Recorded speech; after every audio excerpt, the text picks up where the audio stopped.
This film is purely fictional. Please do not imitate it. Your like and subscribe are the motivation for me to update. Chapter 1. April 1st, 3005, Cosmic Calendar, Imperial Capital Star.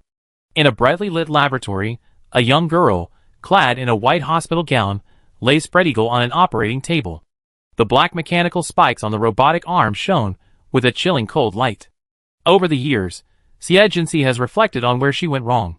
When she was 10, her parents died at the hands of migrating alien beasts, and she was then accused of collaborating with the enemy. She went from being a media-adorned genius with dual powers to a despotic figure. She endured humiliation and bided her time, hoping to one day ascend to the military and gain the right to speak out for her parents' vindication. In the end, she was knocked unconscious by a glass of energy-dispersing agent from her own grandfather, and then tied up here. The glaring light made her red eyes look even more terrifying. Xie. She stared intently at her cousin. You better kill me today, or I destroy you and the Xie family. Her calm tone, like the whisper of a ghost, was chilling. Xie folded his arms, looked down at her, and shook his head. My dear cousin, after today, you never have the nerve to act like that again. She glanced at the doctor beside her. Why don't you hurry up? The doctor in charge swallowed. Miss, are you really not going to use anesthesia? Bone-breaking nails can cause irreparable damage to a psychic's body, and are the most abhorrent biological weapon. They are also nearly undetectable, and the excruciating pain they cause would make even high-level psychics shy away. Xie, already impatient, sneered, she's a criminal, so why should you worry? Hurry while her powers haven't recovered. If you don't want to die, do it. The doctor, mindful of the girl's fame on the operating table, hesitated, immediately manipulating the robotic arm and fiercely ramming a black nail into her left elbow. Instantly, Xie's brain was pounded. Her arm felt like it was being crushed by a crusher. Next came her right arm, her left leg, her right leg. Blood stained the operating table and flowed to the floor, a blinding crimson. The last bone-breaking nail was aimed at her chest. Xie's breath caught in her throat. Feeling the pain, her pale face contorted with a savage veil. The doctor swallowed. Generally speaking, a single bone-breaking nail is enough to destroy a high-level psychic. And the Xie family had prepared 5 for this girl. A splash of blood suddenly erupted from Xie's chest. Xie's slender body trembled violently, her pupils suddenly constricting and then dilating, her eyes bulging from their sockets. She bit her lip tightly, blood dripping. Xie smiled gleefully and raised her chin. Continue. Hurry flickered in her beautiful eyes. A strange circular machine enveloped Xie's head. Coming with it was a man wearing a white metal mask. He extended a finger, as bony as a branch, and clicked the power button. Strange waves of supernatural energy emanated from the machine. The nearly unconscious girl struggled violently, the veins in her limbs and neck taut. Ah! The power penetrated her brain, churning and draining her strength. The excruciating pain that spread from her bones to her entire body made Xie scream like a madman. The doctor beside him quietly retreated. Someone who could even endure 5 broken bone nails actually let out such a scream. It was terrifying. Who on earth had invented this technology to steal a psychic crystal? Xie quickly realized her predicament. Her ice power vanished.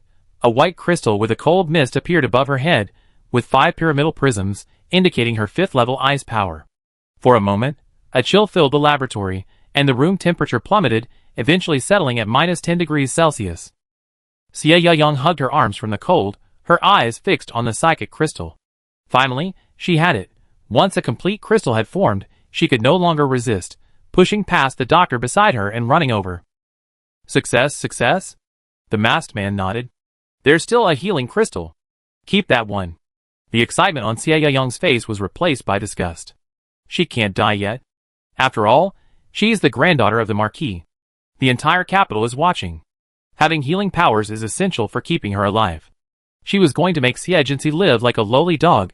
At this moment, a woman in her 30s, an 8th level spellcaster, walked in and began to place the final shackles on Xie. From now on, you must not tell anyone about what happened today, or the people involved. Otherwise, after the spell ended, the woman suddenly lost her strength. That's enough. She felt a little apprehensive. She hadn't expected Xie's mental strength to be so strong. A few years later, it would have been questionable whether she could cast the spell. Thank you, Auntie. Xie helped her sit down in a chair and quickly walked to the operating table. Thick blood flowed at her feet. The girl on the stage, her hair disheveled and her pale face tinged with an unnatural blush, looked like a broken doll, already unconscious. She smiled almost cruelly. Genius girl, your power suddenly unleashed, becoming a useless healer. Xie, you will taste this humiliation. At this moment, Ruiyusi's reply echoed, I will. After enduring all the torture, Xie came to the conclusion, her only fault was being born into the Xie family. She had underestimated the Xie family's greed and cold-bloodedness. Chapter 2. April on Imperial Capital Star was summer, always hot and humid, which was extremely detrimental to wound healing. Xie lay in the basement of the Xie family manor, neglected for 3 days. The wounds on her limbs and chest had festered, emitting a pungent, putrid stench. The disgusting blood soaked her back, rotting her flesh and attracting carrion-eating flies. At first glance, she looked like a corpse. She was awakened by a whimper. Sister! You're awake! The 11-year-old boy's face was covered in tears. He breathed a sigh of relief when he saw the girl's eyes move and her cracked lips twitch. Then he burst into tears again. Great! Sister is still alive. Otherwise, he didn't know what to do. Xie gasped for air. Help me. Clean my wounds. Xie Xinghao's eyes were red. The boy, so well protected by his sister, was terrified by the hideous wounds. Sister, how did your superpowers go berserk? I begged Grandpa to find you a doctor, but he said you couldn't survive and told me to stay away, lest I be affected by the residual particles you left. He still didn't know what role Grandpa had played in his sister's tragedy. Xie vision was blurry due to the high fever. It's not a superpower going berserk, it's... Ugh! Before she could utter the truth, her brain felt a sharp pain, like an electric shock. The curse had taken effect. Sister, what's wrong with you? Don't scare me. Xie Xinghao was about to cry again. Xie struggled to her feet from the blood-stained pool, a faint green light emanating from her body, clinging to her last breath. Let's leave. Imperial Capital Star. This place was already a den of danger, no place for them. She had once believed that no matter how much Grandpa hated their mother, he wouldn't be so cruel as to do anything to them. In fact, until this month, Xie Zhonglin had concealed his greed and cruelty beneath a veil of indifference and authority, causing Xie to lose her guard. At least they had the inheritance their mother had left them, enough to tide them over their current predicament. Leave. Xie Xinghao blinked his tear-stained eyelashes. Why leave? That's our home. Besides, he had never left Imperial Star. How would they survive if he left? That's no longer the case. Ahem, do you know why I'm like this? It's because... Well... The curse struck again, and Xie eyes seemed to burn with fire, causing Xie Xinghao to wince. I leave once I've regained some strength. Then she fainted, unable to hold on any longer. When she awoke, she was greeted by a silence that filled the room. Xinghao? She forced herself to sit up, panic suddenly overwhelming her. The Imperial Capital Star was filled with tall buildings, and giant electronic screens advertised the arrival of new intelligent robots. Traveling through the shuttle Skitron and cars, Xie dragged herself to the Xie family mansion. Sorry, the Admiral has ordered that you, second miss, cannot enter. Guards stopped her at the main gate. She turned back and headed for the servants' back door. It was remarkably quiet here. As if he had known she would return, Xie Yayang leaned against the doorway, arms folded, his body shivering. The look in his eyes, that once shone with timid anger now shone, as if he were looking at a mangy stray dog. Xie stared at her intently. Where's Xinghao? Unexpectedly, a cloud of icy mist swept over, coagulating her blood and instantly turning her exposed skin purple. Xie stepped back in embarrassment, frowning. How could you? Xie Yayang possessed a strength-type ability. She knew better than anyone when ice-type abilities had emerged. Soon, she thought of her own ice-type ability, which had been taken away from her, and disbelief was written all over her face. When had such a vicious and insurmountable technique appeared in the Imperial capital? It must be unpleasant to be frozen, right? Xie Yayang condensed a cluster of ice spikes in his palm and approached her with a sinister grin. After all, you were so impressive when you used this against me before. With that, he suddenly unleashed the ice spikes.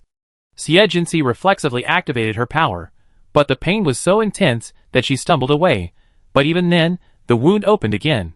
The pain reached its peak, her entire body burning like fire, the tingling sensation of bleeding numbing her, and the world before her began to sway. Xie Yayang was delighted by the sight. She held her waist and laughed heartily. Just as she was about to continue, she was shoved hard from behind. Don't hit my sister. Xie Xinghao's appearance helped Xie Jinxi perk up, and she asked, Why are you back? The boy's next words struck her like a bolt of lightning. Sister, I came back to ask Grandpa to treat your illness. Can we not leave? Xie Xinghao wiped away her tears. Grandpa said your treatment would cost a lot of money, so I told Grandpa my mother's bank account password. Ah, sister, you hurt me. Xie Jinxi's beautiful eyes flushed, and her grip on his arm turned pale. You told Xie Zhonglin the password? Xie Xinghao swore that this was the first time in his life he had seen his sister's expression change so drastically. She quickly opened her portable computer, and the zero balance starkly reminded her of her sad reality. The sound of applause rang out, and Xie Yayong shook her head with a mixture of irony and pity. Ha ha! Oh, that's so funny, so pathetic. Xie Jinxi's vision darkened, and the ferocious expression on his face made Xie Xinghao take 2 steps back. Sister? At that moment, Xie Jinxi felt the urge to smite him with a palm. It's my fault. I raised you so naive. The 15-year-old girl stroked her brother's cheek with a trembling, frostbitten hand. What else did Grandpa say? Xie Xinghao felt a little frightened as he felt her inhuman, cold little hand. Grandpa also told me to go to the elementary school affiliated with the Imperial Capital Military Academy and live on campus. He stared at his sister cautiously, waiting for her response. Very good. Xie Jinxi suddenly looked up and met the gaze of the elderly people in the upstairs corridor. Their gazes were one cold and indifferent, like looking at an ant, the other icy, like molten lava swirling beneath. At this moment, hatred surged over him, sinking into his tattered body. Then you stay. Xie Xinghao was completely panicked by his sister's words. Why? He clutched the girl's hand tightly, shaking his head and sobbing. I don't want you to leave. Xie Jinxi's usually stern face cracked into a smile as she wiped his tears. I can barely protect myself right now, and you too should learn a lesson. From Xie Zhonglin's expression, it seemed he realized his brother was much easier to control than she was, and he planned to cultivate his talent and use it as his next tool. That way, there was no need to worry about his life. As for suffering, it wouldn't be worse than her dying sister. With that, she shook his hand off, leaving a trail of blood behind with every step as she staggered out of the Xie household. Chapter 3. Walking through a dark alley, graffiti on the walls flared, and the stench of garbage at my feet emanated. A young woman with black hair and dark eyes, a slender figure and delicate features, leaning against the wall, barely breathing, looked like a prime prey. Many sinister eyes locked onto her from the shadows. At that moment, a domineering fireball interrupted the hunter's thoughts, accompanied by a scurrilous voice. Get out of the way. This is my prize. A 4th-level psychic, and a fire-type one at that. Everyone tactfully retreated. With his hands in his pockets, the blonde X approached the girl. He bent down, parted her hair, and whistled. Estimated to be 500,000 United Star coins. It'd be worth even more if sold on a remote planet. He then sniffed and muttered with a gloomy expression, She's so badly injured, could she be some slave? How much will the treatment cost? I don't want to lose money. He was about to tear off her clothes to inspect her, but suddenly, the girl collapsed on him. The cold tip of the knife pointed at his heart. Don't move, don't talk, just get me out of the city. The voice in his ear was soft but cold. You benefit from it otherwise. Huh? The tip of the knife twisted slightly, and the powerful mental force pressed down on X's face, turning pale. Thought it was prey, but it turned out to be a fisherman. He swallowed. Let's go. With that, he carried the girl to the back of the alley, got on the frisbee, and fled. On the rooftop, the person tracking Xie Jinxi watched the flying disc disappear into the distance. Then, he reported to his superiors, General, the second young lady has been taken by human traffickers.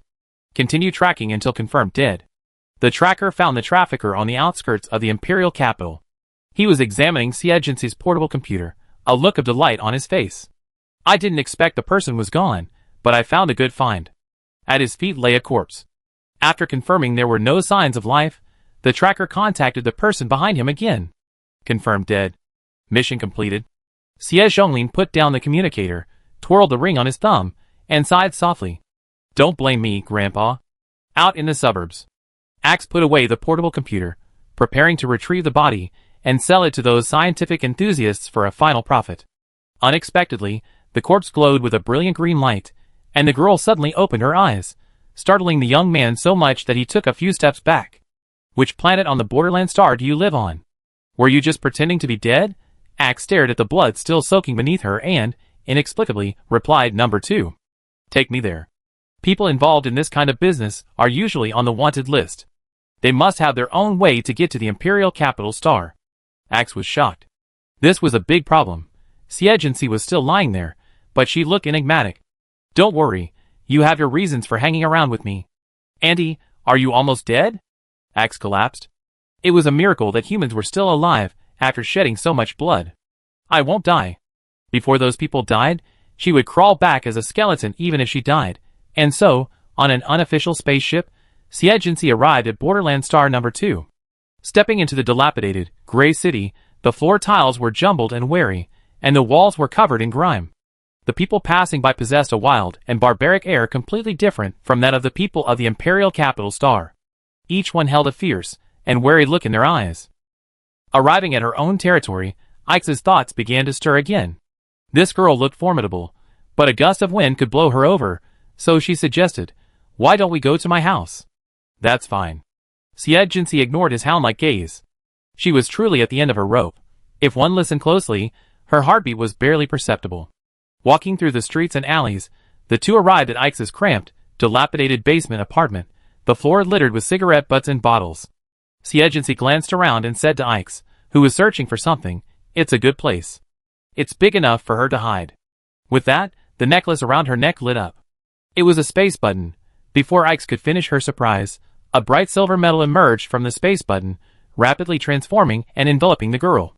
Looking at the silver dome before her, Ix, carrying the sack, felt completely numb. Chapter 1. Buying and selling shelled humans. But deformable metal is a treasure no matter how you look at it. It's a steal.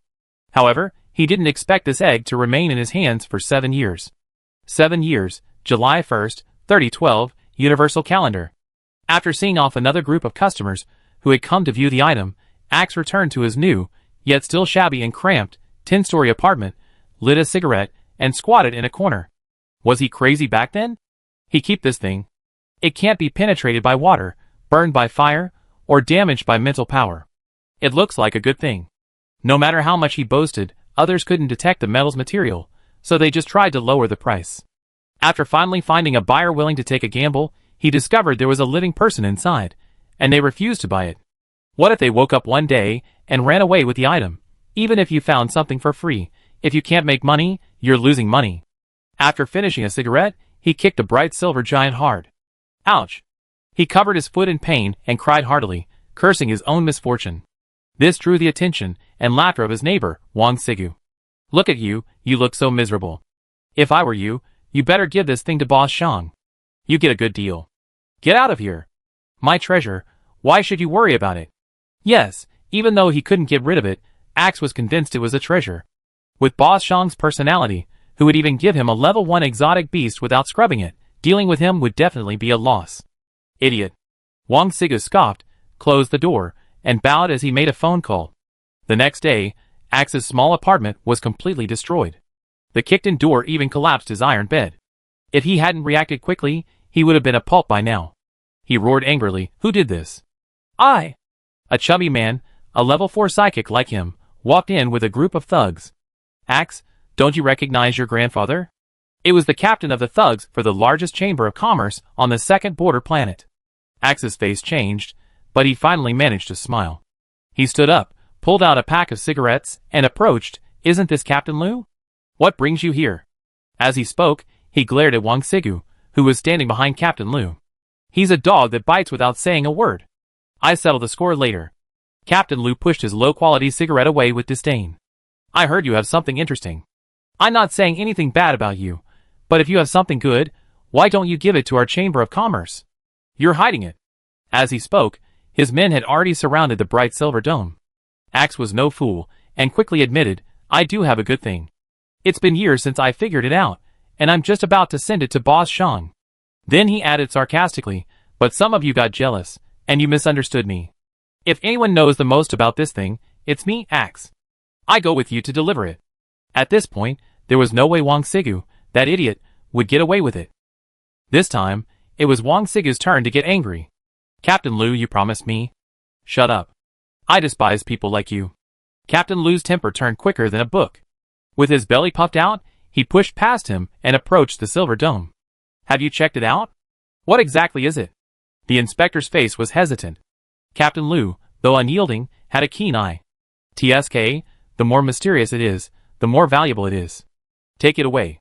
I don't believe I can't peel it open. The small apartment immediately became crowded and bustling.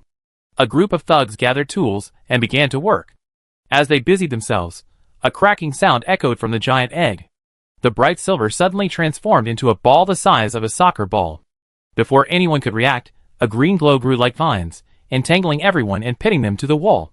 Chapter 4. The girl emerging from the dome was still wearing the same hospital gown she worn back then. 7 years seemed to have passed without a trace, and she remained as petite and delicate as ever. Cough, cough. She covered her mouth and coughed repeatedly, as if she would expire at any moment. Though so weak, the green cocoons on the wall trembled in fear. Captain Liu's face darkened. Who was this great god? His ability level didn't look high, but his mental power was even more terrifying than their leaders. They were completely powerless. In the silence, a cloying, flattering voice rang out, Auntie, Auntie. It's me, your dear Axe. Axe twisted to attract her attention. It was I who brought you to the second border planet back then. Her cold eyes turned. Ahem, it's you. As if recalling something, Xie waved her hand, and used a green light to lead him away. Come over here. You've found quite a few buyers over the years. Excuse me, feeling relieved, suddenly turned mournful. You have been awake all this time? It's an obvious fact. Her body was in suspended animation, but her mind was active. Otherwise, how could she maintain her protective shell? How could she heal herself? As she spoke, she released excuse, gently dusted him off, and smiled, Don't worry. I promise you a reward, and I give it to you. You be kept alive. Although the words were soothing, Excuse Me felt like he was going to be torn apart at any moment. At this point, he didn't dare ask her. How come you haven't grown up in 7 years? Captain Liu's expression changed again. What kind of pervert could unfold this kind of deforming metal for 7 consecutive years? Well, it's all a misunderstanding. He no longer had the nerve to face Axe. My name is Liu Maida, captain of the largest chamber of commerce on Border Star number 2. May I know what this young lady's name is? Why don't you visit our chamber? Our boss always welcomes experts. Xie, after all, had been faking his death for 7 years, so his reaction was a little slow. Oh, my apologies. He let go of Captain Liu and his men. As for the extra person, he tossed them out the window. If she hadn't thrown people like sandbags, Captain Liu would have thought she was easygoing.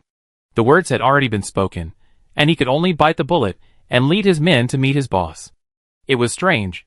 This girl was clearly inferior to him in rank, and he had usually dealt with her in the blink of an eye, but now his instinct told him not to resist.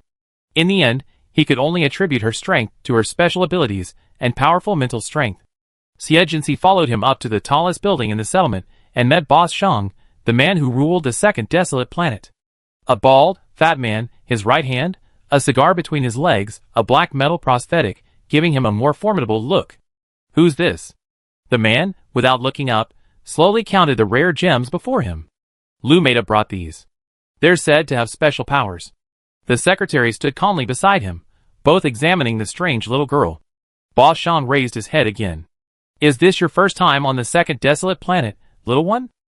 He puffed out smoke, a hint of sarcasm on his lips. Since you're still young, I won't blame you for leaving now. But if you're determined to play tricks on me, I can heal your broken arm, the young woman said coldly. Mr. Shang narrowed his eyes slightly, clearly unconvinced. She raised her hand, condensing a healing light. Want to try? Captain Liu squatted at the entrance of the Chamber of Commerce building, staring at Axe. Old Liu, I heard you introduced an underage beauty to the boss? Another team leader, returning from a mission, kicked off his shoes with a sly smile. Give her to me someday. Go away, who do you think is as wicked as you? Old Liu waved his arm. The man, shrewd, noticed the purple bruises on his arm and rolled his eyes. So it's not a little pet, it's an old witch. Just as he was about to speak sarcastically, Liu Maida gave him a look of pity. A slender hand reached out to the side of his face and slapped him back. You're courting death. The team leader leaped to his feet, ready to draw his weapon. But a middle-aged man wearing glasses stopped him. Don't be rude to Dr. Xie. Captain Liu and the other man immediately stood up straight and respectfully addressed him as Mr. Bond. Bond politely bowed to Xie. Miss Xie, our boss's hand will be in your hands. The girl nodded. I come back for a follow-up consultation once I've confirmed the clinic's location. To establish a foothold on the second desolate planet, you need a profitable business. Then he raised his chin at the stunned Axe. Let's go. The young man walked towards his rusty frisbee and opened his mouth, but he didn't dare ask what had happened to the girl standing behind him. She seemed even more formidable. Lou Maida, after a mouthful of gloom, scratched his head. Mr. Bond, who the hell is this girl? A dignified general secretary, yet she treated him with such courtesy? All you need to know is that you have plenty of requests for her help in the future. Bond adjusted his glasses and turned away. With Boss Shang's implicit approval, Xie Jinxi's visit to the identity registration hall went smoothly. After registering her identity and age, the man with the rooster comb in a vest led her to another room. This way, we take the ability test. Ability? Axe's eyes lit up, and he immediately leaned forward to take a look. Just now, this little ancestor had instantly killed him and Captain Liu. Who knew what kind of incredible ability it was? When Xie Jinxi raised her hand and threw out a ball of light, not only Axe, but even the staff member looked at her with disdain.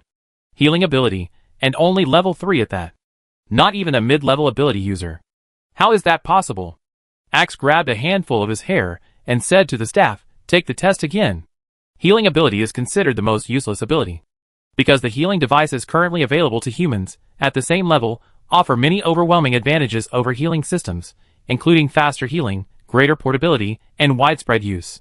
Furthermore, the healing devices can treat injuries that healing systems can treat.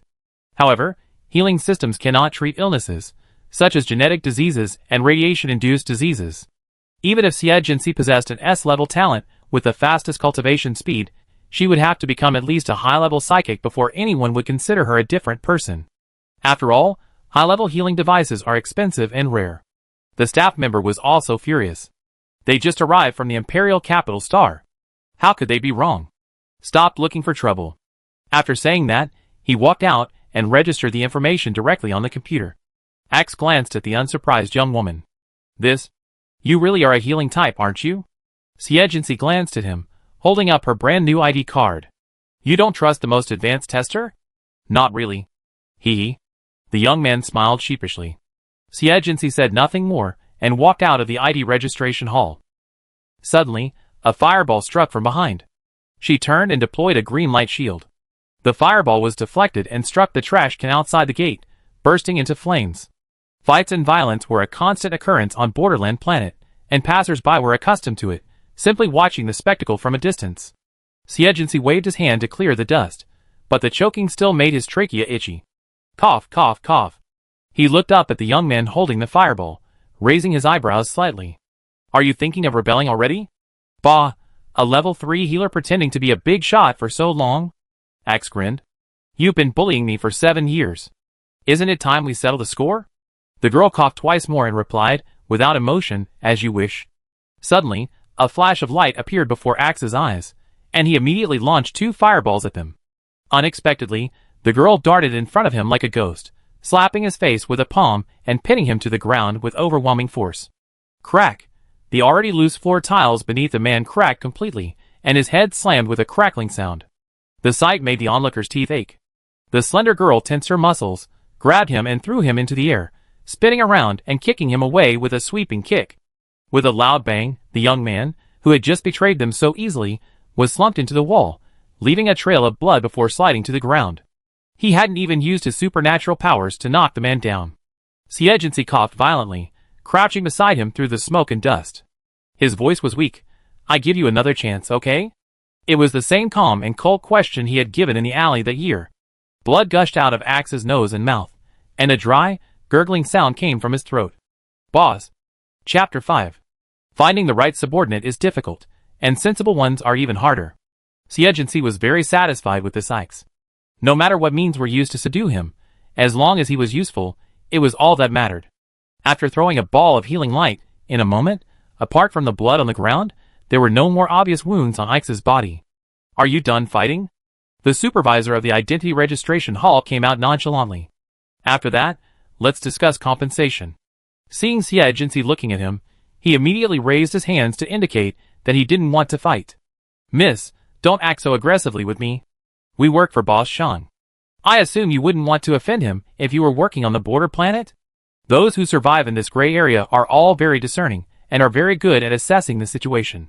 This girl looked like someone not to be trifled with, so he quickly brought out the master behind her. Who doesn't know that Boss Shang is stingy? He'd pay for any broken floorboards. Xie Jinxi smiled softly. So this is Boss Shang's territory. My apologies.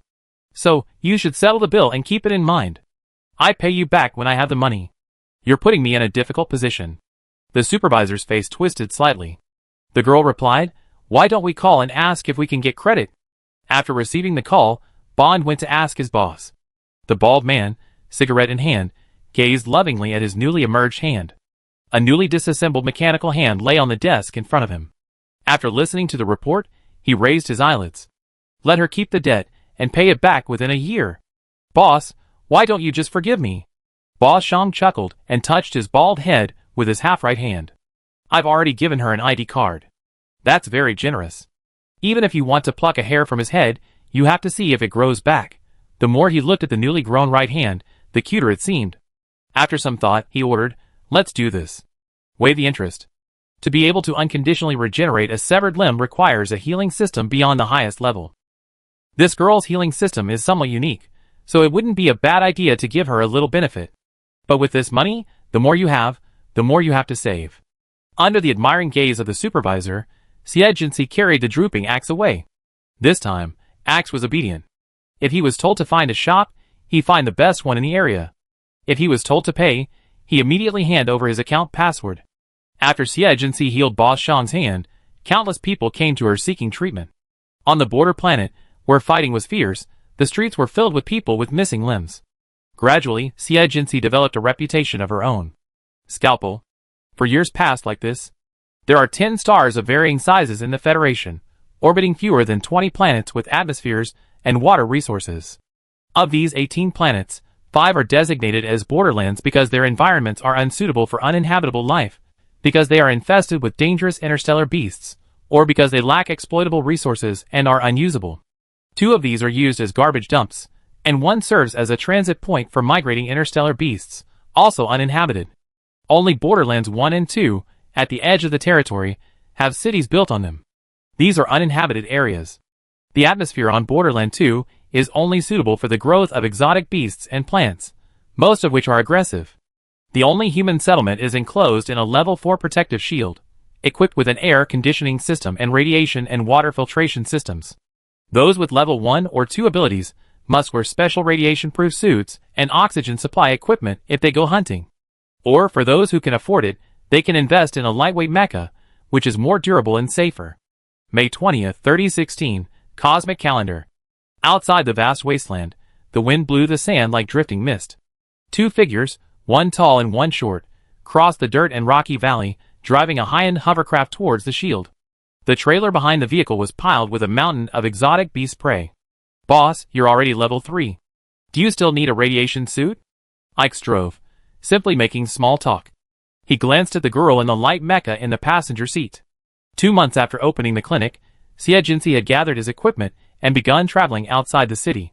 He traveled far, but not specifically for hunting, and who knew what he was looking for. Ahem. I don't want to get sunburned. Axe's eyes rolled.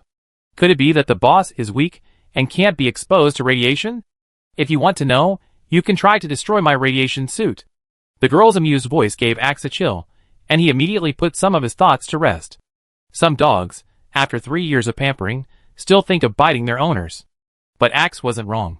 Xie Jinxi's health was on the verge of collapse due to the bone-breaking nails. To survive, she spent 7 years, protected by the deformable metal, removing the one in her chest, but this also caused irreparable damage to her lungs.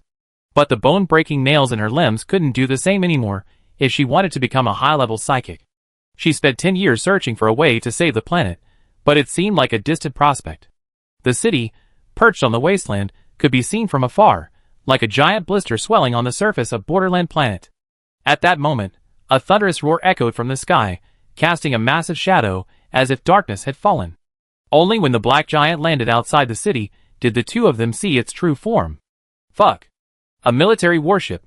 Ike braked immediately, clutching her head in fear. I heard the Marshal recently led the troops to exterminate the migrating meteorite crabs. Could he be finishing his work and then coming to destroy our Borderland planet? What should we do, boss? Xie raised an eyebrow. The Federation is just too full to handle, so they want to destroy Borderland Planet. Let's go back and take a look. Those parasites in the military would never want to take on such a thankless task. But instead of enjoying the fun, the trouble had arrived at her small clinic. Hey, Miss Xie, how come you haven't grown at all in all these years? Are you not eating well? Boss Shang extended his large hand and shook it warmly. Xie avoided his fat pig's trotter and stared at the sweat on his forehead, half smiling. I remember our medical bills were settled. In other words, we weren't familiar with each other. That damn girl is still so difficult to deal with. Boss Shang gritted his teeth, glanced at the hovercraft guarded by the Federation army behind him, and forced a smile. A big business deal has come your way. It's business after all. Why didn't you tell me earlier? Xie turned and opened the door. I thought Boss Shang was trying to curry favor with me and get a discount. I'm just doing hard labor, but I can't stand your kindness. I don't know how seriously the visitor's injuries were, making this stingy man so determined to get a discount. Xie was worried the guy returning from outer space might be carrying a virus, so she went into the preparation room fully equipped. When she returned, the patient, along with his nutrition tank, was already on the operating table. She took a look, a bit surprised, not because of the severity of his injuries, but because he looked familiar. Hey, isn't this the Marshal's son? Chapter 6. The spacious and bright clinic was always a stark contrast to the dingy and dilapidated border planet. The guards assigned to protect Baikuan immediately went on alert, surrounding the nutrient tank and displaying their weapons. Their young master had never appeared before the media. His identity information was classified as S-level secrets. Yet, on his first mission, he was recognized by a little girl from Border Planet. Even in this situation, it was impossible not to suspect anything. A tense atmosphere permeated the air, and onlookers stood across the street, pointing and commenting. Boss Shang sighed and stepped forward to smooth things over. She's been to the Imperial Capital Planet before, and perhaps she's met the young master. She was asking him to pay for a rescue, and then cause trouble here. The thought of it was overwhelming. Mr. Shang, the Marshal entrusted the young master to you, because he trusts you, but this man's origins are unknown. Why are they unknown? Boss Shang dropped his friendly demeanor, his eyes darkening. Everyone knows the name of Scalpel. I agreed to save him, because I was giving Marshal by a favor, not to you little bastards. Get it straight, ugh. He spat in the man's face. The Marshal's guard had such a glamorous position. When had he ever suffered such humiliation? With a pale face, he was about to pull the trigger, but his companions pulled him back. After all, he had come to these villains from the Border Star for help. Saving the young master was paramount. With a click, the nutrient chamber was opened. Several guards immediately grew nervous. Who allowed you to open the nutrient chamber without permission? Once the nutrient chamber was opened, it would become ineffective. Treatment was needed immediately. It would be too late to replace the nutrient solution. If this girl couldn't help, the young master would be completely lost. As Xie prepared his tools, he nonchalantly remarked, the remaining nutrient solution in the nutrient tank won't last you long enough to return to Imperial Star. Otherwise, you wouldn't be begging this stingy person for help. Baikuan's injuries were severe. His right shoulder, from neck to ribs, was gone, his entire right arm was gone, and much of the rest of his body had been torn away.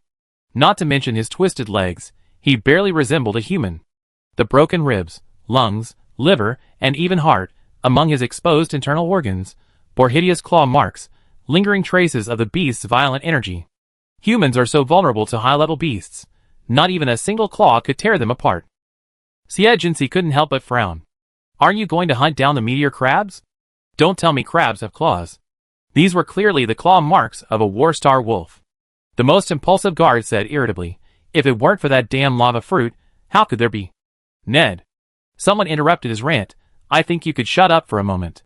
Lava fruit is a 9th-level bodybuilding exotic plant, extremely valuable. Bounty hunters on the Border Planet are like hyenas, skeptical of even the slightest profit. The Marshal situation is already chaotic enough. If these people were to join in, there's a chance of disaster. But it was too late. Boss Shang's eyes lit up, and he gave Secretary Bond a look, who immediately went out to gather the troops. The guards could do nothing but glare at him, but soon their joy returned. Young master is saved. A faint green light descended, and the once hideous wound began to heal. The new skin was as pink and tender as a 6 or 7-month-old baby's, seemingly vulnerable to a poke. Seeing the effectiveness, the guards were willing to relax a bit, but they still insisted on guarding the doorway, discussing Xie. I just checked her ID, and she's only level 3. Can she really heal the young master?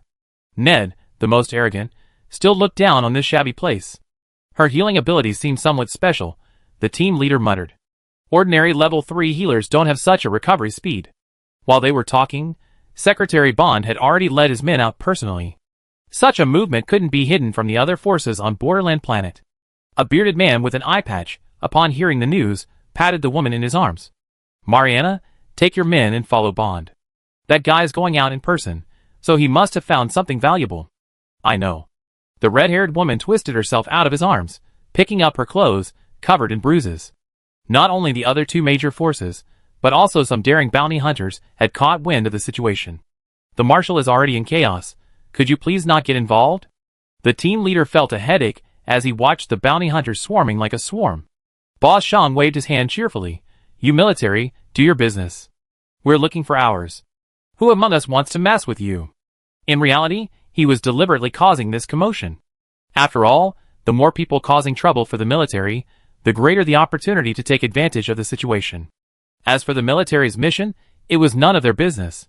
The atmosphere at the door was becoming somewhat tense when Xie removed her mask and emerged.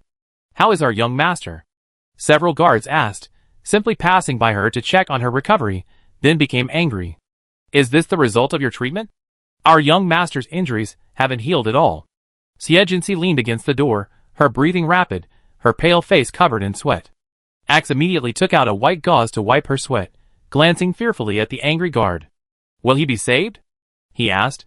If I had known from the beginning, I should have persuaded the boss to refuse. Ahem, I'm only level 3. You should be thankful he's alive. It wasn't that further treatment wasn't possible, but there was no need for her to risk her life for someone unrelated. The others then realized that Baikuan's vital signs had stabilized, and new nutrients had been injected into the nutrient tank, giving him a chance to live for a while longer. The panicked guard breathed a sigh of relief. Ned, however, shouted in discontent, if you had known you couldn't cure him, you wouldn't have agreed so readily. What's going to happen to our young master now? Xie didn't mind the rude attitude. After all, on Border Planet number 2, politeness was considered unusual. You have 2 choices. 1. Send him back to the Imperial Capital Star within 10 days to seek treatment from a Chin-level expert or above, or to get him a bioprosthetic limb. 2. Cough cough. The girl's pale face flushed with coughing. Find the red blood grass, and combine it with my special ability to restore him to his original state. Everyone, including Boss Shang, changed their expressions. Red blood grass, as its name suggests, can rapidly improve the body's hematopoietic function, but it is also a level 4 companion plant to the lava fruit. The team leader asked Boss Shang, does your company have red blood grass? The bald man blinked, looked at the expressionless girl, and spread his hands. Unfortunately, we're out of stock lately. When it comes to undermining the military and government, as long as there's no conflict of interest, the people on Borderland Star have an uncanny understanding. As for the fact that Xie was also eyeing the lava fruit, Boss Shang didn't really take it seriously. Look at her, clad in a white lab coat, looking utterly vacant, as if she'd fall at the slightest breeze. Who could possibly snatch her from him? Finally, the guards took Xie aboard the spaceship bound for Planet Beta, along with the awakened Baikuan. Even the fastest warship would take 20 days to reach the Imperial capital, far too little time. The massive spaceship churned through the thin clouds, passed through the atmosphere, and sank into the boundless expanse of space. Chapter 7. X, leaning against the window, exclaimed in surprise, my first time on a warship. This feels so thrilling. Unfortunately, everyone passing by had expressionless faces, no one responding to his excitement. Baikuan lay in the nutrition pod, connected to the voice system. Have we met before? Your name sounds familiar. From his calm and composed voice, it was hard to imagine he was teetering on the brink of life and death. Xie, while injecting supernatural energy into the nutrition pod, replied, Sir, your pickup techniques are too old-fashioned. Baikuan glanced at her stunted, noodle-like figure. He probably wasn't that hungry, but seeing the girl showed no interest in conversation, he stopped talking. In reality, 11 years ago, both of them were sought-after talents. Even if they had never met formally, they had always heard of each other. But over the years, the name Xie had long since become a thing of the past. Ned stood nearby pouting, who would be interested in a girl like you? No one would argue with a fool, And Xie certainly wasn't one to give a cold shoulder. He turned to the team leader and said, "I go with you to collect the red blood grass." Of course, the team leader refused. "My dear little doctor, you have to listen to your uncle's advice. The medical team usually stays at the back." He tried to dissuade the girl with a kind and humorous tone, but it was like a small flame hitting an iceberg, easily extinguished. "Once the red blood grass is harvested, it needs special treatment, and only I can do that. If you still want to save him, do as I say and protect me well." Her eyes were large, lifeless, but her nose and lips were delicate. She looked only 16 or 17, and so frail, yet she exuded a seriousness and composure that no one would suspect she was joking. Finally, the team leader repeatedly emphasized that she was not allowed to act without permission or leave the group before agreeing to take her along. Unlike humans, who needed detectors to locate alien plants, alien beasts were naturally sensitive to their energy. The lava fruit had barely ripened, and the alien beasts of planet Beta were already abuzz. Not only were the meteorite crabs, who had been planning to settle there, but even the war wolves had changed their migration routes to stay here. Both groups were enormous, with high-level alien beasts in command. Even the Marshal had to retreat and make plans further afield. The men from the border planet were even more timid and simply settled near the military headquarters. If the alien beasts revolted, they could use the official warships to divert fire.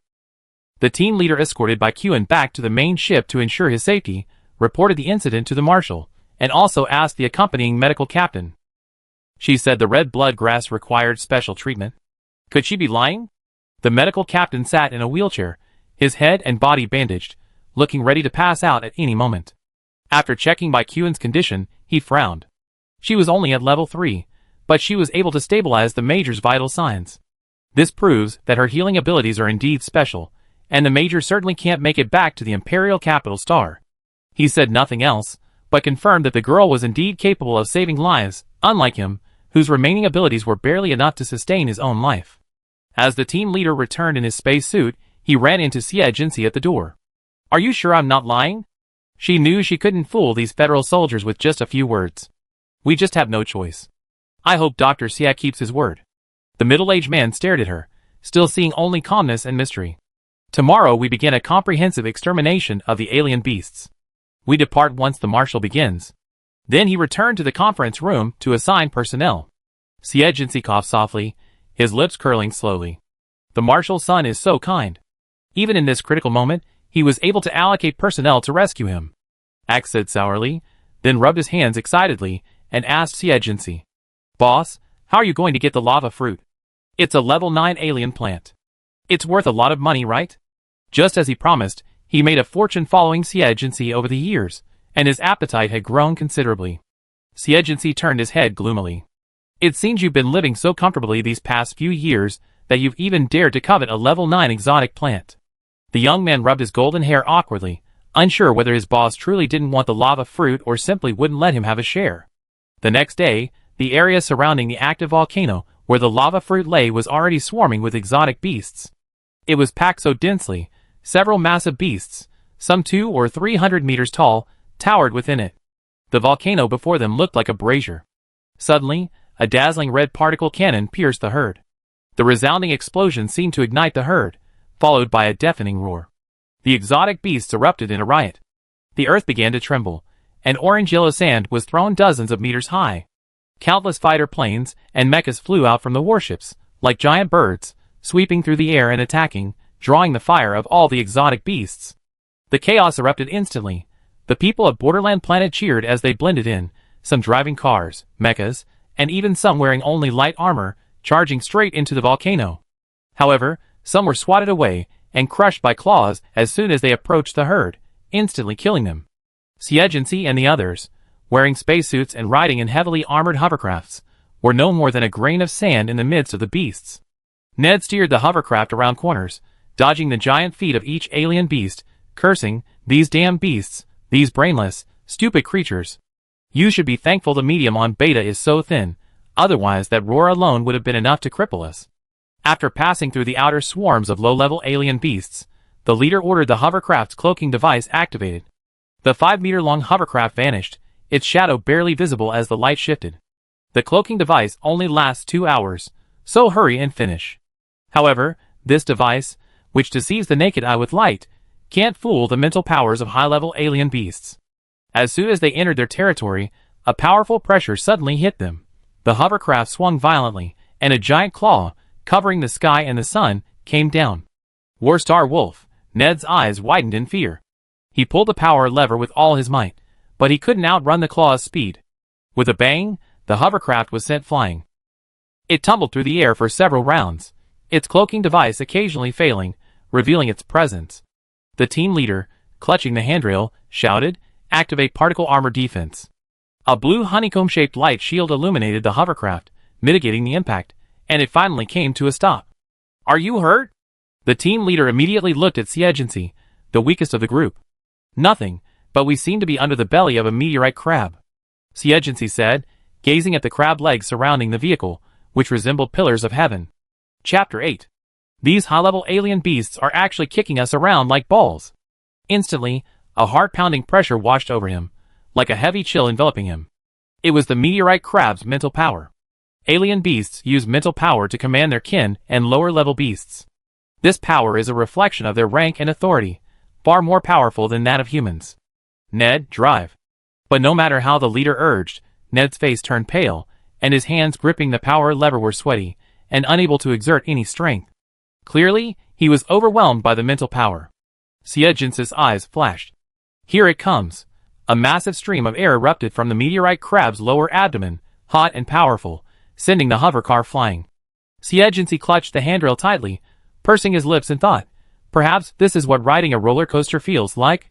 The temperature inside the car suddenly rose, the red warning light buzzed, and finally, it crashed to the base of the volcano. They were instantly caught in the range of several high-level spiritual powers. The beasts clearly didn't take them seriously, their focus focused on the ripeness of the lava fruit. In about 10 minutes, the real disaster would begin. If a fight broke out between several high-level beasts, even if they were caught in it, they would be dead without a burial place. "Captain, what should we do now?" Ned asked with a mournful expression, knowing he had made a grave mistake. The leader gritted his teeth. "Get out of the car and drive the mecha inside." He then said to Xie, "Dr. Xie, come with me." "Excuse me, what level are your mechas?" "Mine is level 6, and the others are level 5. Both are combat type." "Then I refuse to go out," Xie said almost ruthlessly. "A level 6 mecha can't withstand the attacks of high-level beasts. I'd rather stay in the hovercraft. It would be safer for you to go out and draw the fire." Ned glared at her in disbelief. "How could you be so cold-blooded?" The girl spread her hands. "You paid me to heal my illness. There's no need to risk my life with you." Not only Ned, but even the other guards gave her subtle looks. "If you hadn't said you needed the red blood grass, why would we have come?" "Enough. Moss, stay with the hovercraft. We split up and meet at the crater." The team leader interrupted Ned's rant and glared sullenly at the expressionless girl.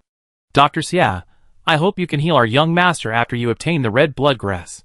However, Xie ignored his warning. After the Warstar Wolf let out a terrifying roar, the world began to tremble. The alien beast's rays had directly breached the volcano, sending crimson lava gushing out. "Move!" The guards, their faces pale, piloted their mechas into the thick smoke. A giant crab claw, as massive as a mountain, descended from the sky, and the team leader screamed hysterically, "Retreat!" Just then, a dazzling electromagnetic cannon shot from the air, piercing the claw. The Marshal and his men have arrived. Everyone shouted in delight, then poured into the crater. At the same time, the bounty hunters from the border planet also arrived, braving the wind and waves, swarming in. "Let's go too." Moss pulled the power lever. Xie's eyes flashed. "Our goal is the red blood grass. Let's go last." Moss thought so too. He didn't want to compete with the hyenas from the border planet for the lava fruit. With that, he activated the hovercraft and followed in. As soon as they entered the crater, the temperature soared. If it weren't for their spacesuits, they would have been scorched. "There's something fishy going on in the lava below." Moss circled in the hovercraft, a bit fearful. He didn't notice yet, Jinsei clenching his shaking hands. "We're sticking to the cliff face, searching for the red blood grass." The crimson lava below grew brighter, and swirled more violently. Others noticed something unusual too. Bond stood at the cockpit window, nervously adjusting his glasses. "Something's wrong. Why aren't the Star Wolf and Meteor Crab coming in?" Mariana muttered in another battleship, her expression suddenly changing. "Retreat! Roar!" A scarlet giant lizard emerged from the lava, its ferocious spurs and bloody maw instantly shredded a nearby fighter plane. It lurked in the crater, swishing its claws and swishing its tail, reducing countless mechas and hovercrafts to dust. Moss, clinging to the cliff face in his hovercraft, cried mournfully, "Oh my god. Level 8 fire lizards. I wonder what's become of the captain and the others." Just as he was about to retreat, the light from above was blocked. Meteor crabs, warstar wolves, and other level 7 alien beasts were approaching. The real nightmare had begun. Faced with the violent beams of light and their devastating serrated fangs, they found little room to survive amidst the roiling lava. Suckled into the blast of energy, Moss's heart sank. "Dr. Xie, hurry." A sharp pain shot through the back of his neck, and he fainted. Xie tore off his seatbelt, yanked the steering and power levers, and steered the hovercraft through the tumbling boulders and into a cave in the cliff face. The level 8 fire lizards were once the dominant species on planet Beta, and they had nothing to do with the passing meteor crab tribe. The ripening of the lava fruit alone had already broken down the relationship between the innkeeper and the guest. The meteor crab planned to join forces with other level 7 alien beasts to destroy the fire lizard. This would provide enough energy and lava fruit from the level 8 alien beasts to share. The warships were still clearing out the other alien beasts, but the crater was already in chaos. The people on the border planet had dwindled significantly, and Bond temporarily commanded the spacecraft to move away from the battle zone of the high-level alien beasts. After confirming the number of casualties, Bond grimly called Mariana's spacecraft. "Do you have any extra healing devices? Sell me 5. The situation on Beta Planet was worse than expected. If they didn't treat the wounded quickly, they wouldn't be able to compete with the other two. Dear Secretary, although we sell healing devices, who would bring them on a mission?" Mariana placed one hand on her slender waist. "However, if you want one, a level 3 healing device is 100,000. Bond's heart was bleeding. "I remember your product only cost 30,000. But the circumstances are special now." Bond almost threw the phone. He should have known that this gang of robbers was the master of taking advantage of the situation, but he had no choice but to accept it. He swore to get the lava fruit, otherwise, the boss would kill him. The next second, the deafening roar of the fire lizards echoed from the volcano. "What's going on? Has the fire lizard been killed?" Bond rushed to the monitor. A bright silver arc of light flashed through the strange beasts, falling rocks, and lava at such incredible speed that it took a long time for anyone to recognize it as a person. Who is this? Not only Bond, but the others who had temporarily retreated were also shocked. This person is like performing a gorgeous and exciting dance, and their goal is the lava fruit that everyone is flocking to. Chapter 9. Mr. Bond, what do we do now? Looking at his bleeding men and the ferocious beast, Bond slammed his hammer on the console. "I go see for myself." He was already a level 6 psychic.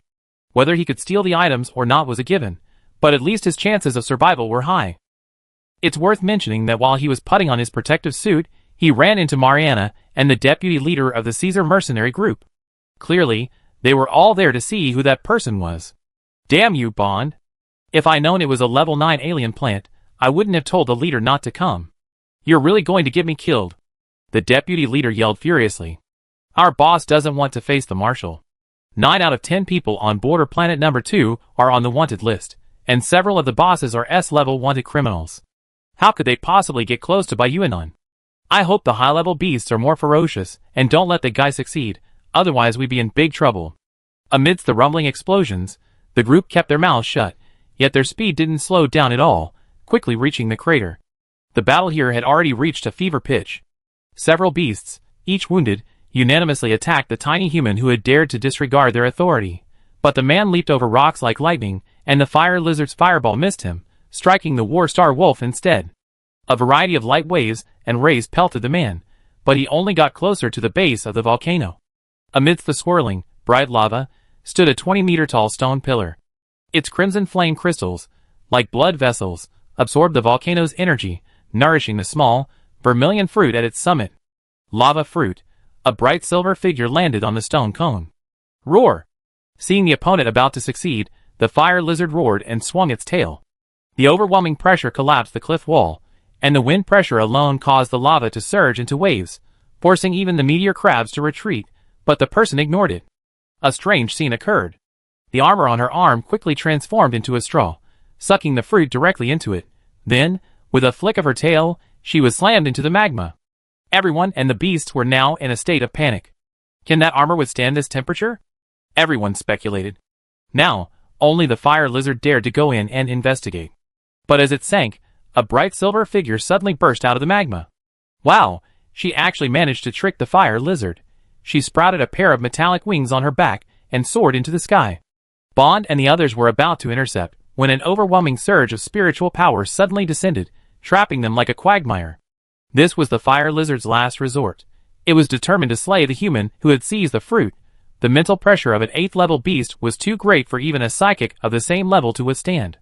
Bond and the others sighed in regret and were about to retreat when they saw the men below charging forward, tackling the fire lizard's spiritual power. How is this possible? The deputy captain pounded the ground in frustration. Who is this? Bond and Mariana exchanged glances, their eyes meeting the charging armored figure. At a gesture, the other made the two flee without a backward glance. She dodged the rays and claws behind her, flapping her wings and soaring into the sky. From 10,000 meters in the air, she accelerated her descent, plunging down like a meteor. The volcano collapsed, and the tremors caused it to erupt. The earth cracked, and boiling magma erupted completely, overflowing from the ground. Beasts roared and fled, and humans ran in panic. The scene suddenly became a chaotic mess. This included Ned and his companions who were searching for the red blood grass. Damn it, damn it! What the hell is wrong with that guy? He's so outrageous. This eruption will change at least 1/5 of the surface of planet Beta. It's an uninhabited planet anyway, so forget about that. I wonder how Moss and the others are doing. Several of them drove their mechas back to the main ship and saw the heavy-duty hovercraft parked not far away. Moss, I'm so glad you're still alive. The team leader was delighted after boarding the hovercraft. It was great to have no casualties. Moss rubbed the back of his aching neck and said, somewhat innocently, she just passed out from the shock. Luckily, Dr. Xie knows how to operate the hovercraft, otherwise she'd be dead. Everyone turned to look at Xie. It wouldn't have been a big deal if they hadn't looked, but when they did, they were all shocked. Dr. Xie, are you okay? It wasn't their fault for being anxious. The girl simply looked frail. Leaning against the seat, she trembled and panted, her hair and collar soaked with sweat. To prevent herself from coughing violently and going into shock, she simply covered her mouth. Her face flushed crimson, her eyes bulging as if they were about to pop out. Honestly, she looked a little scary, Ned muttered. The team leader glared at him, and Moss continued, Dr. Xie said this is how she's been having an attack. She'd be fine once she gets her breathing back into her normal state. When Xie calmed down, she was lying on the bed in the lounge. Her body ached as if it were shattered. The entire battle hadn't lasted more than 7 minutes. She was truly useless. Boss, are you awake? Axe, who had been guarding the bed, joyfully helped her up, but the next second, the young woman grabbed her by the neck. Boss, what are you doing? His eyes widened in horror, a look of bewilderment on his face. A murderous intent crossed Xie pale face. My spiritual power tells me you touched my space button. A shimmering ice blue diamond pendant gleamed on her slender neck. It's unfair. I just wiped your sweat. The young man explained with a bitter face, his eyes filled with pleading. Glancing over his trembling body, Xie slowly released his hand. Really? I misjudged you. Axe wiped his sweat. I go get the boss some food. As he neared the door, the girl behind him suddenly called out, Axe, have I done you enough good over the years? She wasn't asking if I've done enough good for you, not if I've been good to you. Axe swallowed. I've earned more these past few years than I did in the previous 20 combined. That's good. She propped herself up on the bed and put her feet on the floor. I want some plain porridge. Bring it to me in an hour. As for the guards, tell them I'm out of energy right now and will treat by Qin tonight. Axe hurried away, and as he turned the corner, he was stopped by Bond and Mariana. Did you find out? Was it Scalpel who stole the lava fruit? At this moment, the Marshal's troops were still locked in a standoff with the frantic fire lizard. Unable to resist, the two men, under the guise of visiting a patient, rushed over to find out what had happened. The blonde youth, terrified, stamped his foot in exasperation. Oh, I don't know. Please, let me go. But realizing he couldn't afford to offend these two, he said with a bitter face, I'd like to investigate for you, but even if the boss is unconscious, her spiritual power hasn't been retracted. He suspected the lava fruit was definitely in the boss's possession, but he didn't dare say anything yet. After dodging the interrogation of the people on Bianhuang Star, and still having to face the questioning of Baikuin's guards, X nearly pulled his hair out. Chapter 10. In the room, Xie stood up, retrieved some black tape from his backpack, and covered the cameras one by one. Ned, who was watching her, was so angry that he slammed the table and stood up. She's awake? Why haven't you given the young master treatment yet? You're so secretive. There must be something fishy going on. At this moment, Xie voice came through the surveillance camera. Humph, you're a marshal's guard after all, yet you're actually peeping at a young girl bathing and changing clothes. You're either guilty or shameless. The words were harsh, but they ultimately stopped Ned from knocking on the door. Captain, are we just going to let this little girl bully us? He darted back and forth, like a monkey desperate to grab something. On the desk in front of him lay a pile of exotic plants bearing small, crimson fruits. The young master said, we should wait until tonight. If she doesn't recover, she only harmed the young master. Xie was sitting naked on the bed, examining the cherry-sized red fruits in his palm. The energy emanating from the peel alone filled the room with intense heat. Finally, she had obtained her first 9th-level body-forging plant. She had spent years experimenting on countless injured patients and concluded, the more profound the damage, the easier it would be to heal any remaining injuries with her special abilities. In her case, she would need to consume enough 9th-level body-forging plants to cause her to explode, breaking down and reassembling every nerve and muscle in her body, and then healing it. Before exploding. Frenzy flashed in her eyes, and she opened her mouth to swallow it whole. Instantly, an explosion of energy erupted like a volcano, rushing through her internal organs and spine straight to her brain. This energy was uncontrollable. Xie could do nothing but grit her teeth and endure. A crack quickly appeared on her pale skin, blood gushing out, only to be quickly healed by her supernatural power, and this cycle continued. When the energy accumulated to a certain level, a cold light suddenly flashed in Xie eyes, and a pitch-black mechanical nail burst out from her right arm. A crisp sound filled the room. When it was over, Xie swung her right arm and picked up the bone-breaking nail. The second one. Although she could only remove one at a time. But feeling the abundant supernatural power and the much lighter body, she smiled. Any solution was better than death. She undressed and walked into the bathroom. The hot water washed away the sticky blood and sweat. She walked out, and just as she was about to put on her clothes, the door opened from the outside. A snow-white, slender figure, covered with thin muscles. Ned paused for breath, turned around, and cursed angrily, "You took 2 hours to shower." Xie showed no shame or panic. He slowly and deliberately shook out his clothes and sarcastically said, "Big news." A marshal's guard trespassed into a young girl's bedroom and peeped after she had clearly told him to shower. This crime deserves at least dismissal and 2 years of confinement. Ned watched her movements, making sure she had finished dressing, and turned around. "If you hadn't been so slow." The girl rushed over like a gust of wind and punched him in the stomach. Ouch! Ned was furious. Even if it was his fault, he should be brought to court-martial, not allowed to be insulted by this little girl. So he roared and raised his fist. The girl grabbed his arm and threw him over his shoulder. Ned, using his larger frame to steady himself, was met with a hard elbow. Then, the girl spun around and kicked him in the side, sending him flying and slamming into the wall. Ned's head was swollen from the fall. He actually lost to a teenage girl. Such agility and strength. Was her weakness just an act?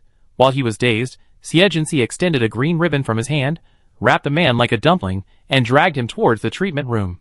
Realizing his predicament, Ned, preoccupied with prestige, wanted to bang his head against the wall.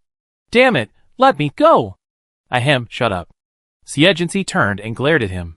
"You don't want me to tell anyone what you just did, do you?" And so, Ned, blushing, endured the greatest humiliation of his life as he was dragged away like a piece of trash. All he could see were the boots and astonished eyes of the battleship maintenance personnel. Baikuin's nutrition pod had been brought over, and he was discussing something with the team leader. The moment he saw the two of them, he froze. The team leader strode over, helped Ned, whose eyes were red, and finally burst out, "Dr. Xie, what did Ned do to deserve this humiliation?" "It's nothing serious. He broke into my room and peeped at me showering." Xie answered without looking up from his desk, tending to the red blood grass. The team leader's expression froze, remembering Ned's furious steps, and then hearing the girl's final words. "When he rushed into my room, you didn't stop him, did you?" The casual question completely shut the team leader's words down. Baikuin, still unaware of what was going on, coughed in anger. "Ahem. You're really too brazen. Where do you put the law and regulations?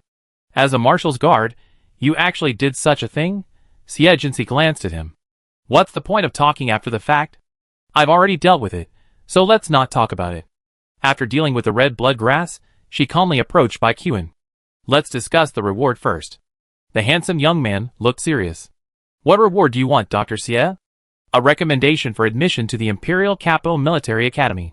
A self-taught doctor from a remote planet, and a recommendation for admission to the first military academy of the Federation couldn't possibly be related. Why the Imperial Capital Military Academy? Bai Qian remained calm. I thought people from the remote planets wanted to stay away from the military. Xie allowed everyone to scrutinize her. Although I live on a remote planet, my background is spotless. A recommendation for admission to the Imperial Capital Military Academy should be easy for a major. This was the ultimate reason she agreed to save him, and the first step in her plan. No, I can't let someone with unknown backgrounds enter the first military academy. It was known as a small military headquarters. In his opinion, Xie was mysterious and dangerous, and it was unsuitable for her to be given such an identity. Bai Qian had no room for refusal. The girl let out a disappointed look and sighed. Then Nagano Military Academy will be fine, right? Nagano, the planet where the Marshal's family is stationed, lies on the border of the Federation star system. Beyond that lies the star system, where the Federation and the Empire have been experiencing constant friction. Nagano is also the second most habitable planet in the Federation, rich in resources, and its environment is remarkably similar to ancient Earth, making it incredibly prosperous. Since they were worried about her acting recklessly, keeping her under the Bai family's watchful, I would reassure him. Seeing Bai Qian still hesitate, she sighed again. Don't look at me like that. My ID clearly says I'm 19. It's perfectly normal to want a higher education. She's still in her teens. She doesn't look younger than she is. At this moment, even the team leader felt he had been too harsh on her and glared at Ned. This sentence probably touched Bai Qian's heart, and he relented. Okay. Then he changed the subject. I can give you a letter of recommendation, but you have to pass the entrance exam on your own. Of course. The girl smiled heartily. Her cat-like eyes curved slightly, and her lifeless face took on a rare touch of life and lightness. The guards finally waited for treatment, but when the healing light appeared, their expressions changed dramatically. How did she get to level 5? Chapter 11. A hypothesis formed in the guards' minds, but they also found it absurd. It had to be her. I knew she had bad intentions. Ned gritted his teeth. The hovercraft was hit when the fire lizard appeared. The surveillance was broken, so we couldn't see anything. Moss rubbed the back of his neck, which still ached slightly. He felt a little embarrassed to have been tricked by a little girl. But looking at Ned, whose face was bruised and swollen, he didn't feel so bad anymore. At 4 o'clock in the morning on planet Beta, Bai Qian emerged naked from the nutrition chamber. His black hair and blue eyes, his snow-white, muscular body, resembled a perfect sculpture. He was then examined by the accompanying military doctor to ensure there were no sequelae. The guard, who had been depressed for almost 2 days, finally smiled. No matter what happened, it was a great blessing that the young master was safe. Otherwise, they didn't know how to explain to the Marshal. Driven by her duty to save lives, Xie gathered the remaining blood-red grass while instructing. The function of your right arm has largely recovered, but because growth consumes a significant amount of energy, please replenish your body's nutrients as much as possible over the next month. The accompanying doctor who examined her nodded, confirming her accuracy. Even someone as calm as Bai Qian, having faced a near-death experience, couldn't help but breathe a sigh of relief. Thank you, Dr. Xie. Your efficiency is far greater than I expected. Xie closed the blood-red grass box, and was about to ask when he would send her the letter of recommendation when the young man suddenly swung his fist at her. She dropped the box and dodged, but the fist morphed into a palm strike. The young woman raised her elbow in defense, but the powerful force jolted her arm and caused her to drop 2 inches. What do you want, Major? Her breathing was heavy. The cat's eyes, once lifeless, shone with murderous intent, piercing like an icicle. That look was not what an innocent 19-year-old girl should have. Bai Qian said with a carefree tone, just recovered, let me try my skills. With that, he clenched his fist and struck her in the stomach. Xie gritted her teeth, releasing the force from her elbow, and lowering her hands to block her fist. Her slender wrists, not even half as thick as a man's, were bulging with veins. She dodged his kick with a backward roll, then climbed onto the table, shifting defense into attack, and launched a sweeping kick at him with a whirring sound. Bai Qian raised his hand to block it, then kicked the table leg, unexpectedly breaking the metal. Xie rolled sideways onto the ground, dodging the attack with the sound of the wind, then took a few steps to the wall and kicked hard. The power difference due to her size was too great, so even this could only push the opponent back one step. Even so, the shock she caused the others was significant. Someone whispered to Moss and Ned, "You two deserved the beatings." Moss coughed lightly and grinned awkwardly. Of course, she could even fight the young master. Ned choked back his words, insisting, "So we were all deceived by her delicate appearance." Just as he finished speaking, a heart-wrenching cough erupted. The girl, so agile and strong just moments ago, half knelt on the ground, her pale face flushed unnaturally, and her whole body trembled as if she were about to die. Baekhyun frowned and shouted to the accompanying doctor, "What are you standing there for? Treat her." A flurry of activity ensued, and several doctors exclaimed in shock. "Oh my god, there's a hole in her lung. And no matter what we use, whether it's treatment devices or medication, it can't be cured." The images taken by the instrument showed everything else intact, but a 5 mm diameter black hole stood out prominently on the trachea where the two lobes of the lung met. If she weren't a healing type, she would have died long ago. Baekhyun and the other guards were silent. Ned, in particular, was even nudged by his teammates' elbows. She wasn't pretending to be fragile. The doctor described Xie as a critically ill patient, struggling to breathe, completely different from what everyone had imagined. When Xie woke up, Baekhyun was discussing her diet with the doctor. "I'm sorry, I don't know your health." He was halfway through his words when he noticed Xie staring at him warily. Examining someone else's health without permission, and then making the results public, young master Bai is truly ungrateful. Her weakness was arguably fatal. Even Axe hadn't figured it out all these years, yet these military brats had it in their hands. "Miss, our young master is simply being kind," the doctor examining her tried to explain. "I'm sorry." Baekhyun fully understood her concerns. "I've already ordered everyone not to spread this information. You can rest assured." In his view, this girl was like any wild animal. If injured, she would rather lick her wounds than expose them. Humph. Xie, unconvinced, held out her hand. "Letter of recommendation." The young man hesitated. "Excuse me, but your physique isn't suited to military academy. First of all, you wouldn't even pass the physical fitness test." "That's my concern, Major." "Don't worry about it." Baekhyun sighed and pulled an envelope from his pocket. The seal was the Bai family crest, and inside was his official seal. "Give it to the principal. He know what to do with you after reading it." Xie took the thin envelope and put it in his pocket. He nodded and turned to leave. At that moment, Axe was dozing against the table in his room, a bowl of cold porridge beside him. Hearing the noise, he immediately stood up. "Boss, you're back?" Packed up and headed to Bond's spaceship. "Back." Xie sipped the porridge and packed up. "The military has the nerve to bring us here, but not care about the return trip." Axe muttered quietly, afraid they might hear. "Stop talking nonsense." She didn't want to get involved with the military so soon. Upon learning that Scalpel was going to hitch a ride, Bond had already blocked the entrance to the spaceship, stopping the two men in their light mechs. "There's one thing I need to explain, Miss Xie. That lava fruit. I ate it." "Any objections?" the girl said bluntly, crossing her arms. Bond's hands trembled. The distant explosions and the roars of the alien beasts sounded like a mockery. He persevered, checking, "Eat eaten? Don't eat good things while they're hot, waiting for others to snatch them up?" The man almost wanted to roar. "That's a level 9 alien plant, level 9. It's too expensive. If it were available, he'd definitely grab it, but..." He studied the cold face behind the mask and sighed. "You want a ride, but the price?" Adhering to the Chamber of Commerce's principle of never losing money, he had to get something out of this girl, or he wouldn't be able to explain himself to the boss. She turned and left. Mariana approached warmly from a distance. "Dear Scalpel, it's an honor to have you here on our spaceship." After they boarded the spaceship, the woman turned and blew Bond a kiss through his spacesuit, nearly throwing his glasses off in anger.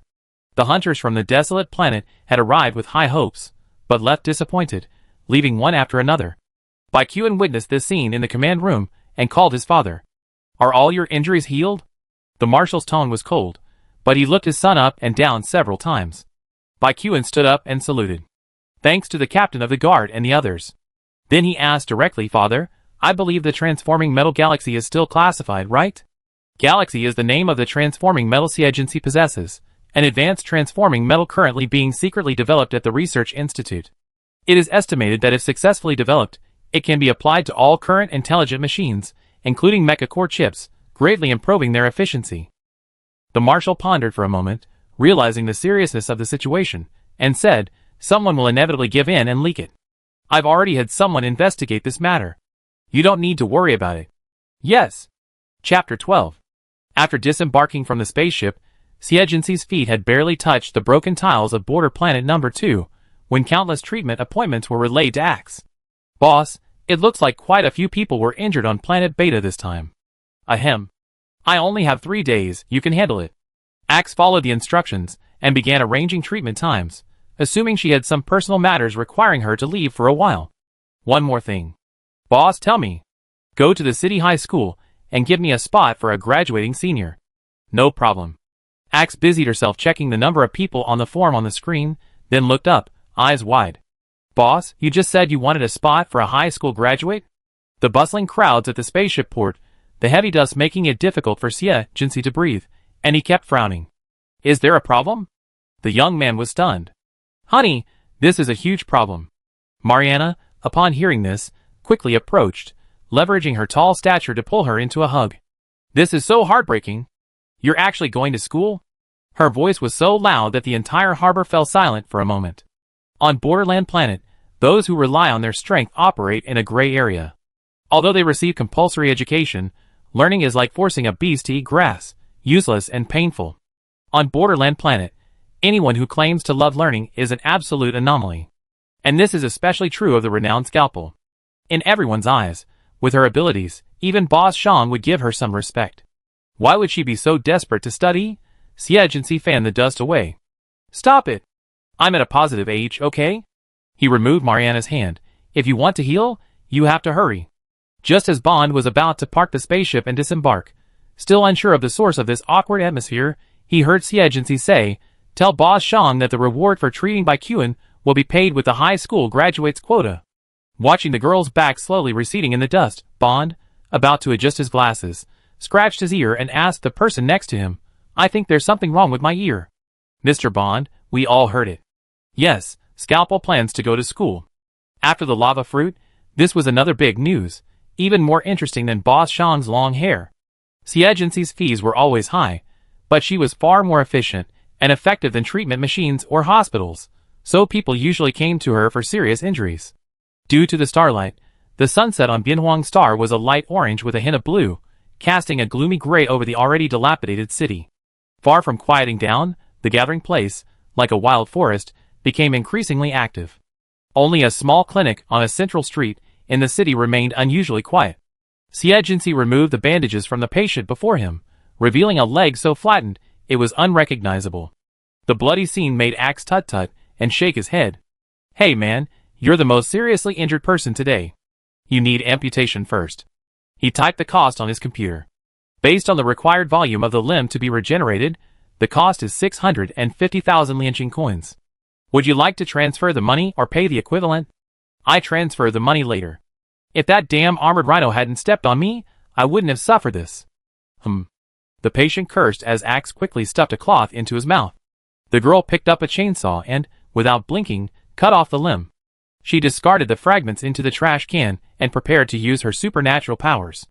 How many treatments will it take for him to fully heal? 3 hours. A dazzling green light illuminated the clinic, and Axe belatedly realized. The boss's supernatural powers had been upgraded.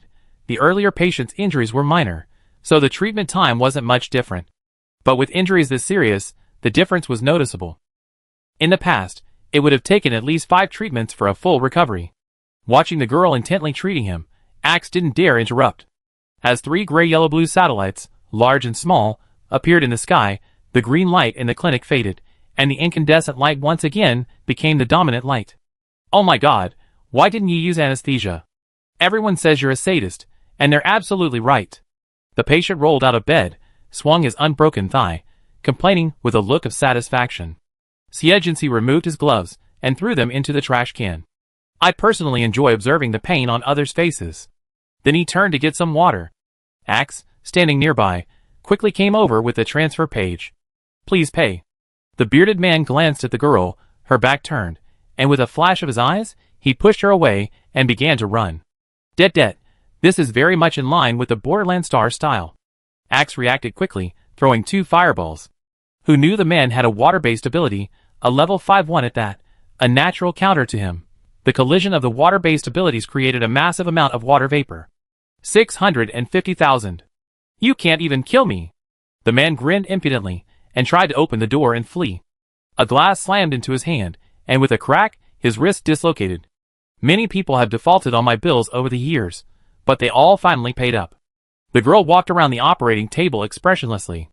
The man straightened his joints, looking down at her like a mountain. I heard that while your powers aren't strong, you're not to be trifled with. I wonder which coward spread that rumor. Could it be you deliberately spreading it to disguise your lies? Axe covered his eyes with reluctance and retreated silently. Level 5 was considered high in their shop, but anyone with a clear mind wouldn't offend a highly skilled doctor. Besides, the boss certainly had a magic weapon for crushing and winning. The transparent water curtain enveloped the girl like a giant palm. The man clasped his hands together, controlling it. Haha, I'm going to suffocate you, you consumptive bastard. The sudden lack of air made Xie face darken, and he coughed, covering his mouth, which only excites him more. He glanced around the small clinic, unsure how many valuable items were there. Ahem. The girl waved her left hand carelessly, and a green beam of light shot out, piercing the water curtain and, as the man stared in horror, binding him in a spread eagle position, dangling him in the air. Level 5? He tried to resist, but the energy from the beam of light held him down, completely preventing him from activating the energy particles. With equal powers, the one with greater mental strength prevails. I was wrong. Spare my life. The rapid change of attitude clearly showed his mastery. Buzz. Xie activated the chainsaw again, gesturing at his limbs. Give me the money? Or keep my legs? After the man gave her his account password, Axe transferred his entire balance without hesitation, a perfectly fitting trait of Borderland star. The defaulter, drained dry, fled. Xie set down the chainsaw and leaned back against the operating table. The bright light shone on her face, briefly transporting her back to 11 years ago. It still managed to stir up the deepest hatred in her heart. You're still my angel. Why are you so desperate to leave me? A coquettish voice accompanied the woman's alluring figure. Xie wasn't surprised by her arrival. He tilted his head slightly, gazing at the headlights, and said, Mariana, I've long said that angels only exist in ancient mythology. Chapter 13. No, you are my angel. The woman leaned in, caressing her face with her sharp-nailed hand. Her voice was low and tender. There's such pure indifference in your eyes, devoid of any desire, it's intoxicating. She then kissed her on the cheek. Such a captivating contact made even the onlooker, Axe, swallow hard. A spark ignited in his heart. But Xie was like a block of ice, maintaining a relaxed, tilted head, his eyes only slightly tilted, their expressionless as still water.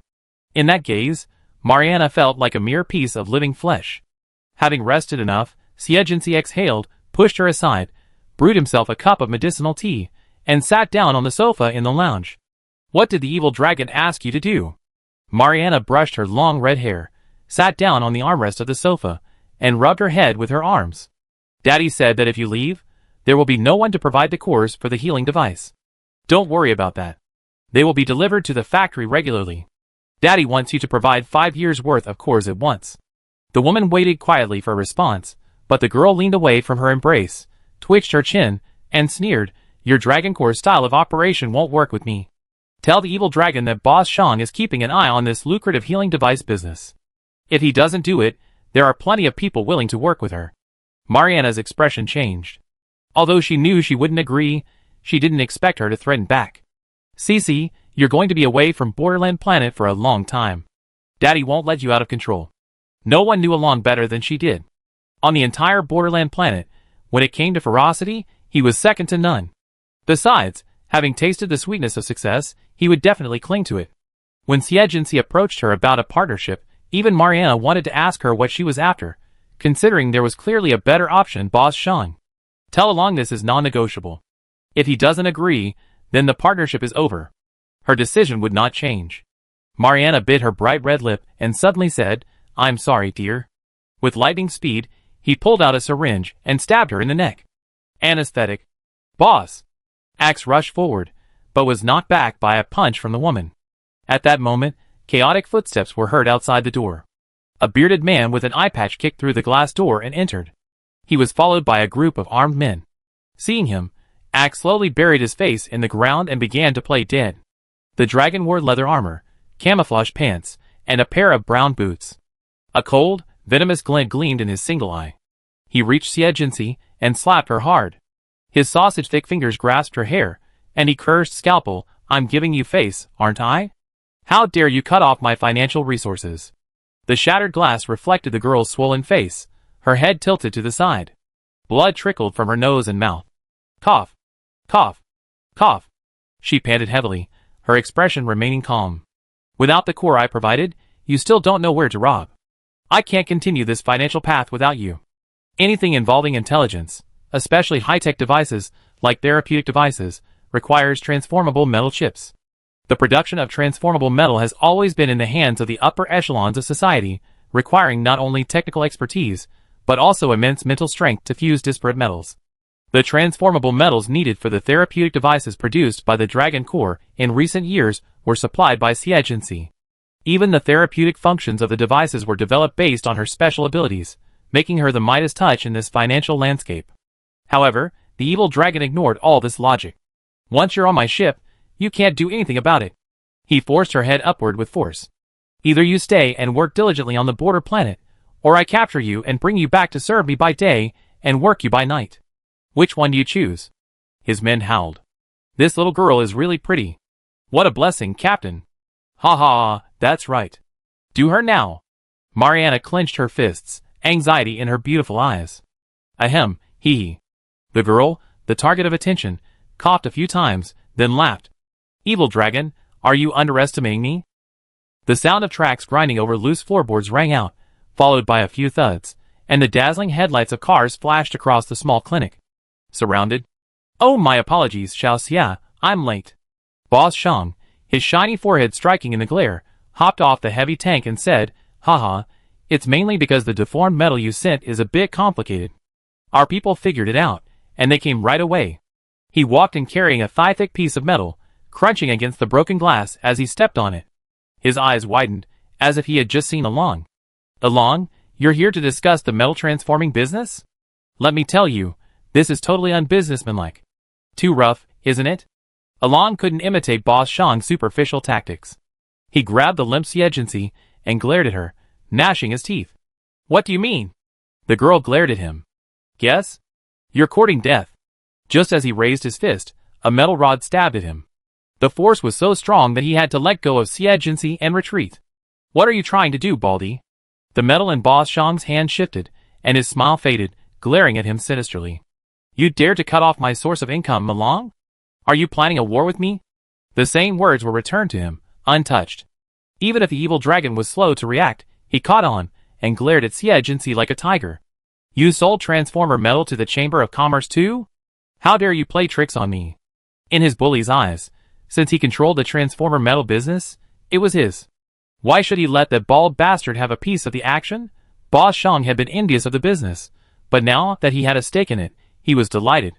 Who would think this money is too little? Little Xie has good sense and knows you're a bully, and can't be trusted. Of course, we need to find someone reliable to partner with. The two leaders of the Border Star confronted each other.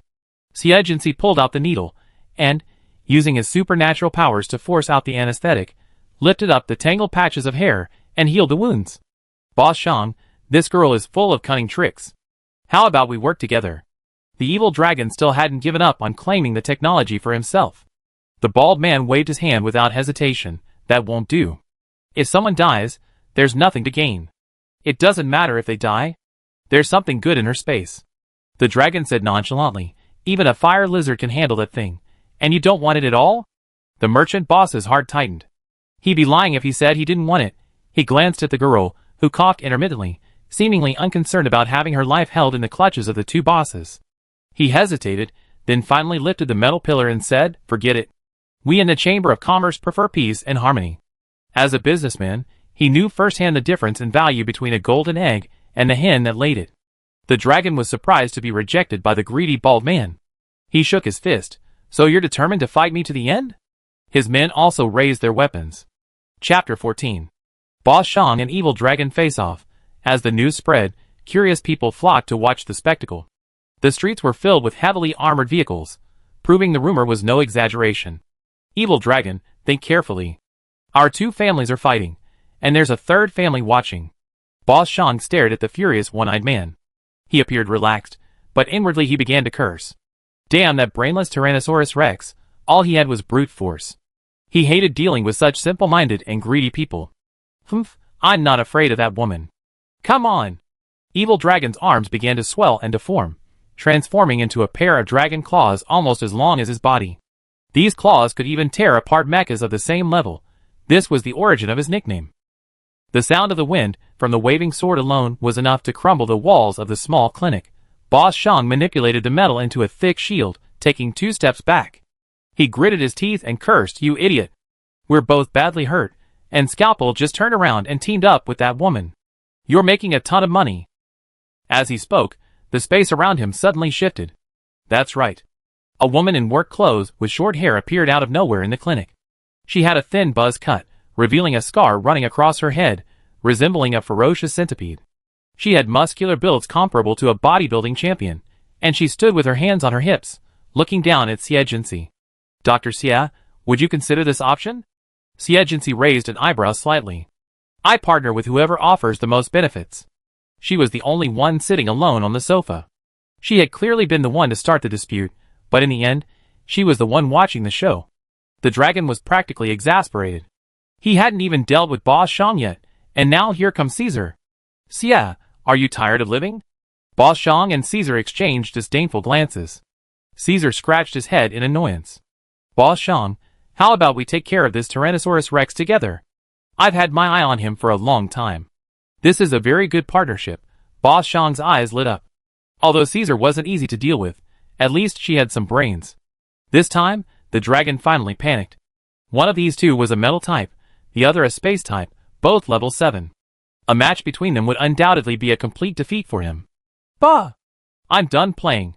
He turned his back on the two men and was about to leave. As he left, he yelled to Xie Jinxi, "You better deliver the core to me on time." Of course. Xie Jinxi watched the group leave, a smile playing on his lips, but a cold look in his eyes. Then the shabby little clinic fell into a delicate situation again. With one leg missing, the 3 pillars of the triangular structure seemed poised to collapse. Caesar glanced at the wary bald man, patted Xie Jinxi's patchy head, and said with a hearty smile, "Little girl, I've repaid your debt of gratitude for saving my life.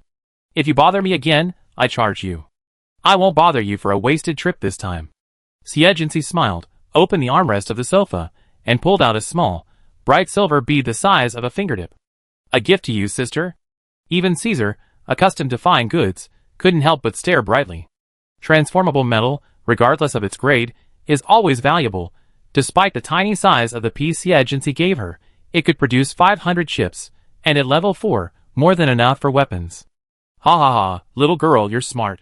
Caesar patted her shoulders a few times and left, satisfied. Little did he know that Boss Shang's heart was bleeding. "Xiao Xie, why are you so generous? Even though you have the skills, you can't treat money as money." "Because my life is more important." Boss Shang had to admit, he was still a little confused about this little girl. "By the way, you can report to the high school tomorrow. It's your convenience." "Thank you very much." "That's right. Let's have a happy cooperation. I'm not exaggerating, I'm better at business than Dragon." He passed on. Some kind of message. Quickly kick out that piece of shit like Along and cooperate with him wholeheartedly. But there are some things only he can do. Boss Shang couldn't think of any way he couldn't compare to Along, muttering, "That guy's just good at robbery." But facing the half-smile of the girl, he could only pat his bald head. "As long as you guarantee my supply, everything's fine." "Ha ha, then I'd be leaving first. Goodbye." Xie Jinxi always believed that profit is the greatest driving force between people. But there was still one flaw. She picked up a piece of glass from the ground and examined the wounds through its blurry reflection, one at the corner of her mouth, 3 lesions on her scalp, one at the corner of her mouth, and a shot of anesthetic.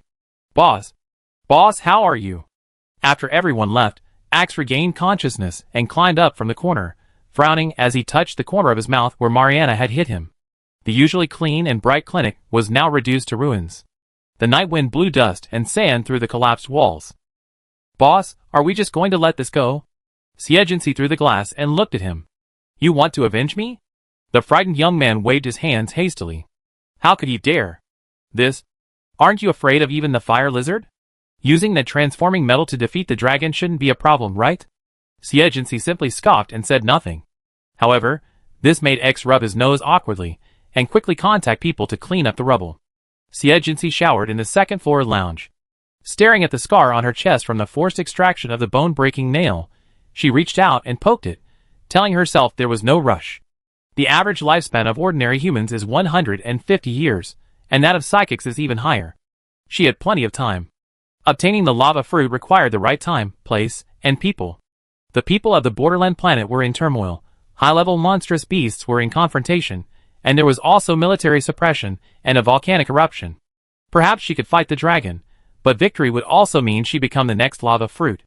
Because showing a flaw on the borderland planet would be tantamount to seeking death. Chapter 15.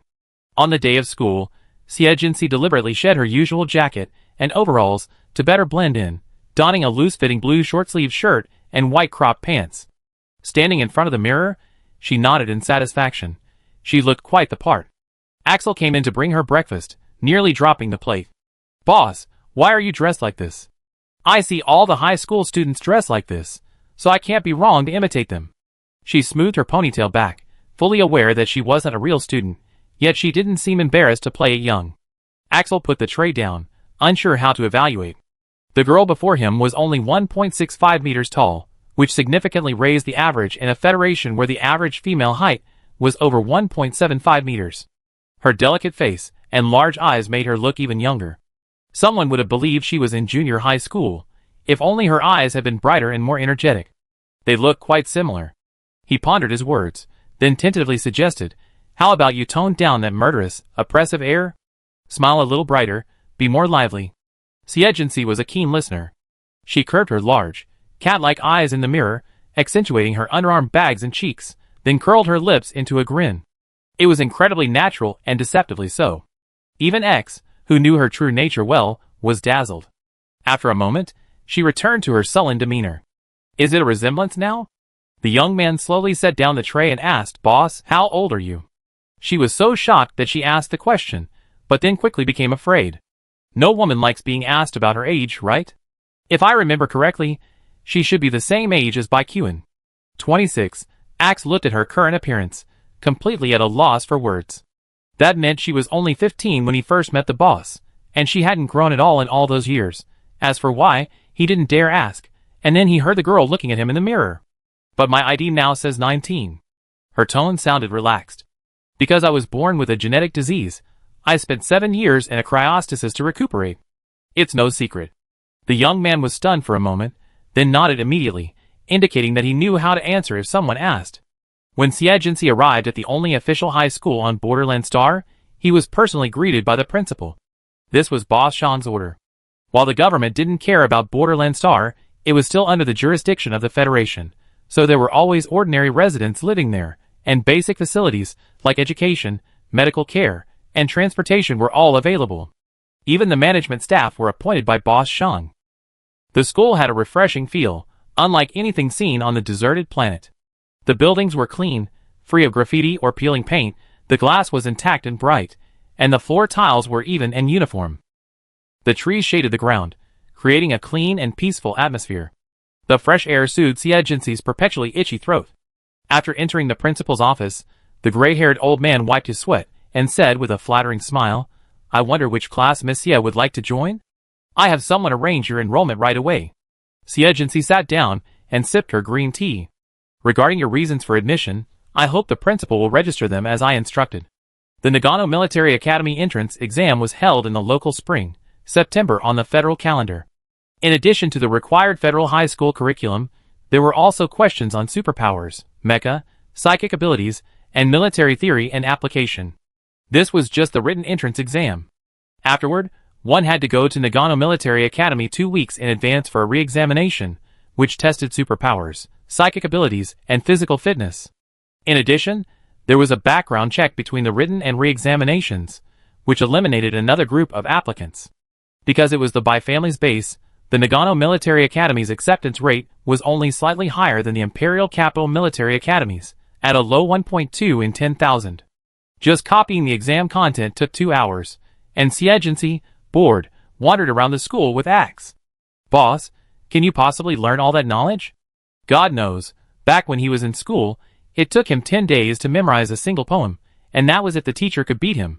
Otherwise, he just beat them up and skipped class. It should be enough, assuming the content hasn't changed much since I learned it 11 years ago. The two chatted idly as the bell rang. Are you the infamous Scalpel?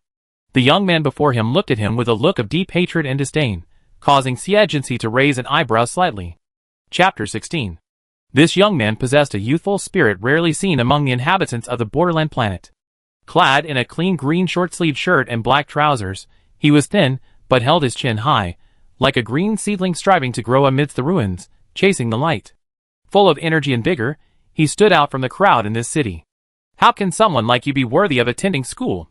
It seemed as if in his eyes, Xie was an unforgivable villain. Axe, a bully at heart, approached the young man with his fist clenched, sneering, "Hey, you're a jerk with no guts. Let your grandfather teach you how to talk." A hint of panic crossed the young man's face, but he still stared stubbornly at the two men. "This is school. What do you want?" Bang! With a single punch, Axe told him what he was doing. Xie simply watched coldly. He knew he wasn't a good person, approaching and provoking him. He deserved a beating. The young man collapsed to the ground, utterly humiliated, his eyes wide open, as if in disbelief that the other party had the audacity to resort to violence right here in school. It's true that few people resort to violence in school, but do you know why? Xie didn't even turn towards him, merely glancing sideways. It's not that they follow school rules, but they're afraid of Boss Shang. And I'm not afraid of him. The school will become a pure land, not because the evildoers here have a last vestige of goodness, but because they fear the school's protectors. On the borderland planet, all order is based on strength and self-interest. Suddenly, a mental force assaulted her, brimming with malice. The young man's eyes flashed with triumph. His mental power was the highest in the school, overwhelming even a level 4 psychic. And this Xie was a sickly person. He was indeed very strong. Even Axe felt a little dizzy. "Hey, are you tired of living, kid?" He immediately gathered his composure and delivered a powerful kick. Now that he was barely touching the threshold of level 5, the kick was quite powerful. The boy flew 2 meters, collapsing the roadside green belt. A faint green light shone, and the boy surprisingly had the strength to get up. He spat out a mouthful of blood and laughed at Xie. "Scalpel, you didn't expect that one day you'd be attacked by me, did you?" For a moment, Xie didn't know how to respond. "So you're a healing type? You dare to prance around in front of me? I'm not giving the school any face today." Axe was so angry he laughed. He launched a fireball and was about to charge forward, but the girl beside him stopped him. "Don't get anyone killed." "Okay." It was a one-sided fight. The bell rang, and the gathered teachers and students remained motionless. The former had subtle expressions, while the latter were mostly filled with righteous indignation. Even though the young man was a healer, the blood still flowed uncontrollably. Axe grabbed the man's clothes and delivered one final punch before spatting, standing up, and treading across the uneven tiles toward the girl. The young man chuckled twice. Not a single bone was broken. "I held back, boss." Xie saw his thoughts at a glance. "Don't worry, Boss Shang won't blame you." Then he walked over to the slightly trembling boy. "I remember 2 years ago, you brought your father to my clinic for treatment. He had ruptured internal organs and a broken leg." His fearful eyes immediately turned to hatred. But this intense emotion had no impact on Xie. As if reminiscing, she continued, "You only had 200 lianqing coins, not enough for me to help. You knelt down and begged me, saying you could sell yourself to my clinic to help me. You cried so hard, but I still managed to repair your father's damaged internal organs and save his life. He only needed amputation later." "Shut up. Don't even mention him." The tears from his eyes were stained with blood, and it was easy to imagine him biting the girl's flesh if he could. "You could have saved him, but you stingily amputated him. If you hadn't given him hope, he wouldn't have died." These words were truly perplexing. From Xie's perspective, saving his life even when he had no money was a rare act of compassion. When she said this, Axe remembered and couldn't help but sneer. "So it's you, kid?" he said in astonishment. "You're truly a rare species on this desolate planet number 2. You know, others wouldn't even come near our boss if they didn't have money. After all, look at who here does charity. Only you're so shameless, insisting on treating patients even though you don't have money. Sometimes, Xie deeply believed that Axe was her mouthpiece, but these words undoubtedly dealt a heavy blow to him, and he continued to argue. But she's a doctor. Why would she watch a patient die? There were so many things to complain about. Even Axe didn't know how to complain. This was a truth that even adults understood, but looking at the young man before him, and most of the surrounding students, they seemed to be indignant that doctors wouldn't treat patients because they didn't have enough money, and they felt sad about why they were born in such a poor place. Xie sighed. As expected, no matter how much she pretended, she wasn't a serious student. Their ideologies were vastly different. Just as Axe was fuming, the principal finally arrived. He wiped his sweat, fearing that the scalpel might not only cut him down in a fit of anger, but also cause him, the principal, some unhappiness. It's already class time. Why aren't you back in the classroom? He glanced at the dying boy and glared at him with disapproval. Qi-yun, you're about to apply to military school. Why are you so desperate? After all, he was his student, so he still gritted his teeth and pleaded with Xie. Miss Xie, what do you think? Take him away.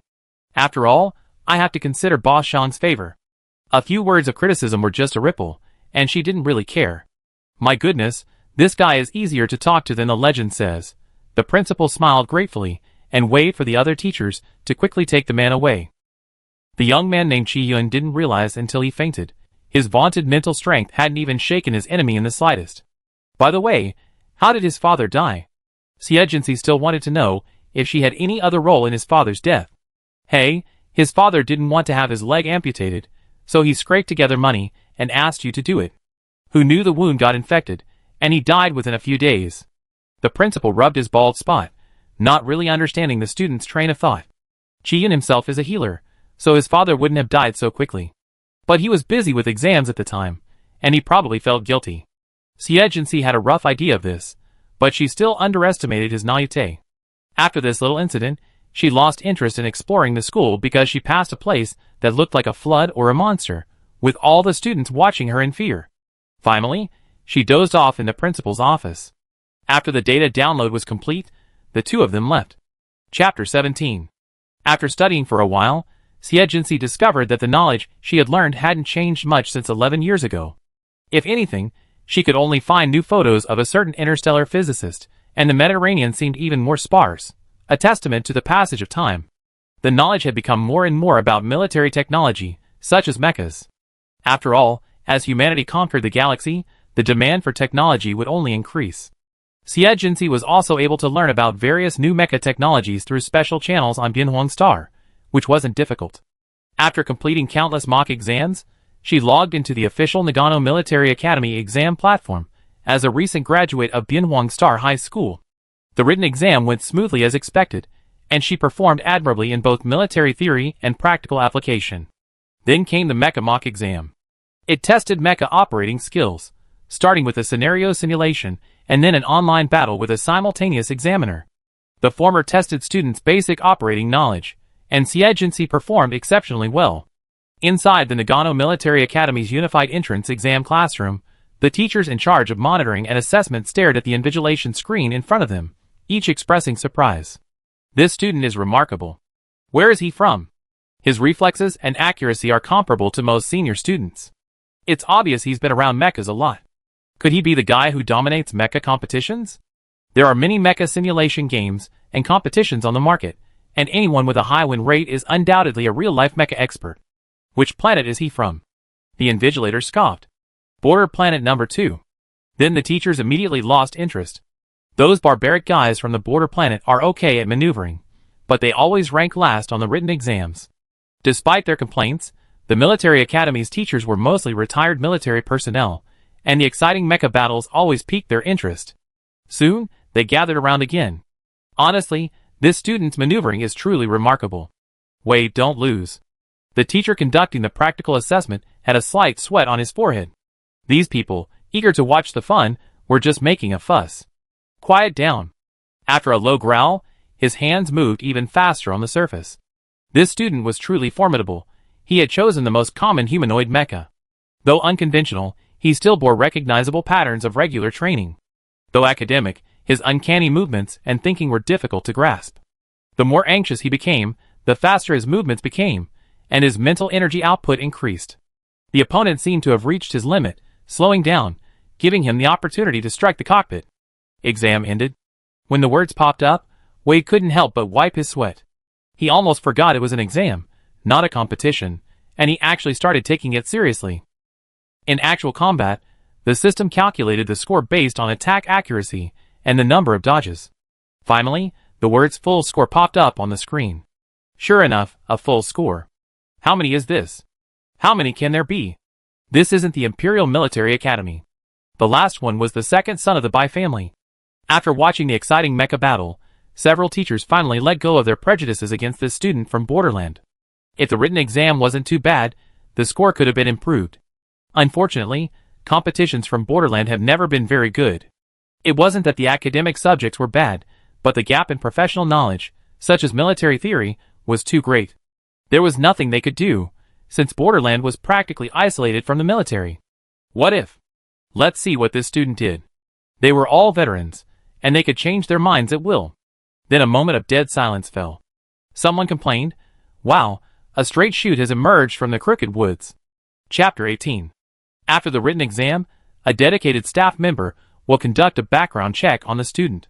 This is usually done online and through files. Unless there are special circumstances, an on-site investigation is not conducted. Xie, through Boss Shang in the school, had prepared a flawless file, but she still hadn't received a notice for the re-examination. That day, she checked her laptop again, and it still showed assessment in progress. Could it be that Nagano Military Academy discriminates against students from our boundary planet? Axe murmured, crunching his apple and leaning over. Xie tapped the armrest lightly, pondering what had gone wrong. At least, Nagano Military Academy wouldn't dismiss her so easily. Otherwise, the reputation of a Marshal's son would be too worthless. Just then, Bond sent her a message. News came from the port. Someone from the Nagano Military Academy is here to conduct a thorough investigation into your background. Axe was shocked. Damn! The Marshal's son is so generous. Oh, that's out of the question. They're actually conducting an on-site investigation on her. It seems someone's plotting something. What should we do then? Axe perfectly embodied the saying, the Emperor is not in a hurry, the eunuch is. No hurry. Let them investigate for a while. The next day, another message came from the principal. Miss Xie, the on-site investigators from the Nagano Military Academy want to see you. Xie immediately stood up. I'd be right there. Axe was a little nervous on the way, trying to rehearse his lines. What should I say if they ask? Should I say I'm your cousin? Or your uncle? Xie sat in the passenger seat, gently supporting her forehead and looking a little groggy. Tell me the truth. Huh? The young man was a bit confused. How could he tell the truth? When he arrived at the office, he saw the principal, smiling and refilling coffee.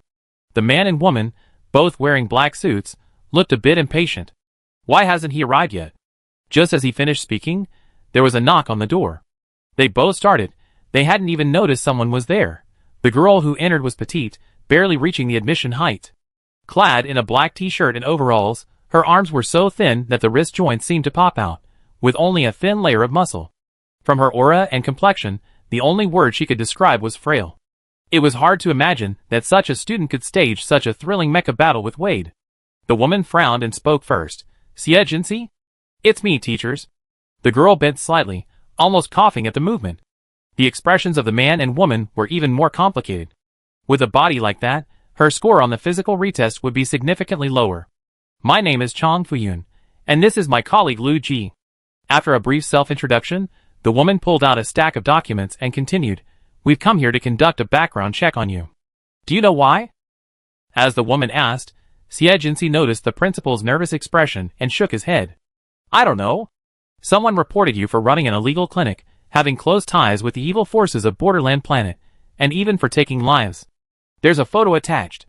We should have rejected you immediately, but because you were recommended by Major Bai, we're conducting a field investigation on you. As she spoke, she watched her expression intently, detecting no trace of guilt or panic, only a frown on her delicate, light brows, a look of deep confusion and anger. After reviewing the report and the evidence within, Xie looked the woman in the eye and said, I can only say that the whistleblower has malicious intentions. On the one hand, he's telling the truth, but on the other, he's deliberately smearing me. Seeing both of them frown, she calmly turned aside and said, Why don't I take the two teachers to investigate personally? No need. We investigate what needs to be investigated personally.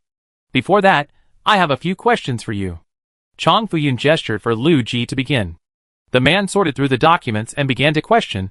Your ID says you're an orphan, but our investigation revealed that you arrived on border planet number 211 years ago. Yes, to be precise, you were abducted. The girl's startling statement immediately put Axe, who was standing nearby, on guard. Help! The boss is actually selling him off just to get into school. Xie gave him a cold glance. The one who kidnapped me is him, my current assistant. 11 years ago, when I was seriously injured, I met Axe and was kidnapped to border planet number 2. I then spent 7 years in a cryo chamber recuperating. So, while I should have been 26, my biological age is now 19. These things were no secret on border planet. The two of them could easily find out. It was better to confess than to conceal them. Chong Fuyun and the other two were veterans with justice etched in their bones. If they hadn't been warned by their superiors not to clash with the people of border planet, they would have nearly brought Axe to justice. According to federal medical law, physical growth ceases after entering the cryostat, so actual age cannot be counted. The woman glanced at the girl with regret. If she hadn't been severely injured and frozen, the child would have grown and developed naturally. Then why were you seriously injured? I don't remember. Xie said without hesitation. My memory was wiped. Lu Ji glanced at the woman, who nodded. Then he said, do you mind if we examine you? The girl hesitated for a moment, nodded, and closed her eyes. A non-aggressive mental energy passed over her. All right. Lu Ji's face was solemn as he replied to the woman, there are indeed signs of brain injury. Chong Fuyun's grip on the documents tightened. Second question, regarding your clinic's connection to evil forces, please explain clearly. I'm just a healing psychic. Surviving on a desolate planet is no easy task. The girl gave a wry smile, her struggles palpable. Besides, I was only a level 3 at the time, and besides running a small clinic, I didn't know what else to do. You too have heard about the conditions on the border planet. Anyone seeking medical treatment from me isn't necessarily a good person. Isn't that a doctor-patient relationship with a malicious force? Besides that, in the 4 years I've been running the clinic, I've never participated in any illegal activities, except for leaving the settlement to hunt. Feel free to investigate, teachers. After saying this, she could no longer suppress her coughing. The sound of her cough, emanating from her lungs, was heartbreaking. Axe, huddled in the corner, was practically dumbfounded. My goodness, if he hadn't been working alongside the boss all these years, he would have believed it. What a self-reliant, independent student who refuses to be corrupted by the environment. As for the murder case mentioned in the report, the two didn't ask further. As usual, if it's not a secret, it can be clarified by investigation. Chong Fuyun stood up and patted her shoulder. Go back and wait for the reply.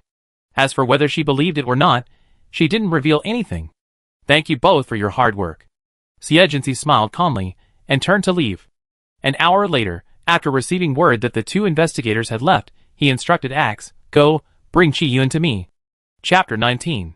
Anything that happened on border planet number 2, as long as Xie wanted to know, was covered without fail. The anonymous report sent from border planet to the Nagano Military Academy was easily located on the computer. Even without her asking, someone would naturally investigate. Let me go! The boy was carried like a chicken by X to the clinic's second-floor balcony. This kid tried to escape with the investigators, but was caught by Boss Shang's men. X kicked him hard in front of the girl. Qi Yun, clutching a travel bag, glared at the girl in front of him with a look of panic and anger. Xie, you've revealed your true colors the moment the investigators left. I definitely expose you. Didn't you just expose me? Xie sat on a rattan chair, sipping a cup of chrysanthemum, wolfberry, and puff striculia tea. Did it work?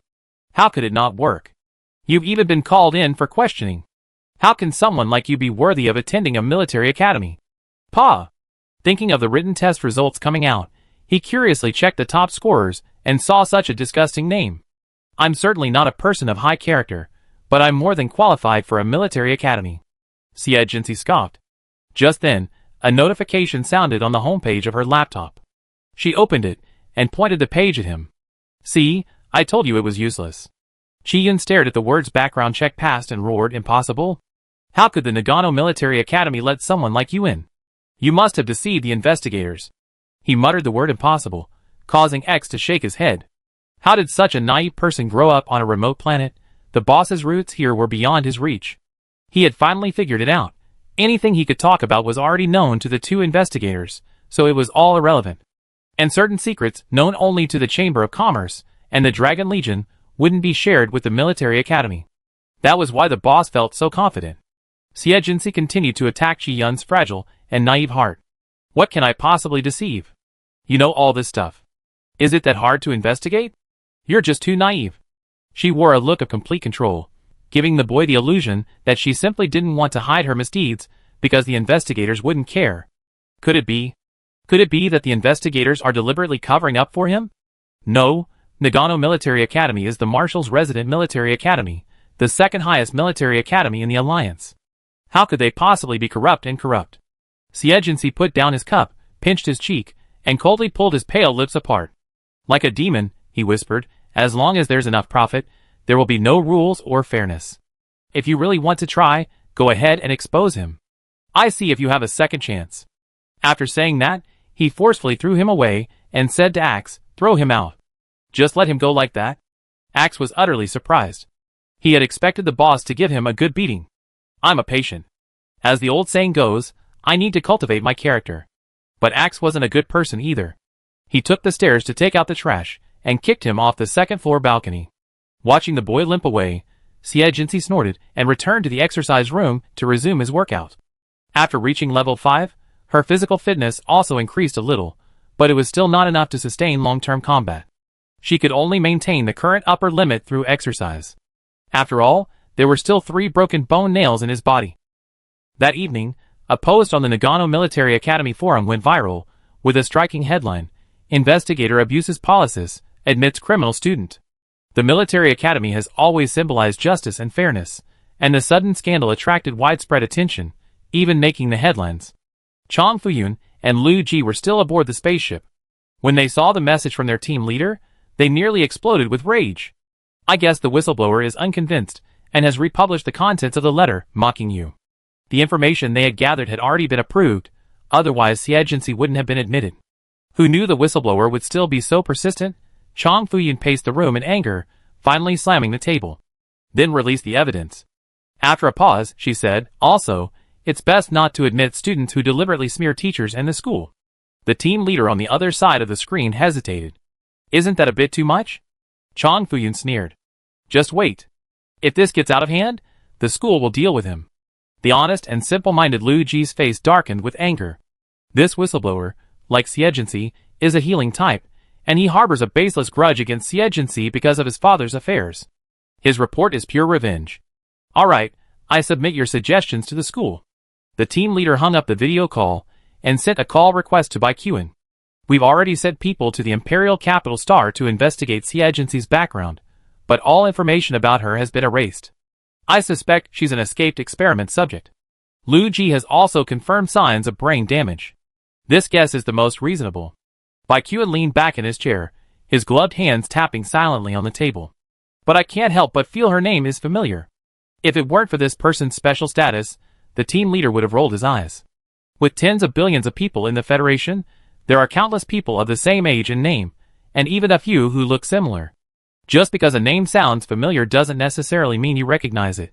It could be a celebrity who's often in the news. He simply replied seriously, we've used AI to compare all women of the same age with the same name and surname, and haven't found anything. Never mind, thank you for your hard work. Baikuin pinched his brow. The adjutant kindly handed him a glass of warm water, but he couldn't avoid the question, don't you think this name sounds familiar? The adjutant had grown up with him, so he could remember things that he couldn't. I remember several Xie Jinxis, but some are long dead, and some serve in the military. None of them have anything to do with the one from Bianhuang Star. His tone was a little subtle. Major, you're so concerned about her, aren't you suffering from lovesickness? Baikuin emphasized, I really like women who are plump and gentle, preferably the opposite of my cousins. Miss Bai is truly not suited to family life. At this point, the atmosphere had nothing to do with Xie Jinxi. In just 2 weeks, the re-examination for the Nagano Military Academy would begin.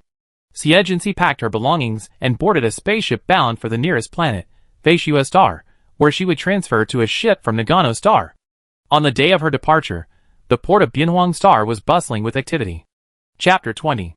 Scalpel, the most famous doctor on Border Planet number 2, is leaving.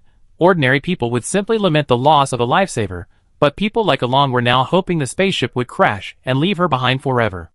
"Oh, my lovely Cece, I never see your cold face again." Mariana took the girl's cold hand and rubbed it against her face, like a kitten seeking caress. Her red hair fell, revealing the teeth marks on her back. "Damn it, you must have been kicked in the head by a long-eared beast's hoof to want to go to school. Wouldn't it be better to just stay here and make a fortune with me?" Alon grabbed his woman and cursed, "Get out now. Don't seduce my daughter." Mariana pouted and snuggled obediently in his arms. From beginning to end, Xie Jinxi only smiled faintly, seeming to be extremely excited about the life to come. "Keep in touch when you have time." Mr. Shang pushed aside the disgusted father and daughter, gently taking the girl's hand and earnestly admonishing her like a kind elder, especially the core. "Remember to give priority to our Chamber of Commerce. We definitely make more money than that pervert. You have to trust my ability, right?" Seeing that the evil dragon was about to go berserk again, Xie Jinxi nodded. "Don't worry, we have as many as you want." Then both of them smiled with a touch of satisfaction.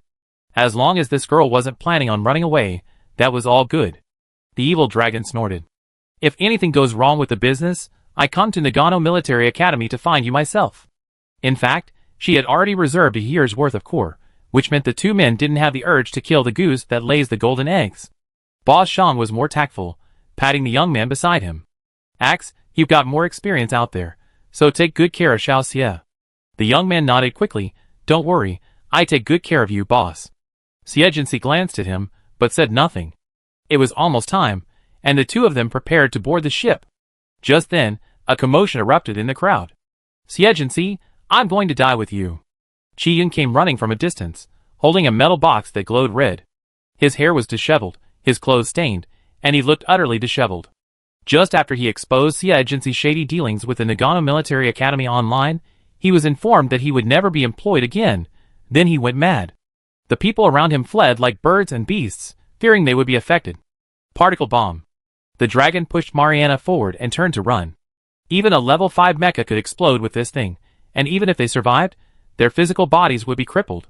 Bond immediately came up to protect Boss Shang. "Boss, let's retreat first." He glanced at Xie Jinxi again. This was the goose that laid the golden eggs, and he couldn't lose it. "Miss Xia, come with us." "No need." Xie Jinxi extended a finger, and a green dot shot out like a bullet, hitting the bomb. With a loud bang, everyone instinctively dropped to the ground, and the entire airport shook. Boss Shang's heart trembled. He had spent a fortune building this airport, and had gone through so much trouble to negotiate with the Federation to obtain flight rights. If it collapsed? The thought of this possibility made his head buzz. "Boss, don't be so dizzy. The airport isn't collapsed." The portly bald man snapped awake.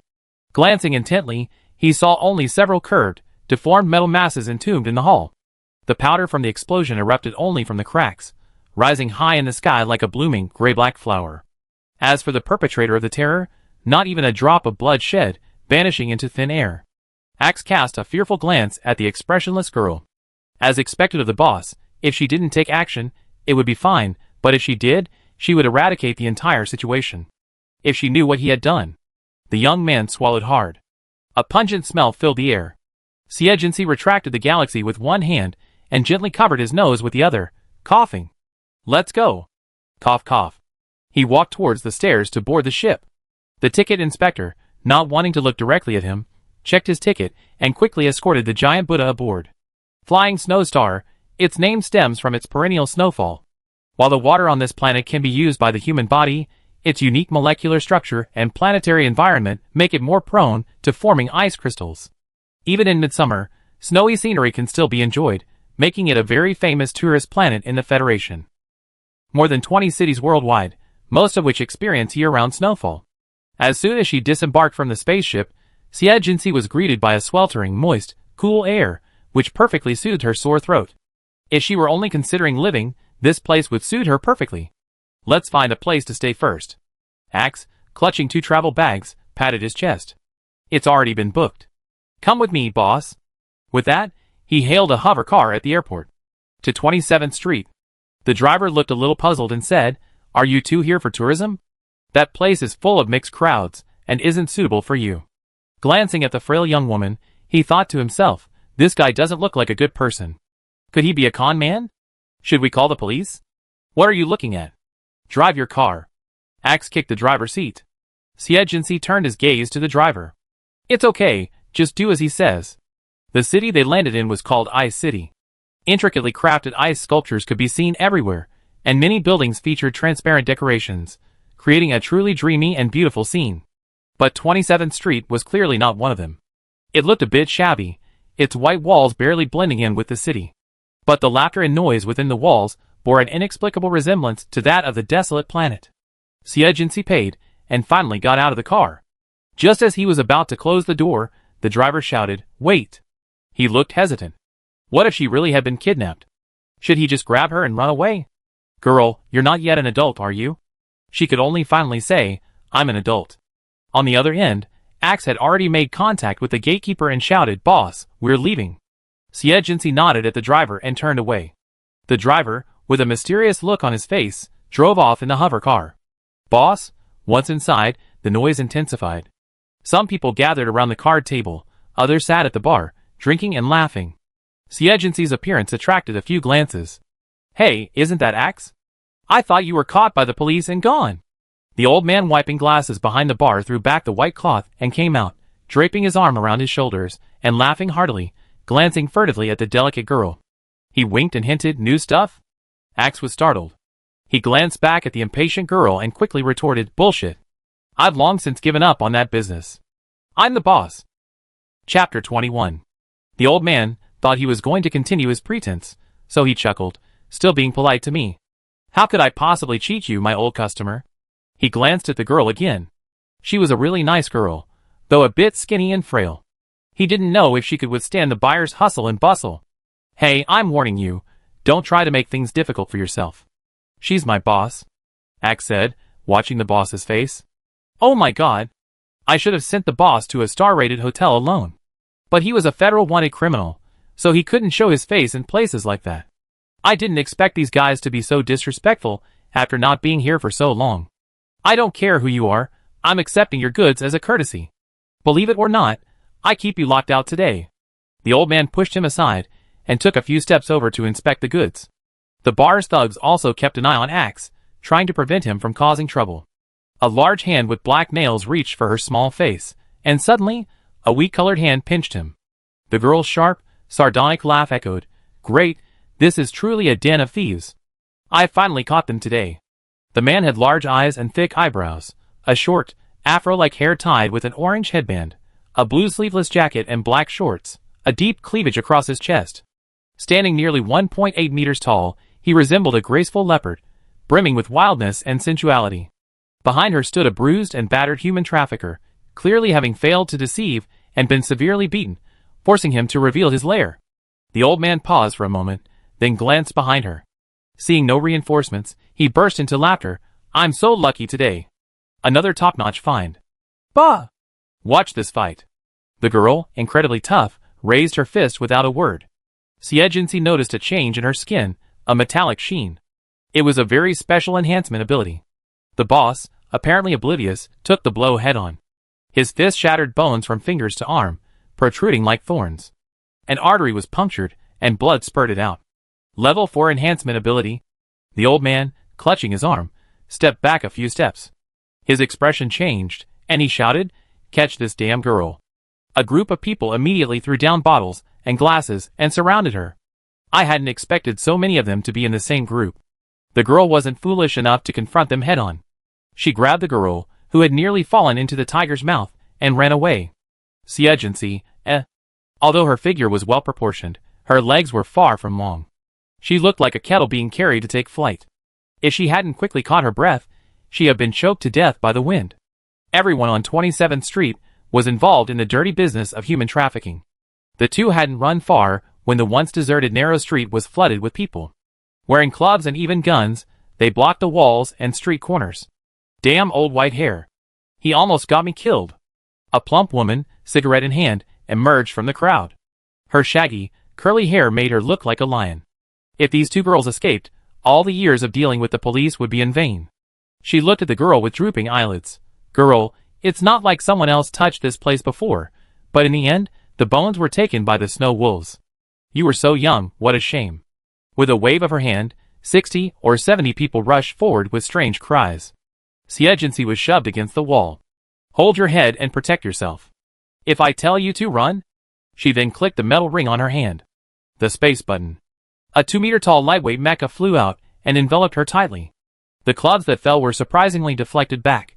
Bullets pinged off the mecha, leaving no trace. Xie eyes flickered. A level 6 mecha, a military grade 1 at that. Who knew which rich young lady had gone out on an adventure? However, a level 6 mecha alone wasn't enough. The fat woman had clearly noticed this girl's identity and hesitated. The rule of the underworld: never associate with people with connections. But the situation was uncontrollable. Rather than letting this girl escape and bring a group of people with her, it would be better to kill her right here. All of you, get out of here. The helpless gang retreated like a tide. The fat woman tossed away her cigarette and glanced around. What are you all standing there for? We can't let this girl out. With these words, 2 men emerged from the wall and one from the end of the street. Old White Hair owes us a huge favor this time. The girl in the mech looked around warily. There were so many bandit leaders. Just as she was pondering how to retreat, a thick cloud of smoke suddenly spread. It could even block mental energy, a 6th level supernatural power. Trouble. Seizing the last glimmer of her vision, she rushed to the rescued girl and shouted urgently, "Let's run!" Xie didn't know what to say. If she wasn't going to run with the mech now, why was she looking for her? She could only warn behind. A powerful fist struck the side of the mech's head, sending the girl and its body flying. The man also possessed enhanced abilities, though not as special as the girl's, but his 6th level strength was more than enough to crush the former. Followed by another thud, it was clear that the girl, her vision blurred, was completely on the defensive. Xie thought for a moment, then prepared to strike. Suddenly, a plump hand grasped her. The woman, like a smoke vent, emitted a continuous stream of thick fog, the true creator of this enchanting world. She grinned and said, "I use you as my reward." "It's truly the best you said, Old White Hair." "You're wrong." "Huh?"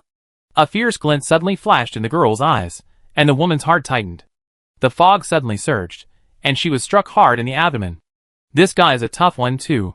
The thought flashed through her mind, and the plump woman hurried to escape. "Save me." She was merely cooperating with the others, with no offensive power at all. She created more fog to confuse the crowd. It was pitch dark, but as she turned, the girl's slender hands grabbed her hair. How could it be possible?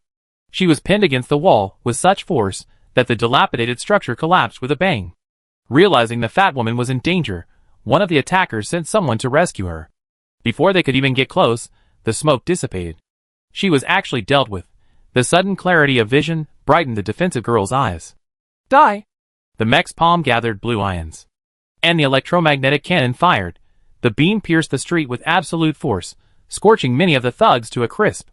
Even several level 6 psychics couldn't dodge and were electrocuted, their skin ripped apart. The beam even penetrated the building and reached the edge of 27th Street. The troops searching the streets noticed something was wrong and rushed over, evacuating the crowd. Ching Ke, the middle-aged man who arrived, stared at the corpses, stunned. Renchinka's exposed face was still stained with blood. She waved joyfully, "Uncle Luowei, I've accomplished a great feat." Luowei's expression was subtle. "Your elder brother has come to see you personally." Chapter 22. Renchinka's expression immediately changed, and she turned to run. A golden whip of light descended from the sky, binding her tightly. The white figure flying over on a hoverboard resembled an eagle with its wings spread. "Renchinka!" Renchinka stuck out her tongue. "Brother, you're here pretty quick. Take Qingxue." Qingxue was Renchinka's mecha. The girl didn't dare to confront him again, and quickly returned the mecha to the space hub. Bang! Ouch! The brother and sister were both equally fierce and wild. Qingxue's fist, as big as a casserole, pounded mercilessly on his sister's head. "Can't you be gentler?" Renchinka covered her head and looked at him. "Can't you see I'm still bleeding? Anyway, you're the toughest one in our family." Qingxue glanced at the wailing all around him and crossed his arms. "Explain." The girl lit up, rambling on about how she was mighty and heroic, how she saved the damsel in distress. Here's the witness." She pulled the expressionless Xie over. "If I hadn't arrived in time, she'd be dead." The petite girl stood like a child among the tall soldiers. Qingxue's expression softened, and he leaned down and asked, "How old are you, little sister?" "Don't be afraid, we're here to save you." 19. Children don't lie. Did you run away from home? Xie was silent for a moment, then showed his electronic ID. This is my ID. Oh my god, you're a year older than me. Renchinka pushed her petrified brother aside, stroking his palm between the girl's head and his own chest. He bluntly said, your head is only as big as my chest. A cough of suppressed laughter echoed from the scene. This girl was as bold as ever. Renchinka allowed his own sister to be ravaged, but he wouldn't tolerate anyone else's laughter. He immediately shouted, what are you standing there for? Didn't you hear they were human traffickers? Quickly gather evidence and bring them back for questioning. Lo Wei frowned, stepped forward, and whispered in his ear, the higher-ups on 27th Street told us to stay out of this. Get out. They've already kidnapped my youngest daughter. No one here can protect this street. After uttering his harsh words, Renchinka thought for a moment and came up with a plan. Go find a few major media outlets and have them write something like this. First, suppress public opinion and see who dares to defend her. At this moment, Xie took the initiative and said, please give me a code. Don't worry, we will definitely protect the privacy of minors. Ahem, victims. After Renchinka gave his assurances, Brick ordered his men to work, muttering at the end, she doesn't look like an adult at all. Luo Wei came over and prepared to take her away, but Xie suddenly clapped her hands, I left something behind. She also had a backpack. So Luo Wei and Renchinka followed her back to Old White Hair's bar. They were about to run into Axe dealing with the military. Sir, please show me your ID. I'm busy, I need to find someone. Axe was panicking. He was a wanted criminal, and all his IDs were fake. By then, the military had already brought the facial recognition device, and Axe's calves were trembling. Cousin, why haven't you run yet? Xie voice came to his rescue. Seeing her, Axe nearly burst into tears. Sister, are you okay? Are you being bullied? It's all my fault that someone tricked me. With that, he ran toward the girl, past the man adjusting the equipment. Is this your cousin? Renchinka sized the young man up and whispered, I suspect he's in cahoots with these human traffickers. Xie couldn't help but sigh at the girl's good judgment. No, he was just beaten while trying to protect me. Finally, after much persuasion, Axe followed Xie onto the military hovercraft. Like a mouse in a cat's den, he was so uneasy that he had to find a conversation starter. Hey, which hotel should we book? The ship to Nagano doesn't leave until the day after tomorrow. Before Xie could reply, Renchinka leaned over from her left and said, I'm also reporting to the Nagano Military Academy the day after tomorrow. Let's go together. I have my brother transfer your ticket to my cabin, and you can stay with me for the next few days. After that, she leaned close to Xie ear and whispered, your cousin seems unreliable to me. You're so easily bullied, I protect you. Her face was overflowing with a sense of justice. Xie truly found it difficult to deal with such kind-hearted people. Glancing at Axe's utterly distorted face, Xie shook her head. No thanks, I just find a place to stay. The girl looked disappointed. Xie stared at her still bleeding face, and condensed a healing light on his hand. Bowed down. Huh, you're a healer. How rare, Renchinka said, lowering her head. The wound healed in the blink of an eye. Luo Wei, who was driving, raised an eyebrow in surprise. Such a rapid healing speed, must he be at level 5? Xie asked to be dropped off at the agency. Because of Axe's connections, she had decided to rent a small apartment. Wow. Boss, you're so good to me. After renting the house, Axe practically burst into tears. Xie opened the window, sat with his back to it, and looked at him. You live here from now on. I should have enough money for rent.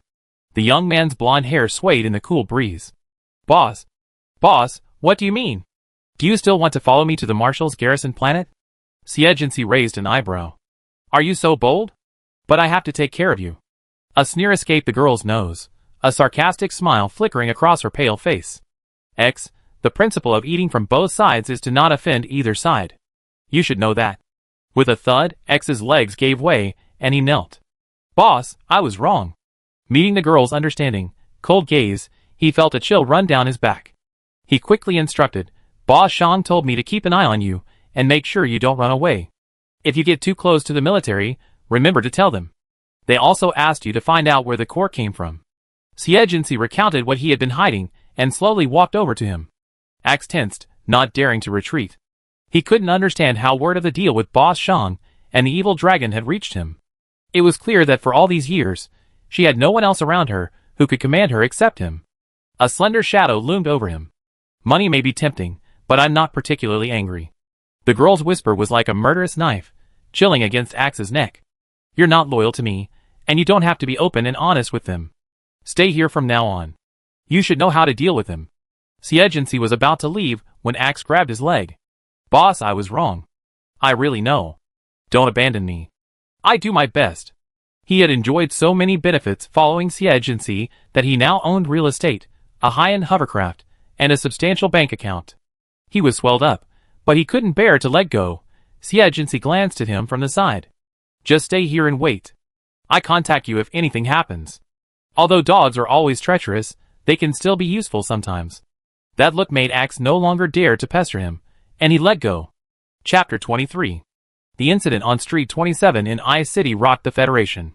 It was appalling that such a large-scale human trafficking organization existed in such a famous tourist city. For a time, the internet was abuzz. My sister disappeared after a trip to Ice City. The official response was ambiguous, revealing collusion between the upper and lower levels.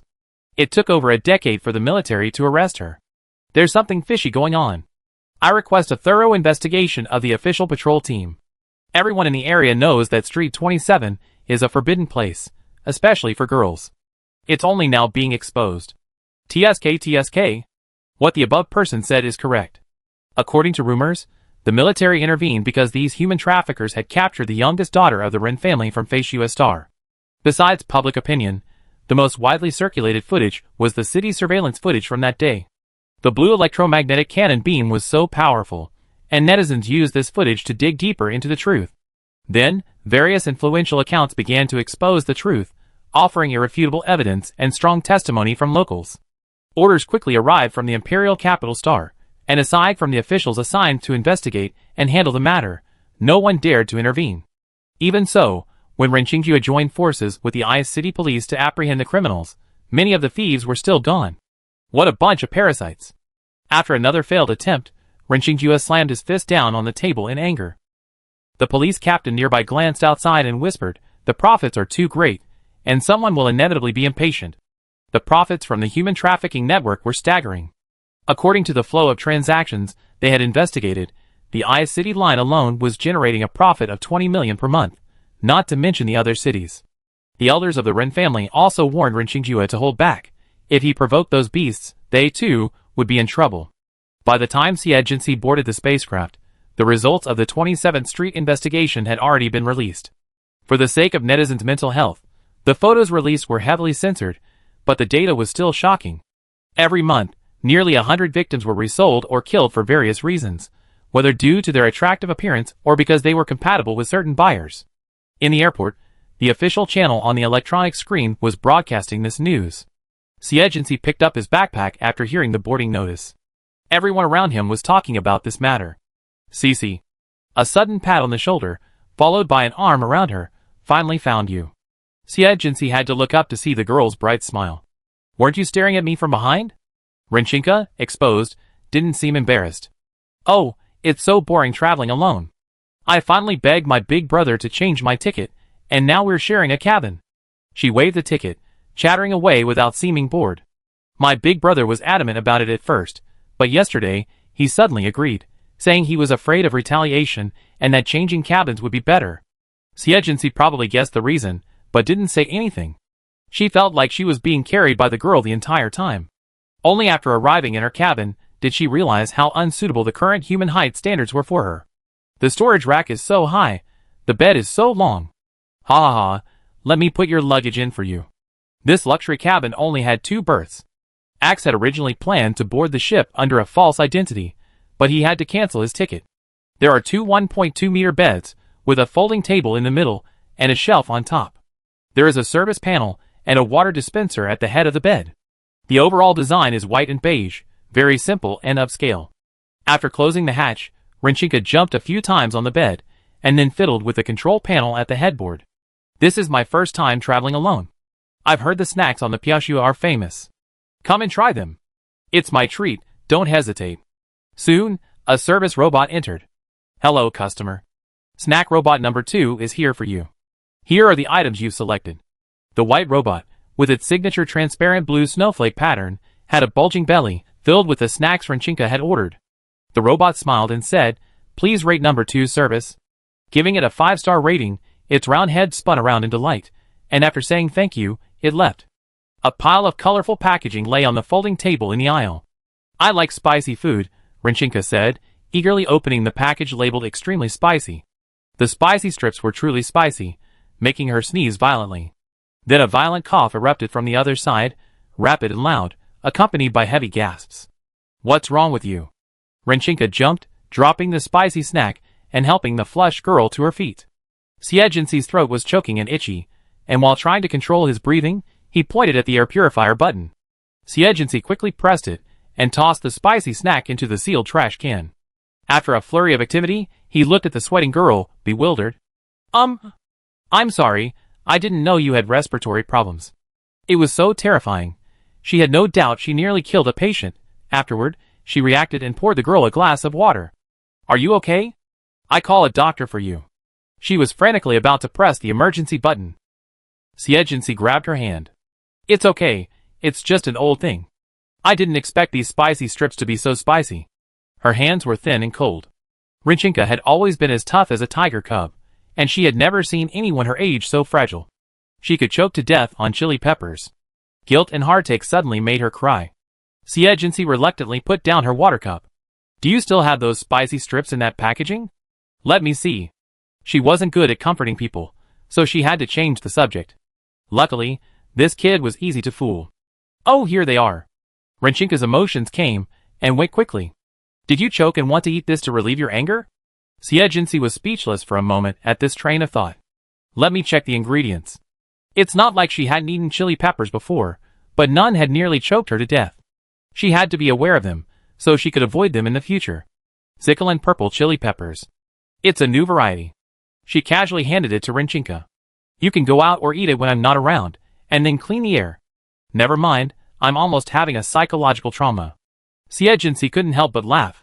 It's a new variety, it would be a shame not to try it. Rinchinka agreed and jumped up. I go out and eat it, and make you feel better. Before leaving, she turned back and said, my brother said the fugitives from 27th Street might cause us trouble. Don't go out alone. Xie was about to say something when she vanished.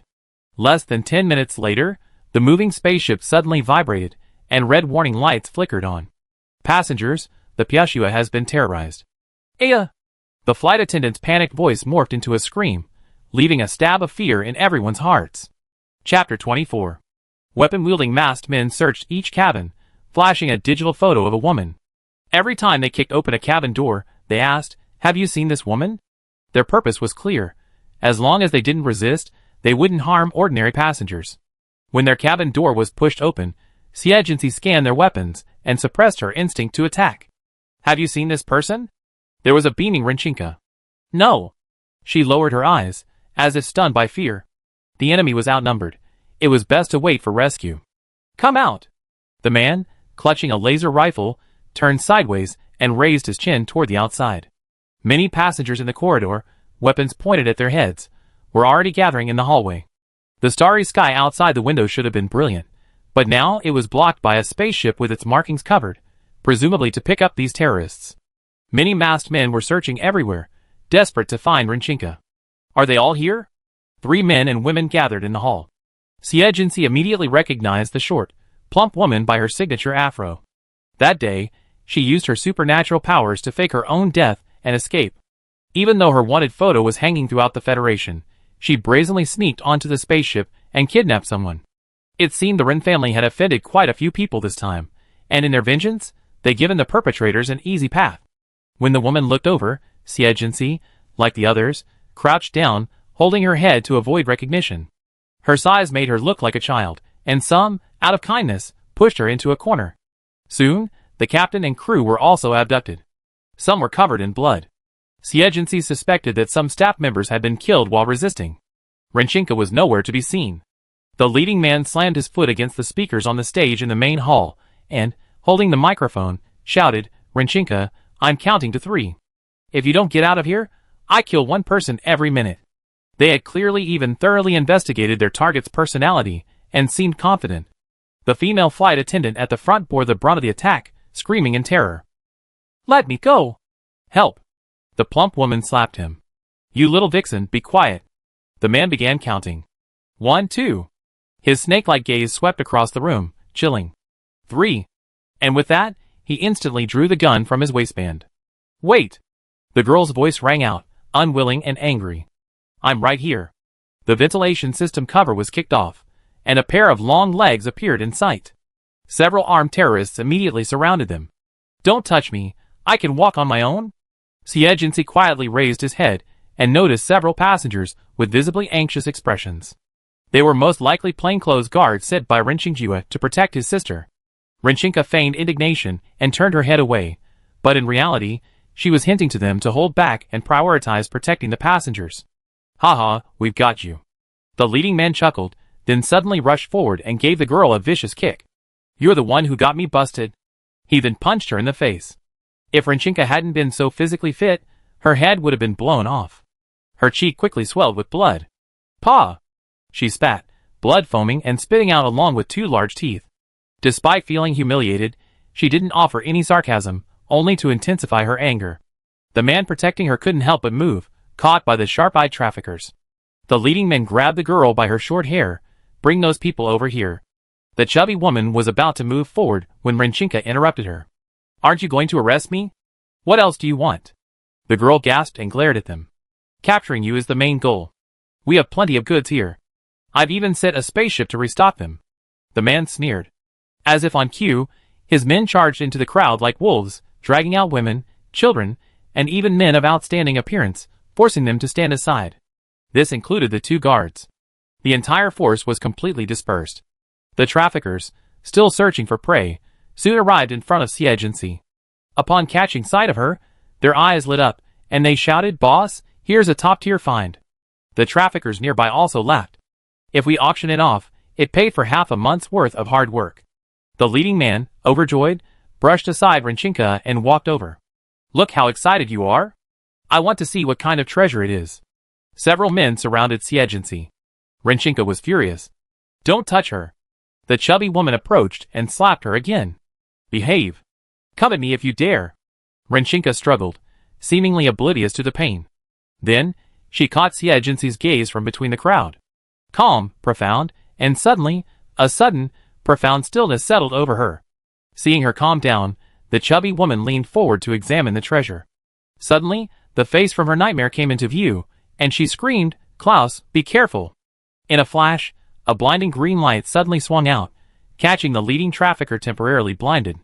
In the gap, a green light flared out like a dancing snake, shattering the weapons in the traffickers' hands. Opportunity. As they frantically drew their guns, several plainclothes guards immediately drew their weapons and counterattacked, and in the blink of an eye, 7 or 8 traffickers fell.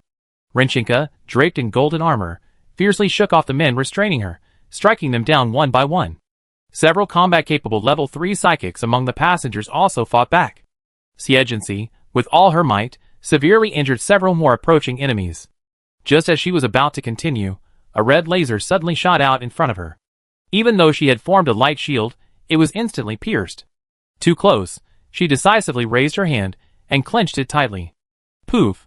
Her bones slowed, allowing her to turn her head to avoid the fatal blow. A level 7 light-type psychic. Everyone's heart sank, including Xie. Renqingjue, clad in a mech, charged forward like a cannonball. Before he could even get close, a laser fired by Klaus pierced his shoulder armor, dimming the entire mech's light. Xie unleashed his psychic power again, but the opponent was already prepared, and the laser arrived even faster. With a puff, his shoulder blade, just a centimeter from his heart, was pierced. What a huge difference in level! His peripheral vision struck the ship's wall, setting off a sharp alarm. He didn't stop, unleashing several more lasers in a fit of rage, causing numerous small explosions. The fat woman's expression changed. Klaus, keep hitting, and the ship will explode. We're still aboard. Klaus finally stopped, glaring coldly at Xie. Behave yourself, or I pierce your heart next time. The traffickers had regained the upper hand. 2 plainclothes guards were killed, and the rest were apprehended. The goods selected by the traffickers were transferred to the other ship. During this process, the cries of women and children were heard, and the next second, Klaus launched several laser beams. The dull thud of flesh falling to the ground echoed, and then everything fell silent. After sailing away for a distance, the ship turned and fired a laser beam at the passenger ship, which exploded with a loud bang. Chapter 25. The trafficker's ship was more like a mobile prison, with most of the activity areas converted into cages and cells. When they entered, there was already quite a bit of cargo inside. Beasts. Rinchinka was restrained by metal rings and thrown into a cell designed to suppress psychic particles along with Xie and several other rebels. My brother won't let you go. Bang! Klaus kicked her in the face and grinned. I'm waiting for your brother. I'm going to avenge my fallen brothers. Then he addressed his other eager men. Leave these two girls alone. Whether we can make a killing depends on them. Don't let the others get killed. The bandits on the ship immediately let out eerie cries of joy. Thank you, boss. The chubby woman, a cigarette in her mouth, leaned against the wall and sneered. A bunch of crotch-brained idiots. Soon, from the ordinary cell not far away, the pitiful cries of women, men, and children could be heard. Rinchinka's eyes were red with rage, and she kicked the iron gate repeatedly. I'm going to fight you. The chubby woman glanced at Xie in the corner, said something like, behave yourself, and then left. Asshole beast. Rinchinka cursed until she was exhausted.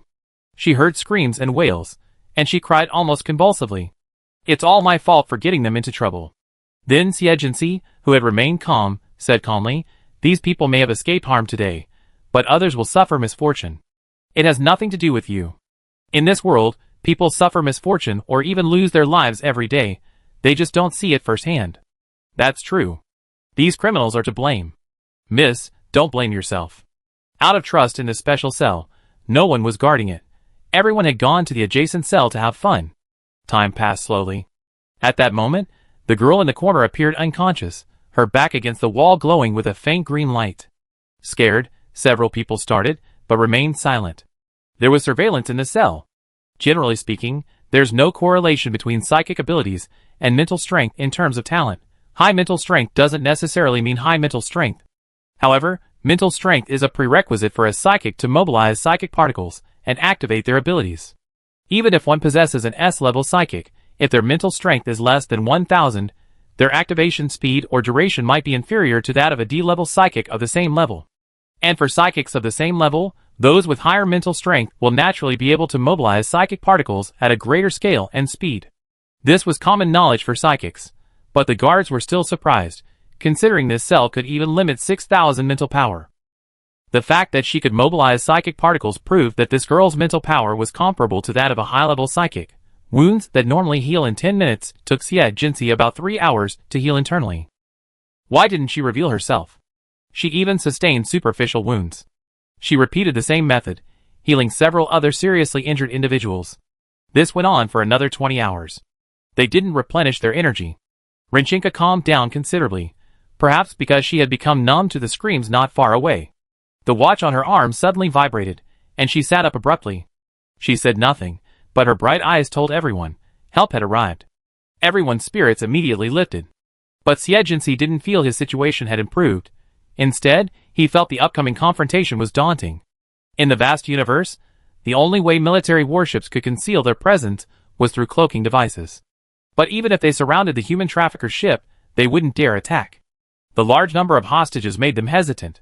The military signaled to the enemy ship, listen, everyone inside. Hand over the hostages and surrender immediately. Klaus, seated in the cockpit, proactively sent a communication request. Looking at the 3D projection of the young man before him, he sneered and greeted, Dear Lieutenant Colonel Run, I'm grateful for your care for my business and my men. You're welcome. Rinchinka glared at him coldly. So what do you want me to do? What do you want me to do? Klaus slammed the button at his fingertips, and the ship immediately fired a cannon at the military's flagship. The military officers were horrified, their faces etched with humiliation. Because of the hostages, they couldn't even fight back. Of course, I kill you. A devilish smile spread across his stubbled face as he ordered his men, go, bring me all the people in the special cells. Realizing what was about to happen, Rinchinka clenched his hands behind his back. The two girls, along with the guards and 4 rebellious passengers, were brought in and thrown before the stereoscopic image. Rinchinka, her face pinched by Klaus, faced the stereoscopic image. Look, she ended up in my hands. The man's hand slapped the girl's face disgustingly. Rinchinka could no longer hold back. I'm warning you, don't touch her. Such a strong little girl, now beaten to the point of near death, left him furious and anxious, yet helpless. Ha ha ha, you want to save her? Come in alone. The military personnel were all panicking. Sir, calm down. The most urgent thing is to rescue the hostages. As they spoke, a scream rang out from the other end of the stereoscopic image. Klaus shot through a guard right in front of them. If you don't come, I kill one every minute. There aren't enough here, there are more inside. No one dared to stop Renchingjue anymore. A moment later, the young man piloted his fighter plane alone into the enemy ship. Renchinka was dragged by Klaus to greet them. Xie heard nothing from the cockpit, but he could faintly feel the aftermath of the supernatural collision on the metal floor. The guard next to him, who had just been pierced by the laser, was still breathing weakly, and blood was flowing uncontrollably. The other ordinary passengers cowered in fear. The fat woman stared at Xie, fearing she might do something tricky. In reality, Xie was as obedient as a dummy. Suddenly, a bolt of electromagnetic cannon fire struck the spacecraft from the other side, forcing it to tilt. Enemy attack. The plump woman hurried to the control panel. Is that the military? No. The captain, in charge of the flight, fumbled with the controls, bringing up the side view. Seeing the insignia on the enemy ship, his expression suddenly changed. It's the three major factions on Border Planet Number 2. Border Planet Number 2 was their next destination. At this moment, the face of the evil dragon appeared on the screen. You're surrounded. Either abandon ship and flee, or be blasted to smithereens. Choose your choice. The fat woman couldn't understand why these people, who had always been obsessed with profit, suddenly turned on them. Evil dragon, we have no grudge against you. Bullshit. Don't think I don't know you're doomed on Face US Star and being hunted by the military? How dare you divert the disaster to Border Planet Number 2? You're courting death. As he spoke, the figures of Boss Shang and Caesar reappeared on the screen. The pressure from these three level 7 psychics chilled the fat woman's heart. Klaus had originally made a lot of preparations to leverage the special status of Border Planet Number 2. We want to settle on Border Planet Number 2 and have a great gift for you. The fat woman projected an image of Xie and a group of women and children. This cargo is worth at least 100 million Lianqing coins. Unexpectedly, the three people opposite laughed simultaneously. Mary, don't you even ask questions before arresting someone. How dare you arrest Scalpel from our second border planet? Chapter 26. Scalpel. Anyone familiar with Borderland Star in recent years knows this name. It's said to possess healing powers surpassing those of advanced healing systems, making it highly sought after by wanted criminals unable to access regular hospitals. Meili glanced at the items in her hand, unsure of who they were referring to. Don't look. It's me. The girl, bound by metal rings, stared at her, her dark, icy eyes sending chills through Meili's pores. Boss Shang sneered across the screen. Why don't you let her go? Let her go. Do you know she almost killed me? Meili screamed in disbelief. Another barrage of fire answered him. Do you think I came all this way to negotiate with you? Evil Dragon's eyes looked as if he wanted to tear her apart. If these guys really sold the Scalpel too far, his financial resources would be gone. He flipped the table when he received the message. The spaceship vibrated again. Klaus, who was in the training room below, dealing with Renchingjue, couldn't help but frown. He pulled out his intercom and shouted, "What's going on?" Mary's stammering voice came from inside. The dragons and the others are here, accusing us of kidnapping Scalpel and bringing in the military. They're bombarding us. Scalpel? Klaus was also startled. Just then, Renchingjue swung another golden whip at him. He quickly stepped back to avoid it, distracting himself and directing Mary, "You hold him off for now. I take care of this guy and bring him up right away." Having heard that Scalpel was a healer, he thought for a moment. Let him go first. Let him go. A woman's surprised voice came from inside. Do as I say. Then send Rat up here to protect me. He's trying to help here, but he can't even get anything done. Be careful, I kill you. Klaus cursed, throwing the intercom and concentrating on dealing with the blood-soaked young man before him. Next to him, level 6 Rat occasionally launched a sneak attack. Victory was in sight. In the cab, Meili stared at the intercom with sweat dripping from her eyes, then looked at the girl with a half-smile. Outside, the Bianhuang Star guys were pointing their cannons, and behind them, the boss was putting pressure. She gritted her teeth and said to Xie, "Scalpel, we were blind to your talents. I let you go first, and then I make a sincere apology." The girl thought for a moment. Okay. Meili breathed a sigh of relief and untied the metal rings around her. The girl stood up, shook her arms, which had become numb from the restraints, and looked at the plump woman. The woman's heart leaped. The next second, a slender hand flashed before her, and the ceiling of the cab flashed between her fingers. With a puff, she was pierced through the joystick beside the driver's seat. She didn't even have time to use her powers. The fat woman twitched, blood gushing down the joystick. Sister Melee. By the time the others reacted, only rage remained, weapons drawn, and they rushed forward. Xie unleashed his powers. Green streaks of light dancing like flexible knives. A continuous throbbing sound woven into a terrifying melody. Soon, only the two drivers at the control panel, and several hostages remained in the cab. Blood soaked the floor, slowly crawling towards the passengers, who were already pale with fear, huddled together, nearly vomiting. The two remaining human traffickers were covered in cold sweat, their necks encircled by brilliant green blades of light. Ahem. Xie, feeling a little weak from not eating for a long time, came between them and said, "Lower the partitions in the cockpit, prison, and training room." The girl's profile, illuminated by the light from the control panel, looked delicate as a doll, yet eerily frightening. The two pilots didn't hesitate and quickly obeyed. After confirming from the surveillance footage that the partition door was open, Xie glanced back at the large screen and said to Boss Shang and the others, "Fire. Don't miss the target." Heh. Mary, still breathing, glared at her. You clearly agreed. Xie said casually, "Didn't you say you apologize? Your lives are just the right price." She glanced coldly at the fat woman. "In my life, I hate being tied up."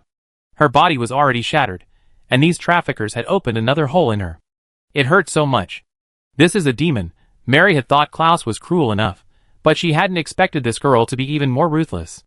In her excessive excitement, the joystick, which had been inserted near her heart, ruptured it, causing the woman to die in a shower of blood. The sudden turn of events sent the human traffickers into a state of panic.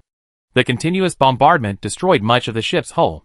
Klaus had just subdued Renqingjue and broken his limbs, but before he had enough, he immediately became enraged and shouted from his intercom, "Mary! What's going on? Didn't I tell you to hold those guys off?" A series of crackling sounds echoed before a cold young woman's voice echoed from the other end, "Mary probably can't reply to you." Klaus was shocked. "Who are you?" Mary was at least a level 6, and she was killed so easily. Wait. He remembered there was a dangerous little girl in the cockpit, and he had just asked Mary to let her go. "Are you Scalpel? Whether you are or not doesn't matter anymore." Klaus dropped the young man and ran to the training room door. Sure enough, it was locked. The ship's alarm continued to sound due to the attack. Those bastards from the border planet. Klaus gritted his teeth and pulled a lever on the training room wall. A secret door appeared in the floor, leading directly to the escape pod, where fighter planes and escape ships were located. A semi-conscious Renqingjue struggled to open his eyes, and gave the order to the warship, "Cooperate with the Border Star warship and attack." Klaus, instantly filled with murderous intent, fired a barrage of lasers at the siblings. He then said sinisterly into the intercom, "Scalpel, I've taken note this time. We have a long way to go. I hope there's a future." Humph. The man threw the intercom aside, and jumped through the hidden door. As soon as he left, the partition door opened. Xie hurried in, and looked at the siblings, barely recognizable in the corner. As expected of a family with special abilities, they were still breathing. Each of them was treated. The situation didn't allow her to drain her superpowers to save them. She could only ensure their survival. Fighters and escape craft gradually emerged from the spacecraft, engaging in a fierce battle with the surrounding military warships and aircraft. One of the level 7 mechas was incredibly powerful, its crimson lasers capable of devastating a large swath of military aircraft. It was Klaus. During the battle, he suddenly turned and aimed at the original ship, the gun barrels on the mecha's chest and limbs radiating a thick red light. This bastard. The shattered ship couldn't withstand such a powerful attack. Boss Shang reacted quickly, his superpowers surging. The previously shattered and floating fighters converged towards the front of the ship. The crimson lasers suddenly erupted. Even without a sound, everyone could sense the power from the blinding light. The remnants of the fighters were reduced to dust in less than 2 seconds. The red light pierced the hull, illuminating the terrified faces of the crowd. Like exploding fireworks, Xie mental power surged in an instant. Bright silver metal fragments dispersed like stars, blocking all the laser beams. Chapter 27. Everyone wasn't sure whether to be amazed at Xie formidable mental strength or curious about what kind of transformable metal could withstand the ultimate attacks of a level 7 psychic and a mecha. The military continued their campaign against the heinous criminals, while also dispatching warships to rescue the hostages. After handing the siblings, who had been spared, to them, Xie boarded Boss Shang's ship. Xie, you really scared us this time. You're too late. Xie coughed twice, drank a glass of water, grabbed the energy biscuit that Bon had brought, chewed half a piece, and asked, "Have you got the stuff?" Boss Shang's face lit up with joy at this, and he patted his chest, saying, "It just passed the test, and many people have already placed orders. The orders are backlogged for 2 years." Then he personally brought out a box over a meter long. The chubby man fondled it, his face trembling. "This is a specially developed, high-end weapon. You're the first to use it, so be careful not to break it." Bon didn't even bother to complain about his stingy boss. A high-end weapon costing nearly 70 million yuan wouldn't break unless it was used against a high-level alien beast. It killed a level 7 on its first appearance, more than enough for you to show off. Xie donned his spacesuit and opened the box, revealing the slender, superpowered gun inside. Then he stepped onto the elevator to the launch pad above the cockpit. The floor below closed, providing magnetic force to overcome the weightlessness, and the glass cover in front opened. Then he flipped open the electronic goggles on the front of his spacesuit, revealing the chaotic battle in the distance. Everything was ready. She leaned on the launch platform's railing, gun in hand. Green energy particles rapidly gathered at the gun's muzzle. Enhanced by the device within, they could be raised 3 levels. A tiny human, so insignificant in the vast universe, yet that glimmer of light was so brilliant. Whoosh! A slender green light streaked across the battlefield like a comet, directed directly at the devastating mech, instantly piercing the cockpit. In the cramped space, Klaus stared blankly down at the bloody hole in his heart. Blood gushed out. The mech glowed red and exploded with a bang. Xie sheathed his gun, his lips curling slowly. "I'm a mean person, and I won't give you a second chance." Returning to the cockpit, he weighed his spear under Boss Shang's murderous gaze. "It's a good thing. Name your price." "Not for sale." The fat man snatched it up and held it in his arms. After a pause, he leaned over to the bald man and said with a sly grin, "But you can trade it for your transformer medal." Xie snorted, "Forget it. I'm afraid you get cheated." TSK. Everyone knew this girl's transformer medal was definitely good stuff, but it was a pity they couldn't just go toe-to-toe and take it. "By the way, where's Axe?" Boss Shang asked angrily. "What's this guy doing? I told him to take good care of you, but he got ripped off by his peers. Their people from Border Planet number 2 were kidnapped by kidnappers from Flying Snow Planet. What a disaster. So, as punishment, I've sent you to Flying Snow Planet." "Huh? You're not taking him to Nagano Planet? Who's going to take care of you then?" Boss Shang was getting anxious. No one was keeping an eye on this girl. What would happen if she flew away? Xie, seemingly unaware of his plans, walked towards the spaceship's equipment bay in her spacesuit. While Boss Shang was still trying to persuade her from behind, the young woman swiftly climbed onto her beetle-shaped fighter jet and urged the pilot to take off. "Wait, I need to tell you something." Boss Shang clung to the fighter jet, preventing her from leaving. "If you really go alone, who will be at ease?" The words were too blunt, and he realized he'd given himself away, but he wasn't embarrassed. He stared at the young woman, exuding a certain dominance. What can he do? Xie glanced sideways at him. "It's my dog. If I don't let it wag its tail at someone, would it dare to bite me? You know everything, you bastard." Boss Shang was also wondering, was X really that incompetent? Xie ignored his idiotic expression, picked up the pilot and tossed him out, then flew the fighter jet into the bulkhead and departed with style. "Damn, my fighter plane." The fat bald man patted Bond. "Take someone and fly the fighter plane back." "Never mind. Since she knows what's going on, there's no need to worry about her playing tricks. As long as there's money to be made, there's nothing to worry about." But Boss Shang is easy to talk to, but that dragon might not be. "You said she ran away alone?" The one-eyed man violently snapped the armrest of his chair, stood up, and stomped a few steps, glaring at the fat man on the screen. "Can't you capture her? If you can, go ahead." Boss Shang, a cigar between his lips, looked quite relaxed. "Look, she's on the warship." The dragon was speechless. He thought for a moment, why don't we go to Facius Star and capture her? He had a feeling this girl was cunning, and it wouldn't be safe to let her out of his sight. Boss Shang glared at him with disdain. "Come on, with your behavior, there's no way she'd stay. If you're always trying to control someone when they're weak, wouldn't you be completely crippled if you waited for them to rise? You're just trying to have it all to yourself, and you can't stand seeing others prosper. Bah! Who wants to share good things with others?" Evil Dragon sat down again, with a grim expression. "Just wait, when Scalpel becomes bigger, neither of us will be happy." Boss Shang sneered and cut off the call. Becoming bigger wouldn't be bad either. Cooperating with someone who only cares about profit, how much easier would that be? But the other dragon grew increasingly furious as he thought about it. He ordered the woman beside him, Mariana, send some good men to face US Star, and make sure to bring back the scalpel. Mariana looked up in surprise. Daddy, if we anger her, she won't cooperate with us, Before she could finish her words, a slap landed on her face. The dragon grabbed her hair, as if taming a kitten. Don't let me hear you plead for her again. She doesn't want to cooperate? It's not her fault. Yes. The woman replied weakly, her lips trembling. The dragon flung her away, his lips curled. Haha, what's wrong with having a meal all to yourself? Xie Jinxi was warmly welcomed upon arriving at the warship. Thanks to Miss Xie. If it weren't for you, the commander-in-chief would have been in grave danger. Lo Wei led her to meet the brother and sister. The ship was equipped with advanced medical equipment. Now that they had changed their clothes, if it weren't for their pale faces, it would have been hard to tell they had been on the verge of death not long ago. Renchinka lay in the treatment cabin, raging bitterly. If I hadn't reacted quickly and squeezed out every last bit of my superpower, I probably wouldn't have made it until Cece came to rescue us. Your superpowers are truly impressive. Xie Jinxi had no doubt that, given time, this girl could shatter a spaceship with a single punch. The chaotic battle outside was almost over. The bandit leader was dead, and the smaller leaders had been captured.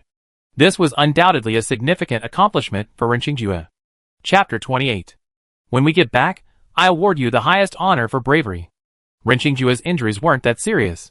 He was sitting under the treatment machine, sorting through the battle reports his men had handed him. Xie Jinxi asked him seriously, do you get extra credit for bravery? Yes. If you need anything else, just let me know. Our lives are worth a lot. The lieutenant colonel was very generous in thanking her. Thank you. The girl thought for a moment. A 9th level bodybuilding plant. Ahem. Renqingjue turned away the screen, thinking, that's really rude, but this personality was perfect for dealing with someone. Our family has special abilities, so we do have a lot of bodybuilding plants, but we don't have any 9th level ones. How about 8th level ones? 9th level items are extremely rare. Often, before even a word of it gets out, they're snatched up by the top powers in the Federation. Lo Wei listened silently, not interrupting. Renqingjue, not yet 40, was the head of the Ren family, a man they had carefully nurtured. The level 8 body forging plant was originally left to him by the old man to help him reach level 8. Giving it away without blinking an eye would probably cause a scene. Forget it then. Xie Jinxi said it was better to have nothing than something less than perfect. Level 8 wasn't even enough to offset the damage of the bone-breaking nail. Renqingjue folded his arms, glancing at her thin figure. I'm curious, what are you doing with that thing? You mentioned level 9 body forging plant, but he didn't seem greedy. It must be in short supply, but what could a healer do with it? No comment. Okay, is there anything else I can do? Yes, send me to Nagano Star. Someone on Bianhuang Star is giving me trouble. To some extent, Boss Shang had grasped Xie Jinxi's intentions. If it weren't for her future plans, she wouldn't have wanted to deal with a predatory creature like the evil dragon.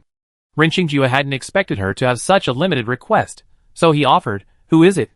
Do you want me to solve it for you? If you can handle it, that's fine. The girl smiled with an ambiguous smile. The one chasing me is the evil dragon. Through his inexplicable laughter, Renqingjue smiled awkwardly. I'm sending Chinka to Changye Star in a few days.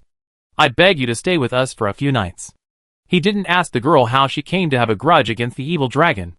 To him, the man was full of secrets. After Xie Jinxi left for the lounge, he immediately ordered Luo Wei, go investigate thoroughly. It was 2 days later, when they returned to face US Star. For saving the brother and sister, Xie Jinxi was welcomed by the entire Ren family. Looking around, everyone with the surname Ren was surprisingly male. As the only girl in 3 generations, Renqing was undoubtedly the apple of her parents' eyes. You little babe. You got into trouble everywhere, and almost lost your life. From old man Ren to young brother Ren, everyone slapped her and rubbed their heads. Hearing the clanging, Xie Jinxi pursed his lips. Not the apple of my eye, but more like a heavy iron ball. That's little Xie, right? Thank you for saving our good-for-nothing child. Grandma Ren pushed old man Ren aside, and gently pulled her closer. Oh, why are your hands so cold? Turn up the heat. How old are you? Are you in high school? Everyone's gaze softened as they turned to her. They didn't have such a soft little girl. She looked like a baby in a forest of giants next to them. Xie pondered seriously. Perhaps a fight with the dragon's men would be less painful than the current situation. Ren Qingjue, standing nearby, finally had a chance to interject. You're exhausted after being in space for so long. Rest first. Your injuries haven't healed yet. If these guys saw the dire state of the enemy cockpit, they wouldn't be so sympathetic. Yes, Chinka. Cisa's room is next to yours. Take her there. Okay. Renchinka dragged her upstairs. Downstairs, the excited crowd's enthusiastic smiles instantly faded. The old man gave Renqingjue a hard kick. What the hell is going on? Tell me clearly. Renqingjue rubbed his leg and grinned. Grandpa, your grandson's injuries haven't healed yet. Finally, he explained the whole story, leaving the old man furious. These guys are nothing but idiots. The old man stabbed his cane fiercely. I've lived for over 100 years, and I've never seen such idiots. They actually abandoned the lives of an entire spaceship. Young brother Ren snorted coldly. Haven't some people in the military been going to the stars these days? Otherwise, why are those guys on Bianhuang Star still so successful? Everyone was silent for a moment, and the topic shifted to Xie. What's with this girl? Ren Qingjue bounced on the sofa at this. You never guess. Lo Wei's findings astonished him. The famous scalpel saved the Marshal's son, and is now applying to the Nagano Military Academy. The combination of these events creates a sense of wonder. Finally, Old Master Ren commented, you're ambitious. Since others have rescued you, take care of those who are following you. As for what happened on the spaceship, Ren Qingjue didn't reveal it, so as not to tarnish his image in their eyes. In Ice City, Mariana and the others watched helplessly as their target entered the military area. After 2 days of hiding, not only did they not see him emerge, but they were actually driven out of Ice City by the military. Miss, what should we do now? Of course we go back. The red-haired woman glared at the patrolling soldiers and led them away in a sullen manner. There was no way. With Scalpel's cunning ways, there was no way they could get away with anything. The re-examination for the Nagano Military Academy was only 7 days away. Xie and Renchinka hurried to Nagano Planet and settled down outside the academy just the day before the re-examination. While packing, Renchinka belatedly realized, Cici, why are you here too? You don't have to accompany me. Xie blinked. I have an exam too. Which one? Nagano Military Academy. Suddenly, surprise crossed the tall girl's face. We're from the same school. He excitedly grabbed her hand and asked, you have healing abilities. Are you applying to the logistics department? Combat Command. Huh? Not only was Renchinka, who considered herself a close friend, surprised, but when the list of candidates for the re-examination was announced, the entire Combat Command department erupted in discussion. Really? Are all the good-for-nothing so stubborn these days? Why should she be with us? Because she got first place on the written exam? How naive. The written exam only accounts for 40% of the score. How could she score in the re-examination with her combat prowess? It's ridiculous. You don't understand. I heard this person was recommended by someone higher up. So what if she has connections? Even the Marshal's nephew is forcing himself to take the exam. We're just waiting to see the joke. On the day of the official exam, some people even started betting on the forum. Can a healing department get into the Combat Command Academy? The approval rating was a mere 0.01%, and it was Renchinka who recommended it. Chapter 29. At this moment, the two were on the Skitron heading to Nagano Military Academy. Nagano Military Academy was located on an independent island in the central city of Nagano Star, Bihai City, with only one seaway for access. Above the bridge was a passage for vehicles like hover cars and flying discs, while below was the Skitron for the upward track, which operated non-stop daily. Sleek exotic beasts leaped from the azure ocean, their splashes sparkling like diamonds in the sunlight. Seabirds circled, and the scenery was breathtakingly beautiful no matter how one looked at it. Xie gazed at it in fascination. After so much desolation and barbarism on Bianhuang Star, he actually began to like this environment. Then, nearby, the constant pinging of Renchinka's messages continued. I want to see who's behind this healing thing. No need to think, we're just good friends. Oh, what a noble friendship. Renchinka was furious, nearly smashing the tablet in her hand. Those idiots, I'd beat them up later. Although she didn't know about the tragedy on the human trafficker's spaceship, she was confident her friend would pass. Many people came for the retest today, and the Skitron was very crowded. She didn't hide her voice, attracting a lot of attention. Most of her peers, who had the confidence to apply to the Nagano Military Academy, were arrogant and gave her unfriendly looks. Rinchinka glared back at them fiercely, while Xie remained expressionless as always. As they approached the island, they heard a series of loud shouts. On the bund, a group of students were engaged in a running drill. Shockingly, they were all shirtless, their skin tanned and shiny. Even the girls wearing tank tops had physiques that were no less impressive than Rinchinka's. Seeing this, nearly all the young people in the Sky Track Academy were filled with longing. If the Imperial Capital Military Academy, with its concentration on well-rounded development and its concentration on military prowess, is likened to an elegant unicorn, then the Nagano Military Academy, with its focus solely on strength and its even more aggressive academic style, is like a wild horse unleashed. Students are encouraged to fight here. For example, their ridicule of a healing department student applying for the Combat Command Department, which requires the highest level of combat prowess, is mostly based on contempt for the weak. If it escalates to personal attacks, it's not a matter of school spirit, but of character. Rinchinka leaned against the windowpane, her fighting spirit aroused. No wonder Grandpa and the others suggested I apply to the Nagano Military Academy. It's perfect for me. Xie glanced at her, her physique already matching that of her seniors even before training, and nodded. Indeed. Besides, someone with that kind of personality wouldn't be suited to the Imperial Capital Military Academy. The entire island covers nearly 70,000 square kilometers, and all its facilities serve the Nagano Military Academy. The cross-sea Skitran terminates on an outer island.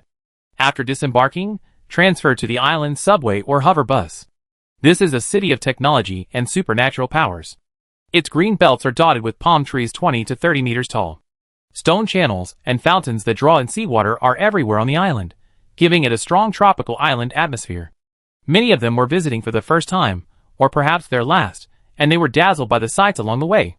From afar, the Nagano Military Academy sign could be seen, a massive, towering reef, with the words Nagano Military Academy written in ancient clerical script.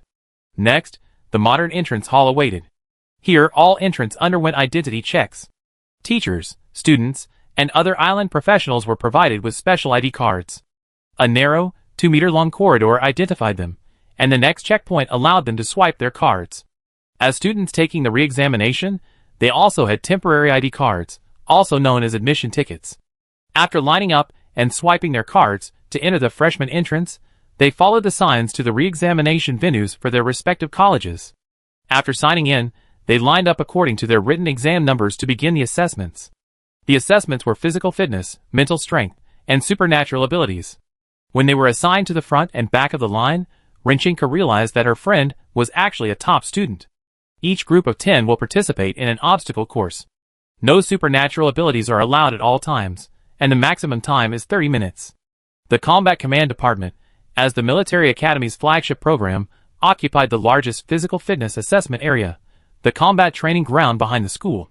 Spanning nearly 100,000 square meters, it featured various obstacles, including walls, jungle, and pools. The ground also included sand, mud, and rugged rocks. Many non-supernatural individuals wouldn't even be able to complete a single lap. Xie was in second place, his brow furrowed. Her petite figure barely reached the shoulders of the young man next to her, her slender thighs barely thicker than the other man's arms, making her a complete mismatch. Everyone, freshmen, seniors, and even the instructors focused their attention on her. Is that her? The healing class who tied for first place on the written exam? I've heard healing classes are useless, but isn't she a bit too weak? How dare someone like that apply to the Combat Command class? Are they dreaming? But if this were a beauty pageant, she'd probably take first place. A nearby murmur echoed, why would my cousin recommend someone like you? Did you drug him? Xie glanced at him distractedly. His amber eyes mirrored Baikuan's, but compared to Baikuan's more refined and stern demeanor, this bronze-skinned young man was decidedly rugged and flamboyant. Why do you always overestimate my beauty and underestimate the Marshal's aesthetic sense?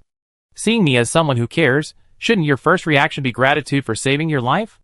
It was clearly a perfectly innocent doctor-patient relationship, but once a man and a woman were involved, it devolved into gossip. She couldn't understand it. At that, Baizalan suddenly understood. Oh, it was you who saved him back on the second desolate planet. Then he chuckled, revealing his bright white teeth. Thank you for saving my cousin. A signal gunshot shattered the delicate atmosphere. The young man, who had just been smiling innocently and thanking, was now nothing more than a silhouette in the dust.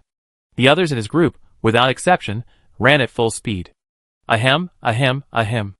Amidst the crowd's gazes, some scornful and some speechless, Xie pulled out the filter mask she pre-approved, put it on, and began running. Behind her, the second group was already ready.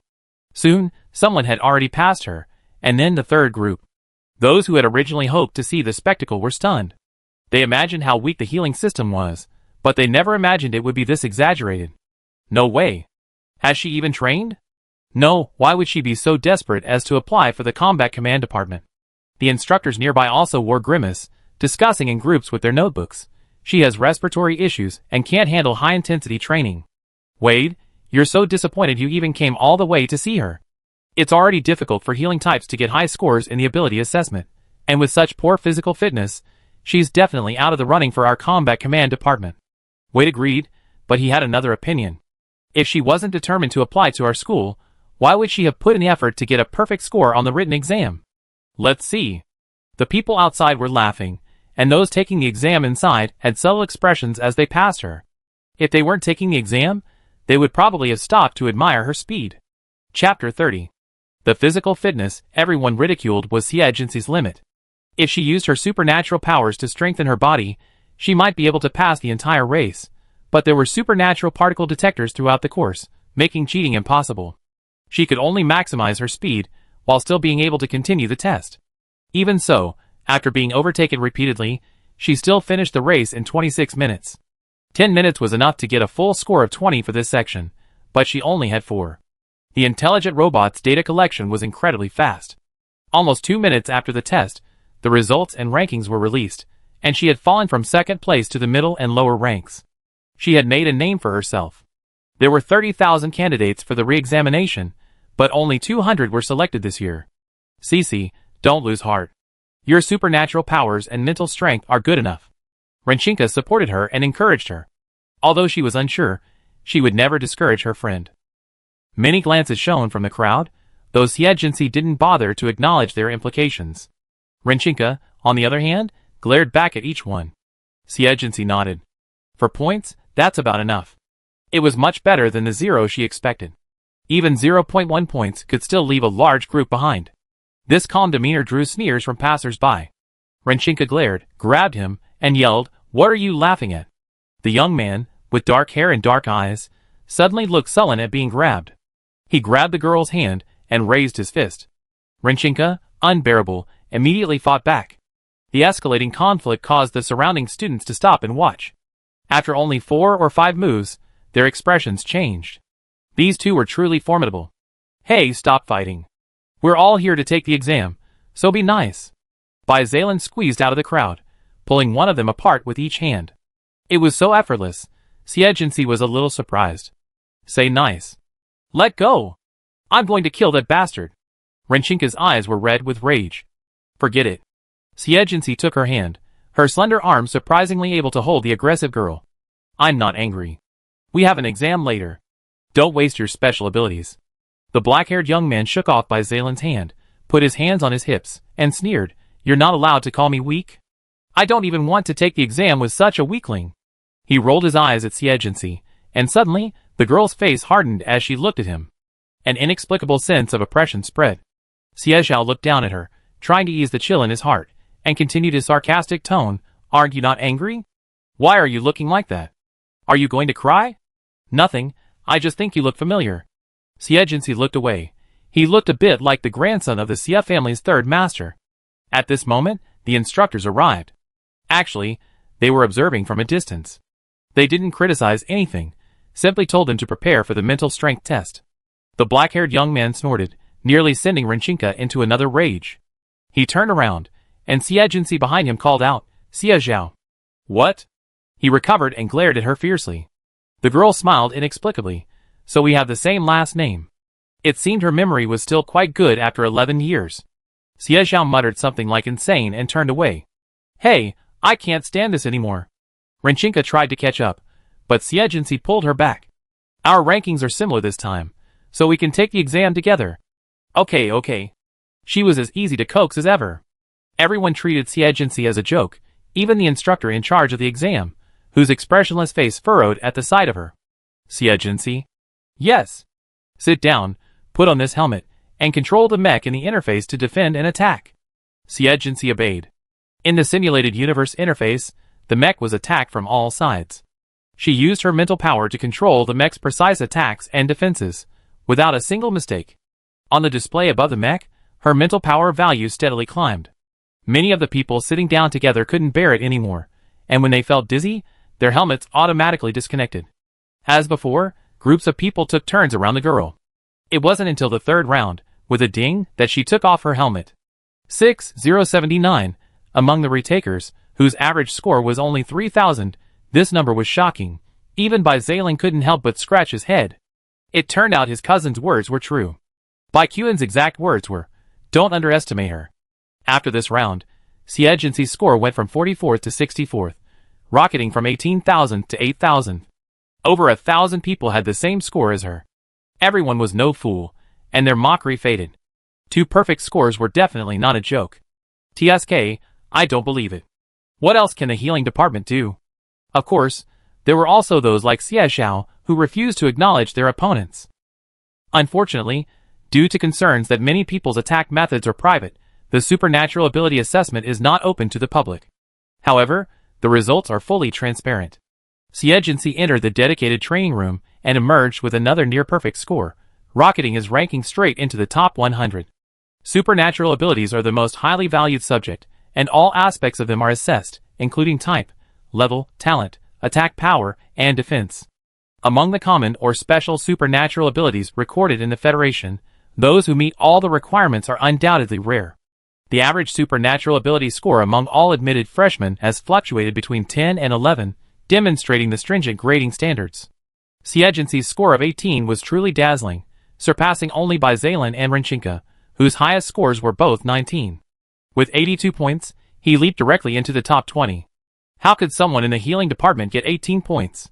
Xie Xiao, standing at the front of the crowd, shouted loudly. Even if she had an S-rank talent, reaching level 5, how could a healing type have both combat and defensive capabilities? Are you bullying him for not understanding what a healing type is? A murmur rose in the crowd. That's strange. Isn't she a healing type? A certified healing type means she's a healing type. Isn't she a special healing type? Special doesn't mean she's a healing type? I guess the exam machine is broken. The instructor in charge of the exam came out, a solemn expression. Quiet. He looked around, his gaze set on Xie. This exam uses standardized intelligent machines, and every exam room has an instructor supervising. There's no room for error. Xie Xiao shouted again, then how did she, a healing type, get such a high score? Right. That's right. The instructor stretched out his arm, and grabbed Xie Xiao out. Superpowers have countless possibilities. Just because you're ignorant doesn't mean they don't exist. If you're capable, challenge Xie and see if you can beat her. Just what I want. Xie Xiao looked at the girl provocatively. I refuse.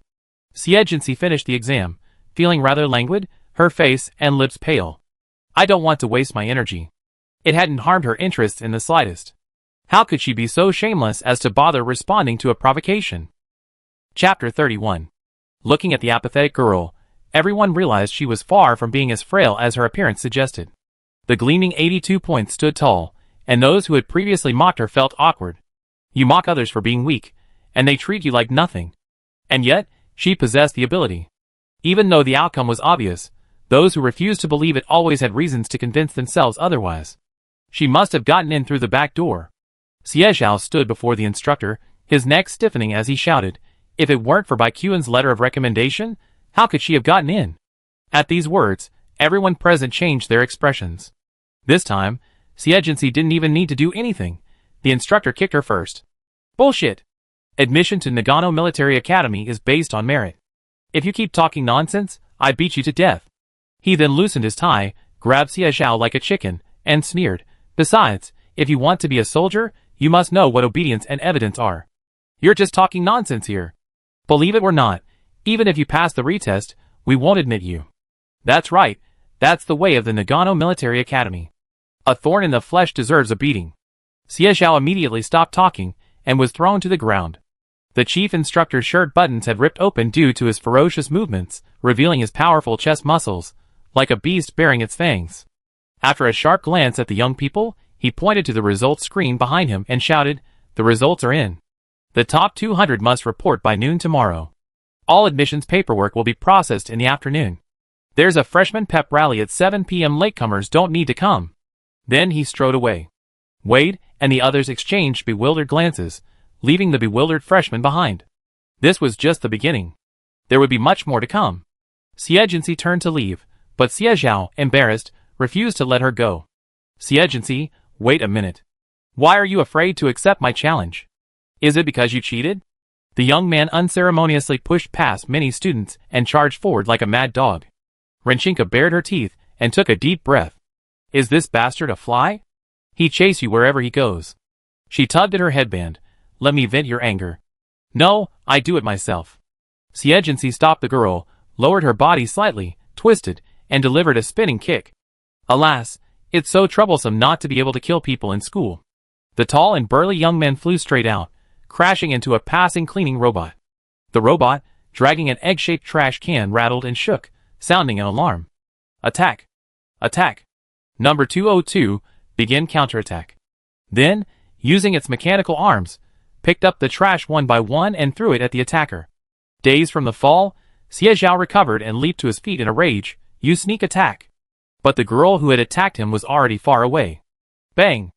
A banana peel hurled itself at his head. Xie Zhao, like a lit barrel of dynamite, kicked the robot hard again. Xie, just wait. I can't defeat you. Number 202, begin running. The robot stopped throwing the trash, a tearful face appearing on its black LCD screen. It scurried away, dragging the trash can on its wheels. Many people cast contemptuous glances at Xie Zhao. Taking out his anger on a robot after getting beaten was truly shameless. Daily necessities were distributed uniformly at the military academy, and Xie didn't need anything initially, but Renchinka couldn't resist her urge to go shopping. Although the school has a uniform, we should also buy some casual clothes. Otherwise, what will we wear when we leave school? Xie glanced at her short-sleeved shirt and overalls. It was okay, right? She liked shorts and short skirts that looked sexy, but she was keen on choosing cute, fresh little dresses for her. Cece, try this. She held up a white, midi-length dress with a ruffled collar, her eyes sparkling. Xie felt she was right. Since leaving the desolate planet, she should adapt to the dress styles of other places. After all, her biological sex was female. She looked like a doll, and this little dress suited her perfectly. The salesperson explained in amazement. Xie had been constantly training and studying since she was little, rarely paying attention to her appearance. Looking at the girl in the mirror, she felt quite unfamiliar. After changing, she said to the salesperson, let's pack it up. Cash or online? I do it. Xie looked at Renchinka oddly, as she pulled out her bank card. Why are you paying for me? The tall girl patted her head like a big sister. My brother said it's not easy for you to be alone on this desolate planet. Consider this a gift from me. Besides, the dress was over 1,000 yuan, not cheap, which was already quite tactful given her personality. Xie couldn't help but laugh. Did your brother ever tell you I was short of money? She handed her bank card to the hesitant salesperson, who immediately smiled. That was great. She thought her sales were going to fail. Renchinka thought for a moment. I don't think he ever said that. Don't worry, I'm not short of money. She had a lot to do, and material wealth was only the foundation of all of her plans. Even then, after Xie Zhao returned to his villa, he immediately had someone investigate Xie identity. The housekeeper who was responsible for taking care of him returned quickly, revealing her identity on a thin page. Orphan from Border Star number 2? After quickly reading it, Xie Zhao couldn't help but put his legs up on the coffee table and laughed. An orphan and a former doctor? Ha ha ha, what dares her to mess with this young master? A little girl with no background, wouldn't he be able to manipulate her at his will? The housekeeper disagreed with his dismissive attitude and, bowing, advised, young master, the master told you to study hard here and not cause trouble, especially not to clash with the Bai family, or else it would make things difficult for the old general. Xie Zhao had left the imperial capital Star because he had gotten into trouble, and was sent away by his family. This steward was selected from among the retired veterans of Xie Zhonglin's army, specifically to look after him. The young man touched his cheek, still slightly sore from the treatment, and slammed the paper onto the table. It's fine that the royal family is untouchable, but how could an orphan from a remote planet bring shame upon this young master? Furthermore, he stared at the three words Xie with a sinister look. Although he could no longer remember his cousin's appearance, that didn't stop him from hating the name that looked exactly like her. He still remembered that day. Instigated by Xie Yang, he placed a black-tailed scorpion inside Xie Xinghao's clothes, only to be caught red-handed by Xie Jinxi. Without even seeing Xie Jinxi's face, he was severely beaten. That was an experience Xie Zhao never wanted to recall. The freshmen of the Nagano Military Academy reported as scheduled and found their dormitories according to their numbers. As soon as Xie Jinxi opened the door, he was attacked by a bear hug. Ha ha, surprise, right? Xie Jinxi raised her head from the soft cleavage. Not really. Even from a distance, she could sense her excitement in the dorm. Huh? I begged you for so long that you finally agreed to put us in the same dorm. Well, I'm happy. You're lying. Chapter 32. The dormitories at Nagano Military Academy are 4-person suites, with 4 separate bedrooms and bathrooms, a living room, and a balcony. The living room has a water dispenser, refrigerator, and other appliances, comparable to a 3-star hotel. The bedrooms are equipped with basic amenities, like a wardrobe, desk, and bed, and the bathrooms are equipped with a washing machine. Students are required to provide their own necessities, such as cyber helmets. Some students even prepare a recuperation cabin to recover after intense exercise. After finding their corresponding number, making the bed, and cleaning up, the dorm is ready. Just then, the sound of ping pong could be heard from outside the door. Jinyu, why did you bring so many things? We don't need so much at school. Help me carry it first. A gentle and a clear female voice echoed. Hey, our new roommate is here, sister. Can you help me move? The person being called was Renchinka, who was drinking water. She put down her cup and walked to the door, picking up a large box in each hand. After everything was put away, the living room was completely empty, a vast pile of boxes of various colors and sizes. Wow, you're moving, and you've got so much stuff. Jinyu had thick, wavy brown hair, a tailored blue miniskirt, a matching jeweled necklace, and delicate makeup. At first glance, she looked more like a tourist than a military academy student. She tossed her hair like a peacock, pouting coquettishly, I've been picking and choosing for so long, and only brought this little. If outsiders weren't allowed in, I have brought a renovation team. She opened a package, revealing a full-length lace mirror. I need to put up the mirror first, or I have nowhere to put my makeup on later. After the young woman entered the room, the blonde girl beside her gave an awkward smile. That's just how Jinyu is. After a brief exchange, Renchinka learned that Jinyu was the youngest daughter of the richest man in Nagano Star. No wonder she was so arrogant. The blonde girl with freckles and a low braid was named Manny. Her parents were ordinary workers. She was shy and reserved, always wearing a subtle smile. The 4 people in the dormitory had completely different backgrounds and identities, and their personalities were also very different. Renchinka was warm and cheerful, and soon they were chatting and laughing with the 2 of them. It's almost 12 o'clock. Let's go eat together, Manny suggested. It's so late. No wonder you're a little hungry. Renchinka rushed to the door and knocked. My name is Cece. It's better if we share a dorm. Jinyu looked at her gleaming nails, curled her lips, and grumbled to Manny quietly, What's up? So she's here, and not only don't you help me move, but you don't even come out to meet your roommates. Manny smiled. Maybe she didn't hear. As soon as she finished speaking, a girl in a military green vest pushed the door open. Renchinka, always smiling brightly, pulled her towards her 2 roommates. Let me introduce you to Xie Jinxi. Jinyu and Manny exchanged glances, each seeing the surprise in the other's eyes. I know you. They're still talking about you on the forums. The healing type from the desolate planet number 2. Jinyu stood up, extended her hand, and smiled. I heard you got in thanks to Major Bai's recommendation, and your scores are pretty high. Manny tugged at her friend's skirt. Don't be so blunt. She saw this new roommate beat people up yesterday. Her sarcastic tone made even Renchinka frown, but Xie Jinxi didn't show any anger. He simply nodded, You're telling the truth. Without the letter of recommendation, no matter how she arranged it, she wouldn't have gotten a spot on the exam, let alone pass the background check. And it was also true that her score was high.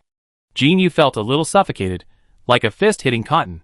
He simply stood up from the sofa, crossed his arms, and asked, Let me be frank. What is your relationship with Major Bai? A pair of piercing, almond-shaped eyes scoured the girl. She was so beautiful, could it be? A normal doctor-patient relationship. Xie Jinxi stared back with a deadly gaze. Anything else? Jinyu's impassioned aura immediately faded, but he still held his chin high. Nothing more. Jinyu didn't know about Baiquan's injury, so he didn't believe it. Besides, what kind of doctor-patient relationship could a level 5 healer have with a Marshal's son, The atmosphere was awkward for a moment. Renchinka and Manny exchanged bewildered glances. At this moment, Xie took the lead and headed for the door. Didn't you say we were going to eat? Let's go! The Nagano Military Academy cafeteria primarily serves seafood, but to replenish daily energy, they've also added a lot of meat and carbohydrates. The cafeteria is large and quite crowded, but orderly. Everyone can see the menu at their window via a floating screen above the window, and then line up to get their food. Xie and Manny lined up at the same window, one behind the other. Manny stared at the girl's back. She was already timid, and she felt she was unapproachable. She stuttered as soon as she opened her mouth. Jean Yu likes Major Bai and has a rather straightforward personality. Don't be angry with her. In reality, the Jean family was also attempting a marriage alliance with the Bai family. The slender girl leaned over. I'm not angry, because there are so many misunderstandings, especially since her relationship with Major Bai is so cheesy. But your expression really makes you look formidable. Perhaps her gaze was too direct, so Xie continued, please don't mind my expression. I've always been like this. This made things even more awkward, and the blonde girl's smile was a bit forced. Then let's get along well from now on. The steps were already set. Someone else might have easily navigated them, but Xie shook her head. It's probably going to be difficult. As if she didn't notice the surprise on her other face, she continued, Jean Yu harbors a grudge against me, and you seem afraid of me too. We're lucky we can get along peacefully. She came to the academy simply to use it as a springboard to enter the military, and her two roommates, one from a civilian background and the other from the business world, hadn't yet found any potential for collaboration. After finishing their meal, the four of them sat at the table. Only Renchinka and Manny spoke. Jean Yu was nitpicking about the food, while Xie buried his head in a large plate of food. I think the cafeteria is pretty good. I love seafood. Manny, feeling the need for silence, chimed in, indeed, these sea beasts are fetching a pretty high price out there. They're just ordinary ingredients. How expensive can they be? Jean Yu poked disdainfully at the plate with her fork. Just a simple fry-up. Does the chef even know how to cook? Renchinka glanced at the embarrassed Manny, picked up a fish fillet, and said, I think it's quite delicious. Maybe we don't have seafood on Faciuet Planet, so I don't eat much, Her mouth was full, and her eyes narrowed in enjoyment. Jean Yu curled her lips, how rude. Then she looked at the silent Xie. You're from the second desolate planet. You must have lived in poverty there, right? She simply disliked this cold-faced, cold-eyed woman. However, Xie ignored her challenge, gulping down the remaining soup, quickly clearing his plate and leaving. I'm done. Jean Yu was left staring in anger. Renchinka blinked, ate faster, wiped her mouth, and stood up. I'm done too.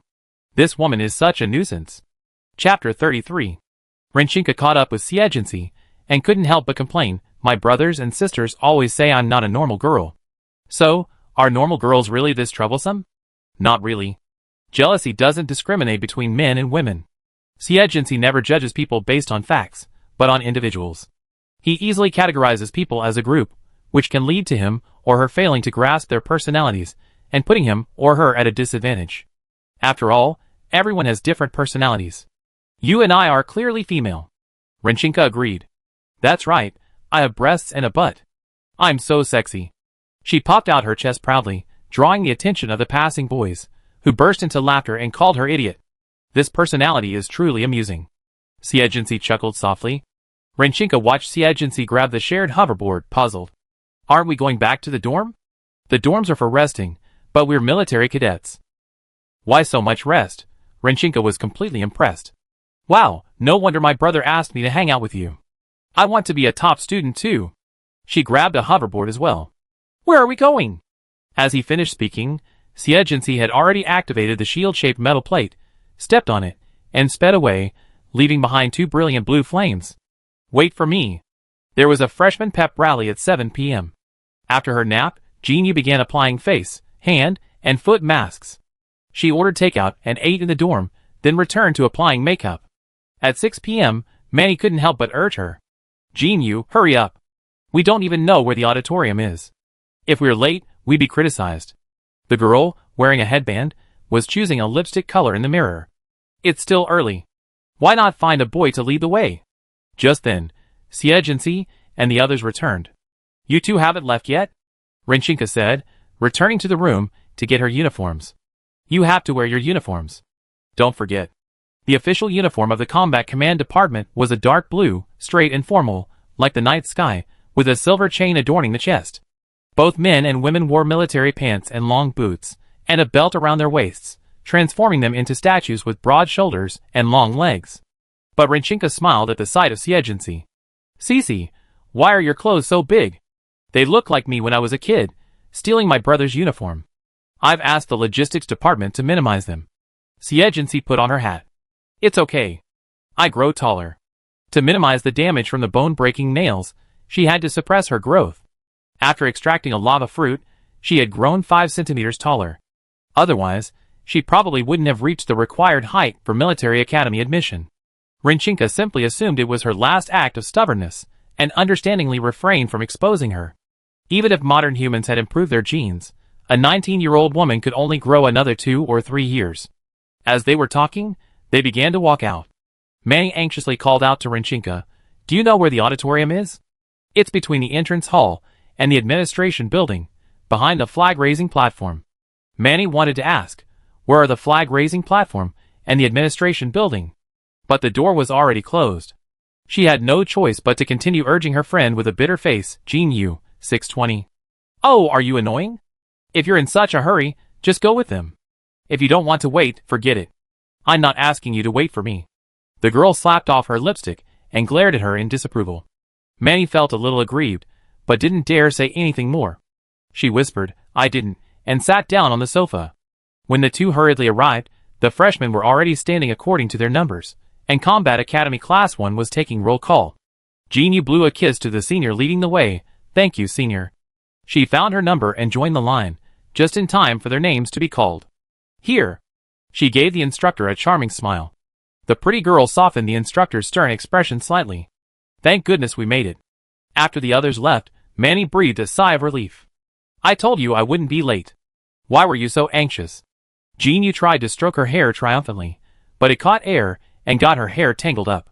She tugged at her uniform again in frustration. It looked so ugly. A solemn silence fell over the auditorium. Zalen, representing the freshmen, gave an impassioned speech on stage, followed by the principal's closing remarks. Seeing the portly old man, Xie remembered that she hadn't submitted her letter of recommendation yet. However, from registration to enrollment, the other party didn't seem to bother verifying his authenticity. They didn't stop him, and she didn't seem to show any interest in him. She probably already knew what was going on. So, she didn't plan to approach the old man. The Nagano Military Academy believed in efficiency, and the mobilization meeting was completed in just half an hour.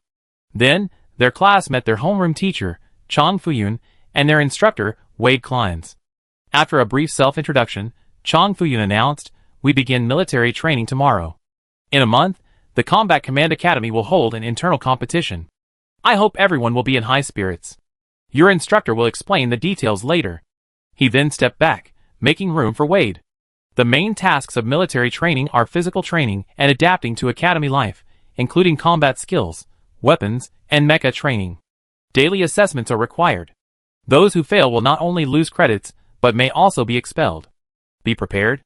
As he spoke, he glanced at a young woman standing in the front row. Xie suddenly had a bad feeling. Starting tomorrow, put on your training uniforms, and do a weighted long-distance run at 5 a.m. No leave allowed. Xie had never underestimated the high physical demands of the Nagano Military Academy. But the next morning, when she heard about the circumnavigation of the academy, she felt for the first time the hostility of military training. The Nagano Military Academy occupied a quarter of the island, and the circumnavigation was at least 600 kilometers, which would take even a civilian hovercraft over an hour. With her physical strength, she simply couldn't make it unless she walked. No superpowers or auxiliary tools are allowed during the entire process. We have special robots monitoring. If you fail to complete the mission before midnight, you will be punished. Since this is your first training session, no credits will be deducted, but your head will be shaved. Now, immediately, grab your sandbags and get ready to go. Not only Xie, but almost everyone else showed expressions of fear. It was clear that this was an extremely daunting task. Xie. Rinchinka stood shoulder to shoulder with her, quietly comforting her. "If you can't run anymore, I help you." No need. With that level of exercise, few people would have enough energy left by then. Rinchinka had great faith in her, thinking she could do it. But before they even finished 20 minutes, Xie had fallen behind. Xie? Renchinka hurriedly supported her. The girl's lips were completely bloodless, and she could hear a hoarse gasp as she breathed. Ahem, you go first. The following teams from the class also gradually passed them. As Xie Zhao passed by, he dismissively called her weakling and slowly walked away amidst laughter. Chapter 34. Your physical fitness is too poor, isn't it? After expressing her disdain, Jinyu said to Manny and Renchinka, let's go first. Didn't the instructor say that if we don't reach the finish line before noon, we have our head shaved? She's right. Xie Jinxi nudged the worried Renchinka. Go ahead, I'll be there soon. After the team had moved away, Xie Jinxi slowly mobilized his supernatural powers to recover his strength. After a moment's thought, he used them to protect his lungs and forced himself to continue running. Before she had run 500 meters, a dove-shaped robot circled overhead, its eyes glowing red. Illegal use of supernatural powers. One warning. She took a deep breath, retracted her powers, and then took out Xinghe again, creating a simple, labor-saving stand. The robot's red light flashed again. Illegal use of auxiliary tools. Second warning.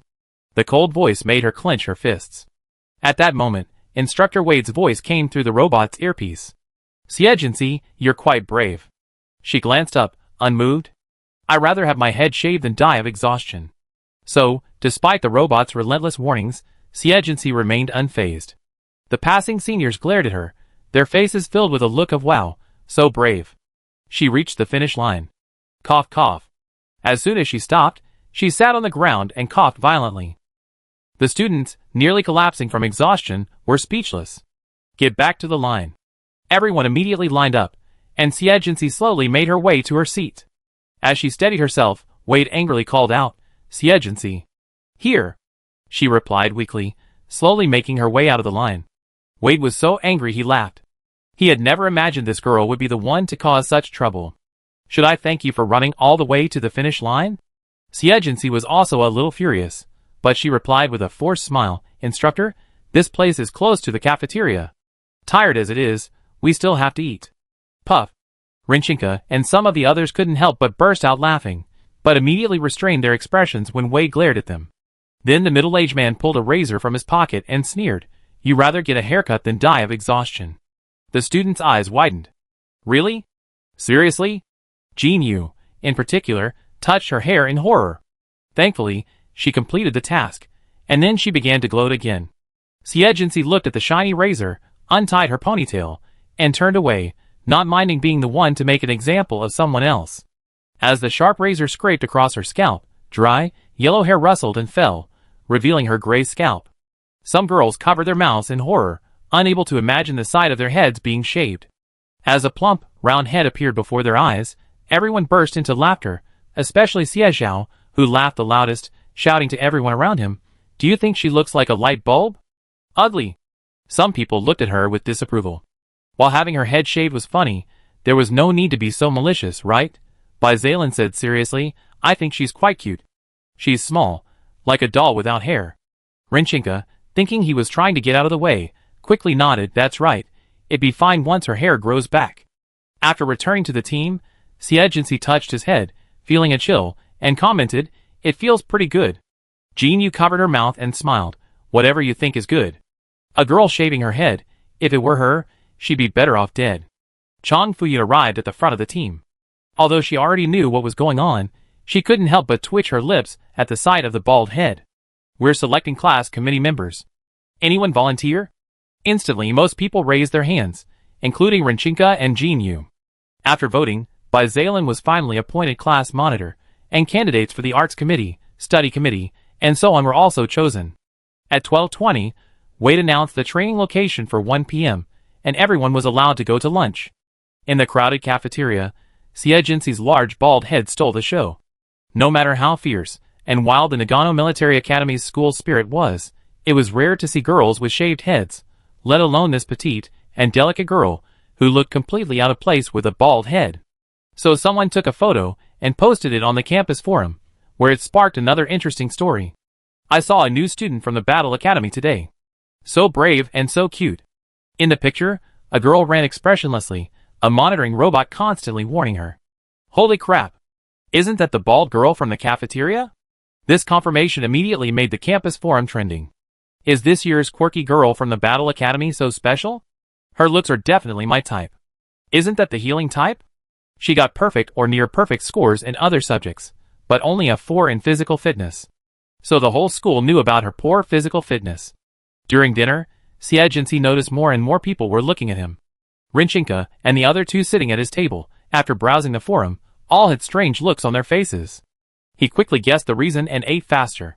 In this boring campus, even the smallest anecdote can cause a stir. After lunch, when they arrived at the training ground, Xie still had some time, so she sat on a mat and checked the campus network. Xie, don't take it personally. Rinchinka always equated her physical form with her inner self, always feeling she was very fragile. Not getting an answer, she leaned over to see, huh? Why are you looking at a post from the Research Institute? Could it be? Xie was trying to get someone to hack the campus forum. Just curious. Xie stared at a post for a few seconds, then, noticing the instructor's arrival, immediately shut down his laptop. For the next week, we have waited long distance running in the morning and shooting practice in the afternoon. Now, let me explain the performance of the firearm we be training with today. The M12. A group of people sat on the ground, their expressions serious and solemn. Squad leader, have a demonstration. Yes. Zalen stood up and took the M12. This is the submachine gun that every officer in the Federation currently carries on his waistband, and it's also one of the most common pistols on the market. Shooting speed, range, and other performance characteristics were all average, perfect for beginners. Bang, bang, bang, after 3 shots, scores of 9, 9, and 10 were left on the 300-meter target. Wade couldn't help but sigh inwardly, worthy of being a member of the Bai family. Next, individual training will follow. The final test requires an average score of 5 rings. Those who fail will practice extra in the evening. Some students present, like Manny, freshmen who had never handled a weapon, were almost in tears at the request. Not missing the target was good enough, but 5 rings, however, despite their concerns, those who were admitted to the Battle Academy were undoubtedly the best among the Alliance's psychics. In particular, their mental strength would help them adapt more quickly to both study and combat. The assessment began promptly at 5:30. Group 1, numbers 1 through 10. Xie was in 5th place, with Xieshao next to him. Xie, do you dare challenge me? The young man glanced at him from the corner of his eye. Honestly, I'd be embarrassed to compete with a loser like you. Xie simply shrugged off his inconsistent words. At the instructor's command, her hands assembled the parts so quickly it was hard to see, almost in the blink of an eye. Xieshao took a moment to glance and felt a surge of panic. By the time he finished, Xie had already grabbed the M12 and fired, even 2 seconds faster than Zalen. Bang, bang, bang. 3 black holes formed a triangle at the bullseye on the target, emitting black smoke. Wade, writing down 3 10 rings with a pen in hand, wanted to grumble, what kind of unbelievable student is this? After disassembling the pistol again, Xie glanced at Xieshao, whose expression was grim, and whispered 2 words, useless.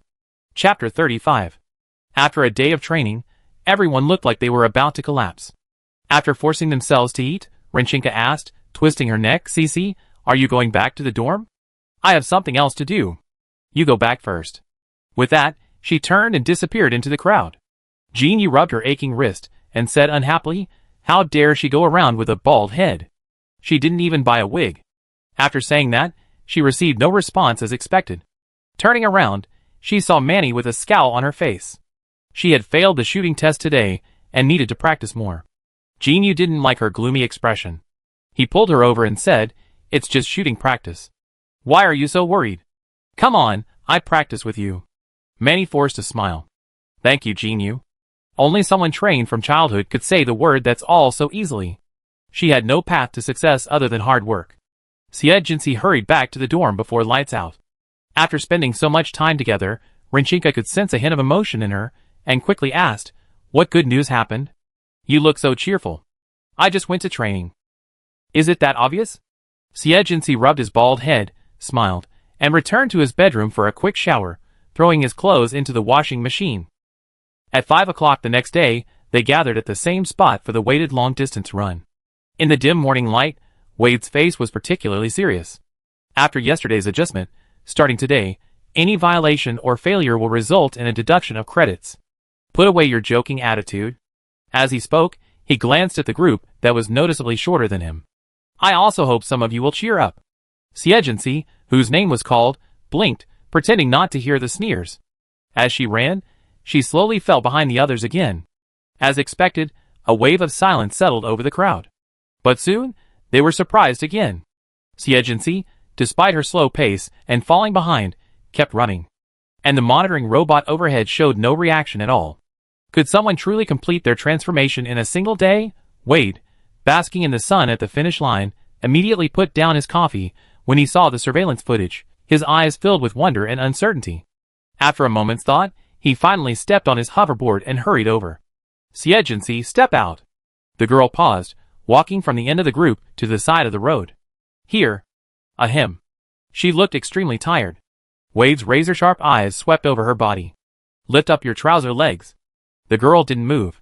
Instructor, time is precious. Any time you delay will be deducted. That would delay lunch. Follow orders. Xie sighed, unhooked her boots, and lifted her trouser legs again, revealing her snow-white, slender legs. Nothing? Undeterred, Wade turned on his headset and contacted the robot monitoring staff. Combat Academy Class 1, requesting an inspection of the monitoring robot. The response was swift, no abnormalities detected. What the hell? Wade glared at the girl. Although her face remained expressionless, her eyes clearly red. Is this the end? Return to the team. Yes. The girl in the army green vest slowly caught up with the team. As she turned around, a smile played at the corner of her mouth. The bright silver, deformed metal stretched out again against his thigh, adding to his strength. The monitoring robot overhead flashed its eyes for a moment before disappearing in an instant. Wade, seeing it was still early, simply turned to the technical department.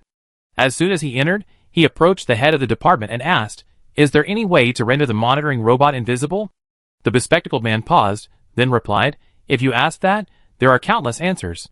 Perhaps the program was altered, or someone secretly intercepted the signal. In short, there are countless ways."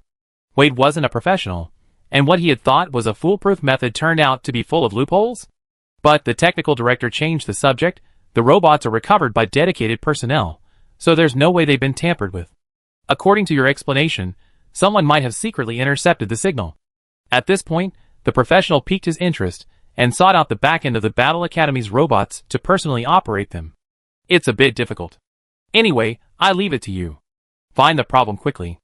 If others didn't know, how could he, the instructor, not know? Xie physical condition was clearly there.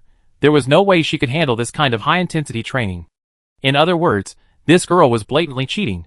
On the second day of military training, everyone in Class 1 completed the weighted long-distance run on time. This was normal at the Combat Command Academy, but everyone in Class 1 looked at the pale-faced girl. Their class had one exception. Wow, Cece, you succeeded today. Renchinka held her in his arms, a look of deep relief. Xie nearly suffocated, then nodded solemnly, I keep trying. Wade was nearly furious, stumbling. Meet at the shooting range at 1 p.m. as usual. Dismissed. When almost everyone had left, he found a contact on his laptop and sent a text message. After finishing his meal, Xie suddenly turned around and saw the young man staring at her. She simply walked over with her plate and asked, "What's up?" Zalen scratched his head. "Hey, can I have dinner with you?" Xie quickly moved her plate away, avoiding the sweat on his hair. Of course. Jinyu pushed past Xie and answered, "Come to think of it, I haven't spoken to you much since we started school. How's Major Bai doing lately?" "So you're talking to me just to ask about my cousin?" Zalen smiled brightly, "My cousin's movements are confidential. I don't know anything about them." This sentence shut down the girl's attempt at conversation. During the meal, everyone except Renchinka was silent. Zalen stared at Xie massive plate of food and said bluntly, "You have a good appetite. You're almost eating as much as a grown man like me." Jinyu quickly chimed in, "You're not afraid of gaining weight after eating so much." The atmosphere was awkward. Manny didn't know how to hold her fork, but Xie buried his head in his food, seemingly unfazed. After dinner, Zalen was about to follow her when a boy in the class grabbed him. "Class monitor, you're pretty fast." Someone nudged him with a shoulder and winked, "How's it going? Did you get some contact information? Don't hide it. You can't handle it all by yourself." "Oh, I don't think I'd do that." Zalen was anxious. He didn't know what the instructor was thinking, asking him to keep an eye on Xie to see if he was interacting with students from other departments. But the boys wouldn't let him go. "Cece, the prettiest girl in our class, And Princess Jinyu are both here. Renchinka and Manny are pretty good too. Who are you trying to fool? Hurry up. Cece? Zaylin shuddered. Do you think you get beaten to death if you yell like that? But in the eyes of these boys, Xie was just that petite, delicate, and adorable. Chapter 36. By the time Zaylin had escaped the gang, Xie had long since vanished. During the afternoon shooting drill, Xie had once again passed flawlessly, leaving Wade both pleased and gritted his teeth, vowing to catch her. The next day, the technical department still hadn't caught the person secretly intercepting the signal, leaving Wade's eyes red with rage. On the third day, the technical department finally figured out a clue and told Wade, the person jamming the signal must be at least 500 meters away to be able to do so. Look for them. Go find them right away. After searching for a long time, they found no one but a mobile robot. Clearly, the attacker was smarter than they imagined. Xie completed the task on time, but also received a message. Your instructor broke the jamming robot mid-flight.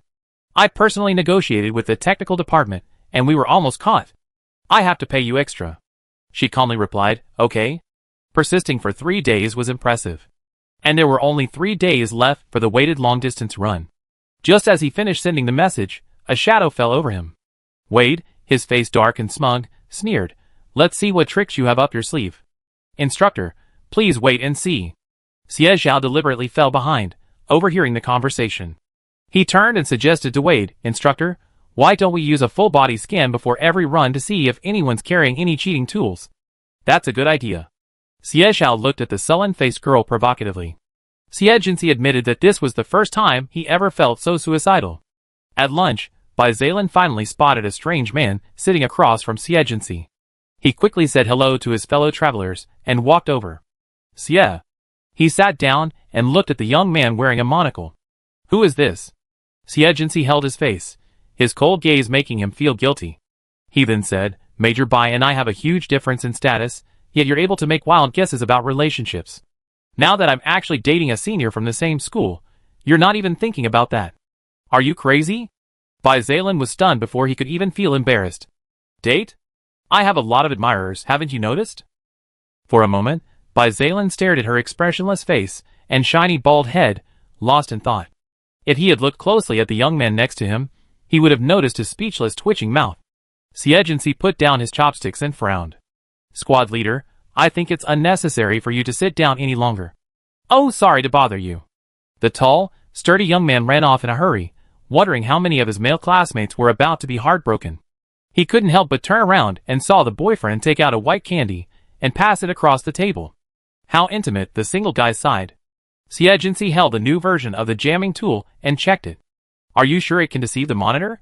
It's made of high molecular biomaterials and can be digested and absorbed by the human body.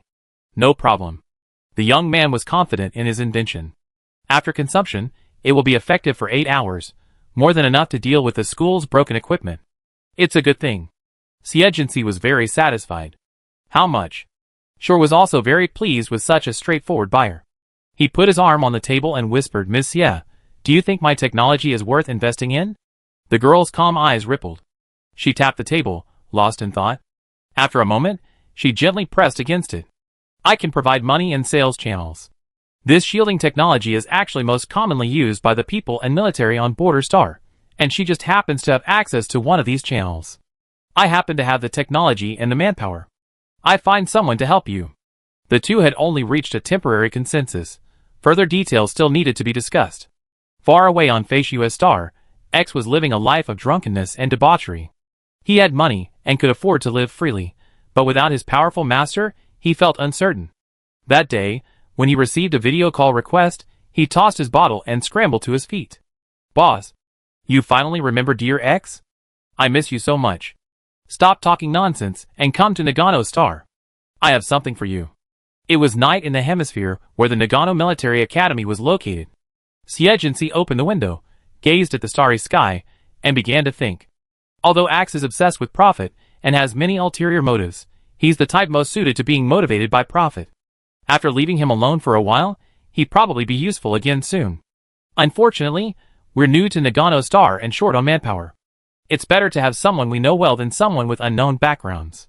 The next day, the class looked at the detector in the instructor's hand with astonishment. Line up, check each one. Everyone was scanned, and when it was Xie Jinxi's turn, Wade looked so serious, as if he couldn't wait to feed the detector to her. He was still battling wits and courage with Xie Jinxi.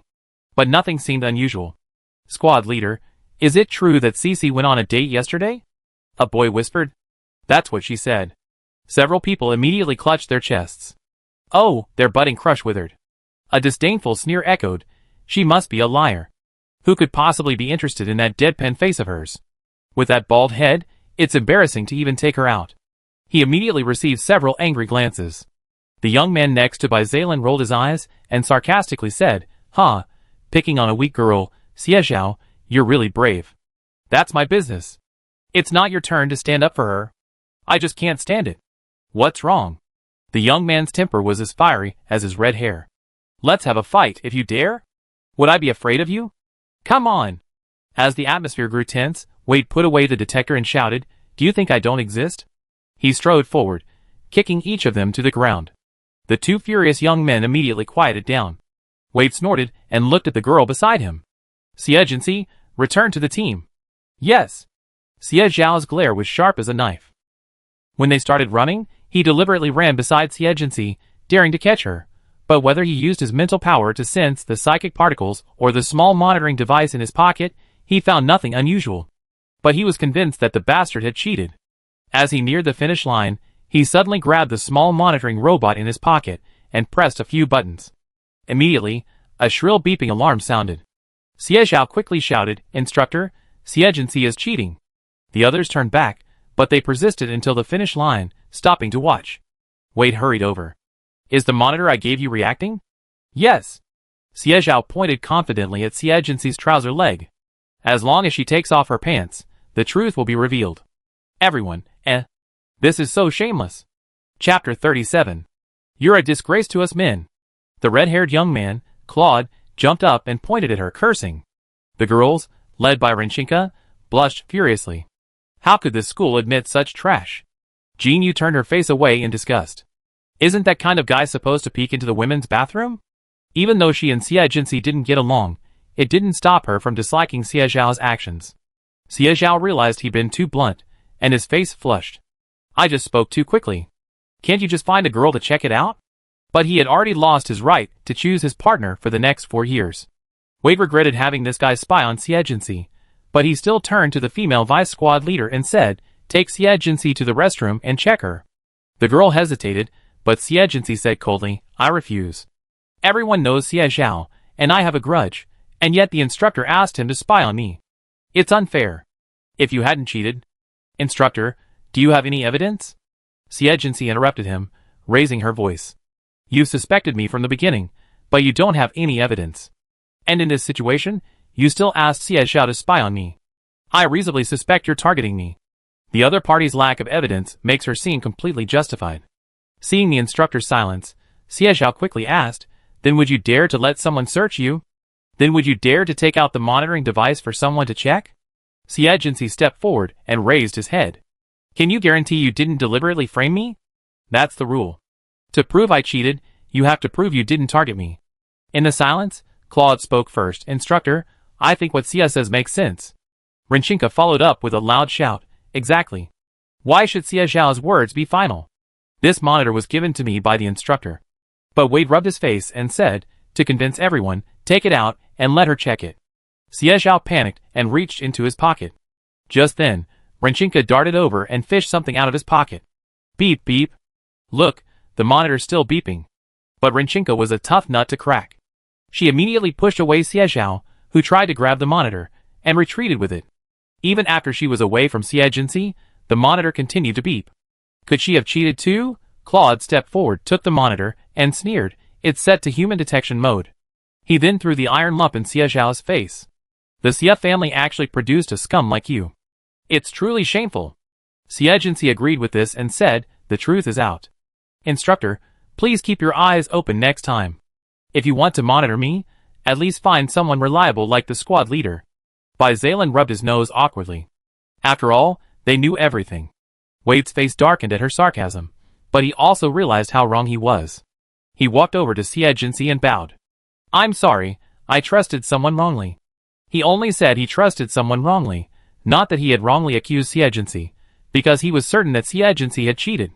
He just hadn't caught him. Xie curled his lips. I accept the instructor's apology. As long as you haven't caught him, it's not cheating. Wade's teeth itched. Xie Zhao apologized to Xie. The young man, having been singled out, felt like he was being publicly executed. But he knew he'd be in trouble if he didn't apologize. So he walked up to Xie, bent down with a cold face, and shouted, I'm sorry. I was possessed and wronged Xie. Glancing at his classmates, who still wore a look of disgust, he put on a sincere and apologetic expression. I was misled by online comments. I know I was wrong. Let's get along well as classmates for the next 4 years. At least he showed some courage and responsibility, and everyone finally thought he wasn't so disgusting. Proof that thick-skinned people never get into trouble. Xie accepted the apology. You just follow the crowd on the forum. I hope you be smarter next time. Haha, did she really think she didn't know who was driving the discussion on the school forum? The cheating incident ended there. After the shooting practice, everyone dispersed. Most of the students, who had been close to Xie Zhao, turned their backs on him, except for his followers, who wanted to curry favor with him. Xie Zhao's face was clouded with gloom. The more he interacted with Xie, the more that unpleasant familiarity grew. It was like a solitary snow-capped mountain, majestic and beautiful from afar, captivating, yet chilling and indestructible up close. It reminded him of his long-dead cousin. I'm so unlucky to have run into this jerk. A simple apology, and he's done for, and the instructor won't punish him. Renchinka happened to meet Xie Zhao's eyes. No, I've got to beat him up. Manny used all her strength to hold her back. The school forbids private fighting. There will be disciplinary action. But she couldn't hold her tall, burly roommate back. She looked at Jinyu for help, but the latter turned away and said coldly, it's their best friend's business. What do you care? He then turned and walked away. Manny wasn't paying attention, and Renchinka broke free. Then, another slender girl pulled her, causing her to stumble. Cece, don't stop me. Can you handle this? No. Xie didn't let go. But there's no need to risk yourself for someone like that. There must be blind spots in this school, right? So that night, after Xie Zhao had vented his anger in the playground and was about to return to his dorm, a hand suddenly reached out from the bushes by the roadside and pulled him in. The hand wasn't large, but it felt as strong as steel. He, weighing nearly 100 kilograms, was pulled off the ground. Xie Zhao was shocked and quickly fought back. As a member of the Xie family, he had been trained since childhood. But the opponent was so agile that he couldn't even determine her exact shape and position in the darkness. He could only rely on the sound of the wind to attack, and after a few moves, he was hit several times. Each punch hit the joints. The sound of bones snapping was so sharp that it made his teeth ache. Realizing he couldn't win, Xie Zhao turned and ran, only to be knocked down by a sweeping kick from the opponent. The beating became one-sided. The storm lasted for 5 minutes. The man picked up Xie Zhao and threw him hard against a tree, then turned and disappeared into the darkness. Xie Zhao's mind was even dazed. He had actually been dragged into the woods and beaten. I won't let you go. After hammering the grass, he reported it to his roommates and homeroom teacher. He didn't care about embarrassment at this point. He just had to catch the man first. The surveillance footage only captured you being dragged into the woods. Nothing else was found. Chong Fuyun, after watching the footage for a long time, rubbed his sore nose. Do you have any leads? Xie Zhao lay there receiving treatment from the school doctor, his face grim. I only remember that guy was agile and short. Chong Fuyun and the instructor exchanged a glance. This little information was worse than nothing. At that time of day, the school was full of students moving around, making effective identification impossible. So, Xie Zhao had to swallow his loss. The murderer wasn't found, but the fact that he'd been beaten up became public knowledge. Chapter 38. I can't believe it's the 30th century, and retribution is still popular. At Xie Zhao, did you enjoy getting beaten up? In the Battle Academy class chat, Claude sent out a festive special effect. Under everyone's questioning, he recounted the entire incident in detail. I saw him, bruised and battered, being carried behind Sister Chang to the monitoring room. Curious, I asked the staff, and they found out he'd been beaten. He even released the footage of Xie Zhao being dragged into the woods. For a moment, the class chat erupted in excitement. Who did Xie Zhao offend? Is this the proverbial evil gets its own way? Brothers, this is our Nagano Military Academy. It'd be strange if Xie Zhao wasn't beaten for his behavior. I have thought he was on the Imperial Capital Star. If it were on the Imperial Capital Star, do you believe he'd be even worse off? The only powerful people in the Xie family are Xie Yayong and Xie Xinghao. He's nothing. Xie Yayong is my goddess, sure, but the Xie family isn't very impressive on the Imperial Capital Star right now. We have so few outstanding young people. Fuck. Xie Yayong has dual abilities. Isn't that impressive enough? Besides, Xie Xinghao is the most outstanding graduate of this year's Imperial Capital Military Academy. As the discussion progressed, the topic shifted from mocking Xie Zhao to the Xie family. After all, they were a prominent family with over 200 years of military history. Old Master Xie's recent promotion to Lieutenant General held a huge allure for these cadets. Xie Jinxi tapped the screen in front of him gently, watching them discuss the achievements of Xie Zhonglin and Xie Yayong over the years. His eyes were as dark as a pool of darkness. Although they had avoided Imperial Capital Star by a wide margin, having chosen this path, they would inevitably meet again. I just wonder what expressions her beloved grandfather and cousin would have at that moment, she thought as she gazed at the stars outside the window. The next day, Xie Zhao, having received treatment, arrived at the assembly area on time. He could sense the gloating gazes of Claude, Renchinka, and the others. But if he hadn't come, it would have been even more painful to lie in his hospital bed, wondering what these people would say. Xie Zhao, I've already asked the head instructor for permission to rest today, Wade said sympathetically to his pale face. It's just a minor injury. If a sickly person like Xie Jinxi could continue training, so could he. Since you're insisting, you can't give up halfway. If you can't persevere, your credits will be deducted. Yes. Return to the team. Xie Zhao stepped back into the formation, his eyes flicking to Xie Jinxi, who smiled and raised her fist. Xie Zhao's entire body trembled suddenly. Fuming, he ignored the line, pushed through the others, and rushed to the girl, demanding, "It was you last night." Right? Of course it was. Who else but her could hate him so much? Thinking of the short stature of the murderer last night, he became even more certain that it was this bitch seeking revenge. Xie Jinxi coughed in response. Cough, cough, cough. What do you mean? Where were you last night? Xie Zhao pointed at her nose. The murderer was petite. Who else in our class could it be besides you? The girl raised her thick, dark eyebrows in surprise. You mean, you were beaten last night, and I was the murderer? The coughing brought a flush to her thin face. She looked so fragile in front of the tall, burly young man, as if a single punch could make her cry. It must be you. Enough. Renchinka could no longer hold back, and pushed the young man away. Look at Cece. How can she possibly stand up to you? Be thankful you don't bully her. Manny nodded vigorously. While Xie Jinxi might have been intimidating, her stamina was evident, suggesting she might even be weaker than her.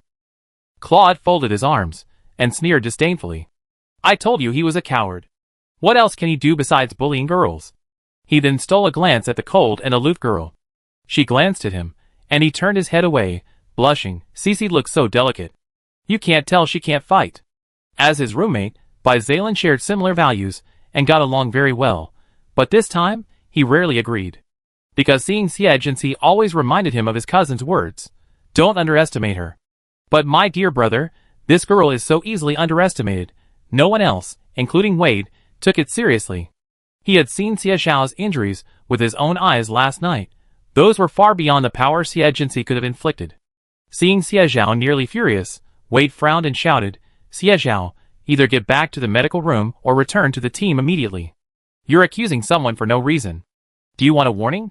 Xie Zhao glared at Xie Jinxi with a murderous intent. His eyes, as deep as a stagnant pool, were chilling. It had to be her, but there was no proof. A wave of impotent rage enveloped Xie Zhao, and he finally said to Xie Jinxi, we see. For a moment, everyone rolled their eyes, but this time, Xie Zhao didn't care what they thought of him. He was determined to retaliate. The joint injury couldn't heal quickly, and the waited long distance, running over the next 2 days, was incredibly grueling for Xie Zhao. As a member of the Xie family, he knew that if he lost credits due to military training, he would undoubtedly be punished when he returned home, so he gritted his teeth and persevered. The result was a severe joint pain that kept him awake at night. After learning about this from Chong Fuyun, Nagano Star's housekeeper sent him a recuperation cabin, so he could rest well at night, as he couldn't leave school during military training. This earned him envious compliments from his roommates, which at least made him feel a little better. In the second week of military training, Wade changed the training schedule, focusing on combat techniques in the mornings and mecha piloting training in the afternoons. Although I'm teaching you fixed moves, in actual combat, your individual strength, flexibility, and habits will gradually develop unique techniques. All you need is constant practice until your muscles become more proficient than your brain. Only then can you be considered a beginner. In the sparring room, everyone stood against the wall. Wade stood in the middle explaining. He then said to Zalen, "Now, let's begin. Squad leader, you will cooperate." This retired lieutenant colonel was undoubtedly an excellent teacher, explaining the techniques of applying force and grabbing very clearly. After explaining each move, he had everyone practice it before moving on to the next one. Within the remaining hour, everyone was asked to find opponents of similar build to practice with. Today's requirements aren't high. Just successfully complete these moves. Manny, completely new to these techniques, kept training harder, making her already lacking confidence even more insecure. She looked at her practice partner with a bitter face. "Jinsei, have you learned it yet?" After asking, she felt like she wasted her time. This roommate didn't look like she knew how to do it. "You get it with practice." Jinsei reached out and took her arm. "I'm starting." Bang! Chapter 39. Although the fall wasn't painful due to the cushions, Manny was still a bit dazed. It had happened so quickly that she hadn't had time to defend herself like the instructor had taught her. "Are you okay?" Jinsei reached out her hand, wondering if she hadn't used much force. So why hadn't she gotten up yet? She had been incredibly strong since she was a child. Her mother said that when she was 2 years old, she could punch her father in the nose and make it bleed. Even wooden toys wouldn't last a day in her hands, so she could only play with metal ones. Although her body was damaged by the bone-breaking screws, her physical strength was almost that of an average person, but thanks to her supernatural powers, she still had a strong explosive force. She had never sparred with a novice like Manny, fearing she might accidentally throw her. "No, it's okay." Manny grabbed her hand and climbed to her feet, glancing at her hesitantly. "Jinsei, have you practiced before?" "Yeah." After a short pause, Manny was a little unsure how to continue the conversation, so she stammered, "Yeah. I heard Borderland Planet is pretty chaotic, and if you haven't practiced before, you might get bullied." "Not bad." Jinsei stepped back. "Keep going." Manny nodded, grabbed her arm, and tried to throw her off. But she couldn't. She figured her roommates probably weighed less than 100 pounds, right? She could easily lift a hoverbike. Jinsei sighed, kicked her heel, and threw her onto her back. Wade, who kept an eye on the students' practice, came over and asked, "Do you want a substitution?" The difference in skill between the two was so great that Jinsei wasn't getting any practice at all. The sensitive Manny immediately became nervous, thinking that she must have done something wrong and made the instructor unhappy. "No, she's fine. Less talk, less trouble." Wade didn't force it, glancing at the deeply touched blonde. "Then teach her more." "Okay." Helping classmates is basic social etiquette, and it helps one better integrate into the group. Manny thought her roommate was a bit cold on the outside, but warm on the inside. "Jinsei, you're so nice. I thought people from Border Planet were hard to get along with." Jinsei gave her a strange look. "Girl, you're being rather blatant, but it's true. You have to believe there are no good people on Border Planet." Nearby, Xiezhao had been listening intently when a sudden flash of inspiration struck him. Yes, this girl is from Border Planet number 2. Maybe she has some shameful secrets. So he turned around and sent someone to Border Planet to investigate. Mecha piloting is a major factor in a cadet's academic performance, and strict requirements are in place from the beginning of military training. Of course, the school wouldn't be generous with actual mecha pilots for the large group of novices, but they did set up numerous mecha simulator classrooms for them to practice. After everyone entered the simulated cockpit, the console, seats, and even the dimensions were perfectly recreated from a mecha cockpit. The cockpit in front of you is a one-to-one replica of the D-class humanoid mecha currently used by the military, the most basic type of mecha. Once you become proficient, you can try other mecha types. There are many mecha simulation games in the Federation. How many young people applying to military academies haven't tried them? For a moment, the cubicle was filled with excited exclamations. Wade couldn't help but smile. If he was so excited just trying out a simulated cockpit, wouldn't he faint when he piloted a real mecha? Besides, when you take the mecha class exam, you probably won't want to see this thing. Okay, first master the various buttons. Cockpit 5? Who told you to mess around with buttons? Wade's roar was piercing through the speakers. Jinsei silently turned down the volume, listening as she gently stroked the levers and armrests in front of her. It had been a while since she touched a military mecha. After Wade finished his explanation, Everyone began familiarizing themselves with the various commands on the console. The most basic ones were movement, arm raises, shooting, jumping, and so on. Later on, there were various transitions and combinations, involving the coordination of levers and power levers. The sheer number of commands to learn totaled no less than 50, enough to dampen the enthusiasm of these freshmen. It was in these circumstances that the gap between students with a foundation in practice and those who only played games became apparent. During daily assessments, some completed their tasks haltingly, while others completed them flawlessly, earning full marks from the system. During dinner, Manny poked at her plate with a bland taste, occasionally glancing at her 3 roommates. They all scored perfect marks, while she, having barely passed, needed extra practice. I have a date. I need to go back to the dorm to shower. I'm leaving now. A few days ago, Jean-Yu had fallen in love with a sophomore, and they were in a passionate relationship, so he had no time for Manny. With her best friend gone, Manny opened her mouth, but couldn't find the courage to ask for help. Suddenly, a sense of helplessness about her future washed over her. Manny, why aren't you eating? Given Renchinka's past experience, it was hard to understand Manny's panic over her mecha test scores. Chinka, can you come with me to mecha practice? I thought it was something else. Come on, eat, and we go afterward. Renchinka, always easy to talk to, looked at the girl quietly eating beside him. Cece, are you going? Yes, I need practice too. After all, it's been a while since I've touched it, and I need to strengthen my muscle memory. It's a shame the school can't rent the real thing. Manny looked at her in surprise. But you got a perfect score. Does that still require practice? A perfect score doesn't mean there's no room for improvement. Just because you can get a perfect score with a hand speed of 100 doesn't mean you can't improve to 150. From her calm and cold words, Manny heard the uncontrollable desire to improve, and also saw the unreachable gap between them. So, he became even more afraid to express his opinions in front of them. For the rest of the day, they spent the afternoons training in mecha, the mornings intense combat training, or attending field lectures with several classes.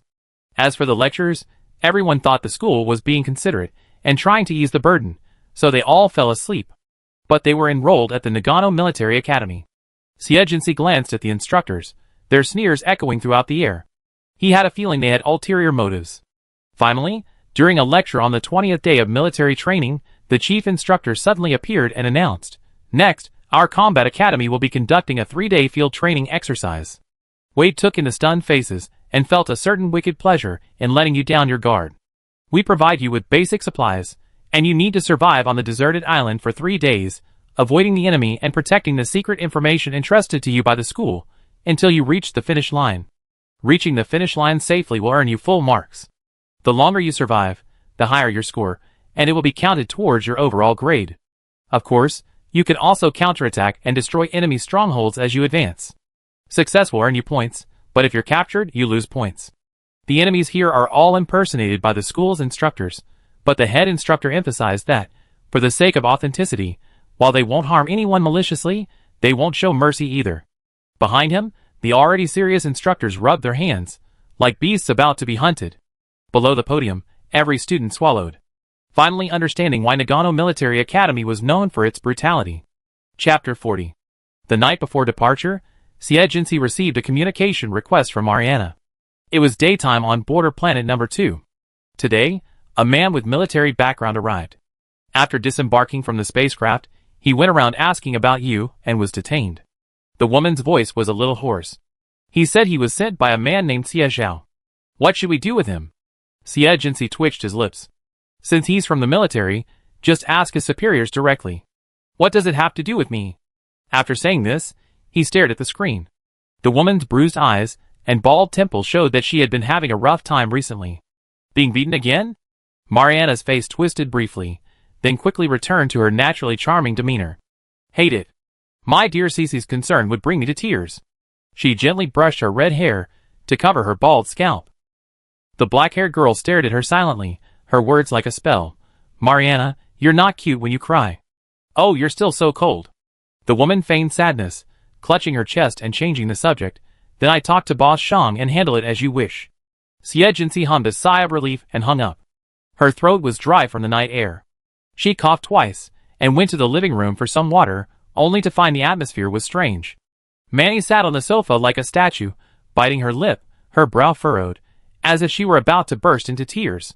I can't even wash dishes. I can't even recognize vegetables. What should I do? Renchinka put his arm around her shoulders, soothing her. This field training isn't a picnic. You don't need to wash dishes or recognize vegetables.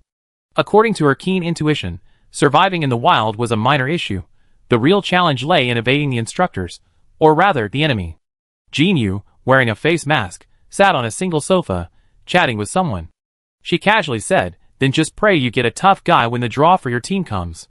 However, when the draw came the next day, Manny, trembling, clutched slip number 5 and gave Xie Jinxi a tearful expression. They were paired together. "Cece, are you okay?" Xie Jinxi took in her terrified expression. "Perhaps I should be asking you that." Although she looked weak, she wasn't so resistant, was she? Xie Zhao, constantly watching Xie Jinxi's movements, couldn't help but jeer. Two weaklings paired together? Why don't you two just not go? Just deduct your points. The girl in his group rolled her eyes, and quietly moved away. If it weren't for the fact that she couldn't switch, she wouldn't want to be paired with someone like that. He was like a fly, annoying. Xie Zhao, you've really had enough. How could there be a guy like you who constantly picks on girls? You're always calling others weak, and I don't even know who got dragged into the woods and beaten up. Manny and Xie Jinxi certainly looked weak together. Even if someone looked down on them, they wouldn't be foolish enough to ridicule them in public, knowing that would only hurt their favor. Xie Zhao's mind was completely bewildered by the beating. I'm talking about my own business. What the hell is it to you? His sense of superiority was evident. After all, after 4 years, he'd be in the army, and he wouldn't have to compete with these idiots for a spot. As they boarded the helicopter for departure, Xie Jinxi approached him and whispered, I heard you sent someone to border planet number 2 to inquire about me. Xie Zhao, assuming she was guilty, gloated, just wait, your disguise will soon be ripped off. But he was met with a look from the girl, as if she were idiot. Don't you know that's a place the military is forbidden to enter? For years, a delicate balance existed between the military and border star. Each side had to give advance notice before entering the other's territory. This fool had rashly sent someone there, and even asked about her. This would surely alert Long and Boss Shang. Then there would be something to watch. Xie Zhao's heart suddenly tightened, but the uneasiness quickly faded. Who are you trying to scare? Isn't it just sending someone? But all he got in response was a sneer. Everyone wore camouflage uniforms, carried backpacks, and had all their electronic equipment confiscated. They were then randomly assigned to isolated islands by group. As they prepared to land, Manny, parachute strapped to her back, clutched the hatch tightly. Her face pale and eyes red, she asked the girl beside her, Jinxi, what if we get separated when we land? Although the teammates had a tracking device to locate each other, what if she encountered an enemy? Seeing her panic, Xie Jinxi paused for a moment. Then just stay where you are. I come find you. Okay. In a way, to her, this girl was a good teammate. She wasn't strong, but she was independent, and it was nice to have her follow her lead. But I don't dare jump. Xie Jinxi sighed. Hold on to me. I let go halfway, and let you open your parachute. But as soon as she reached out, someone in the queue behind her shoved her down. You're dawdling, wasting everyone else's time. Jinxi. Manny, unfazed by fear, quickly jumped. Xie Jinxi quickly adjusted his stance, descending amid the howling wind. He saw Xie Zhao's hideous face at the helicopter's entrance. Xie Zhao, if anything happens to Cece, I never forgive you. Renchinka's roar almost drowned out the helicopter's hum. That's too much. What if someone can't react at such a high altitude? Bai Zaylan also frowned. I report your actions to the instructor. The young man snorted disapprovingly. Don't we have parachutes? Then he silently added, it would be best if she died from the fall. The two people below successfully deployed their parachutes, and everyone breathed a sigh of relief. The helicopter relocated, and Xie Jinxi landed in a tree, untying the parachute cords while calculating Xie Zhao's landing position. It seemed he hadn't hit her hard enough last time. But first, they had to find Manny's location. The lowest score in the group was used for grading, meaning that if Manny failed now, she would also get 0 points. She would never allow such an accident to happen. Put on the electronic goggles that could pinpoint the location of her teammates. Manny, as instructed, stood still. The map indicated they were on a mountainside. This location wasn't ideal. It would easily be spotted by the enemy. To conserve energy, she summoned 2 psychic light beams, swaying through the trees like apes' arms. Halfway through, the red dot on the tracking device suddenly began to move rapidly, darting left and right, as if avoiding something. Xie Jinxi frowned. She had been discovered. Thankfully, Manny was still lucid and was rushing towards her. After scanning the forest for a moment, she quickly formulated a plan and put it into action. The sun shone slantingly through the forest, a stench of decay permeating the air. Manny quickly turned around and increased her psychic power. Behind her, two enemies, masked with green scarves, were flanking her from both sides. Chapter 41. The fallen leaves beneath her feet were soft and slippery, a tangle of vines and tree roots making running difficult. If it weren't for Manny's wind powers, she would have been captured the moment they met. But she couldn't hold out for more than 10 minutes, lacking both experience and stamina and unfamiliarity with the terrain. One of them suddenly used his powers to build a wall of earth in front of her. Manny panicked and tried to turn around, but another blocked her path. Hand over the documents. The two enemies didn't soften their stance just because she was a girl. Their eyes gleamed with ferocity, and they were completely immersed in the drama. Manny took a deep breath and slowly backed away. The documents aren't with me. Then I capture you, and use you to threaten your teammates, one of them said. Not only that, I'd beat you up. The other threatened her viciously. Even though she knew it was fake, Manny's hair stood on end with fear. Just as she was about to scream, the enemy with earth-based abilities suddenly became alert. Tree trunks flew out from behind the earthen wall, rustling towards the two. The sharpened tree trunks were as thick as arms, making their scalps tingle. Hey, that's too rude. The two quickly retreated, and a green light suddenly extended, grabbing Manny and flying away. Don't run. The enemy with earth-based abilities stamped his foot, sending countless earth spikes snaking like giant hands. Another one also teleported in the direction of the light, trying to find its teammates. A veteran of countless battles indeed. Xie stood on the thick tree trunk, controlling his abilities, turned around and delivered a powerful kick to the suddenly appearing enemy. The powerful force sent the man, who hadn't even regained his balance, falling backward. The opponent, startled, fell from the sky, then immediately summoned his supernatural powers to reappear behind the girl, only to find his balance again before receiving another blow. This time, he was prepared, blocking the blow and immediately counterattacking. The two immediately engaged in a battle. In the jungle air, Manny felt as if her soul was about to fly away, as if she were about to vomit. But she still remembered she was still training. She gritted her teeth, opened her arms, and launched a series of wind blades, barely slicing away the pursuing earth spikes.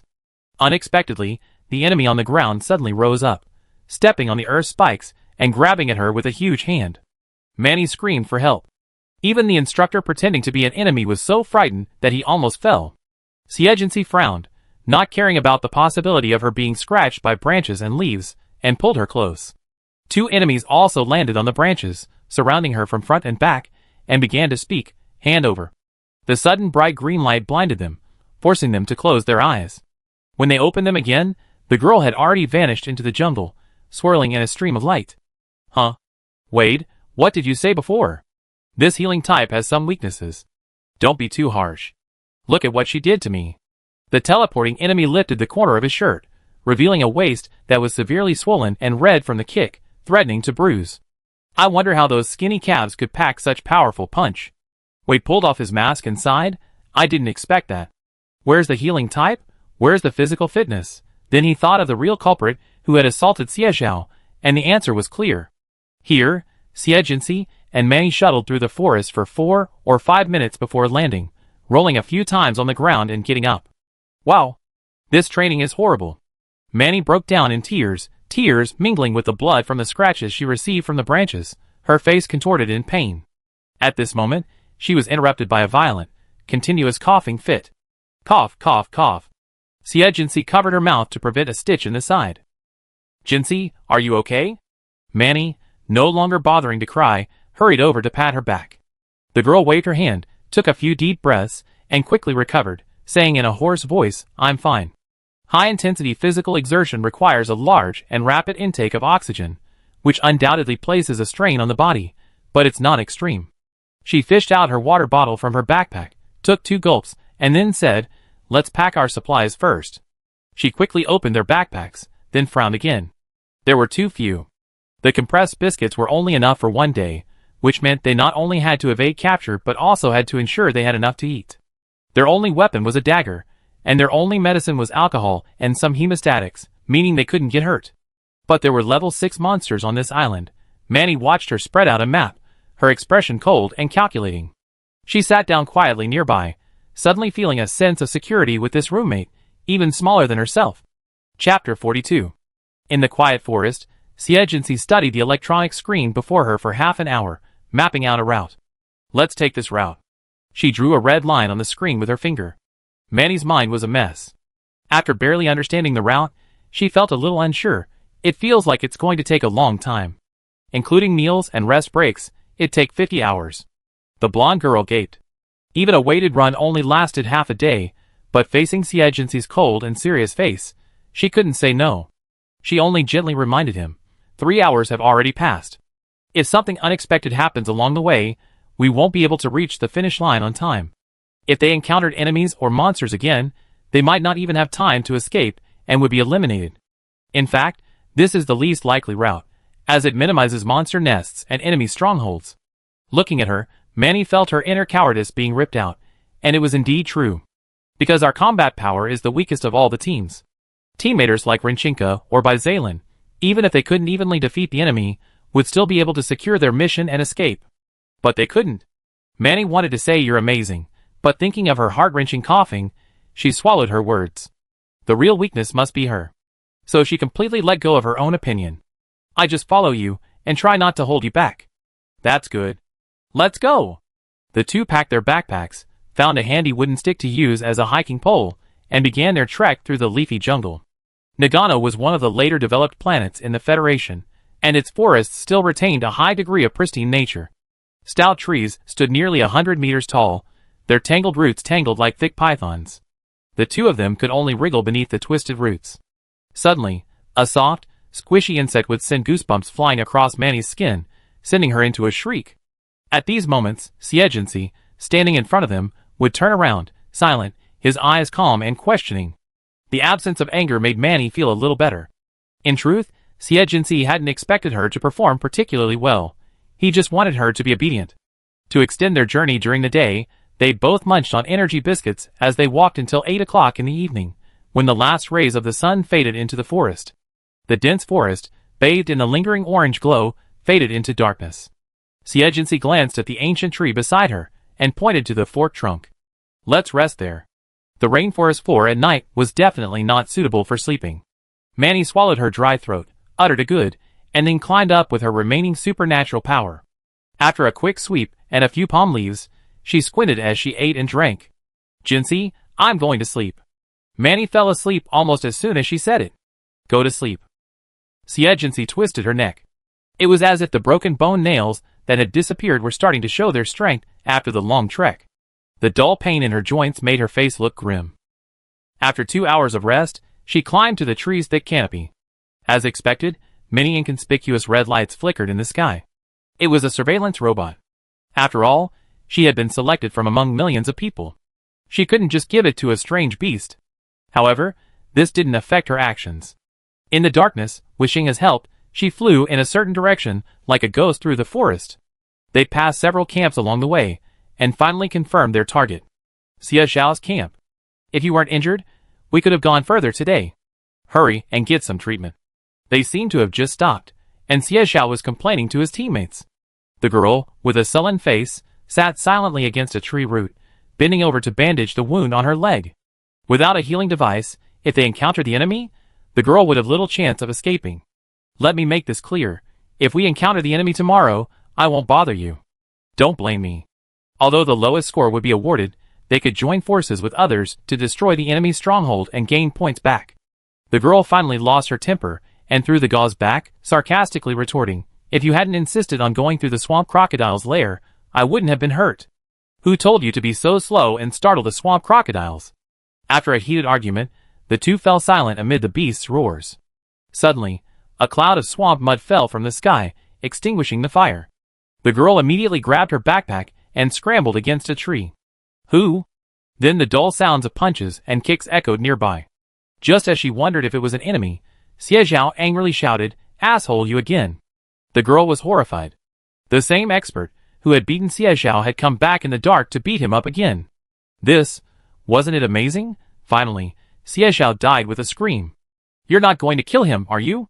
Oh my god! The girl retreated silently, fearing she'd be the next to be silenced. Was the instructor still standing by and watching? A flash of green light flashed, startling her so much she quickly closed her eyes. The expected pain didn't come, but instead, a tingling sensation spread across the wound. The wound healed. Wait, a healing system? There should only be one healing system on the island, right?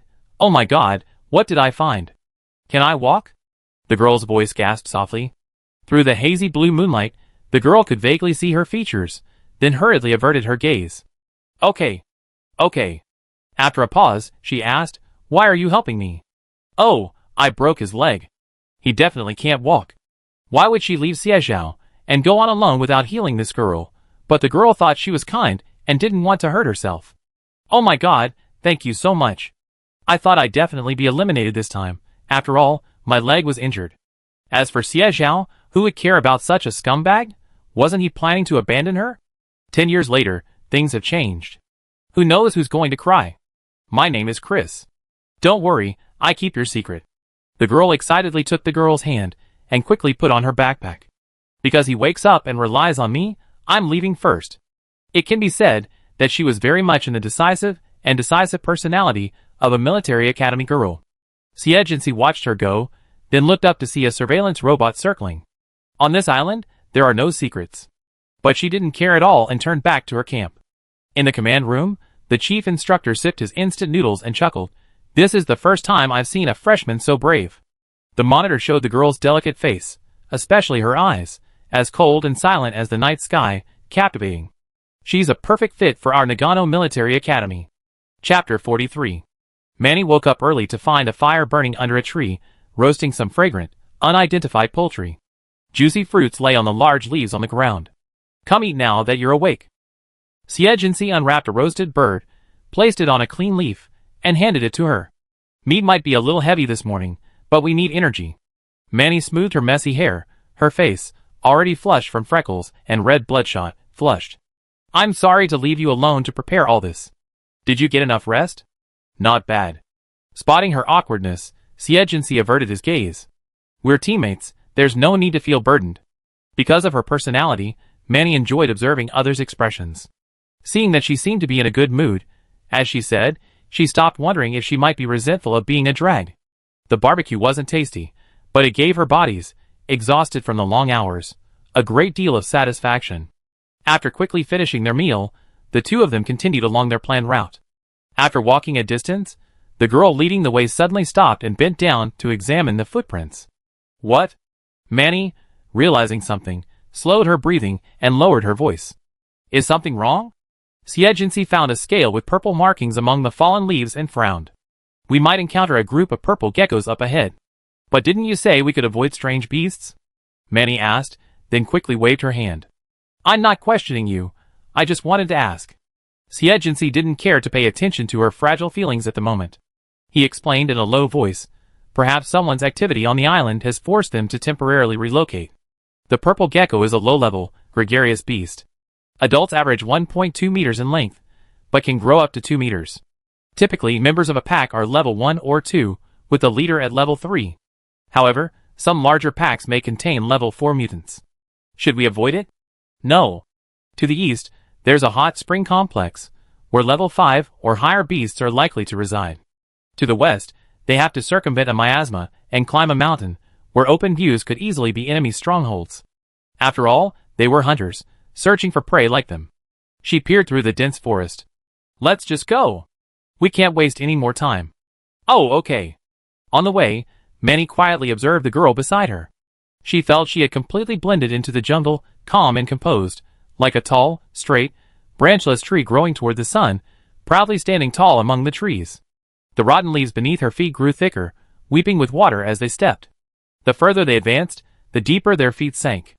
The insects multiplied, their dense swarms obscuring the view. At the sight of an intruder, the mosquitoes buzzed in a frenzy. Some specialized in blood-sucking, their wings flapping with a sound that gave goosebumps a tinge of shivers. This posed a significant threat to Xie's newly sprouted black hair. Manny frantically shooed them away when suddenly, a thunderclap pierced through the insects, startling her so much that she instinctively threw out a wind blade to block it. The crackling sound was incessant, and the insects were scorched by the electric current, falling to the ground. The stench of burning made Manny almost nauseous. Then, electric shocks echoed from all directions, mingling like thunder. She realized she had actually entered the encirclement of the purple geckos. In a flash, a hexagonal green barrier suddenly appeared, blocking all the electric shocks.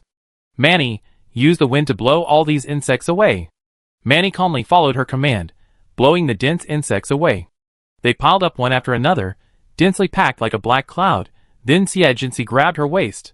Don't stop, we're moving. She swung out a stream of light, swinging through the forest. Manny faced back, free from the insect's obstruction, and saw purple geckos of all sizes crouching on the tree, like slender fruits. There were so many of them. The leading one was nearly 10 feet long, with a purple crystal horn on its head. Level 4, it hissed, and all the geckos rushed after it like lightning. They're catching up. Xie didn't look back. I leave the rest to you. I'm going to speed up. How could I do that? The thought flashed through his mind, but the only word that escaped his lips was okay. In times of crisis, even cowardice is out of the question. 2 more streaks of light stretched out, swinging like nimble arms across the treetops, bringing even the blue sky within reach. The whistling of the wind and the rustling of leaves filled his ears. Manny swung a wind blade to knock down the incoming slender sucker tongues. Her vision shifted between the blue sky and the emerald green canopy, nearly causing him to vomit his morning barbecue. Gradually, they lost sight of the ordinary purple geckos, but the level 4 one kept pursuing them, its 4 legs practically leaving a shadow through the trees. Why is it still chasing? Manny asked, her face pale. Xie's gaze fell on the nearby open space, and he swung out, because it eats meat. Huh? The giant gecko, buoyed by the branch, suddenly opened its bloody maw, releasing a sucker-like tongue covered in sharp fangs, powerful enough to suck a human face clean off. Manny's eyes followed the mouth as it opened. Falling rapidly, Xie raised his hands and gripped tightly. Green shields unfolded like stairs, allowing her to descend. The moment he landed, he pushed Manny aside. Several streaks of light, like sharp blades, sliced the long, pink tongue into sections. The pieces of flesh fell twitching among the ferns. The level 4 purple gecko realized that its opponent actually had a level 5 psychic. It hissed, its eyes darting back and forth, searching for an escape route. But it soon realized it had fallen for a human trick. The nearest tree was still 10 meters away. Man and beast faced off. In an instant, the purple beast leaped away like lightning, only to collide headfirst with the light shield and be repelled. 7 or 8 streaks of light wrapped it like a dumpling and slammed it to the ground. A burst of lightning freed it from its restraints. It was determined to fight the humans to the death. The lightning was striking against the forest canopy. The man on the mountaintop, searching through binoculars, immediately turned around, grinning as he spotted his target. In the clearing, Xie moved swiftly around it, holding up his shield with one hand to block the attack. A prolonged battle is unwise. At this moment, Manny, having regained her composure, raised her hands, unleashing a whirring wind blade. Although only level 3, she was enough to disrupt the purple gecko. The moment it turned around, a sharp spike of light shot up from Xie's back, piercing the back of its neck like a scorpion's tail. It was crooked. Hiss. A thunderous flash erupted from the purple gecko. Xie, shield raised, met the lightning, leaped over it, and plunged the dagger into its skull. The massive gecko instantly fell silent. Only when Xie dug out the purple gecko's core did Manny snap out of her overwhelming emotions. Success? Success? Jinxie, we did it! A bloody core was handed to her. Do you want it? Manny took 2 steps back. No. No, I didn't put in much effort. You did a great job. At least it saved her a lot of time. Otherwise, she'd probably have collapsed on the ground again. Chapter 44. The sudden praise made Manny blush. Really? Yes. Then Xie picked up the purple gecko's tongue sucker and plucked out its sharp horns and spines. These were the most valuable items, and he stuffed them all at Manny. You deserve it. If they were processed, they would be worth at least 20,000 yuan. For Manny, it was a huge sum of money, so this time she didn't refuse. Thank you. Xie raised an eyebrow and twitched his lips. We need to get out of here quickly. The commotion just now was quite loud, and it probably attracted quite a few enemies. Shortly after the 2 left, 2 men and women wearing green veils arrived at the scene. The man whistled. This freshman class is quite good. They managed to kill a level 4 purple gecko in such a short time. He stepped on the massive corpse and rolled it around twice with ease. The skin's still intact, isn't it? The woman rolled her eyes. You're embarrassed to take advantage of a student? Why are you embarrassed? The man pulled out a dagger and began peeling the skin. to make level 4 soft armor. We can't even afford one with 2 months' wages. As he spoke, he quickly peeled off a whole piece of skin, then removed a leg and hoisted it over his shoulder. The meat's good? Take it home and roast it. His companions were too lazy to complain. Are you still going to chase them? Why chase them? Why not just go and block them tomorrow? Xie, on his way, hadn't realized he was being targeted. Because the purple gecko had delayed them, they didn't dare stop at noon, gritting their teeth and slowly moving forward. Unable to hold on any longer, they stopped to rest. Jinxie, are you okay? Manny leaned against a rock, panting as she leaned on her cane. Xie took a sip of water, his lips turning a little purple from lack of oxygen. I can hold on. As long as they maintained a minimum level of physical exertion, they could recover while continuing on their journey. Manny hesitated to speak, but seeing the pale and frail appearance of the girl, as if she would faint at any moment, she was indeed too weak. Faced with such a girl, she couldn't bring herself to utter the question she had been harboring. How could a healing ability have such powerful combat power? At the time, she was simply stunned, but now it seemed unbelievable. Thinking back, only a power like this could earn an 18 rating. As they approached the finish line, the number of enemies lurking increased. Several times, the two were discovered, and only thanks to Xie quick reflexes were they able to escape. At 7 p.m., the two took a short break. They ate a cold buffet, not wanting to make a single move. As the students gradually gathered toward the finish line, the enemy's encirclement narrowed, greatly increasing the chances of being discovered. Xie climbed to a higher point and saw hoverboards and helicopters flying overhead, gathering aggressively toward the finish line. They were like black bears waiting for a school of fish to migrate, blocking the path they needed to cross. I've heard people say our school is unreasonable. Manny couldn't bring herself to say anything outrageous, but her anger was palpable. Xie swallowed the dry, hard biscuits in a few bites. The rules don't restrict them. What should we do? At a time like this, we can't just be prey. She quickly packed her backpack, leaned back, and closed her eyes. Rest for an hour. We need to continue our journey tonight. Since the school has given them such relaxed rules, it would be a shame not to take advantage. Manny, still unsure of what not being prey meant, hurried on, exhausted and tired. Ahead, Xie held a stick. She followed, relying solely on the sharp tip of the purple gecko, which flickered faintly with lightning, for light. Huh?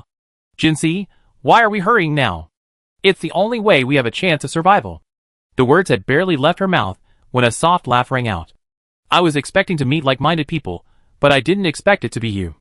The sound of rustling leaves made Manny's nerves tense reflexively. When she saw who was coming, her eyes widened. Class monitor?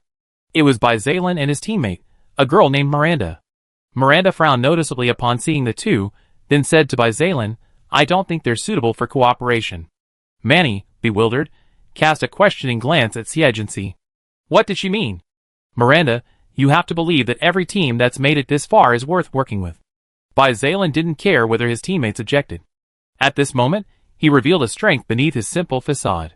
Parting the palm leaves, he approached, staring directly at Xie. What do you think? It's my honor to work with the squad leader. It was already 4 in the morning on the third day of military training. The two men agreed that it was unsuitable to advance further, so they found a tree to climb and rest. Miranda seemed a little frustrated, but she didn't dare to challenge Zaylin's decision. She had witnessed the young man's fortitude along the way, and her gaze was filled with unconscious admiration.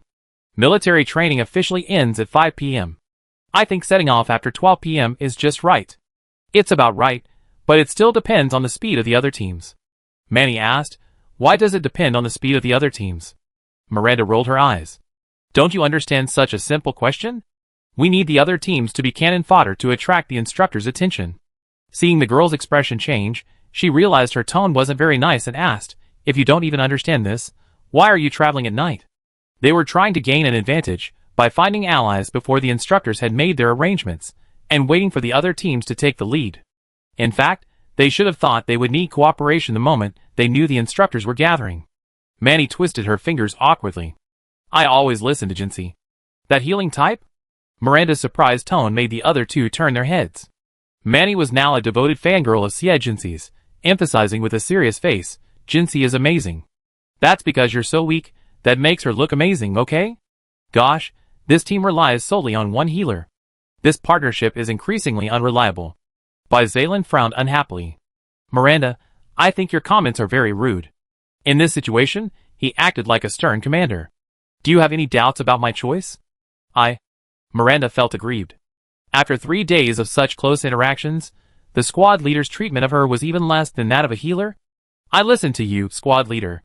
Their voice was pitifully low. She thought, if something unexpected happened, the squad leader would definitely protect her first, because if she failed, his grades would suffer as well. Thinking that way, there didn't seem to be much to worry about. So what if these two were weak?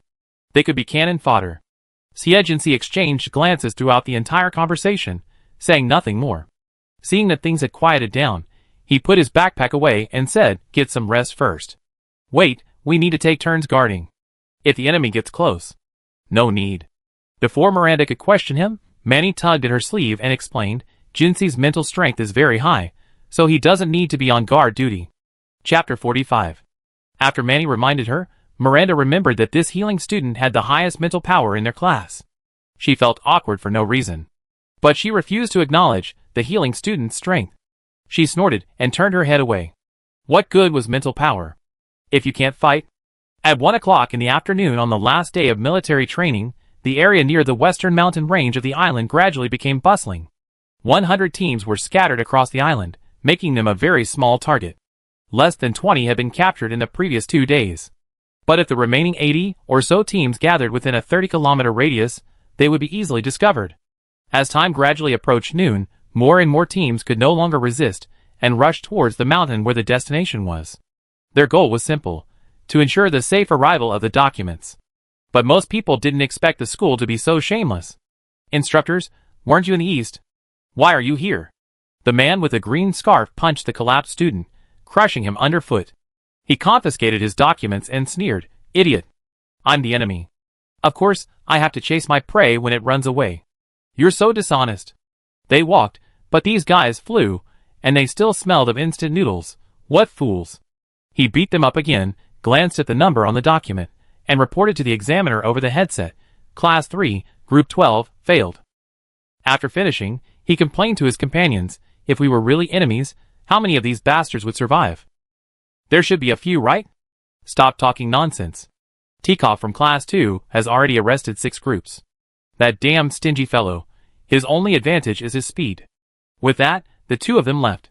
Behind the bushes, the 4 people, carefully hiding, slowly relaxed. "That instructor Tikov is the opponent we need to be most wary of this time. He's said to be a level 6 psychic," Zalen whispered.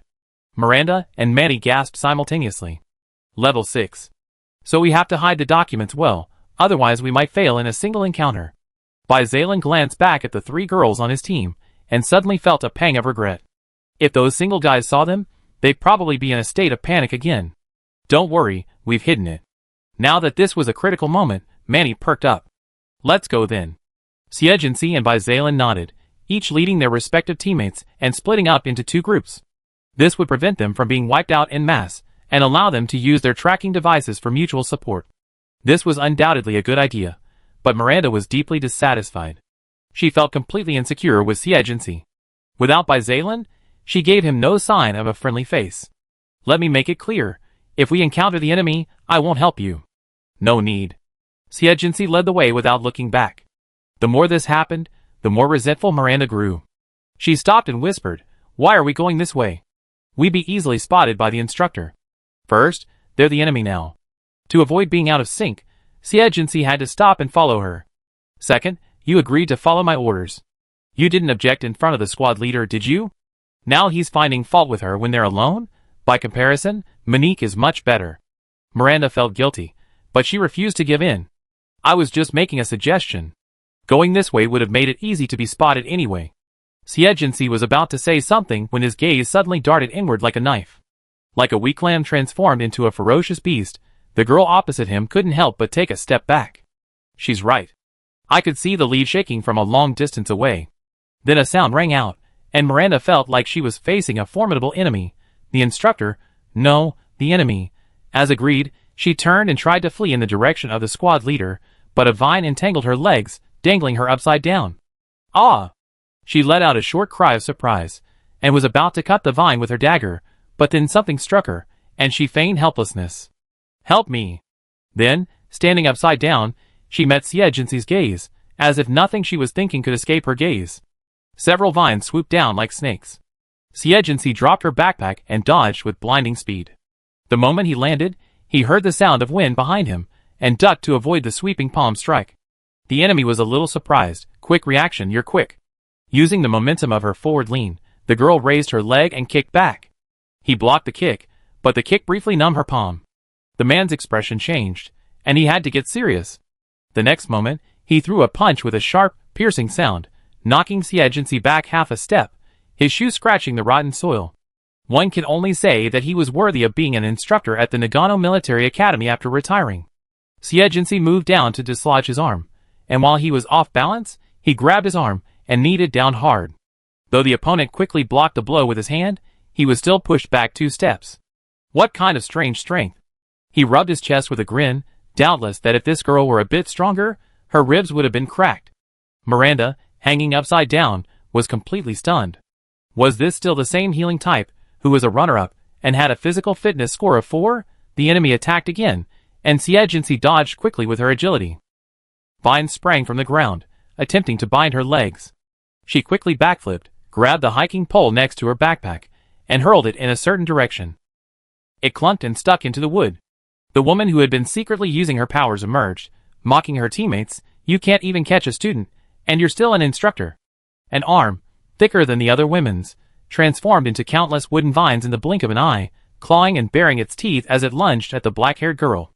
Xie Jinxi's face grimaced, and she quickly retreated, but the next second, a massive arm swung in front of her. She instinctively raised her arm to block, but suddenly there was a cracking sound, and then she was sent flying, crashing into a tree. What a powerful force! At some point, the other man had also used his supernatural powers. His limbs were as thick as a toad, and his massive body bounced lightly. Cough, cough, cough. Xie Jinxi endured the excruciating pain and climbed to his feet. A green light shone around him, and his injuries were visibly improving. Huh? Are you the healing type? The woman didn't give her a chance to breathe, hurling a large vine at her. Danger! Just as Miranda hesitated to attack, a rustling wind blade shot out from behind her. Who? The woman turned quickly, not noticing that Xie Jinxi had caught the vine in her hand, and she was flung out. The next second, her body felt heavy as stone, and she sank to the ground with a thud. Gravity-based abilities. The two enemies quickly realized they were surrounded. Zalen launched himself like a bolt of light, kicking the other man away before grabbing his arm and pinning him face down. Manny immediately rushed over and confiscated their communication devices. Take us to your base. Oh my god, they actually captured and threatened the instructor. Chapter 46. In the military training command room, the atmosphere fell into a dead silence as a red dot on the screen went out. The operator glanced at the smiling chief instructor. Report. Our stronghold number 10 has been destroyed by the enemy. Not long ago, the chief instructor had been complaining about the poor performance of this class of freshmen, but now he's been slapped in the face. Ha ha, great. The burly man waved his hand. Come on, pull up the surveillance footage for me. 4 young men and women appeared on the surveillance camera before him. The chief instructor suddenly rubbed his chin and uttered a hymn. Leaning forward, he pointed at the black-haired girl and asked the person next to him, "Does she look familiar?" The information commander twitched his lips. The girl who beat someone up in the dark on that first night. Oh, I remember now. That healing type. The chief instructor suddenly chuckled sarcastically. Such an interesting student. On the day of the supernatural test, I said I'd give her full marks, but those old-timers insisted, how can a healing type get full marks? Do you still want to save the school's reputation? TSK, so old-fashioned. The group listened to his complaints, with a mixture of skepticism and contempt. You're the boss, you have the final say. But then again, a healing type getting full marks on the supernatural test was indeed shocking. After all, there hadn't been many perfect scores in the military academy's history. Should we notify the others? What's the point of notifying? This makes us seem like bullies. The chief instructor waved his hand disapprovingly. Tell Tickhoff to deal with these brats. They're so bold. The operators rolled their eyes. Isn't this bullying? However, the team that even the chief instructor had their eye on was beginning to split. I don't think we're suitable to work together anymore. Xie Jinxi's arms were coated in a healing glow, his eyes cold enough to shatter ice. If someone had helped me just now, I wouldn't have been so badly injured, and I wouldn't have wasted my powers. Miranda, feeling guilty, uncomfortably explained, I was tied up. If you hadn't insisted on going this way, I wouldn't have. Enough. Bai Zaylan's brows etched with anger, exposing her hypocrisy. It was just a simple vine. Don't tell me you can't break it. The dagger is still stuck in your boot. Miranda, as your teammate I'm ashamed. The cold tone filled the girl with resentment. She was clearly the one who accidentally exposed herself. Why blame me? I don't want to work with a powerless healer. Then her anger flared. Everyone was a rare talent. Why should they have to take orders from a healer?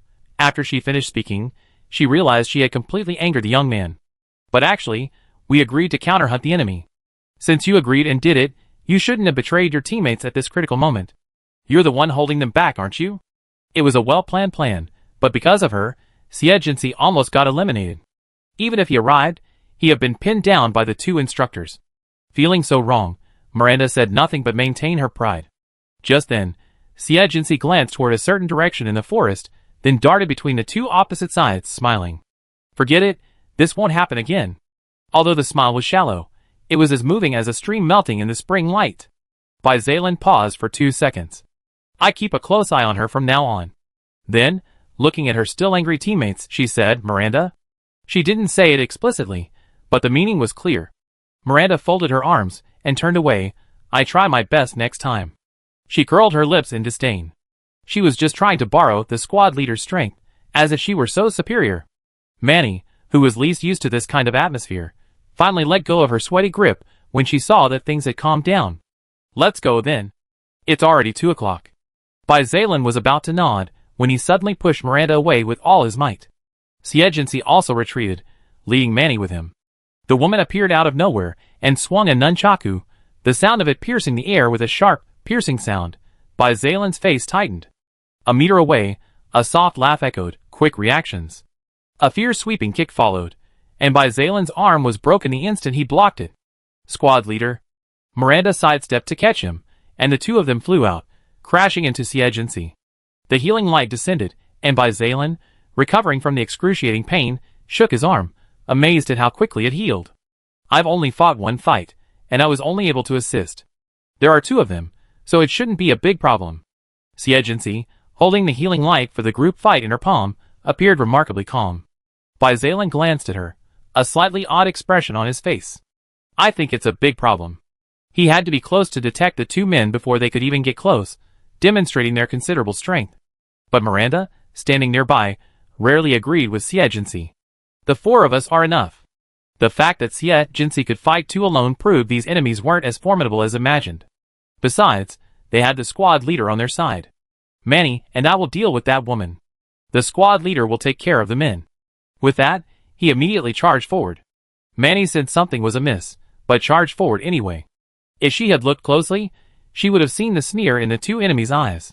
Before they even saw the woman swing her nunchaku, Miranda and Manny were sent flying, their chests aching with pain. The healing light descended. Ahem, keep going, Xie whispered encouragingly. Humph. Miranda slapped the ground hard, climbed to her feet, and charged at the woman again. Bai Zaylan couldn't grasp her intentions, but the situation didn't allow him to retreat. He manipulated gravity to make himself live, and lunged at the other man. When gravity was weak, he could reach the speed of sound, and then, by increasing gravity during his attacks, he could amplify his strength. This was one of the most recognized supernatural powers in the Federation. Bai Zaylan's eyes flashed as the man instantly appeared behind him, using his body's inertia to throw him to the ground. Gravity is indeed incredibly powerful, but you're only level 4. Besides, I'm a space-based power. Space, another fearsome superpower, within his own dimension, he was practically invincible. Bai Zaylan's expression changed. You're the instructor of Class 2. The enemy the freshmen were rumored to be most wary of, and his partner was Ding Ning, the instructor's most formidable physical fighter. Miranda had also heard of these 2, and her ignited fighting spirit was instantly extinguished. Level 6. How could she fight this? Glancing at the completely suppressed Bai Zaylan, she had a bad feeling she'd be caught if this continued, so she shouted, Xie, come help. She expected to be rejected, but the frail girl coughed twice and joined the fray. Ding Ning was startled by the swiftness and immense force of his movements, and immediately engaged him, swinging her nunchaku. The 2 attacked so quickly that Manny was nearly injured by mistake. She had to retreat, a feeling of powerlessness washing over her. She was too weak. I'm afraid she won't be able to escape today. Just then Miranda, fighting and retreating, suddenly turned and ran deep into the jungle. If she was caught, it would be all over. If she could find others to destroy the stronghold now, she could still gain back some points. Chapter 47. Manny stared at the swaying jungle in disbelief. She had abandoned her companions again and fled? Just as she was stunned, Xie shouted in the direction Miranda had fled, "Run as planned. I stop her." Then he launched an even more fierce attack on Ding Ning. Huh? When was this planned? How come she didn't know? At this moment, Tikhoff frowned and said, "Ding Ning, their secret documents should be with that girl. Go after her." Yes. Ding Ning swung her nunchaku to fend off Xie, but he quickly caught up, making her even more determined not to let the escapee go. She dodged Xie punches and ran after Miranda. The remaining four paused briefly in the woods. Tikhoff's eyes flickered between Bizalan and Xie, and he scoffed, "Looks like we can't delay any longer." The delicate girl chuckled, picked up a hiking stick from the ground, and swung a round dance stick behind her. "That's right. We have to finish you off before your companions return." She glanced at Bizalan, whose head and arm had been broken again, and said, "Squad leader, please assist me." With that, he charged at his opponent like an arrow from a bow, trampling fallen leaves like butterflies. The veins on the back of his slender hand clenched, and the 5-meter-long stick whirred like a high-speed fan as it slammed into his opponent. Tikhoff sneered and teleported away, only to stand still when a green ribbon shot out from behind the girl. Forcing him to retreat, he overlapped his hands, tearing through the air and twisting the ribbon away. But the girl's attack was unstoppable. In a short time, she swung her long stick again, closing in from the side. The whirring sound of the air piercing his skin made his scalp tingle. Oh well, this is the real tough guy. He had no choice but to use his supernatural powers to dodge once more. The green light streak seemed to have eyes, and rushed straight towards him. It always pinpointed his location, but there was only one possibility. This girl's mental power was superior to his. Humph. He gently rolled over to avoid the streak, combining his left and right hands to trap her in space. But then his feet lost their weight, and he fell to the ground. Damn it, he forgot there was a gravity system.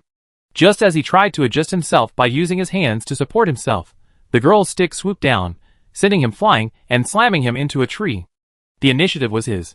Knowing this was a rare opportunity, Bizalan ignored the pain in his hand and said to the bewildered Manny, "You decide."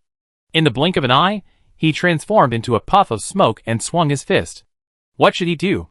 Manny stomped her feet twice, then opened her hands and blew countless fallen leaves towards the enemy, obstructing his vision. Tikhoff grinned and teleported away. A whistling sound suddenly echoed from behind him, forcing him to duck. Then, the girl, propped up by her stick, spun around and launched a sweeping kick, sending him flying. A crackling sound ripped his ribs. "Don't push me." His eyes were red with anger, and the supernatural particles in the air suddenly went into overdrive, sending panic to the command center. "Tikhoff, don't be impulsive." But he didn't even pause. Bizalan felt the air around him freeze, unable to move at all. A slight tearing sound echoed, and trees, grass, and even the air were torn apart, space fragmented. And those within this space were no exception. Faced with the threat of death looming, he mobilized his supernatural powers, intending to strike back. Jinsi, squad leader. Manny, outside the space, was horrified, hurling wind blades at him like they were free.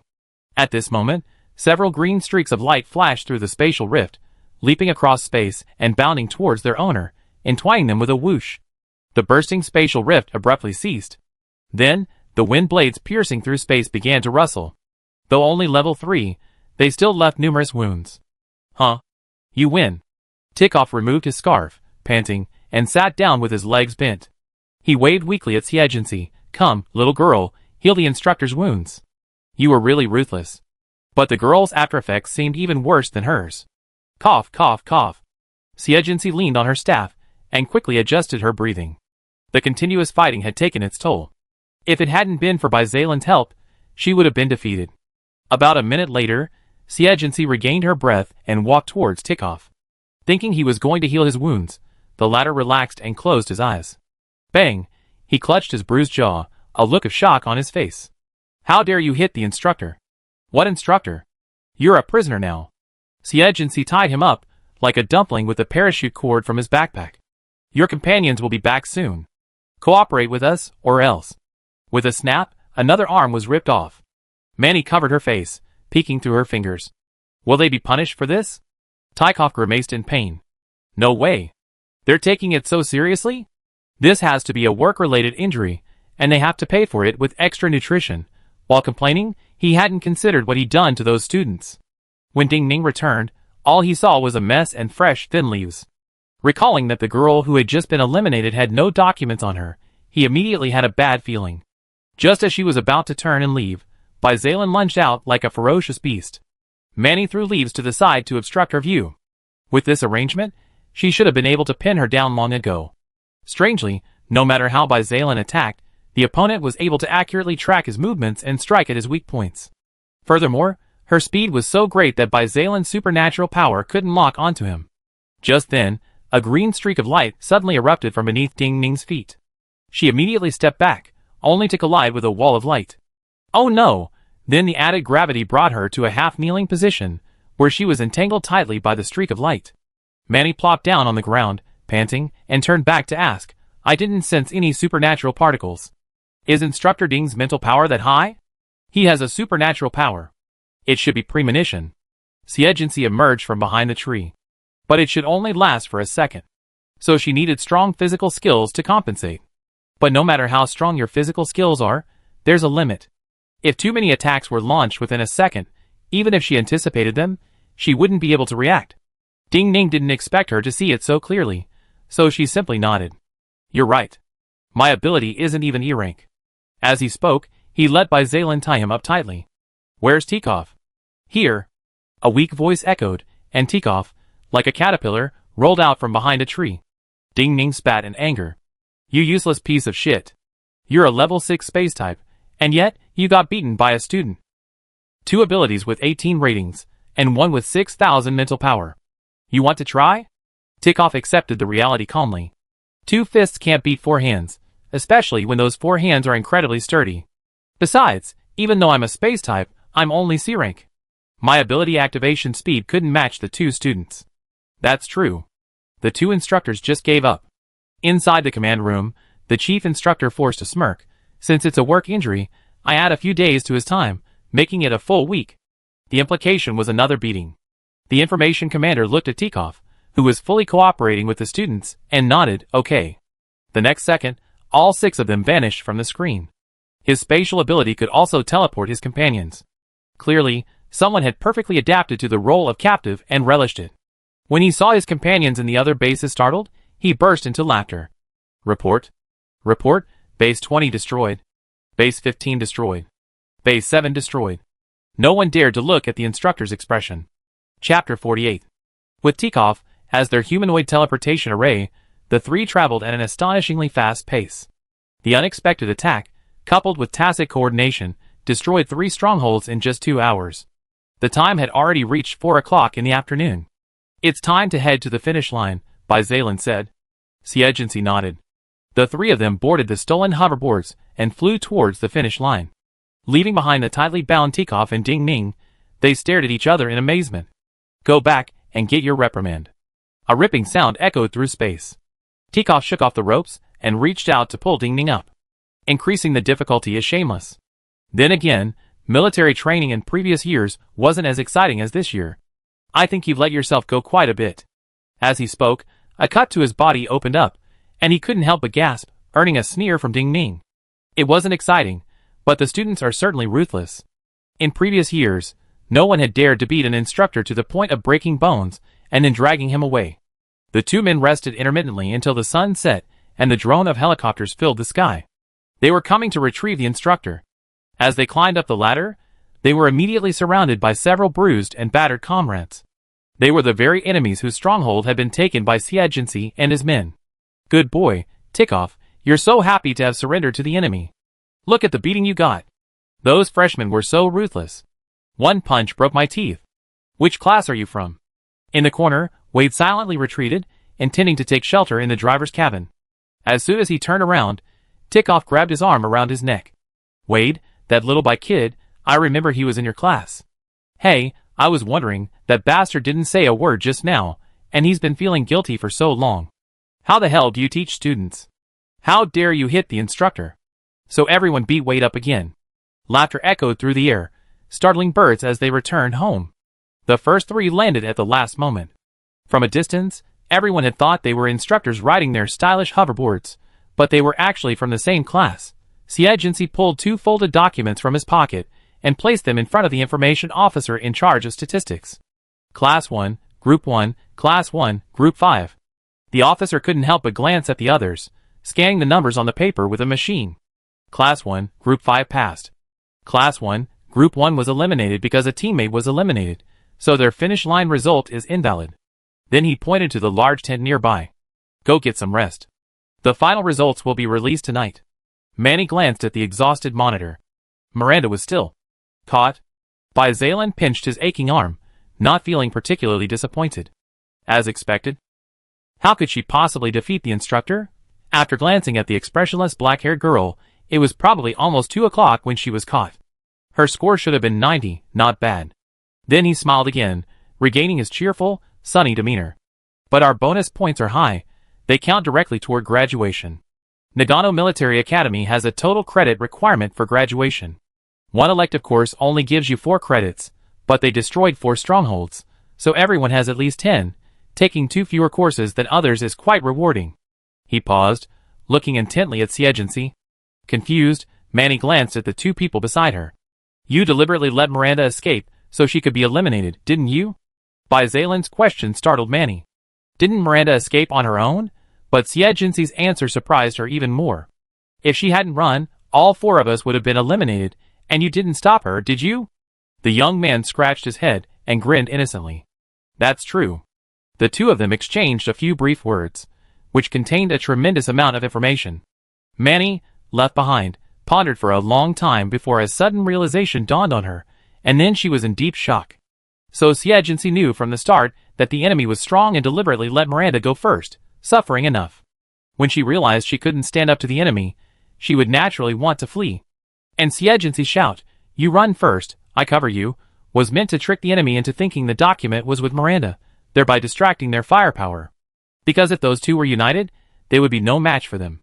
Thinking further, with Xie's mental power, she must have known the enemy was approaching, so she suddenly changed her mind about breaking up, seeking revenge on Miranda while also co-opting Xie, a powerful fighter, and Xie, when she shouted that, had reacted and tacitly agreed to her plan. It turns out that both the honest monitor and the cold roommate had more ulterior motives than the hairs on her head. When she entered the Class 1 tent, she found the atmosphere quite strange. Despite the chatter of Renchinka and Claude, everyone's eyes were constantly fixed on the monitor agency, filled with inquiry, subtlety, and a hint of contempt.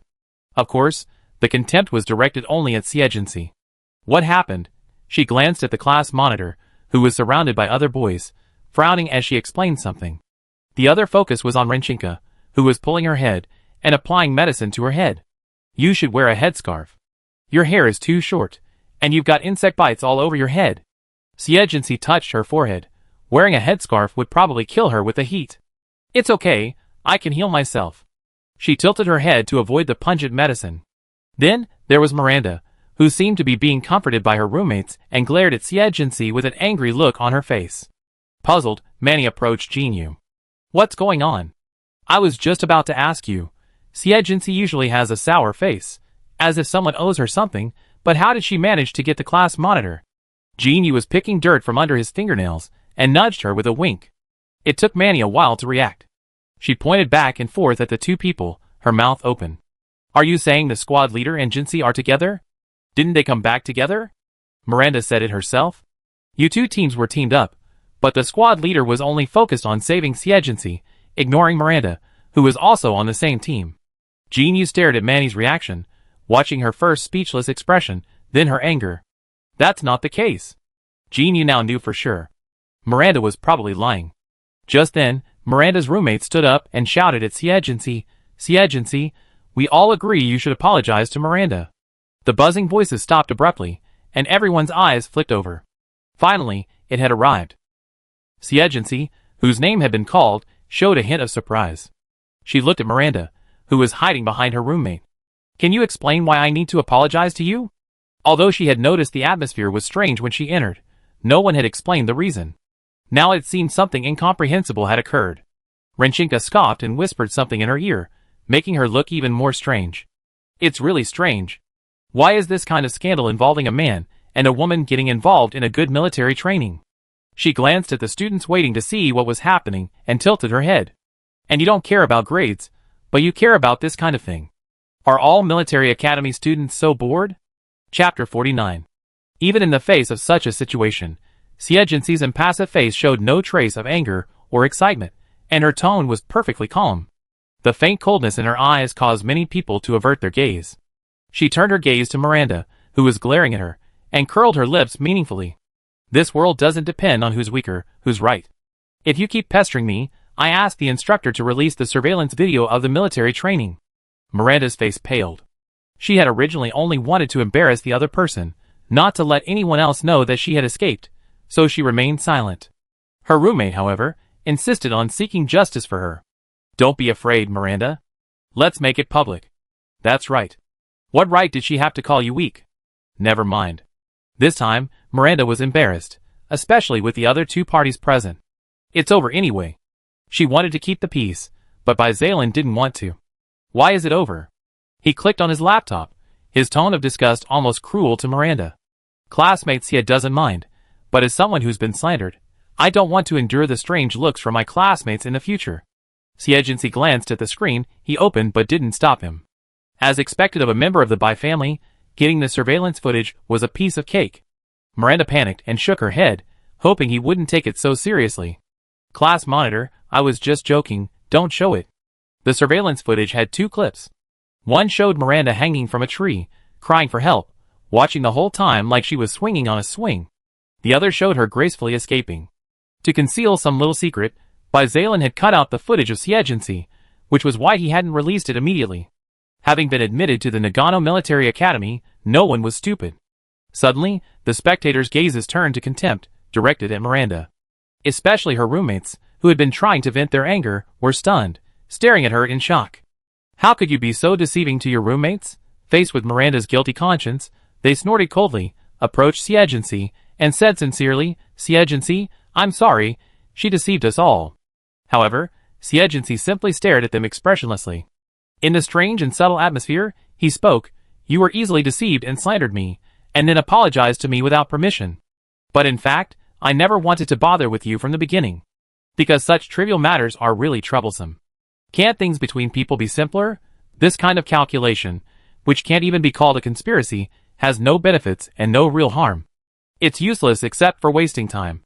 Of course, it's also possible that she's an anomaly, unconcerned with such misunderstandings that could easily lead to cold violence. She'd come if she wants to and leave if she doesn't. Ignoring the other person's unpleasant expression, she walked to the water dispenser in the awkward and delicate atmosphere, poured herself a cup of warm water, and drank it. A moment later, the whistle for assembly sounded outside. The classes immediately formed up in the open space outside. The chief instructor and the instructors, who were pretending to be enemies, arrived in front. The students, knowing their poor performance in military training, immediately straightened their faces and braced for scolding, but their expressions quickly twisted violently. Instructors, what's wrong with you? Especially the feared Tykov, whose face was swollen like a pig's head and covered in bandages. Manny stifled a cry of surprise. It's over, it's over. The chief instructor won't hold them responsible, will he? Renchenka was more direct, a triumphant expression on her face. Oh my god, which warrior did this? My teammates and I were nearly beaten to death by Tykov. But after escaping, we encountered a lone enemy. After capturing him, we and our teammates even established a stronghold. Jean, you noticed something strange about her friend. Manny, the training is over, and you still have psychological scars? Not really. Quiet. Wade, having been beaten, stepped out of the instructor's formation. The field training results have been calculated. Now, please allow Chief Instructor Mr. Andre to speak. A middle-aged man, nearly 2 meters tall and muscular, stepped forward. His wolf-like eyes, sharp and intimidating, exuded a strong sense of oppression. Everyone held their breath. Xie Jinxi, step out. Huh? Both of them were well known in the command department, though their fame was quite different. Suddenly, they were called out by the chief instructor. Did something special happen? 2 figures, one tall, one short, one strong, one thin, came to the front of the formation, allowing the chief instructor and the staff to examine them. Jean Yu couldn't help but feel curious and asked Manny what was going on. This? Manny hesitated to speak. Did she tell her friends that they had beaten up the instructor? But her hesitation annoyed Jean Yu. You've only been with her for a few days? And you're hiding everything from me? Forget it, don't tell me. Who wants to hear it? I want to hear it. Renchinka's eyes widened, the words "tell me" written all over them. At that moment, a thunderous laugh suddenly erupted from the front. Ha ha ha, not bad, not bad. It's been ages since we've had students as interesting as you. Andre patted by Zaylan's shoulder. You've got your big brother's style. Strive to surpass him. He had been Baikuin's homeroom teacher. The young man scratched his head sheepishly. I'm still a long way from my big brother. Keep going. Yes. The young man puffed out his chest and saluted. The burly chief instructor approached the slender girl again and slapped her shoulder, sending the unsuspecting Xie Jinxi stumbling. Ahem, ahem, ahem. What a strong hand. In the tense atmosphere, Andre glanced at his own slap and shifted his hand to rub her head, realizing it went straight from the top of her head to her eyes. Oh my god, is this girl so petite? He was a grown man, completely embarrassed. Xie Jinxi sighed and took his slap away. Chief instructor, remember to remind us next time when you give out rewards, otherwise the students won't be able to handle it. She barely broke the stagnant atmosphere. The chief instructor, amused by her too weak, pointed at her and said startlingly, you said that? Tikov and the others are going to cry. Several instructors, their faces bruised and swollen, twitched their lips. Hey, isn't it a good idea to ruin things like that? Xie Jinxi glanced at them.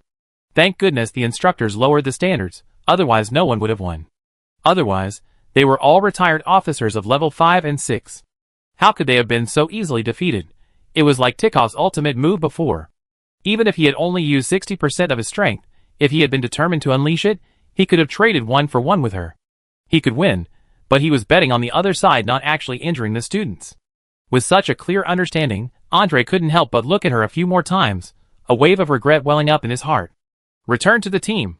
The two young men saluted simultaneously, and returned to the group. If this girl hadn't had physical limitations, she wouldn't be inferior even if she were in the same generation as Baikuin, Xie Yang, and the others. But even so, she's a promising talent. I declare that first place in this field training exercise goes to Group 5, Class 1. Chapter 50. A single stone stirs up 1,000 ripples. Even the disciplined cadets couldn't help but whisper to each other. Who are the two leaders in Class 1, Group 5? Class 1, Group 5? That's the one with the buzz cut, right? The chief instructor just called out to the girl in front. I remember, the one with the shaved head on the first day of military training was so beautiful. Isn't she a healing type? How did she get first place? There were more than 10 teams that reached the finish line, including one that destroyed a stronghold. How could there be only one first place? Her teammates are amazing, right? But if they were, why did the instructor only call her up? Amidst the astonishment of her classmates, Manny twisted her fingers. She had never been stared at like this before, and it felt like a dream. She couldn't tell whether she was happy or terrified. Jean Yu shared her mixed feelings. She had never imagined that her best friend, who had never been outstanding, and who was not as good as her, would one day become so famous. Manny, I didn't expect you to quietly take first place. Is Bai Zaylan that strong? She knew Manny's abilities best. Compared to the others, she might be better, but she was definitely at the bottom of the class at Nagano Military Academy. Clearly, she relied on others to achieve this result. She just deliberately ignored the other person in her words. Manny heard the sarcasm and sourness, blushing softly, and whispered, it's not just the squad leader. Jinxi is also very capable. I was also helping out.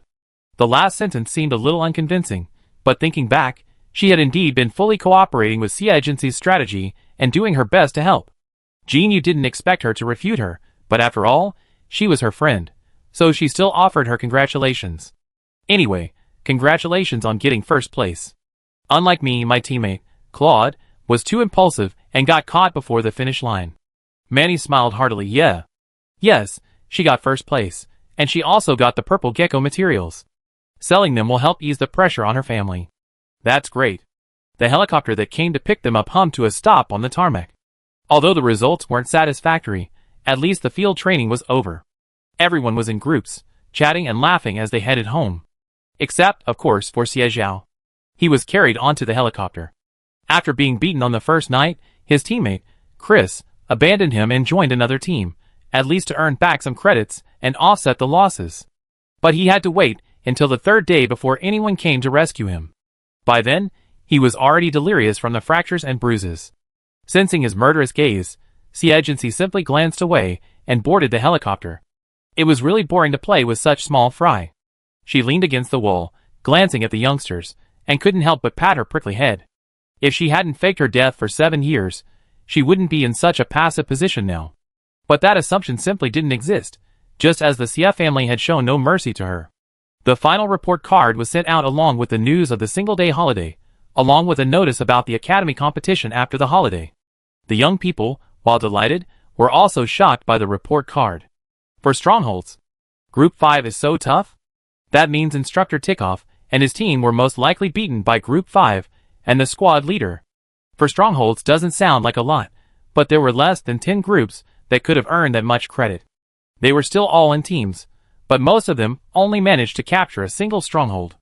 Even Class 2, Group 1, which placed second, only managed to capture 2 strongholds.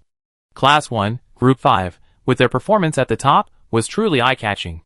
Everyone's eyes fell on the 2 slender girls, and they unanimously concluded, is it because they're teamed up with the squad leader? Definitely. The sound wasn't loud amid the hum of machinery, but with everyone saying it, it was hard not to hear.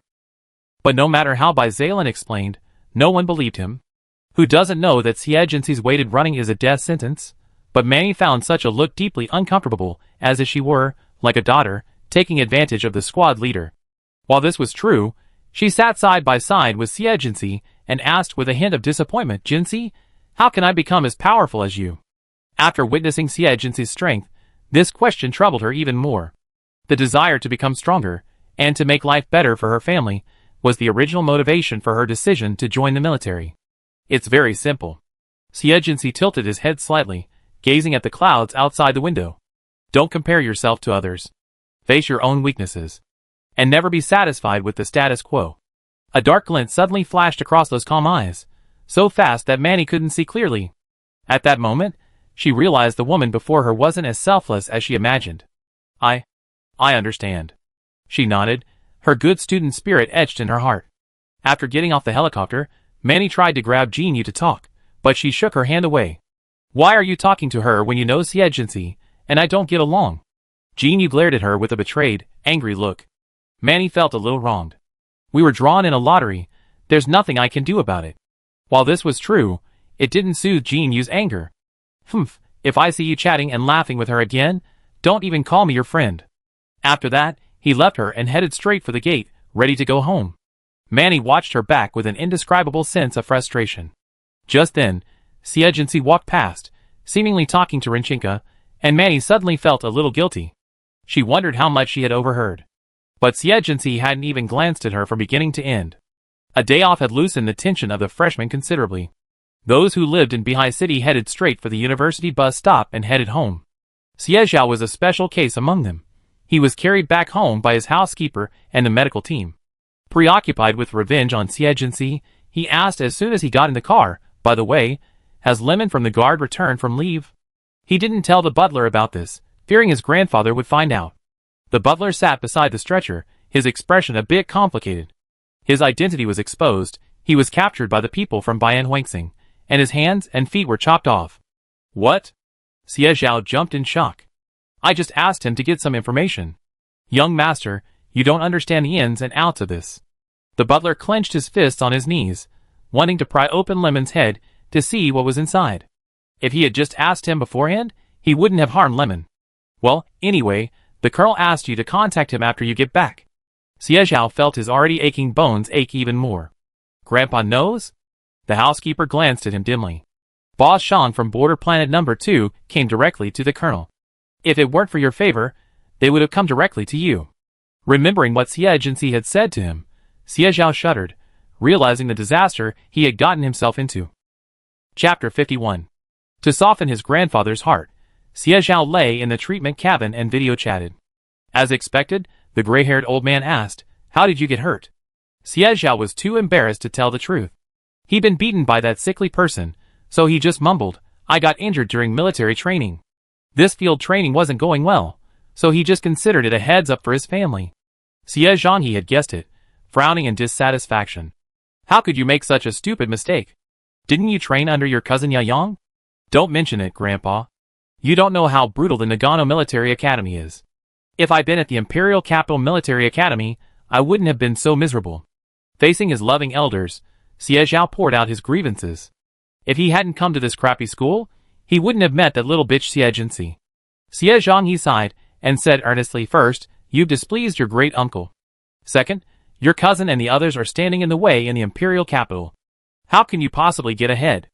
Unexpectedly, this remark hit him so hard that he lashed out with a sullen face. How am I any worse than Xie Xinghao? The housekeeper observes the nose and the heart. Don't you know how much of a difference there is? Xie Zhanghe's impatience wore thin.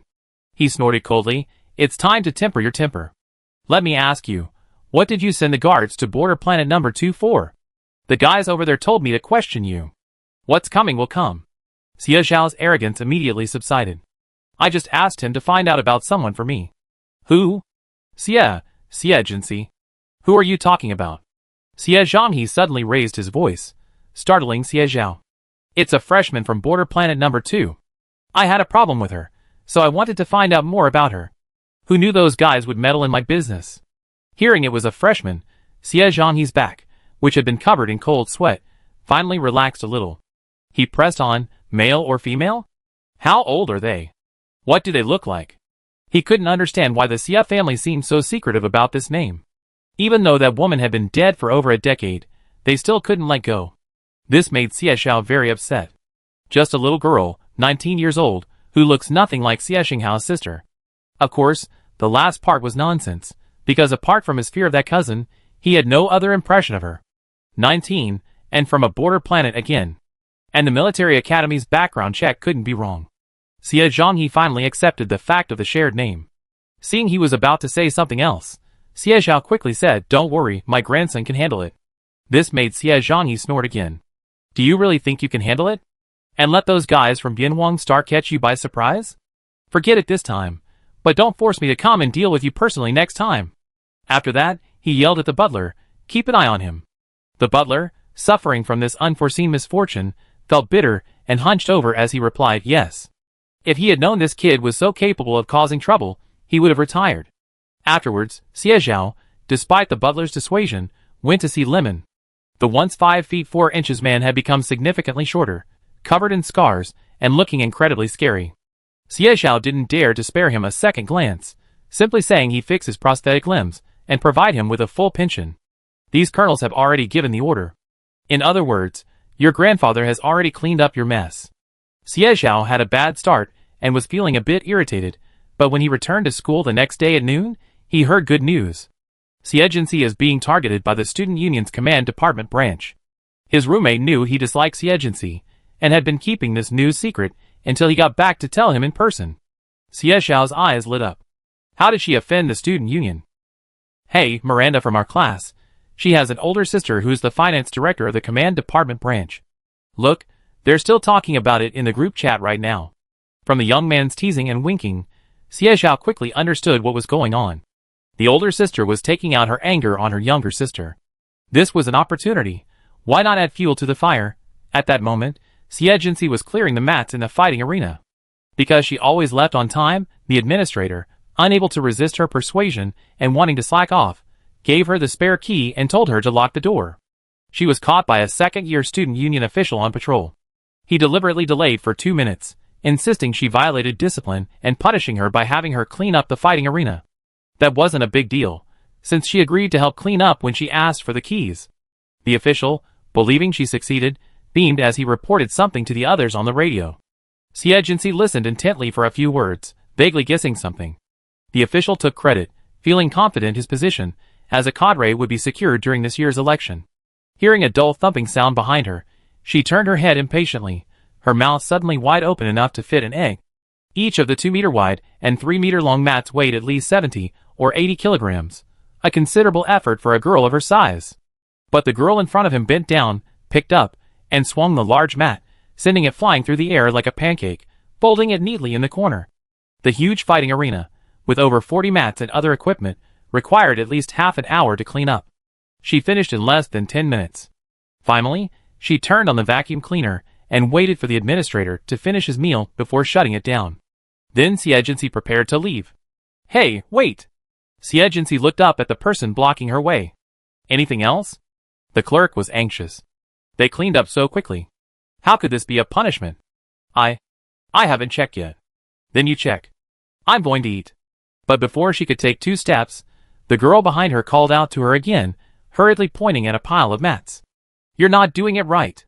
Then the girl with the buzz cut turned around and stared at her gloomily. Why not? The dust has been vacuumed. Just spread the mats out again. She had only just transitioned from freshman to sophomore, and she wasn't entirely sure.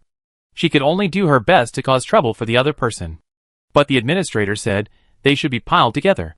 Why don't you ask him? The clerk thought she was just being unreasonable. Sure enough, a call came through. The administrator was feasting in the staff cafeteria.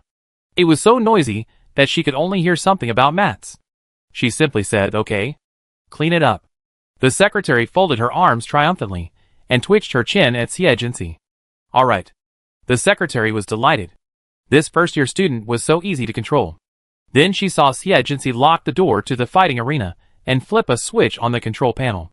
What are you doing? She took 2 steps back, remembering she was a second-year student. How could she be afraid of a freshman? So, she put on her best manners, don't try to be shrewd. The girl with the buzz cut didn't look at her. She dragged the ladder toward the pile of mats. The ladder's legs scraped against the floor, making a harsh sound that made the secretary's scalp tingle. Xie, perched high on the ladder, looked back at her. I'm starting. The clerk waved his hand impatiently. Hurry up. As soon as he finished speaking, a mat cast a huge shadow in the air and crashed down on her. Ah! The clerk's face paled as he dodged in panic. What are you doing? Do you have eyes? Yes, and my aim is spot on. However, the girl remained silent. With a leisurely gesture, she tossed mats at her with her backhand, like a giant palm descending from the sky, threatening to crush her, a tiny ant. The clerk panicked, realizing she wasn't someone to be trifled with. She was out to get him. Chapter 52. A thunderous clang echoed from the vast fighting arena, accompanied by the girl's screams and curses, drawing crowds to watch. They knocked on the door, only to find it locked. Someone, worried about what was happening inside, notified the student union.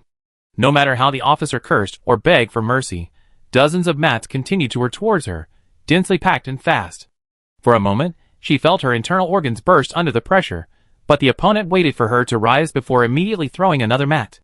She was sent flying, dizzy and dazed. Even if she tried to resist, she couldn't get past the flying mats. In the end, she could only cling to the wooden figure's back, crying, I'm wrong. Stop, stop! Finally, the mat stopped. She poked her head out like a frightened bird, realizing it wasn't that the opponent had softened, but that the mats had been thrown out. A slender, short girl stepped over the messy mats. The officer's fury immediately soared. How dare you do this to me? With that, he charged forward, his fists engulfed in flames, determined to teach this first year a lesson. He launched a fiery punch, but the girl tilted her head. He ducked, grabbed her fist with his backhand, and flung her against the dummy. The dummy bounced her back onto the mat, where his fists burned through it before extinguishing. She cried in fear. She couldn't even fight back. Someone grabbed her hair. Ah! It hurts. Let me go! She struggled, but couldn't free herself from the hand, forcing her to raise her upper body. Ah, cough! The other person, panting, asked in a hoarse voice, Who told you to go after me? She wasn't as quiet as she appeared. She was a violent freak. The secretary burst into tears. She knew that speaking up would mean she would be disliked by her superiors, but Xie dominance left no room for hesitation. It's Kira Bailey, the treasurer of our college's student union. She's the older sister of Miranda Bailey from your class. Since she already sold it, she might as well confess and save herself some pain. As expected, the other person softened her grip. If you had told me earlier, you wouldn't have suffered so much. Not only that, she even pulled a wet wipe from her space button and wiped the blood off her body and mouth. Get up quickly.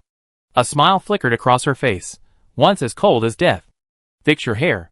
Such a gentle gesture didn't make the secretary feel at ease. It gave her goosebumps. But she didn't dare resist. Under those gazes, she could only obey. Then, a warm, refreshing, healing light shone down. The secretary was so stunned by her healing nature that he didn't even understand her sudden kindness. A moment later, There was a loud knock on the door. Xie glanced at the secretary, who appeared unharmed, and opened the door with the remote. Students have reported a private fight here. A group of people rushed in, all wearing armbands. Leading them was a young man with brown hair, accompanied by a woman with a ponytail. The latter immediately locked eyes with Xie. "Is that you?" She stepped forward and pointed at the person. "We saw you turn off the surveillance camera at the end." This person was Miranda's sister, Kira. The secretary, as if finding his true strength, immediately rushed over to the young man in the lead, crying, "Vice President, she was the one who hid me just now." This person was the vice president of the school's student union. After receiving a student report, he contacted the command department's branch and rushed over. The young man surveyed the messy fighting arena and instructed the patrol officer beside him to deduct points first. Every noon and evening, the student union would inspect each department's hygiene and other conditions. Any failings would be deducted points, and this information would be reported at the weekly meeting. Prior to this, the branch's mission was to monitor and prevent deductions. Kira was stunned. She had originally taken on the task and rushed over because she was afraid the matter would be exposed, but she hadn't expected this vice president to forget her original intention. "President, and I think we should focus on Lu Ting's assault first. We deduct points later, one by one." But the other person was unhurried. "The school is short of equipment, and your command department always prioritizes funding. Yet, you're so careless with public property." After logging into the system, he looked at the two individuals involved. One had tears on his face, the other had a blank expression. "What's going on?" As soon as the question was asked, the secretary immediately recounted what had happened, and at the end, attempting to elicit sympathy, he said, "Look at her throwing her mat everywhere. I've never seen such a rebellious freshman. She simply doesn't take the seniors seriously." The vice president looked at Xie again. "Tell me. She's targeting me, deliberately accusing me, a freshman." The petite girl said it succinctly. "You're talking nonsense." After the secretary finished yelling, Kira added, "We clearly saw you turn off the surveillance. Then you should have seen from the surveillance footage that she was deliberately trying to embarrass me, right?" Xie's eyes widened. "And there's no causal connection between me turning off the surveillance and me beating her. She needs to provide more concrete evidence, like an injury assessment."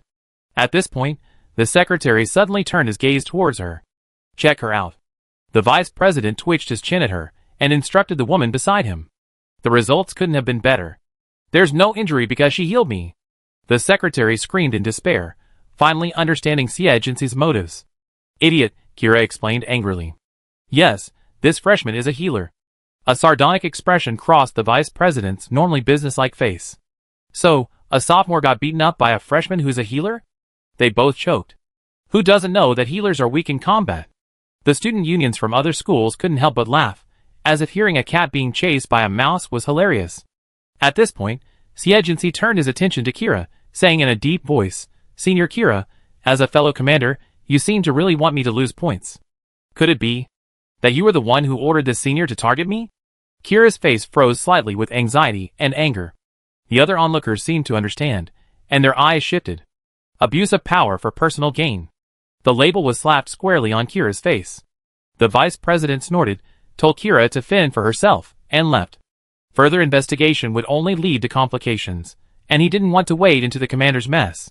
The student union members all left, and the remaining 3 commander branches followed Kira's lead. So, she stopped trying to hide it. "Xie, you're quite brave." "Not bad." Kira, completely unconcealed in front of the vice president, approached her with his arms folded, sneering, "Going against me? What good do you think will come of it?" The student union had immense power. With just a few excuses, she could quickly deduct all of Xie's conduct points, even putting her on notice of criticism. "You're an orphan from a remote planet. What can you possibly do to fight me?" Chapter 53. There's a saying that goes, "It's easy to deal with the king of hell, but hard to deal with the little devils." This perfectly describes Xie's current predicament.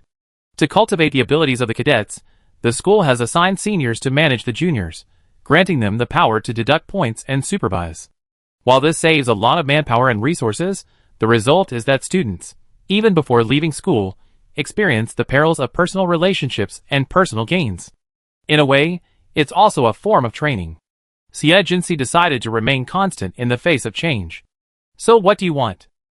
It sounded like he was giving in. Kira curled her lips in disdain. She thought he was a tough guy, but he'd finally gotten scared. However, she couldn't think of a good punishment for the time being. At this moment, the officer who had just been beaten rolled his eyes and offered an idea. Minister Bailey, with the fighting arena in such a mess, it's probably going to be hard for the student union to get funding. In reality, she was mainly worried that the branch would eventually investigate and see her burnt mats and demand compensation. These special mats aren't cheap. Even if you buy them wholesale through the school, they cost at least 2,000 lianqing coins each. If she doesn't want to pay, she might as well pin the blame on Xie. Kira's eyes lit up, but this could easily leave a mark, so she definitely couldn't use the branch's financial system. After a moment's thought, she formed a plan and looked down at the buzz-cut girl with a haughty air. Do you understand? Yes. Whether it was Kira's imagination, the girl before her seemed relieved. Huh, you really think you can get away with a small sum of money? She winked at the beaten officer. Go calculate the compensation amount, and remember to be careful. The last sentence was pointed, and the clerk immediately got the hint. To avoid paying for herself, and to make Xie pay dearly, she carefully tallied the data. Minister, there are a total of 20 mats and 7 puppets. We need to buy new ones. Her voice was loud and clear, even accounting for the broken threads. Kira, clever, gave her a generous look of appreciation and said to Xie, listen carefully. 1 mat is 5,000, 1 puppet is 2,000, a total of 114,000. The other clerks, who had accompanied her, were all stunned. The minister had the audacity to ask for such a large sum of money. Their annual tuition was only 15,000. Xie expression remained unchanged. I go to the finance department to pay tomorrow. Shit, not even a little embarrassment?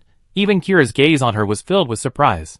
He had expected this little bitch to at least plead with her, then try to pressure her into a smaller amount. I didn't expect him to be so forthcoming. Could he be a hidden tycoon? She glanced at the security cameras at the fighting arena. They were still on. She then quietly opened the device she often used in her pocket to check for bugs, recorders, and other similar devices. After confirming there was no evidence, she licked her lips and said, I miscalculated. 114,000 is just the material cost. There's also shipping and labor costs, a total of 200,000. Without waiting for the other person to speak, she opened the bank account on her laptop. To be extra careful, no need to go to the finance department. Transfer it to me now, and I give you the invoice tomorrow. Her true colors were exposed. The 2 staff members beside her were sweating profusely. This was something they could listen to? Okay. From beginning to end, Xie didn't object, as calm as if she didn't realize she was being blackmailed. Ding dong. The money arrived. Glancing at the delightful account balance, Kira smiled heartily. Xie smiled too, seemingly delighted to have resolved a problem. Kira, can I leave now? At this moment, Kira looked at her like a walking cash cow and waved his hand generously. Go ahead. After she took 2 steps, he called out again, you know what to say when someone asks you, right? The girl turned around, her backlit, her expression somewhat murky. I know. So she knew she was being blackmailed? Kira glanced at his 3 subordinates, who all looked puzzled. He generously transferred 10,000 lianqing coins to each of them, and smiled a subtle smile. Use this to have 2 cups of milk tea. They didn't dare refuse, but they felt the laptops on their wrists getting a little hot. Having only just entered their sophomore year, they had already encountered something like this. Their worldview was about to collapse, and they were terrified of being exposed. But Kira was clearly a veteran. The account she was using to receive the money wasn't in her name, so the other party's transfer records were useless. There were no recordings or surveillance evidence either.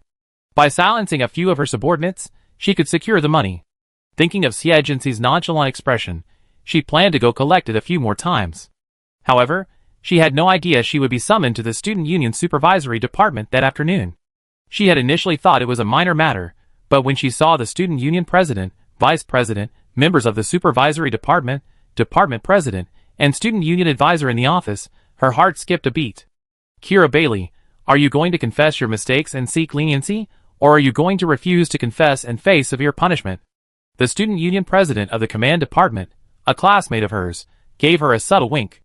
Kira's heart pounded, her saliva drying up from her rapid breathing. I don't know what the president is talking about. She told herself that there was no clear evidence, and the other party had no way of doing anything to her. As she tried to comfort herself, she didn't see the department president's expression of turning away, giving up. Humph.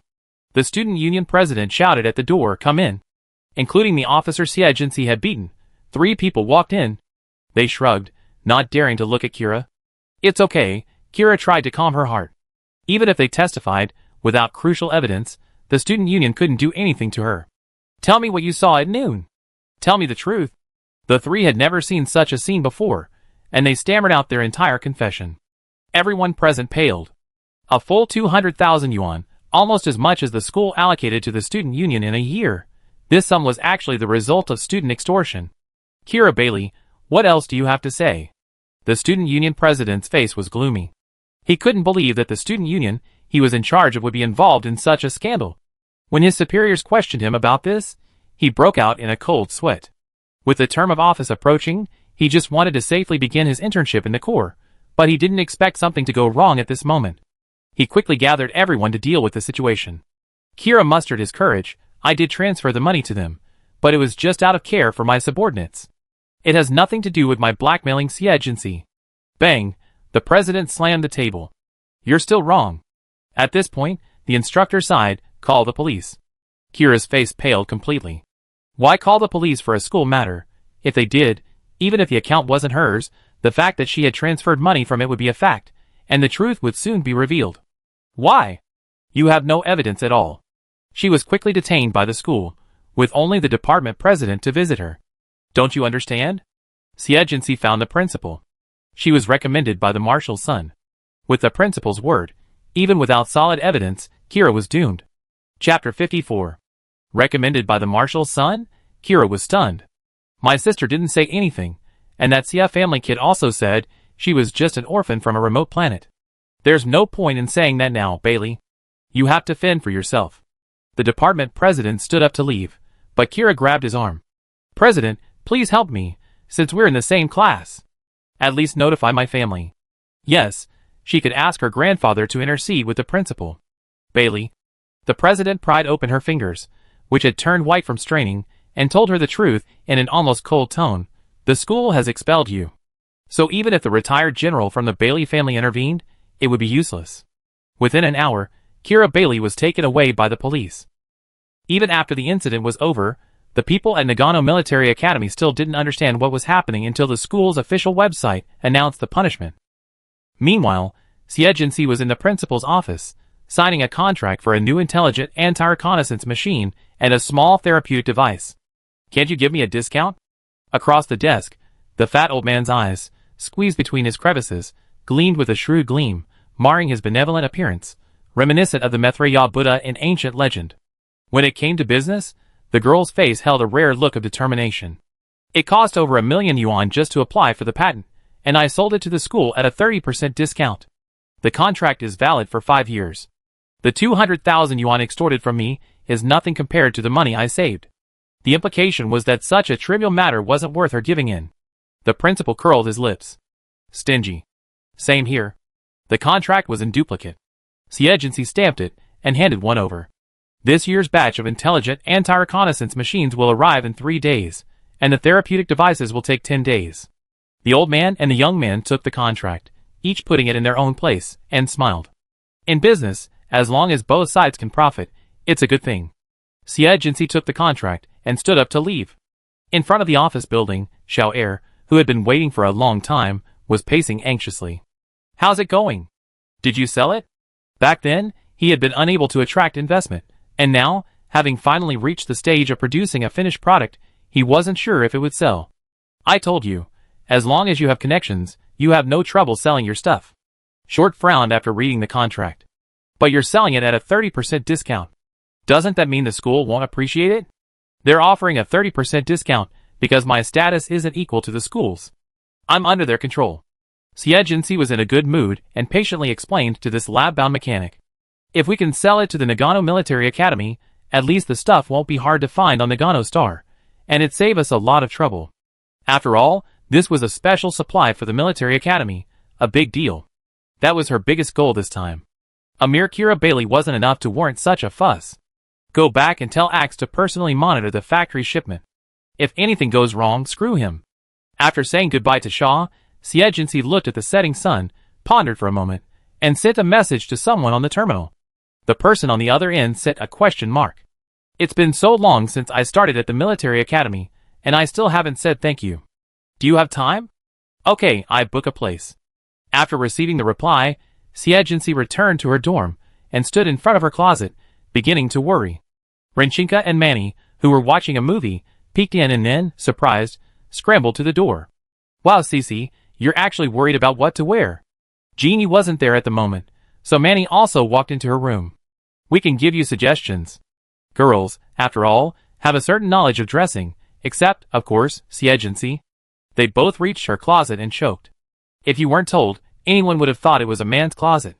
It was filled with t-shirts, vests, or soft-shell jackets, and the pants were all dark overalls or marching pants. After searching for a long time, the two finally found a few pieces of clothing commonly worn by girls in a corner. As they searched, they asked, "Where are you going to change?" "To have dinner with some men." "Huh?" They both turned and glared at her, interrogating her. "Are you from the same class or a senior? From within the school or outside? Is she good looking?" Xie raised an eyebrow slightly. "A military officer." Instantly, the two roommates uttered the word fuck. True to form, Cece looked down on the undecided girls at school and went all in right away. Then they each pulled out an outfit they thought would suit them. A hot little leather skirt and a waist-bearing tube top vs an innocent little white dress with a lotus leaf collar, each with their own opinion. "This is sexy, all men like it." "No, only you suit it, not Jincy." Without waiting for her opponent to retort, Manny quietly offered a perfect excuse. "The key is that Jincy is too flat, and her tube top will fall off." Renchinka's eyes flickered between herself and Xie, a hint of pity showing. He tossed the small leather skirt onto the bed and patted her shoulder. "Don't worry, it grow back." Xie couldn't understand her perspective. Having breasts or not wouldn't affect her plan, so she took the white dress. As she was about to undress, she glanced at the two people across from her. They immediately left and closed the door, oblivious to the scars scattered across the girl's body. Then, at their insistence, she donned a doll-like wig, which, paired with her expressionless face, was simply stunning. Renchinka and Manny exclaimed. "Like a lifelike doll." Xie, looking at her reflection in the glass, concluded, this disguise was a good one. She probably wouldn't be recognized by her classmates once she left.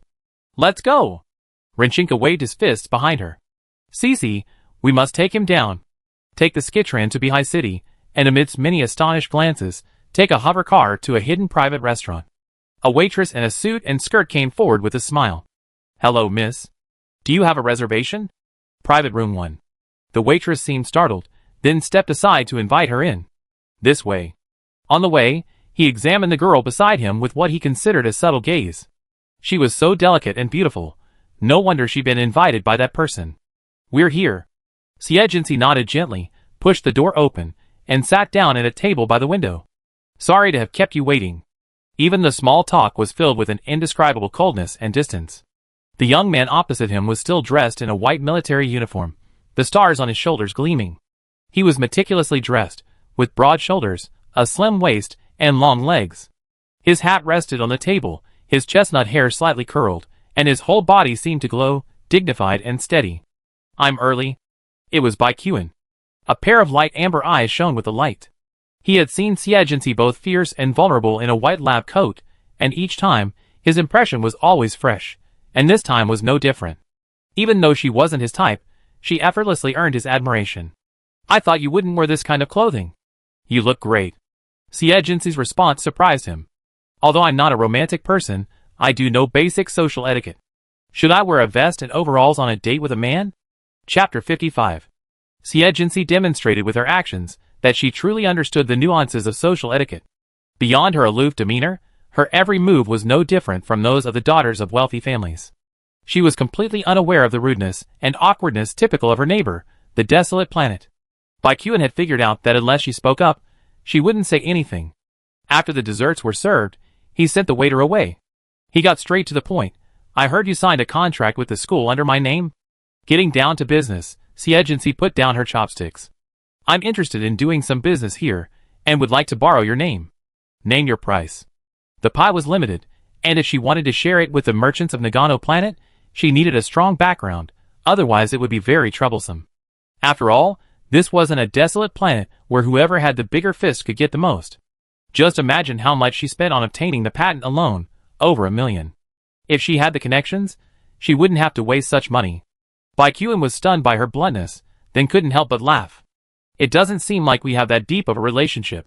Besides, if you want to borrow my name, today's meal should be enough. Looking across Nagano Star, and even the entire Federation, how many people could even dine alone with him? When Xie arrived, she was just an unknown student.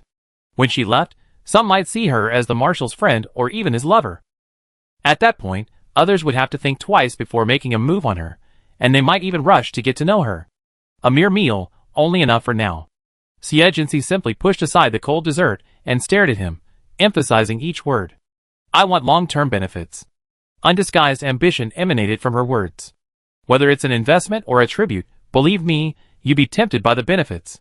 She spoke so earnestly that Baekhyun couldn't help but pique her interest. How much can it be? With the Bai family's stature, many would seek to exploit their connections. A small profit wouldn't be enough to tempt them. Maybe not enough for a warship a year, but half a warship is certainly enough. At the other man's glint, Xie leaned forward slightly, his voice low.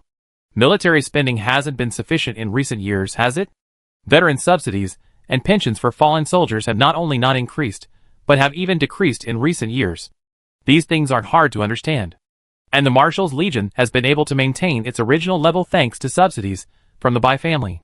Hearing this, Baekhyun realized the other party was well prepared. Xie's meaning was clear.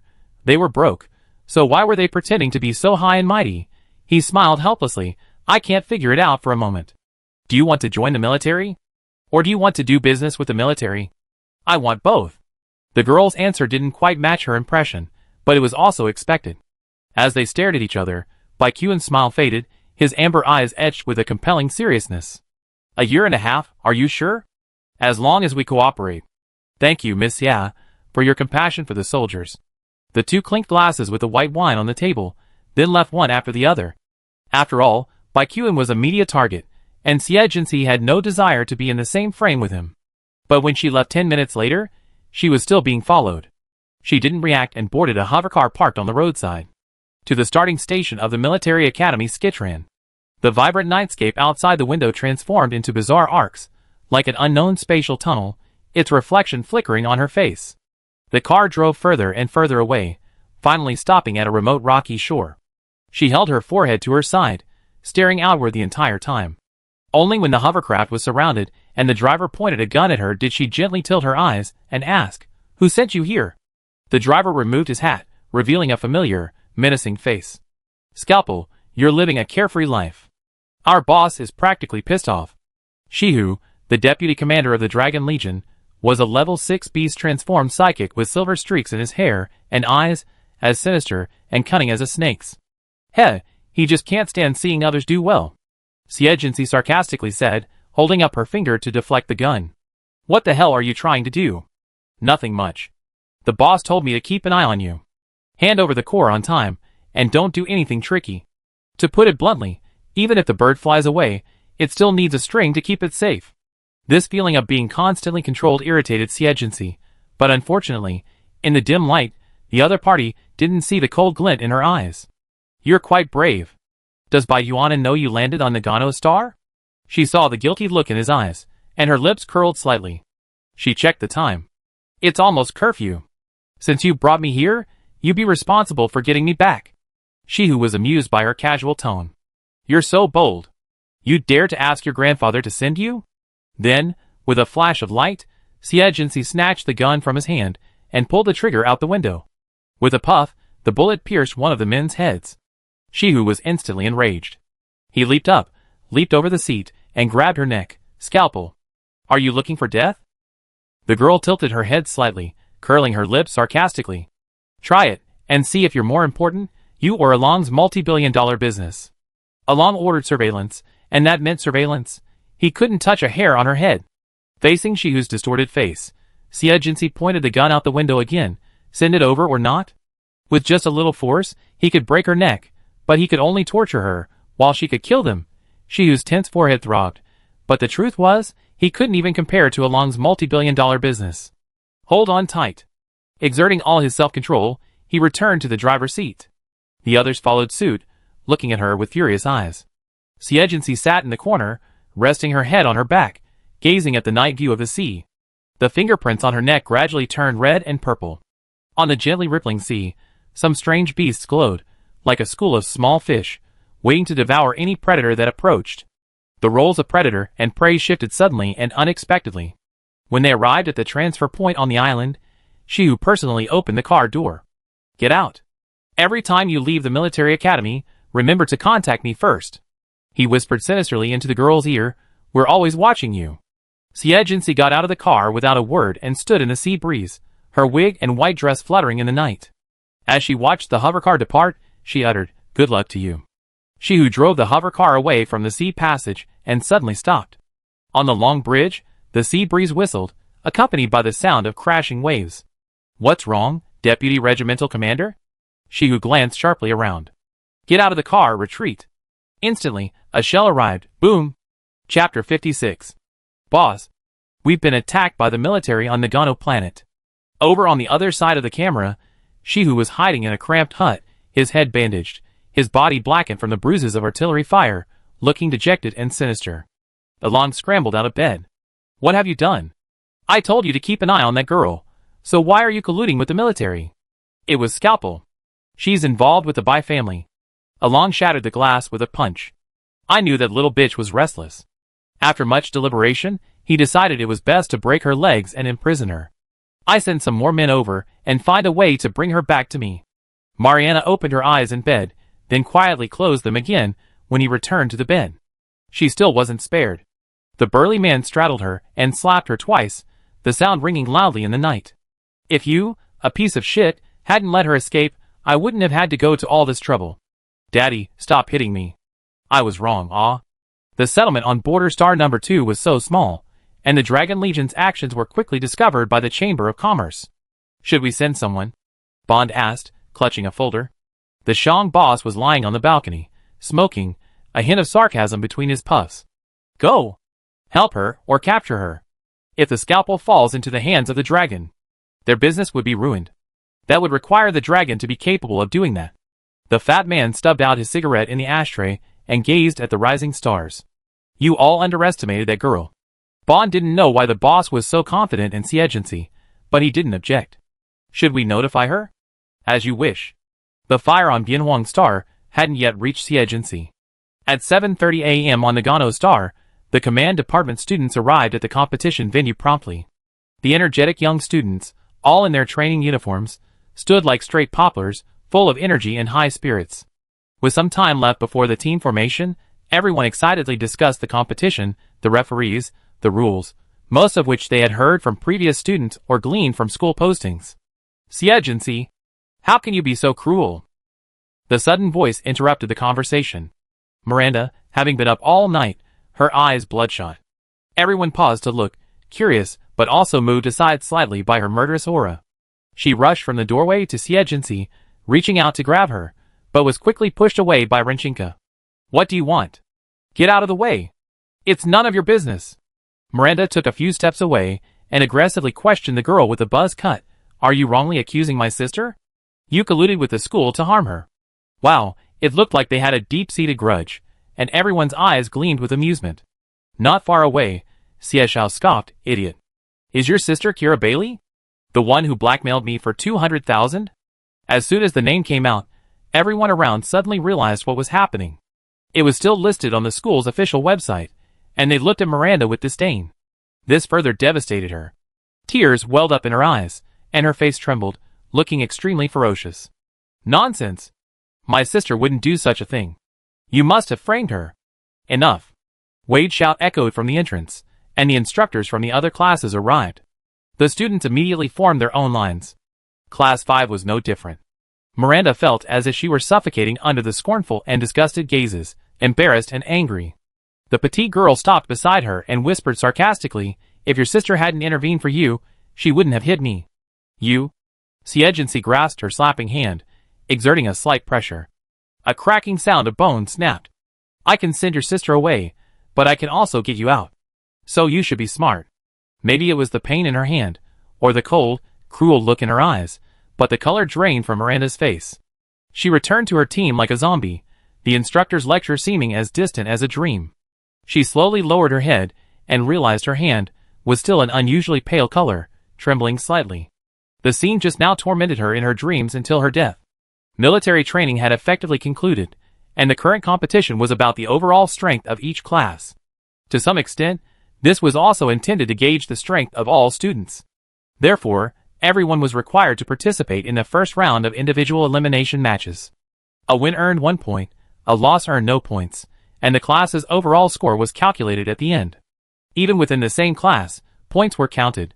The competition was clearly about which class had the most people standing at the end. Everyone was enthusiastic, Renchinka even more so. This is exciting. Xie, sitting cross-legged beside her, could already feel the fluctuations of the supernatural particles. They were now in the fighting arena, with 5 mats placed before them. The classes sat around and watched, the atmosphere relaxed yet tense. The 5 instructors in charge of refereeing took their positions. The head instructor, perched on a high chair, called out from the microphone, "The first elimination round begins now. Enter the ring when you see your name on the screen." The order was shuffled, and when the first group took the court, several people's calves were shaking. Manny clutched her ankles tightly, glancing constantly at Xie next to her, trying to draw courage from her. "Manny, you can do this. Are you trying to talk to her again?" Jin seemed particularly concerned about this matter today, and even pushed her. Manny felt strangely relaxed after this. "Are you in a bad mood?" Jin glared at Xie across the two of them and sneered. "I don't think you'd be in a good mood." Manny, fuming with anger, didn't know how to respond, so she simply focused on watching the match. The 5 mats in front of her changed hands one after another, but there were always a few who made a lasting impression.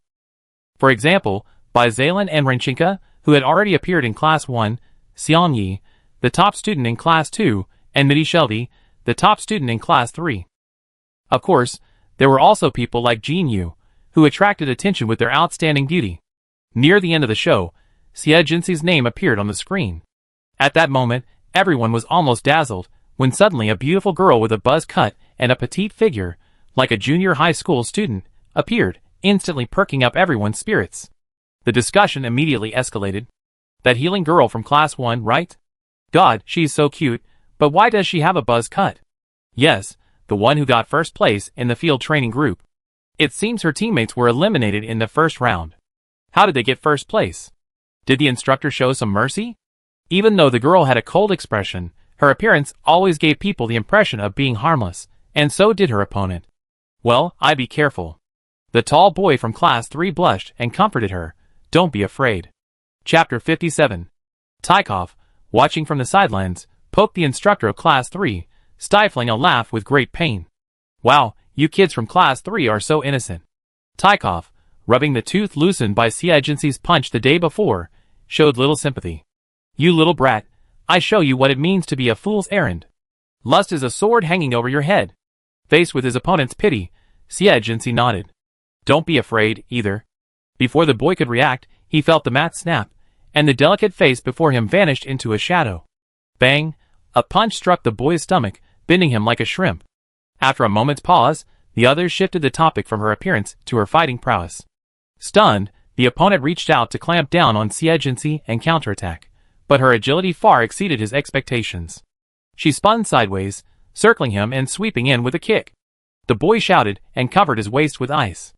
Even so, the girl's kick shattered it, sending him stumbling forward a few steps. After stabilizing himself, he immediately turned around and unleashed a barrage of ice spikes. Xie frowned, dodging with precise backflips. With a plop, the mat was riddled with holes. The chief instructor on the ladder clenched his megaphone. What a loser! The opponent clearly knew her weakness was her superpowers, and used them to distance herself from her. "You can't beat me. Admit defeat," he shouted. "If you were to be pierced by these ice spikes, the consequences would be serious."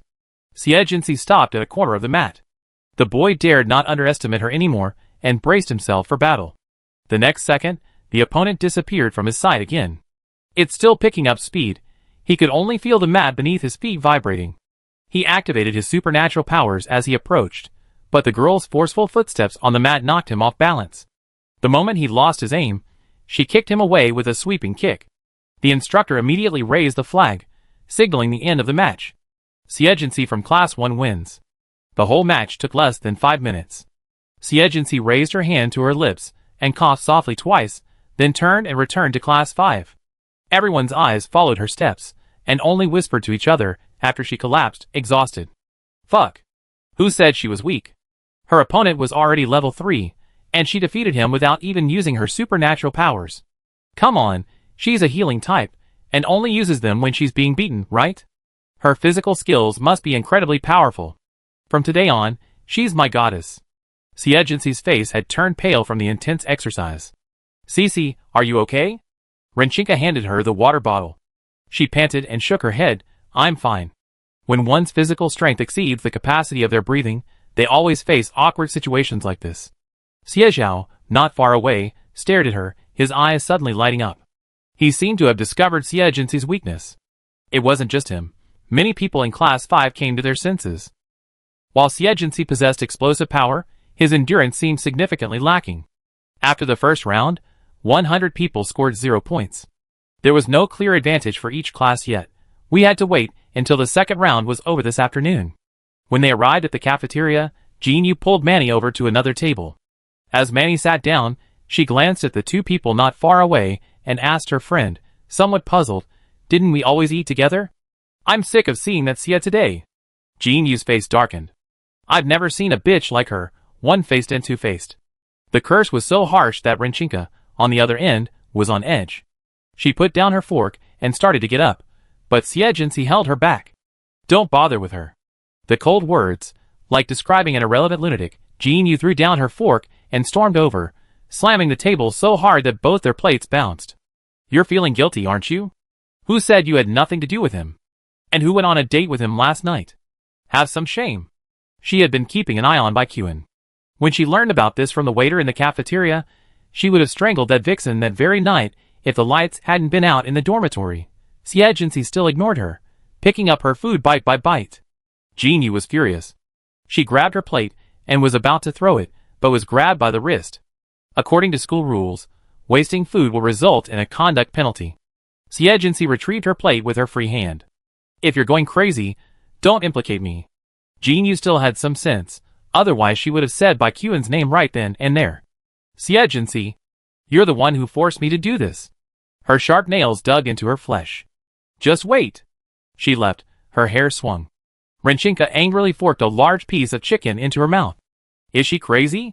Then she glanced around, curiously leaning over, her voice lowered. "Did you really seduce her man?" Unable to stop her gossiping, Xie put down her chopsticks. "First, no. Second, he's not her man." Renchinka sighed. "Then why is she so anxious? I see her changing men like she changes clothes. Why is she eating from the bowl and then taking advantage of the pot? Does she really think that if she sets her sights on a man, he has to remain a virgin? Maybe." Xie picked up her chopsticks and started eating again. Strictly speaking, it had nothing to do with Jinyu at all. As Renchinka had complained, it was impossible that just because she had a crush on Baikuin, all unrelated women couldn't be allowed to approach him. So would she still be able to do business? Little did she know that Jinyu was actually trying to stop her from doing business. In the dormitory, she lay on her bed with her feet up, chatting with a young man on her laptop, acting coquettishly and begging him for mercy. "Come on, just give them a hand. Dealing with such a small, shabby factory is no big deal." The voice was sickeningly sweet. Manny sat beside her, holding her doll, cautiously watching the person on the screen, holding the doll's hand tightly. "Xiaoyu, I need to consider your request for now. At least I need to understand the other party's background first." The young man's voice was as gentle as a violin played slowly in the night. "Humph." Jinyu sat up and snapped her fingers in dissatisfaction. "She's just an orphan from a remote planet. What's there to worry about, big brother?" But despite his patience, the other party refused to budge. The fact that she's from a remote planet alone warrants serious attention. Okay, there wasn't any intimacy between her and Major Bai, so stop harping on it. "No, I won't allow any other woman to approach the Major." Jinyu shook her head frantically.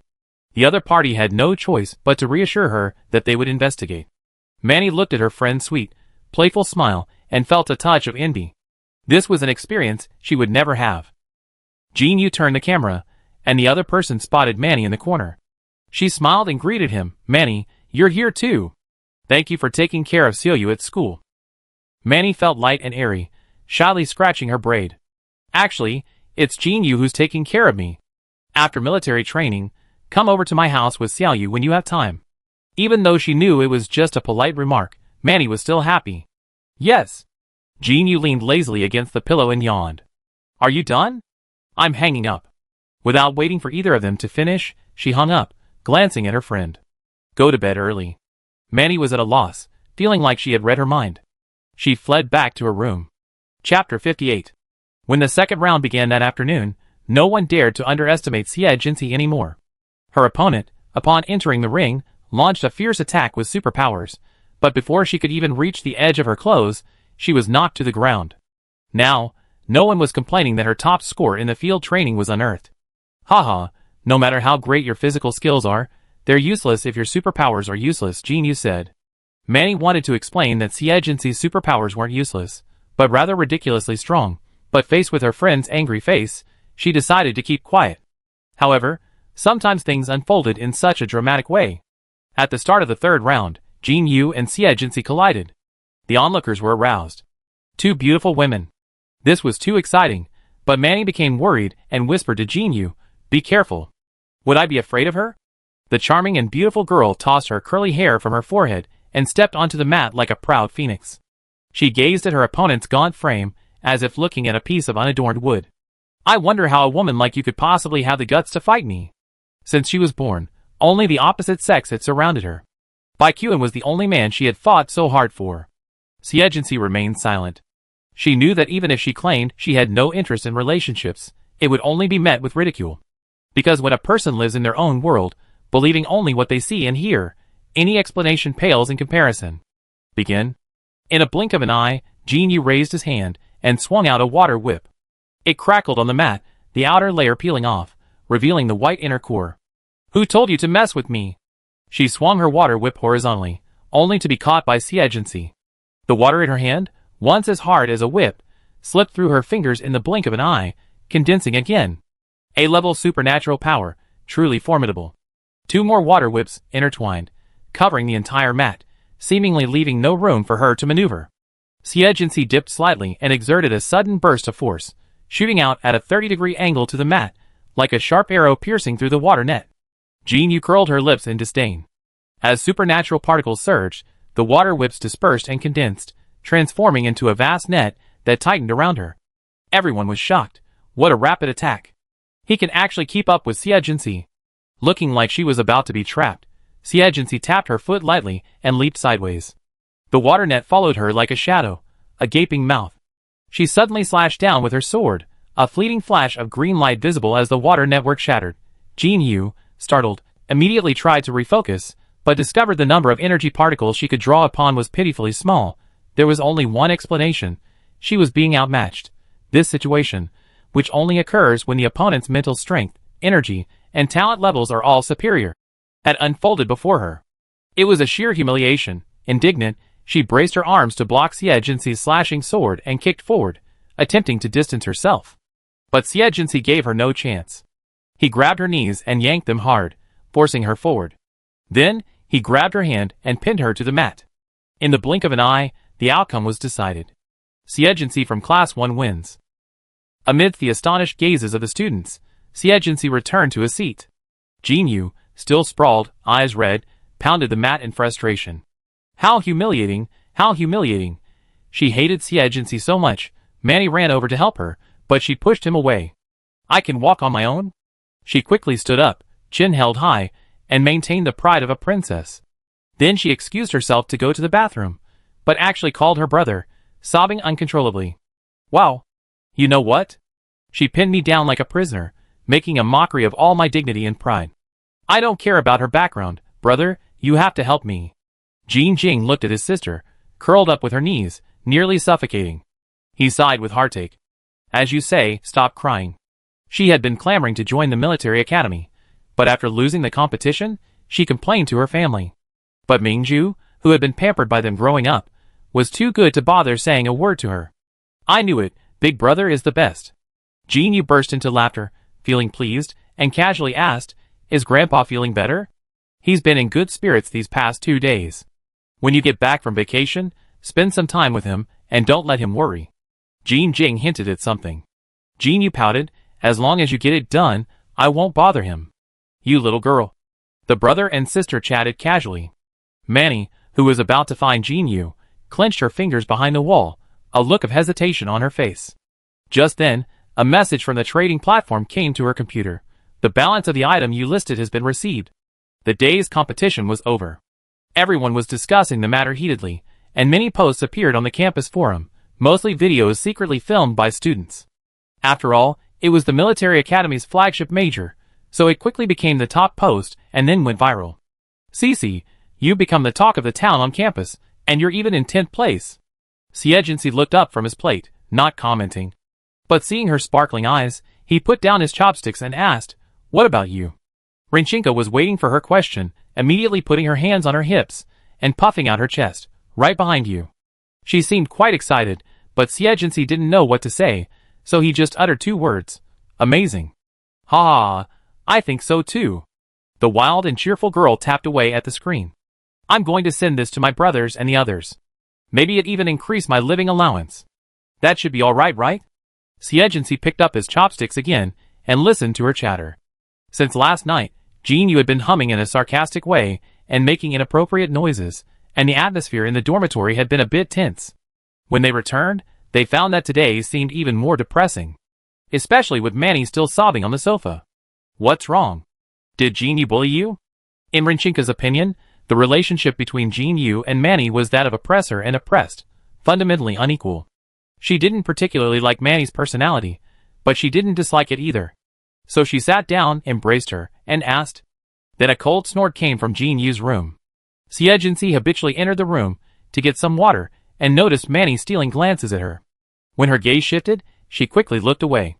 Rinchinka couldn't stand her timidity and couldn't help but shake her. "Hey, come on, talk. Why are you looking at Xie? Did Jinyu give you another order not to talk to Xie?" Jinyu couldn't stand it anymore and stomped out of the room.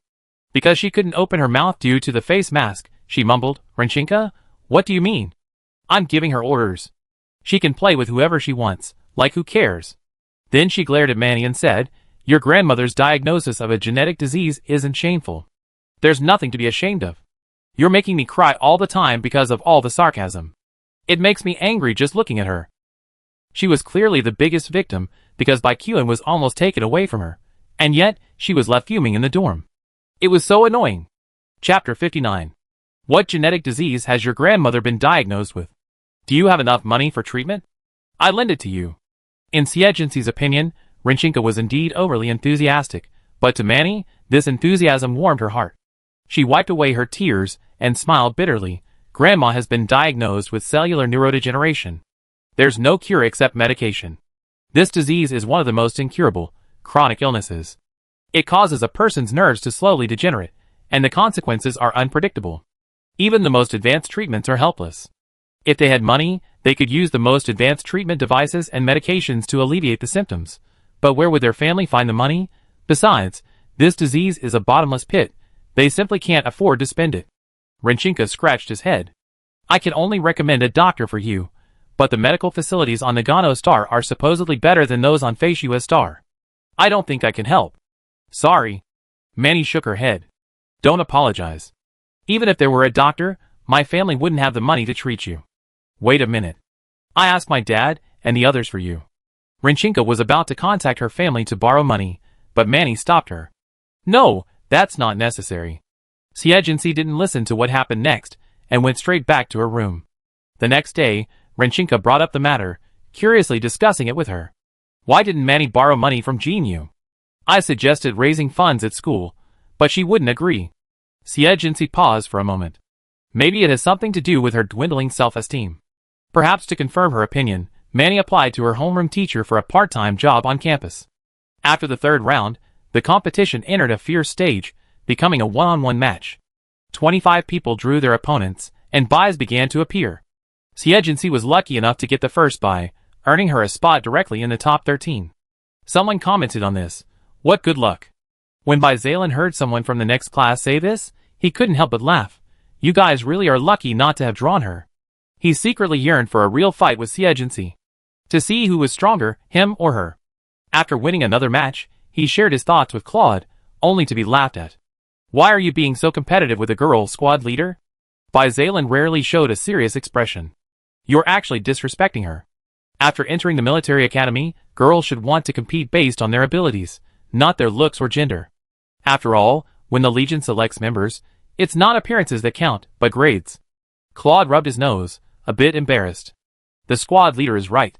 He glanced at Xie, who was not well suited to the military academy, but she insisted on attending.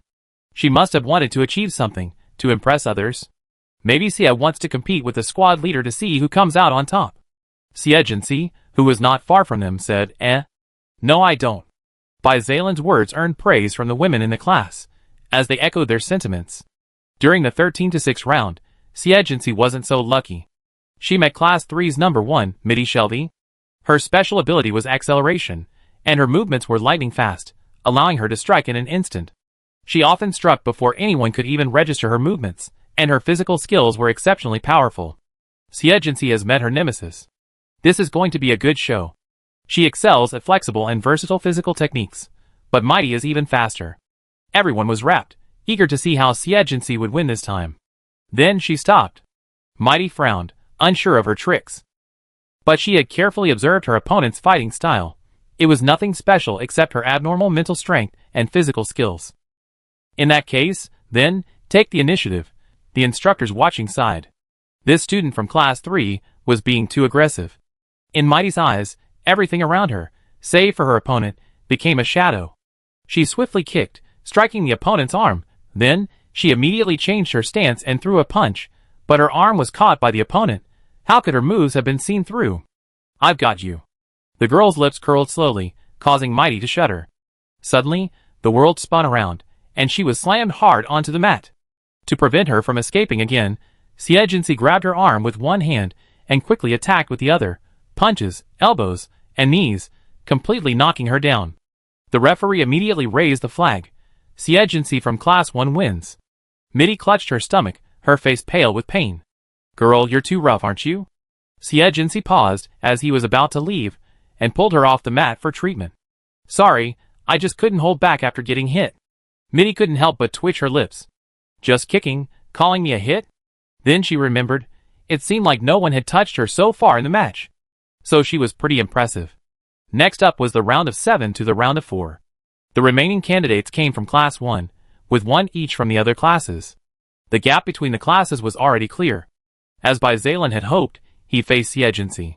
Seeing her name on the screen, he pumped his fist with joy. He strode onto the court with a swift, unwavering gaze, staring at Xie like a large dog, watching her stand, raise her hand, and speak. I surrender. A hushed silence followed. Huh? The tall young man stared with a pair of bewildered pale eyes, filled with the words why? He then hurriedly said, Xie, don't worry about damaging our classmate relationship. Win or lose, I don't care. Xie observed his surging fighting spirit and sighed, I'm exhausted. This was the truth. While not completely exhausted, Bai Zaylan was clearly not on the same level as the others. A win would be a disadvantage for her, while a loss would save her energy. The girl's face always looked pale, as if she hadn't seen the sun. Her voice was a little hoarse, and exhaustion was evident on her face. It was indeed difficult to ask her to continue. Bai Zaylan swallowed his immense regret and said, There's nothing we can do about it. The referee glanced at the head instructor and, seeing him nod, raised the flag. Since Xie from Class 1 has withdrawn from the competition, Bai Zaylan wins. Over on the instructor's side, Tikoff couldn't help but chuckle. It's a good thing for either of these two to leave. Wade didn't want to discourage him, but he couldn't stand his arrogance. He said quietly, Don't worry, our squad leader can get all the points back. As he predicted, Bai Zaylan lived up to expectations and won first place. Renchinka pouted and buried her head in Xie arms. Almost, just almost, I win. Xie reluctantly pushed her bruised face away. More than almost. The two fought for nearly half an hour, mainly because she was so durable. Otherwise, it would have been over much sooner. The remaining 2 days' competitions were mostly fun-filled, like mech piloting and ball hunting games, or frisbee shooting games. Xie didn't participate in any of them. Something was wrong at the factory. Chapter 60. I've found out. The Jean family is behind this. The landlord of the R&D lab and factory is willing to pay double compensation to evict us. The R&D lab's landlord sneaked in late at night to lock the door, and was caught by Xiao Er, who was working overtime. And even the material supplier, who had already signed the contract, has reneged. In the dormitory, Xie read the progress report from Axe while listening to his furious rants. He quickly came up with a plan. The first batch of goods from the school has arrived. Have the therapeutic devices been shipped yet? Axe looked a little guilty. Well, Evil Dragon didn't agree. Snap! The girl's pen broke. Axe felt as if it were his own neck. He couldn't bear to look the boss in the eye again. I remember asking you to do this 2 days ago, and now he's telling me he doesn't agree. She leaned back in her chair, folding her arms. What were you going to do if I didn't ask? I was just about to tell you, seriously. He frantically explained, earning only a sneer from Xie. Then her eyes fell on the report that had been handed to her. Who did it? It's pretty good. Unsure why she suddenly asked, Axe thought she already brushed it off, and immediately perked up. Didn't you ask me to recruit some help? I've specifically called in some old acquaintances, some college graduates, and some with degrees, to help share the burden. Okay, I get it. She tapped the table. Anyway, work overtime to turn all the materials into finished products. I figure out the factory and R&D lab locations later. But the landlord's pushing hard. The contract is signed in black and white. He can't just change his mind. Even if we're moving, we have to count everything. Xie eyes flashed.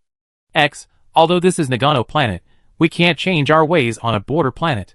Find more people to guard the gate, the power switches, the water valves, and so on. So these people will know what it means to invite a Buddha, but it's hard to send him away. X immediately understood. From then on, no matter how much the landlord pressed, he would use the excuse that the things hadn't been moved yet. Try to force it? He asked. Who's more stubborn? Take legal action? You were the one who breached the contract first, and I didn't say I wouldn't move. So what's wrong with a couple of days later? The landlord, helpless as he listened to the hum of machinery inside, turned to report to Jin Jing. The gentle and elegant young man simply smiled and asked if he needed help, hinting that he could use a more forceful approach. The landlord wiped his sweat from his forehead and said, I understand. On the morning of the last day of military training, before dawn, Xie was awakened by a call from Axe. Boss, this is terrible. Someone set fire to our factory and stole a lot of materials. The R&D lab was even broken into, and the equipment was damaged. His anger was genuine. He'd been scrambling for 2 weeks to fix both of these things, only to have all his hard work completely destroyed, and the other party was an expert, and they cut off the surveillance, so they hadn't even gotten a clue. Xie's vision darkened at the piercing indignation of his voice. She frowned, report the damage to me first, and show me the finished product data, too. As she left the room to get a glass of water, Jin Yu emerged, humming a song and giving her a triumphant smile. Fighting her? It definitely ended badly. Admittedly, Xie faced a Waterloo on her first attempt at Nagano Star. However, she wasn't discouraged or angry. Without the Jin family, she would have other competitors to compete with once she succeeded. At least she could rethink her plans after encountering difficulties at the beginning. But the most pressing issue now was the school's order. Luckily, the report from Axe indicated that the school had ordered enough anti-reconnaissance intelligent machines, but the therapeutic devices were unlikely to arrive soon. So she had no choice but to visit the principal again. The usually cheerful old man still smiled, though with a somewhat tentative tone. He poured her a cup of brewed green tea and said, I heard everything, Xiao Xie. I'm not saying anything bad about you, but the agent you hired was unreliable. They set the factory on fire in the middle of the night. He had heard about it, and knew it was the Jin family's doing. But he placed the blame on her subordinates, making it clear he wouldn't intervene. Xie had no expectation that the school would help her out just for a few goods, but the school would care about a few goods. Look at the goods our school has ordered. When can they be restocked? As expected, the client was unyielding. Xie stroked the pristine white porcelain cup. The anti-reconnaissance device will be delivered this afternoon. As for the treatment device, since the materials were burned, I hope the principal can give it a week. Even with a dedicated transport ship, it would take 5 days to get from border planet number 2 to Nagano planet. 1 week remained of the agreed 10 days. Excluding the transportation time, another week would leave a total of nearly 10 days to deal with. It was a good expectation, but the school was discussing business with her, not a student aid charity. Xiao Xia, I've told you before that the custom-made therapy device is for the joint exercises with military academy graduates. In previous years, students were always injured, sometimes seriously, so these things are needed. The principal sighed in embarrassment. I'm not being lenient with you, but I need you to speed things up. The joint exercises are still 20 days away. But they don't have much time to familiarize themselves with the new therapy device outside of training, right? Seeing the other person's face darken, the principal changed the subject. Well, 3 days at most. After saying this, he noticed the girl's grip on the teacup was turning pale, and he finally uttered with difficulty, then 3 days. The girl left, leaving behind a cup of steaming green tea. Hey, quite cunning. The principal suddenly realized something and chuckled, stroking his palm. But then he recalled the background check results on this student. Now it seemed something was amiss. 3 days was Xie Jinxi's bottom line. He had deliberately said 7 days just to bargain with the principal. She was undoubtedly caught between two fires, and it looked like she was about to burn to death. To double-check, she contacted Evil Dragon and asked directly, "Don't you want to continue the business?" Evil Dragon embraced Mariana, rubbing her with one hand and holding his wine glass with the other. Upon hearing this, he spat a mouthful of liquor at the screen. "Bah, I see you don't want to do this anymore, and you're actually thinking of going it alone. Do you take me seriously?" He lived up to the name Evil Dragon. He longed to embrace all the wealth in the world. "We agreed that I would only provide the core. This thing is mine. How I sell it is none of your business." Xie Jinxi refused to back down. "I was originally trying to help you get some sales for your treatment device, but now that you're done, forget it. It wasn't out of kindness. She just wanted to flatter the school and get a commission." Even Along, despite his lack of business acumen, saw through her intentions and sneered, "You're dreaming of using my stuff to sell to the school?" Xie Jinxi, undeterred, sarcastically retorted, "Along, I wait a year for you to come begging me." The core she left behind before leaving was only 1 year old. Let's see who will have the last laugh. Along raised his index finger, holding his wine glass, and pointed at the screen, sneering, "You don't have to wait a year. You be begging me right now." Chapter 61. After a brief confrontation with the evil dragon, Xie Jinxi immediately disconnected the call, clenching his hands on the table. He told himself there was no rush, then contacted Boss Shang. "Hey, you were just saying when to contact me, and here I am."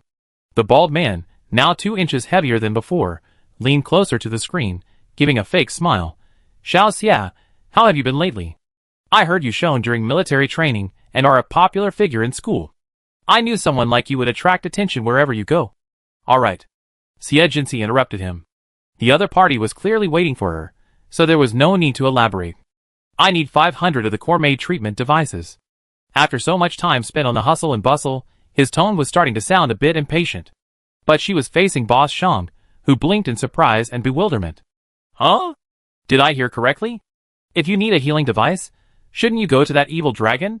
Xie Jinxi knew the fat man had spies all over Border Planet number 2 and even Nagano Planet, and she didn't bother playing along, so she sneered. "Don't act like you let go of something as lucrative as a healing device. 500, will you?" The fat man's smile deepened, and he added, "I don't think you're as stupid as the evil dragon." "Ha ha ha." Boss Shang, who seemed amused or mocking someone, said, "I knew you were smart, so you should know you can't just talk your way into my favor. Tell me about it." Xie Jinxi had never expected her partners to be philanthropists. If they didn't stab her in the back, they were considered good people. Boss Shang's smile faded, revealing his undisguised greed. "From now on, we add an additional 20% of the core each year. Also, we split the Nagano Planet's therapeutic device business in half." Because of his shady background, he didn't dare expand beyond the border planets, fearing the authorities' suspicion. But if he could use Xie Jinxi's hand, things would be different. She's clean, and she also has a military academy background. Wouldn't that be even more advantageous? Xie Jinxi had always known he had a big appetite, but she hadn't expected him to set his sights on the therapeutic device business. In reality, the two of them were collaborating to take a piece of the dragon's cake. Seeing she remained silent, Boss Shang adopted a calm tone. "I don't know what you're after from that dragon, but I doubt you'd be able to continue our cooperation after this. But don't worry, I keep an eye on him and keep you safe." Hearing this, Xie Jinxi smiled. Only those who knew Boss Shang well could tell how false his words were. "If you want the treatment device business, fine," she propped her chin lightly, "but you have to guarantee my supply of materials on Nagano Planet." The bald fat man waited for her next words, but found that was all she had to offer. Greedy but suspicious, he didn't feel he was getting a bargain, but instead glared at her suspiciously. "Why do I feel like I'm losing out?" "You can quit if you lose out. I thought you still wanted the land?" He was well aware of Xie Jinxi's struggles on Nagano Planet. At this point, Your reputation isn't as strong as the Jean family's. There was no point asking him for it. After much deliberation, Boss Shang still couldn't figure out where he was losing out, so he simply nodded. It's settled then. I arranged for a special ship to ship it all to you. After all, he lived in the same area as the evil dragon, so it wouldn't be easy for him to sell his stockpiled goods openly. He decided to take this opportunity to ship them to Nagano Star to test the waters. Xie replied with a single line. After securing the supply, her racing brain paused for a moment. After checking all the invoices and reports, it was already dark. She drank a gulp of cold water from the table and prepared to go out for dinner, but Jinyu stopped her in the living room. What? You still won't surrender? She walked around her like a princess, her head held high and proud, then came to a flimsy conclusion. Burning down the factory isn't enough. Do you really have to make me go back to the borderland? Manny stopped at the door, regret crossing her face. Jinyu had actually been so ruthless, but she quickly grew even more pessimistic. What good was a warning? How could Xie, all alone, possibly defeat the Jean family? Unless I voluntarily surrender, no one can force me to surrender. The girl's calm voice echoed from inside. Jinyu, I remember the great kindness you've shown the Jean family. Even when she spoke these harsh words, she sounded like she was recounting a trivial matter that had nothing to do with her. But it was often this way that was chilling, as if she had no emotions, but a knife that could kill without a trace. Manny, why don't you come in? Rinchinka suddenly patted Manny, causing her to bounce and halting their conversation. Manny's reaction amused Rinchinka. Why are you like a rabbit? He walked past her into the dormitory, pulled Xie along, and walked out. Cece, what have you been up to today? You won't grow taller if you don't eat lunch. Let's go eat. Military training's over, and there's a military training party tonight. Tomorrow's a day off. Let's go out and play together. No, I'm out for something. Ah, then the day after tomorrow. The two girls walked away, chattering away. Manny stepped through the door and froze in her tracks. Because of Jinyu's aggressive gaze. You heard it all. It was a declarative sentence. Manny twisted her fingers and nodded, then mustered the courage to look at her. Don't you think that's too much? She asked for it. Jinyu pointed outside. I'm lucky I didn't kick her out. What right does a wild girl from a remote planet have to argue with me? She didn't argue with you at all. You're going to defend her, aren't you? Jinyu stepped closer to her.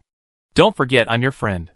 Last year, when your grandfather fell ill and passed away, it was my brother who lent you the money. Do you think you're ungrateful? I didn't. Instantly, Manny's face turned pale. She never dared to contradict Jinyu, so she could only cautiously conceal her affection. She didn't dare remind Xie. I pay you back. This was her last act of stubbornness.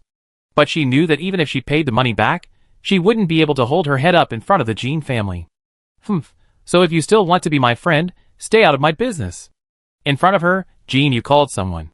Hey, Xie leaving tomorrow. This is a great opportunity. Manny's eyes widened in disbelief. Why would she do this? The weather in Bihai City is always unpredictable. Early in the morning, you can see the morning light spreading across the sea, like the beautiful tale of a legendary mermaid. But when Xie left, a strong wind rolled in dark clouds, pressing down on everyone's heads. Today was destined to be a rough day. Chapter 62. Xie arrived at the R&D room. Before he even opened the door, he heard a loud commotion coming from inside. When are you moving out? The stranger, furious, slammed the table. Don't think I don't know you're still working on some crappy invention. Now the equipment's broken, let's see what you can do. Axe chuckled. Feeling smug, huh? Don't think I don't know who broke the equipment. Are you looking for a fight? Hey, you're still trying to hit me? Come on. Do you think this is a remote place? The patrol officers are no pushovers. The landlord thrust his face out, expecting Axe to hesitate. Unexpectedly, a green ribbon whipped through the air, sending him flying. Boss! Axe approached, delighted. Xie slammed the door shut. Draw the curtains. What's all the noise? With a few swishes, the natural light was blocked out. The landlord, clutching his swollen face, leaned against a smoke-belching machine, kicking his feet, unable to retreat. He trembled as he pulled out his terminal to call the police, but a delicate hand pressed the power button. The hand had been wearing a pair of white disposable gloves, and the touch of the fabric chilled him to the core. The girl's cold gaze echoed, "There are some things I'd like you to be honest about." The miserable cries were muffled by the heavy soundproof door. After a full half hour, Xie removed his gloves and threw a ball of healing light at the man. After glancing at the pale-faced mechanics, he raised his chin to Axe. Take care of it. Okay. Axe cleaned up the blood, sweat, and other debris and escorted the man out safely. Then he followed the girl like a lackey. Boss, what are we going to do next? We haven't even received a single order, and the equipment's already broken. He actually wanted to ask directly, are we going to fail? After all, they were being overwhelmed by the colossus that was the Gene family. The mechanics with Xiao also looked gloomy. They'd been stuck for years, and finally someone had given them strong support in their inventions, only to have a bucket of cold water poured down on them. Xie inspected the battered equipment and said, if it can be repaired, fix it. If it can't, throw it away and buy new. I don't need this little money. The calm words rang with a hint of arrogance, which made Xiao and the others breathe a sigh of relief. Axe was a little unsure. Boss, are you still going to go head-to-head with the Gene family? Any objections? Axe felt uneasy at her look and quickly shook his head. Where are the new recruits? Bring them all here for me to see. Xie chose a chair and sat down casually. She slumped down, looking petite, but no one dared to look down on her. Boss, this is the new accountant. Morian Zirai prepared the report you asked about last time. Axe pointed to a young man in a white shirt and trousers. With curly brown hair and brown eyes, he looked refined, but his biceps, which stretched above his shirt, and his tight pants hinted at more than meets the eye. After Xie glance, Morian felt a hint of sweat on his forehead, afraid to look her in the face. The girl, who had been leaning against the back of her chair, suddenly sat up straight, staring up at him from bottom to top, her lips curled. The report is beautifully done and very rigorous. Not bad. The young man, whose expression was already stern, twitched his eyes. Thank you, boss, for your appreciation. After meeting the people Axe had brought, Xie went to the other side to meet a few R&D staff. Left behind was Morian, wiping the sweat from his forehead with a shaking hand. At this moment, Axe glanced at him, gave him a nod, and said, not bad, little one. Morian opened his mouth, but after glancing at his smug expression, he fell silent. He was working under this person now, so less was better. Shortly recommended a thin young man to him, estimated to be less than 1.8 meters tall, which is considered short for a modern male. He had fair skin and watery eyes, like a rabbit, the kind who couldn't look a girl in the eye and would even blush when talking to her. Hello, boss. Though he tried to hide it, his curiosity was clearly written on his face. The boss was so young and so petite. When his senior brother had described her to him, he hadn't believed it. Xiao couldn't help but pat him on the back of the head. You brat, you're so natural. He had no choice but to explain to Xie, don't look at Qin Luo, he's only a senior this year, but he's won many awards for intelligent machinery. He just offended the professor, and was accused of plagiarism, but I guarantee it. Just use it as you see fit. Xie didn't need such a long explanation. Anyway, you're in charge of the R&D department. I only care about the results. The mechanics smiled at each other. They had been terrified when the boss had just beaten him, but they hadn't expected him to be so generous. Absolutely amazing. After a few brief remarks, Xie was about to leave. Before he had gone far, Axe hurriedly caught up. By the way, boss, I found a new factory site, and I'd like to show you around. His face was filled with eagerness. Xie turned to face him. You're quite proactive this time. The young man patted his chest. Hee, I want to help the boss make some money, too. Lead the way. Axe had somehow managed to bring over his hovercraft, and it was driving quite impressively. The car passed through bustling skyscrapers, gradually moving away from the technology and bustle, heading towards the suburbs. Axe glanced in the rearview mirror. It's a bit out of the way, so we be a while. Do you want some water? He handed over a bottle of mineral water. Xie reached out to take it, finding it unopened, and unscrewed it, taking a sip. Only then did Axe look away from the rearview mirror. The car stopped at an abandoned factory. The area was overgrown with weeds, and the remains of a bygone era were visible. The car door was roughly smashed open, and Axe was dragged out by strong hands. The backseat door also opened. She who held onto it, weapon in hand, and said, Scalpel, come out. Meeting Xie dark eyes, he grinned, I've got plenty of men this time, and I don't have your military confidant to rescue you. Be quiet. A flash of silver light flashed. In the blink of an eye, the hovercraft was shattered like foam. The sudden turn of events prompted the ferocious men to pull the trigger reflexively. The sound of gunfire suddenly echoed throughout the abandoned factory. The sound of bangs and snaps echoed incessantly, accompanied by the sharp clash of metal on metal, and the scene was immediately filled with smoke. Shihu, anxious, shoved his men aside. Stop. The boss wants you alive. Do you want to die? Seeing his anger, the men hurriedly stopped. Where's the guy? Shihu kicked the guy who fired the first shot over. See if he's still alive? Behind a nearby wall, Axe clutched his head, trembling. With such intense fire, the boss must have been riddled with bullets. A continuous series of puffs echoed, accompanied by Shihu's roar. Axe poked his head out, just in time to see the girl standing on the wrecked car recall the transformer metal. Blood dripped from the metal ball, and the thugs who had been firing continuously just now lay in a pool of blood. Shihu had brought less than a handful of survivors, all of them level 5 experts. Axe had taken cover, unsure whether to be thankful or terrified. That dragon guy was truly a masterstroke. Then the fire reached him. Chapter 63. Scalpel. If you don't want your men to die, then come back with us. Shihu's right hand transformed into a tiger claw, grabbing Axe's neck and threatening her. The blonde youth's calves trembled, and he looked at the girl nearby with hope. Boss, run away. But she didn't move, seemingly hesitant. The masked woman beside him couldn't help but laugh. Scalpel, you're willing to give up such a loyal subordinate? Heh. A soft laugh escaped her beautiful lips, and she cast a look of sarcasm and pity at Axe. You know, no one knows the smell of energy dispersant better than me. When the truth of her betrayal was revealed, Axe knew she was finished. A green light grew from the girl's back, just as brilliant, flamboyant, and cold as when she emerged from the metal sphere. She spared him back then, but now? Puff. He stared blankly at his pierced chest. The green light vanished, and blood splattered. Boss, I was wrong. Bah! You're really ruthless. Shihu threw away the useless chess piece and tossed his head left and right. Go!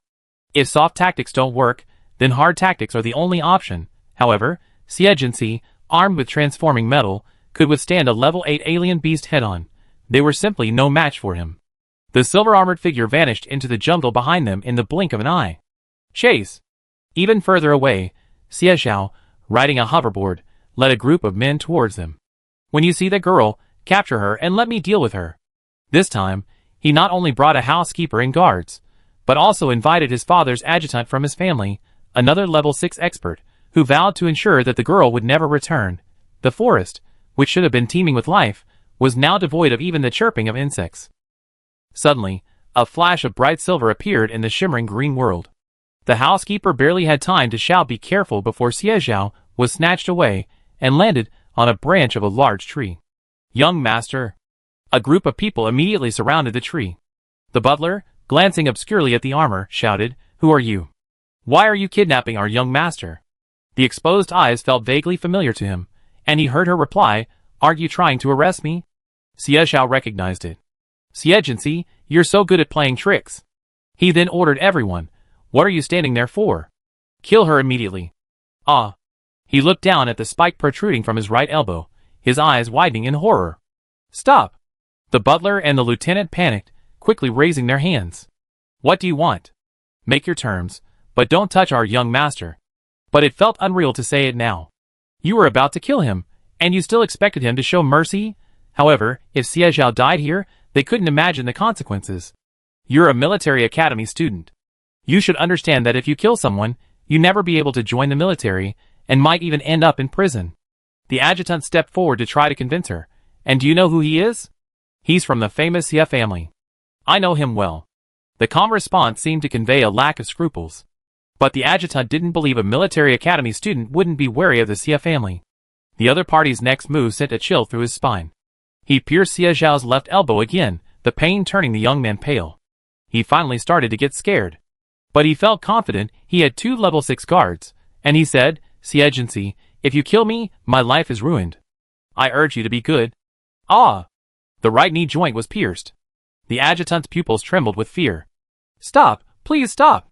Just as he was pondering a countermeasure, the rustling of branches approached from afar.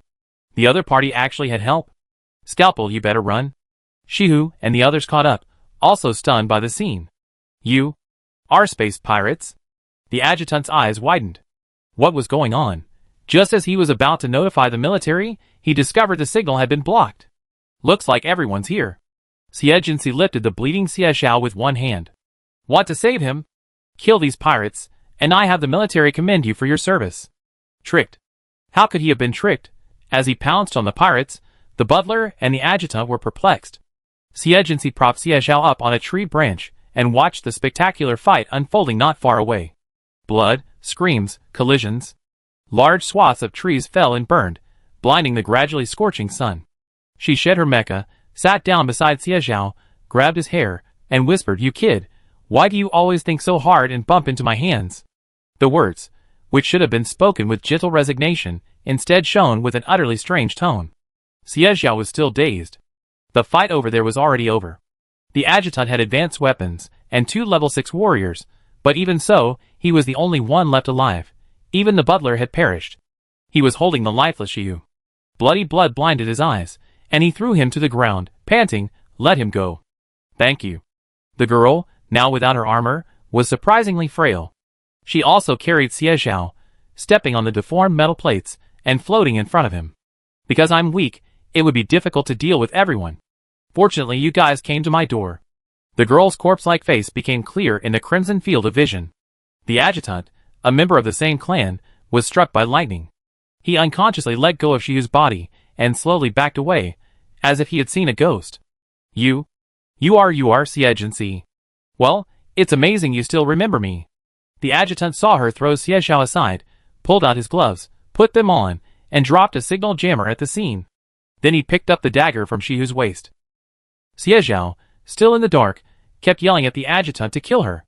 "What are you standing there for? Go!" The wounded adjutant froze for a moment. Yes, if he caught her, General Xie would surely appreciate him. His eyes suddenly lit up. A sudden blur flashed before his vision, as the cold dagger plunged into his body. Xie twisted the dagger twice, pushed the adjutant's body away, and then threw the weapon into Xiu's hands. His life force rapidly drained away. The adjutant knelt on the ground, muttering 3 words, "Second miss." The sound of the body falling to the ground with a thud, like a hammer, awoke Xie Xiao. What had he just heard? Second miss? Xie second miss? Looking at the girl slowly drifting toward him, her face overlapping the vague memory, he trembled with fear, choking back tears as he cried, "Second cousin." At this point, too many questions were pointless. "Be good." Xie crouched on the hoverboard and touched his head. "It's only been over a decade since I last punished you. Why haven't you learned your lesson?" Xie Xiao felt himself being lifted up by the collar. The chill of being frozen into an ice sculpture was still fresh in his mind, and he immediately cried out miserably, "Second cousin, I was wrong.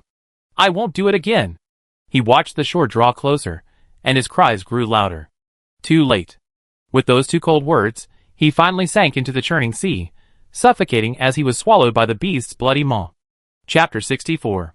"So you've been hiding in the jungle since escaping from Xiu?" In the bureau's recording room, a pale girl slumped in a large chair, a cup of medicinal tea in her hand. She coughed intermittently as the investigators questioned her, appearing weak and helpless in the lingering heat. Outside the recording room, the Blue Sea City Investigation Bureau was a whirlwind of activity. Interstellar pirates from Border Planet No. 2 were engaged in a deadly battle with members of the military, leaving no one unharmed. This was a major case. It was being handled jointly by the military, the Bureau of Investigation, and the police. And the person who had called the police was none other than the girl from Nagano Military Academy. "Yes. Why are the space pirates hunting you?" "Because I possess a low-level method for manufacturing transmuting metals. They've been forcing me to hand it over. But you know, my goal is the military academy. How could I possibly deal with a space pirate like him? So, I fled Border Planet No. 2 under the pretext of studying." This answer was truly surprising, and the investigator paused and asked, "How did you master the method for manufacturing transmuting metals?" The short-haired girl replied coldly, "It's probably irrelevant to this case."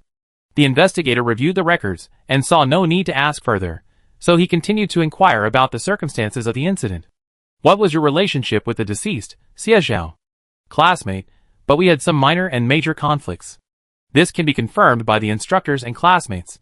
And then, more evidence needed to be collected. While the interrogation was ongoing, at the scene, Baikuan and the other 2 parties were busy collecting evidence. Until the truth is revealed, Xie must remain within the investigation bureau and cannot receive any visitors. Rinchinka pleaded with her brother, but all he could get out of this was a meddlesome affair. Why? Cece is a victim. What if the bureau doesn't give her a job? Renqingjue couldn't help but roll his eyes. As long as she's innocent, she'd be out soon. Hey girl, this involves high-ranking military officials and border planet number 2. Can you please not cause trouble for your brother? The situation on both sides is tense right now. If things go wrong, Xie Zhonglin might even take his warship to border planet number 2. While they're watching from the sidelines, border planet number 2 might not be any easier. Caesar didn't stand idly by this time. He arranged a date with Boss Shang and charged the Dragon Legion, beating up the dragons without a word. I should have known you were full of shit. If you had the guts, kill Xie Zhonglin's nephew and his lieutenant. Caesar was furious. She hadn't wanted to get involved in the little strife between the gathering place and the military, but she was sitting at home when trouble came. Evil Dragon's men had actually stormed the Marshal station and slaughtered the military personnel right under his nose. She slapped Evil Dragon twice, grabbed his beard, and yelled, "Damn it. I'm telling you, if we can't handle this, I tie you up and send you to the military." Evil Dragon was furious too. He'd been ordered to capture someone, but ended up causing such a huge mess. But now wasn't the time to vent his anger. As Caesar had said, if he couldn't quell the military's wrath, he would face a devastating blow. I don't know what that idiot Xiu did. I'm trying to figure out a solution. Let him go. Boss Shang swung his steel pestle at him, shoving him to the ground again. He thought that even if Along was a fool, he wouldn't mess around on the Gano Star. But what happened? Regrets were too much to take. Now, at least prepare 100 million Lianqing coins for me. Send a message to the military saying Shihu has defected, but he was your former subordinate after all, so we're offering compensation so they don't get caught. The plan was detailed, fearing this idiot might overdo it. Is that all? Along was a little skeptical. Boss Shang's expression infuriated him, slamming the steel pestle into his head. I'm going to find out what's going on over there. Just like Caesar said, if things don't work out, we both tie you up and throw you on the Gano Star. Along had no choice but to suppress his anger, for he knew the two men had already made plans. Unlike free-roaming interstellar pirates like him, the Caesar Corps and the Chamber of Commerce were both firmly rooted on the second border planet, and would never easily engage in war with the military. If negotiations failed, they would surely throw him out. Of course, he couldn't leave now, as the enormous profits from the healing device held him captive. Finally, he muttered, I understand. Evil Dragon felt that he was the one being wronged. A promising level 6 deputy captain with supernatural powers was gone, along with several level 5 team leaders, and he still had to pay compensation. Critically, not a single hair of scalpels was recovered. Seeing that he had calmed down and had no intention of confronting the military, Boss Shang and Caesar left with Yu. Before getting into the car, they both stopped simultaneously. I still think something's fishy. Caesar pulled a pack of cigarettes from his pocket and handed one to Boss Shang. No matter how foolish Shihu is, he wouldn't have confronted the military head-on the Gano Star. She took a deep drag. Besides, the military aren't fools. If they can't win, they just run away. How could they have ended up with so few dead? Boss Shang couldn't figure it out, but one thing was certain. Xie Zhenzi had a hand in this. Amidst the smoke, his chubby face looked both worried and inscrutable. Caesar's eyes squinted. Fatty, do you know something? Well, I won't tell you. You find out after the military investigates. Boss Shang didn't hide it from her. The evil dragon went after Scalpel, but that girl is now involved with that kid from the Bai family. His words were written in a very slangy way, but Caesar quickly sensed something was going on. She threw the cigarette away and crushed it twice with her toes. With Along's IQ, I either be beaten to death or I change my job immediately. She spat at Boss Shang and hopped lightly into the driver's seat. I don't care what you do, if this fire gets to me, I never let you go. Don't worry, Scalpel knows how to use it. Boss Shang watched her go with a smile, lost in thought in the dust until the cigarette burned his hand. Knowing how to use it, he used to believe Xie Zhenzi was smart and capable of making the most effective choices, but now, he realized she was too clever. Bond, did you tell that girl? He was referring to the previous discussion about whether to tell Xie Zhenzi that Along was going to arrest her. No. So, that girl had indeed planted a spy on their side. Boss Shang sighed, and squeezed his chubby body into the hovercraft. So, who told her that the Xie family kid was going to take action against her? Chapter 65. Through evidence collection and investigation, we unanimously concluded that this was an accidental, sudden incident. At the investigation team's debriefing meeting, the captain in charge of the investigation delivered his final conclusion. Through our investigation of Xie Zhao, we've confirmed that he deliberately planned to murder Xie Zhenzi, and only encountered interstellar pirates pursuing Xie Zhenzi while tracking him. All the evidence at the scene of the encounter indicates that the conflict erupted because Xie killed Xie and dumped his body at sea. Also, no footprints or DNA from Xie were found here, which aligns with the clues she provided. That's the complete story of the incident. The military, police, and investigation bureau unanimously agreed on this conclusion. As for some minor doubts, for example, why the military personnel, knowing they couldn't win, fought to the death, they could easily justify it by saying they couldn't escape or were driven by a desire for revenge. Xie can be allowed back to school now. Baikuan, who sat above, nodded. Just report it. Then he added, I go release her. With a sullen face, he opened the door to the recording room and found the girl, wrapped in a blanket, asleep on the table, breathing softly, like a defenseless kitten. It took them 2 full days to piece together the events. During those 2 days, she ate her work meals, and slept on a folding chair in the recording room, becoming visibly listless. However, thinking of what she had done, Baikuan could no longer bear to look directly at this seemingly fragile, yet in reality ruthless, deep-minded woman. How much longer will it take? A muffled voice echoed. Xie looked up, only to be met with his undisguised anger and accusations. I have a question. How did you make it appear that the adjutant died before Xie? Xie died of excessive bleeding, while the adjutant's death was from a fatal abdominal wound. If the adjutant died last, the bureau would infer someone else's involvement, and Xie would still be a suspect. But if the 2 deaths were reversed, it would appear that Xie killed the adjutant and then bled to death, making the situation more plausible. Xie didn't answer, but glanced around the cramped room. The surveillance is off. Baikuan sighed. Then the girl curled her lips. My ability is just special. As for how special it was, she didn't explain. Baikuan couldn't help but take a deep breath, then rushed to the table and gripped the edge fiercely. You actually let me collude with the villains of Border Star. Forget the bullshit excuse of coveting technology. He simply didn't believe this girl had no connection to those villains. The thought of being involved with her filled Baikuan with a deep sense of being schemed against. Let's not talk about the past for now, but as you can see, the evil dragon and I have completely fallen out. Xie neither admitted nor denied. But if the core story gets out, do you know how much money you can make? Those black eyes seem to see through everything. Mr. Bai, with your status, you probably know that no one in the military is clean. But Baikuan had his pride and told her firmly, you and I are not on the same page, and I will never become that way. Whenever he thought of this sentence, he had to admit, the path between him and Xie was destined long ago. Xie read his faith in his eyes and tone, how clearly he retained his original intention for joining the military. So desperately did he want someone to destroy it. But didn't you tell me about the Xie family's movements? She rested her chin calmly. You were also involved in Xie death. Crack. Baikuan broke the corner of the table, glaring at her with gritted teeth. I told you this so you could avoid them. The Xie family and I will never be able to avoid each other. The girl smiled meaningfully. And, after all, you only see my cruelty. You haven't considered that I was coerced by the evil Dragon Legion on the Border Star, and after escaping, I was targeted by the powerful Xie family and the wealthy and influential Jin family. I was so pitiful. She was the only one who made her words of pity sound like the whispers of a demon. Baikuan felt powerless. He knew she was telling the truth, but he couldn't muster the slightest sympathy. What do you want? I want you to be more open-minded and earn money from legitimate sources, not shabby. There were only benefits to their collaboration. Oh, who knows if your technology is legitimate? The sarcasm didn't move Xie in the slightest. I swear, this is my ancestral technology, honest to all. She forced a triumphant smile. So, can you sell me one of your properties? Only Baikuan dared to disregard the Jin family's reputation and sell her the land. He was completely defeated by Xie. First, he didn't dare reveal that he had revealed Xie whereabouts. Second, Xie's words, think about the pensions for the martyrs' families, and the maintenance costs of warplanes and warships, stabbed him like a knife in the heart.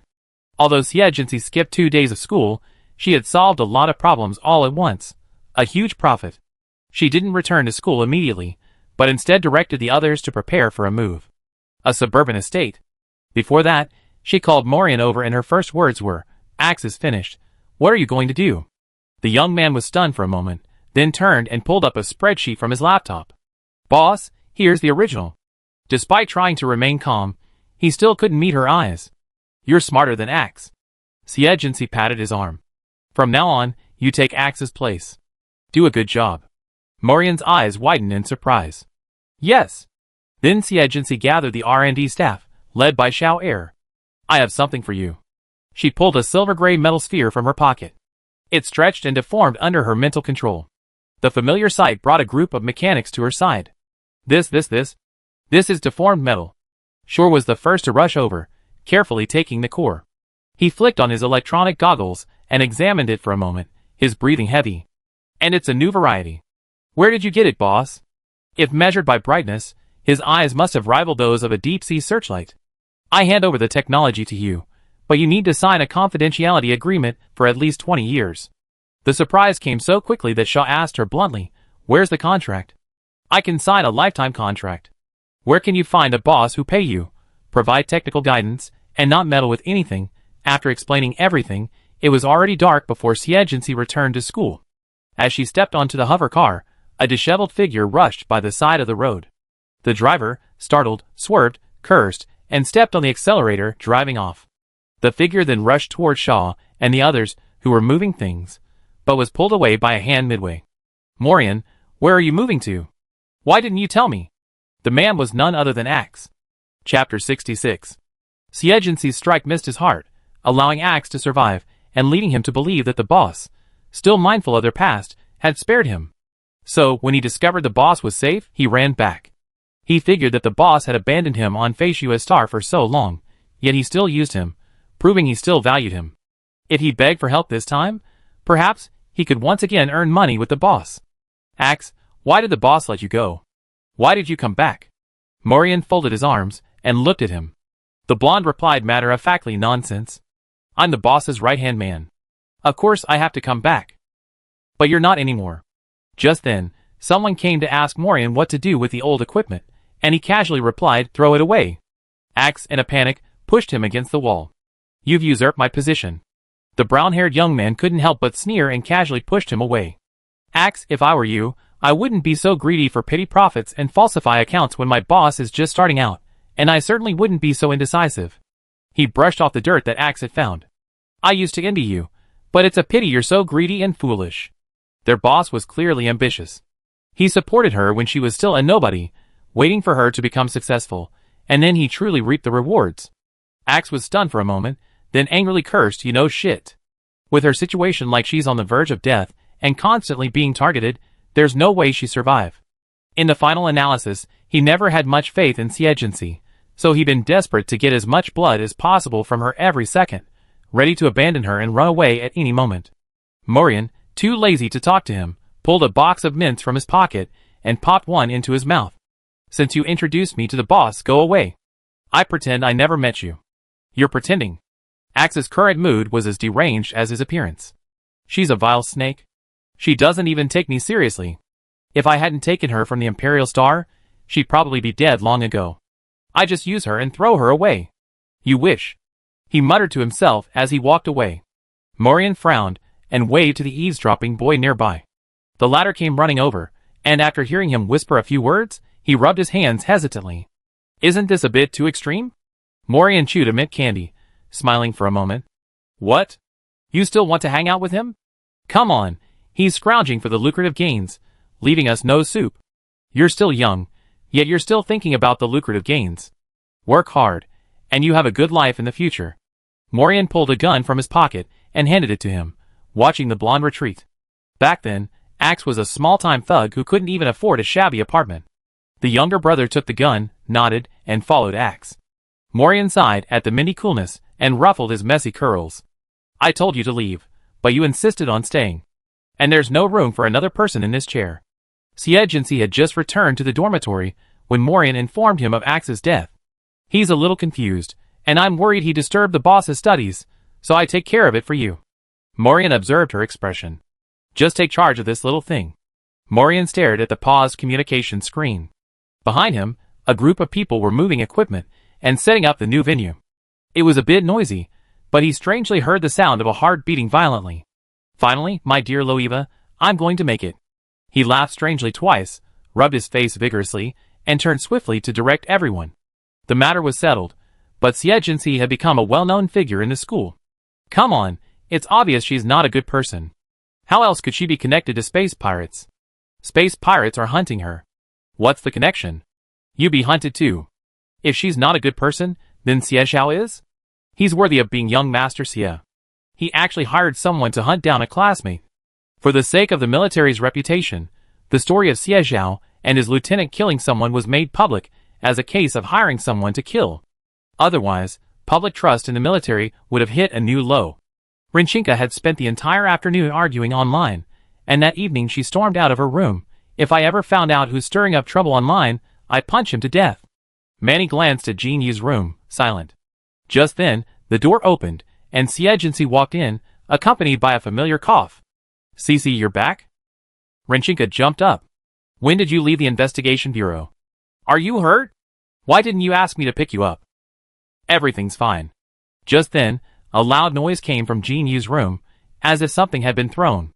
She flung the door open and rushed out, her eyes red. Xie Jinxi, you're quite capable. How could she be so lucky?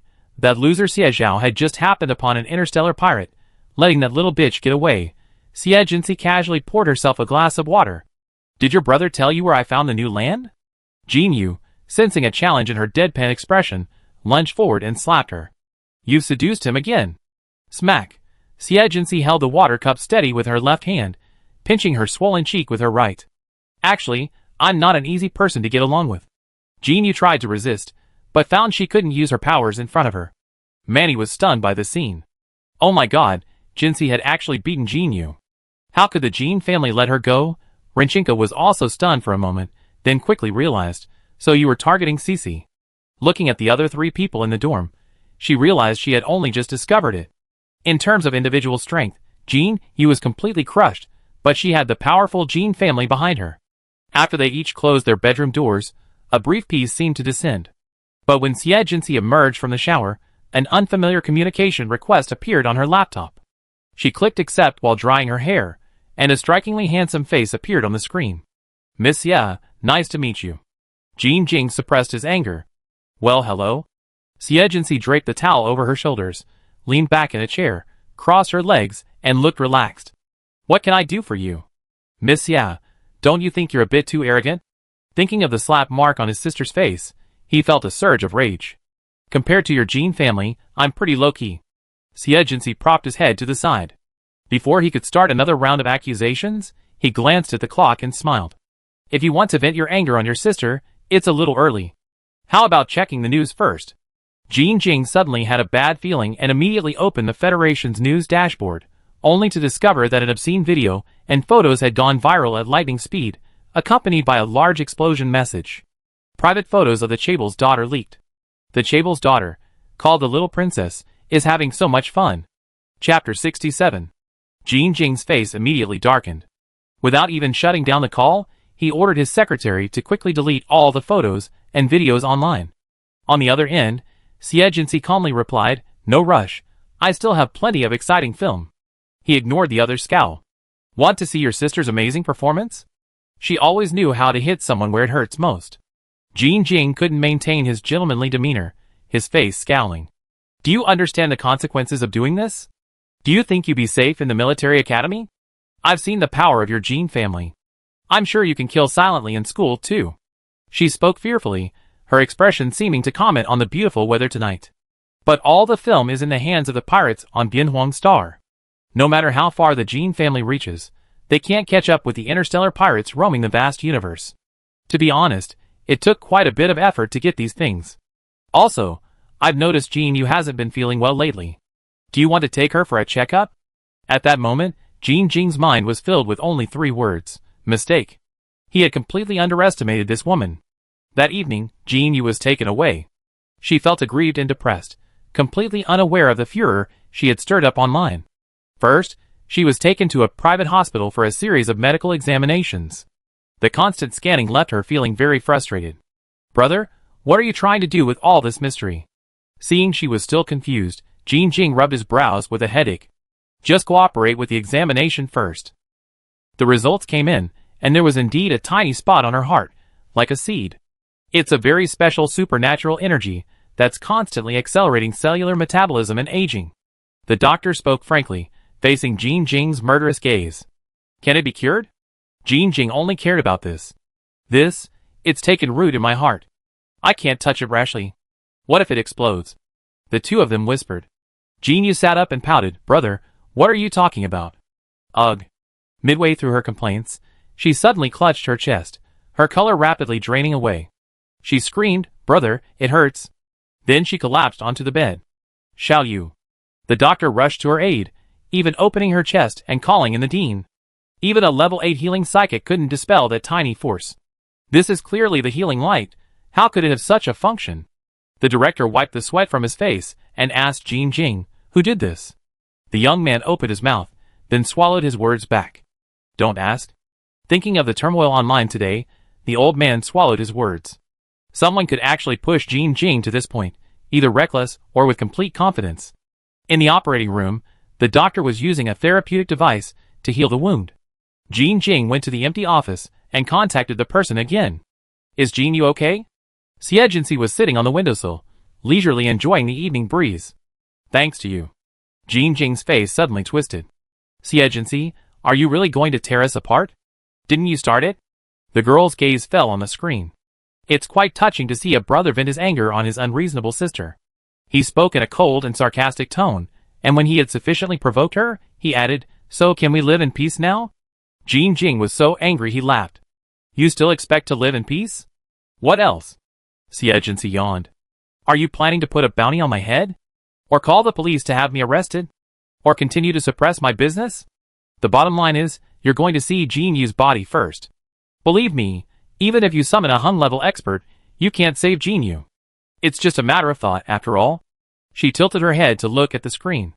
Even keeping her in the treatment chamber won't help, because... At that moment, Jin Yu woke up next door, and discovered she had a new strand of white hair. She burst into tears. From the moment Xie Jinxi's lips moved, Jin Jing knew he had lost. Xie Jinxi, this is only temporary. With a snap, he cut off the line. The truce was only temporary. Once a cure for Jin Yu was found, Xie Jinxi would be dead without a burial. At this moment, Xie Jinxi and the Jin family were like two ends of a scale, each adding weights, maintaining an uncanny balance. Sensing the other party's attempt to sever her mental connection to Jin Yu's inner power, Xie Jinxi flicked her fingertips, a green glow emanating from them. Even from a distance of thousands of miles, she seemed to hear Jin Yu's screams. Then the other party immediately stopped. She couldn't help but laugh out loud. This game was quite fun, and she considered whether to use this method on Xiao Er and the others. After a moment's thought, she suppressed the thought. Controlling one person was already her limit, especially since Jin Yu's mental power was far inferior to hers. She couldn't take any more risks. But she felt the scar on her chest, her eyes darkening. I wonder what the Xie family's reaction will be now. The Xie family was practically in an uproar. Brother, look at this person. It's definitely her. Xie Zhanghe was sweating profusely. Why else would she have targeted Duer? On the study table lay the report submitted by Nagano Star. On top was Xie Jinxi's information and photo. The Xie family would never mistake this face. Xie Zhongling picked up the photo and examined it carefully. She looked exactly like the genius granddaughter he remembered, but the expression in her eyes was completely different. Because his granddaughter, though cold and aloof, was full of vigor and vitality, unlike the one in the photo, who was lifeless and lifeless. From border planet number 2, 19 years old. The bone age measurement from the military academy wouldn't be wrong. Xie Zhanghe hurriedly sat down and took another stack of information. Look, she had a deceased subordinate, the same human trafficker who took the girl out of the city gate. And now there are so many ways to stop human growth.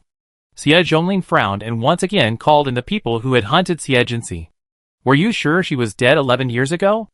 I'm absolutely certain. How could the dead be resurrected? Xie Zhanghe stared anxiously at his elder brother. Seeing him lost in thought, he said simply, Why don't we go to the border planet and investigate? You're asking me to go to the border planet right now? At his stern gaze, Xie Zhanghe's eyes welled up, grief welling up in his heart. Shall we let Zhao die in vain? He grew up under my care too. And now, at such a young age, his body is gone? What else? You want me to take a battleship to the second border planet and start a fight? Xie Zhongling slammed the table, pointed at him, and cursed, You're the one who spoiled me. Then he pressed the pager on the table, Tell Yayang and Xinghao to come up. I have instructions. Chapter 68. Jin Yu hadn't appeared for several days, but that didn't stop her from becoming a hot topic. Fuck. I never knew she was so uninhibited. Every photo features a different person. You're the only ones blind enough to treat her like a little princess. She's been in military training for a month, and the seniors around her haven't been the same twice. A girl laughed. Why doesn't she like me? I'm more handsome and stronger than the guys in the video. Come on, are you any more experienced than those girls?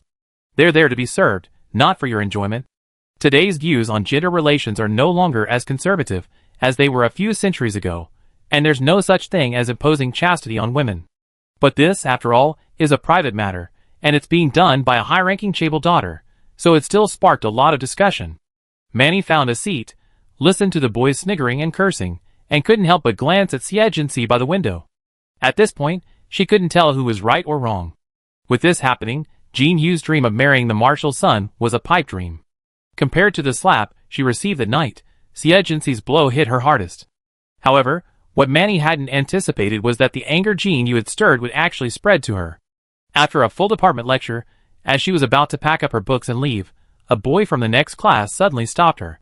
Manny, I heard you and Jin Yu are good friends. She's so outgoing, wouldn't you also? That's right, let's go have coffee together tonight. Manny was overwhelmed with shame and anger, and she clutched her books tightly. Get out of the way. I don't want to talk to you.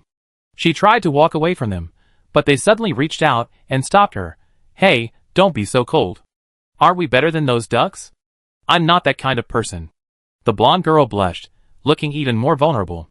Hey, can you please tell me what kind of person you are? Strange laughter echoed nearby, making Manny's ears ring. The class couldn't stand it anymore, and, led by Zalen and Claude, pushed the laughing boys away. That's enough. Please stop harassing the girls in our class. What's harassing? We just asked her out for dinner. What if she's just pretending to be innocent and really wants to agree? Can you please stop trying to pursue her? The atmosphere was quickly becoming tense. Manny bit her lip, on the verge of tears. Why did she have to face this? Just then, a book hurled at her. Rinchinka had originally preferred not to meddle in other people's affairs because it was a holiday, but she naturally hated bullying. You're just crying, and you can't even slap him? Like this. She leaned on the table and leaped over, slapping the playful boy across the face. I'm going to ask you out to the fighting arena. Do you have the guts? During the military training fighting competition, Rinchinka's fortitude was evident to all. The boy covered his face, feeling both humiliated and embarrassed, yet also afraid of losing and even more humiliation. At that moment, a young man pushed him aside, glaring at Rinchinka with a grin. I want to go out, is that okay? Xiangyi from class 2. He always had a nonchalant smile, his narrow eyes making him look like a fox, yet radiating a dangerous aura. The boy who'd been beaten breathed a sigh of relief, shouting, Brother Xiang. The girls in class 2, however, covered their mouths in disdain. That lunatic wants to fight again. Rinchinka grinned, let's go. So, after a well-deserved half-hour break between classes, most of the command department students headed to the fighting arena. Xie was reading, but the noise made it impossible to concentrate, so he simply closed his book and followed. Zalen walked beside Rinchinka, whispering, be careful, his ability is very special. I know. On arrival at the fighting arena, Rinchinka realized what Zalen meant by special. Xiangyi actually had dual abilities, and it was flying plus wolf form. Although both abilities were only B-level, their combined combat power was truly formidable, a classic example of the saying adding wings to a tiger. In the bustling arena, students from Class 1 and Class 2 cheered on the players. On the fighting stage, the sound of banging and crashing continued. Xiangyi, like his name, was full of wild moves. His flying ability allowed him to change the speed and form of his attacks, while his beast transformation ability provided him with immense power. Rinchinka, clad in golden armor, her eyes blazing. Knowing she couldn't initiate the attack, she counterattacked the moment her opponent struck. But the overwhelming force seemed to strike air, as Xiangyi's speed was so great that only a blurry afterimage could be seen. Before him, Rinchinka was like a stake being beaten. With a whimper, a claw slashed across, drawing blood. The cheering crowd paused. Brother Xiang, don't take this so seriously, someone from Class 2 called out. Xiangyi paused, tapping the ground with his left and right feet. Are you giving up? But his eyes were filled with defiance. Rinchinka wiped the blood from her arm and snorted, Isn't this just the beginning? With a roar, he charged out like a cannonball, only to find himself on the defensive. Soon, the bloodstains on his body grew horrific. Xiangyi roared with laughter, leaping into the air, turning and slamming down with a kick. He pinned Rinchinka to the ground, his white, canine teeth bared. Suddenly, he grabbed her arm and launched himself into the air. He swung her around like a rag, finally dropping her from the ceiling. The crowd gasped in surprise. No one had expected Xiangyi to be so mad. It caught them off guard. Zalen and the others frantically mobilized their supernatural powers to try to save her, but the incident happened in an instant, leaving them no time to react. Just as they panicked, 2 green streaks of light darted out from the crowd, barely suspending the girl a foot above the mat. Even so, the powerful impact created a strong airflow, causing Rinchinka to vomit several times. If someone else had been there, their internal organs would probably have been dislocated. Zalen breathed a sigh of relief, thankful she was there. Then, whispers rang out around them. Fuck, can healing be used like this? This is actually Xie ability? Then why didn't she use it before? Zalen heard Claude's muttering and mentally replied, probably not. After healing Rinchinka's injuries, Xie dragged her down and prepared to leave. Xiangyi called out to her from behind, you guys are roommates with Jinyu. Aren't you all easy to get along with? Can you come get a room with me tonight? This was truly offensive, and his classmates frowned. Xiangyi, you're going too far. But he ignored it all, and stared at Xie. You seem to be eager to be spanked. The short-haired girl glared at him sideways, then glanced at the clock on the wall. There were still 10 minutes until the next class. That was enough time, and she turned and stepped onto the mat. Chapter 69. Xiangyi vanished with a snarling grin, reappearing behind Xie in the blink of an eye. Unexpectedly, she seemed to have eyes on her back, dodging the claws sideways. As expected, he was a formidable opponent. Xiangyi tapped the ground and was about to leave when he found himself being grabbed by the ankle. Bang! He was thrown to the mat, a bit stunned. Isn't that right? This is too perverse. He slammed the mat hard, spun around, and kicked out with his other foot. Xie pulled him over, fist pumping and elbowing him in the lower back. The ferocious force made him think he was broken in two, and then he was thrown to the mat. Have you been beaten enough? Xiangyi heard Xie ask him, scrambling to his feet and twisting his neck. I haven't used my full strength yet. He began to make crackling sounds all over his body, his mouth lengthened, and hair sprouted from his body, transforming into a werewolf. His well-developed leg muscles suddenly exerted force, and he vanished from everyone's sight. So fast. He moved swiftly, his body making a whirring sound as it rubbed against the air. Xie's brow furrowed slightly, and he suddenly stepped sideways and reached out, grabbing a tail in the blink of an eye. Xiangyi was stunned, watching helplessly as the small, veiny fists blasted towards him. The sound of each punch hitting flesh was teeth-grinding. Zalen watched the bloody canine fangs splatter at his feet, and silently took 2 steps back. Claude whispered to him, It's a good thing you didn't fight her last time. This is too violent. As Xie threw Xiangyi to the ground by the tail, everyone thought. Xie stepped off the mat, pulled the book she needed for the next class from Manny's arms, and turned to leave. Everyone hurried to make way for her, only to discover a dark-haired young man standing at the doorway. Xie glanced at him, as if he were looking at a stranger standing in the middle of the street while shopping, and then he was gone. As they passed, he heard the young woman murmur, Sister. He was as if in a dream, his whole body stiff. He suddenly turned back to look at the girl, but found that she was no longer a stranger. Who is this? She's so beautiful. The clothes he's wearing aren't from our school. The pentagram emblem. It's from the Imperial Capital Military Academy. After all, it was the premier military academy in the Federation, and everyone was immediately excited. Claude and the people around him muttered, He looks familiar. I feel like I've seen him somewhere. Zalen did recognize him. A senior at the Imperial Capital Military Academy, Xie, captain of the Imperial Capital Military Academy for 3 consecutive years, the one on the official website. How could someone like that end up at their school? Then, everyone watched as he chased after them, blocking Xie's path. A tall young man with short, shaggy black hair and eyes as dark as a puppy's stared at the girl before him, words on the tip of his tongue. But he didn't know what to say. He stared intently at her face. It was a face he could never mistake. Even 11 years later, she still looked so young and immature. What's up? She was looking at a stranger, especially when stared at by those cold, dead eyes. Xie felt a chill, remembering his grandfather's repeated admonition, Find out if she's your sister. Hello, my name is Xie. Oh, she said with apathy, I don't want to meet you, or go out for a drink, or go for a drink. Excuse me. She mistook him for someone trying to flirt and walked away. Xie Xinghao was left there, staring blankly at her back. Their personalities were similar. He was almost certain this was her sister. He left the Nagano Military Academy in a state of despair and arrived at his hotel. A middle-aged man in a military uniform was anxiously pacing the lobby. Seeing him, he hurried over and asked, "Xinghao, have you seen her?" "Yes," the young man hesitated. "But she doesn't recognize me, Uncle Zhao. If she were really my sister, why wouldn't she recognize me?" He was the only one who had been kept in the dark about the truth of that year.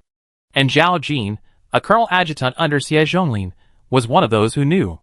He knew that due to the curse, Xie Jinxi had been unable to tell her brother the truth, but now that she was back, why was she still refusing to acknowledge him? Isn't she the real person? "You didn't ask her?" Xie Xinghao scratched his hair in frustration and sat down on the sofa in the hall. "She even mistook me for someone she was trying to flirt with." Zhao Jin really wanted to scold him. "You couldn't even recognize your sister, and you're still complaining to me? Then let's test it out." So, taking advantage of the weekend Xie Jinxi was away from the military academy, Xie Xinghao ran into her by chance. What a coincidence. "What do you want to talk to me about?" She continued walking on her own. Ever since the Jin family went quiet, coupled with the publicity surrounding the Interstellar pirate case that had rocked Nagano planet, her factory had been flooded with orders booked for a year into the future. Although Marian was far more useful than X, as the boss, she still needed to show up from time to time. Besides, Alon was completely freeloading. She hadn't received a share for 2 consecutive months, and Boss Shang hadn't seen any results. In other words, she was practically broke. Xie Xinghao finally came up with an excuse. "Well, I heard you're a healer, and I'd like you to heal my wounds." Xie Jinxi paused, half smiled. "You've come all the way from the Imperial capital planet to find a nobody like me to heal your wounds. It's quite leisurely. I just heard you're amazing." The young man was clearly not a good liar. "I really didn't want to chat you up." "Oh, but I'm a little busy today. I can wait." He followed closely, and when he saw she didn't object, he breathed a sigh of relief. As they rode the hovercraft farther and farther from the city, the buildings became sparser, more residential, and more forests and farms. Suddenly, 2 hovercrafts approached from both sides, firing pistols. The startled driver swerved and darted into the woods. "She's here to get me," Xie Xinghao said nervously, watching the girl's reaction. Xie Jinxi would say that, aside from her height and fighting prowess, her beloved brother had truly grown considerably over the years. Then she opened the car door, kicked him out, and said to the driver, "Ignore him, just keep driving." The hovercraft sped away, leaving Xie Xinghao sitting on the damp leaves, bewildered. A wave of grievance washed over him. She had left him behind, just like she had done before, without a backward glance. She just ran away like that. Zhao Jin got out of the hovercraft and said to him, "Get up." Xie Xinghao finally came to his senses and said, "She doesn't seem to be my sister." Although her sister used to be aloof, she would even risk her life to protect a stray dog on the street. How could she do such a thing now? Zhao Jin didn't believe his judgment. "Did you get the thing?" Xie Xinghao nodded, took out 2 short strands of hair, and put them in a plastic bag. Zhao Jin took it and said, "We know if it's true after testing it." Chapter 70. General, the DNA test is in, and it's basically identical to the second young lady's. Zhao Jinli reported from the screen. "I had someone personally oversee the test, and there can be no mistakes." Xie Zhonglin twirled the ring on his right hand. "So my granddaughter is still alive?" But the experts have 2 theories, the real person or a clone. Cloning technology is now very mature. Cloning is possible with the appropriate licenses and the consent of the original individual. However, there is strong opposition to this technology within the Federation, so it's mostly used on animals. Xie Zhonglin was clearly not satisfied with the results, but one thing is certain, this Xie Jinxi is, by blood, his granddaughter. "Don't contact us anymore." He contacted another person. "How's the investigation going on border planet number 2? The information about Xie Jinxi is extremely confidential. We didn't dare to inquire. Finally, we found records about her in the hospital." Xie Zhonglin frowned, then relaxed, then frowned again. After sitting in the study for a long time, he sighed, "Why can't I get rid of it?" Soon, there was a knock on the study door. "Grandpa, you called me?" A tall, beautiful woman strode in, a hint of coldness in her air. "Is this about Xie Jinxi?" The old man pushed a stack of reports forward. Xie Yayang picked it up and looked at it, his fingers turning slightly white. "Whether it's a clone or the original, I want Grandpa to let me handle it." "You can handle it. While you're at it, investigate who cloned her and what their conspiracy is. He preferred the cloning option, as it was unbelievable that someone could survive for 11 years with 5 bone-breaking nails. Furthermore, her supernatural power had been upgraded. Yes. Cough. Xie Yayong covered her mouth and coughed twice, a white mist escaping from her mouth. Xie Zhongling frowned. What were the results of the physical examination? No problem, she replied quickly. The old man nodded and waved his hand, signaling her to leave. Meanwhile, it was evening on the Gano Star, and Xie Jinxi received a complaint from Boss Shang. Who are you, Aunt? Why are you always being checked on your background? The fat man tried to discern her differences through the screen. This time, try being funny. Had the hospital create a cloning case for you? Are you kidding me? Just kidding. Isn't it amusing to see the Xie family panic? Xie Jinxi stood up, locked the office, and prepared to return to school. Besides, isn't it normal for people to investigate me? After all, I'm a very talented person.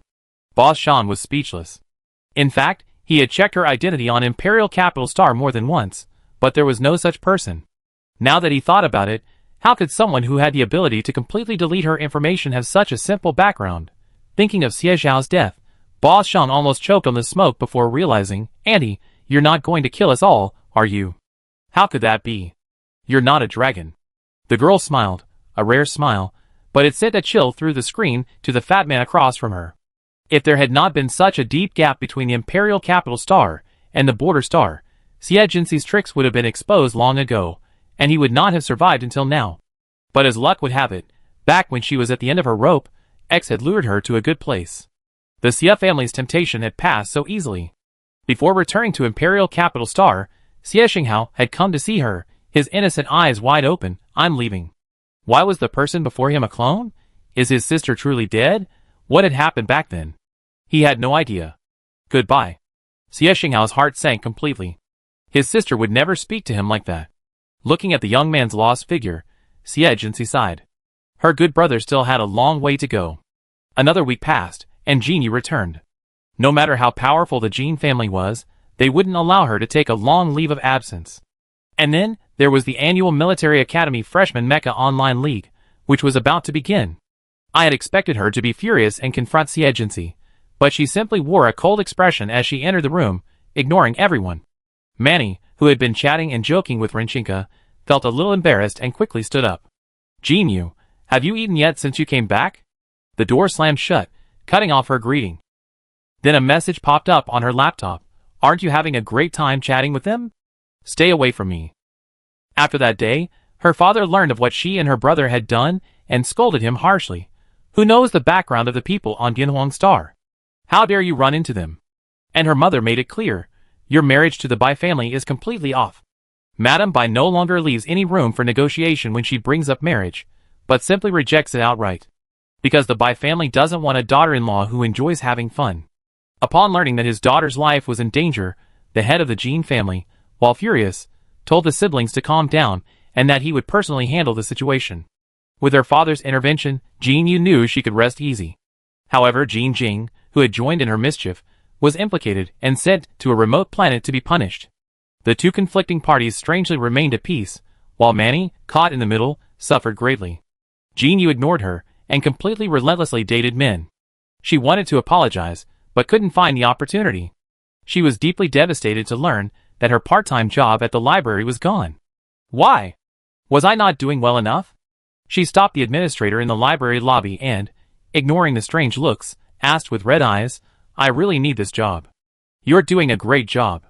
The teacher raised his glasses. It's just that we don't need so many people. This statement was ambiguous. Because the library needed staff on every floor, and at every time for book sorting, one more or one less wouldn't make a big difference.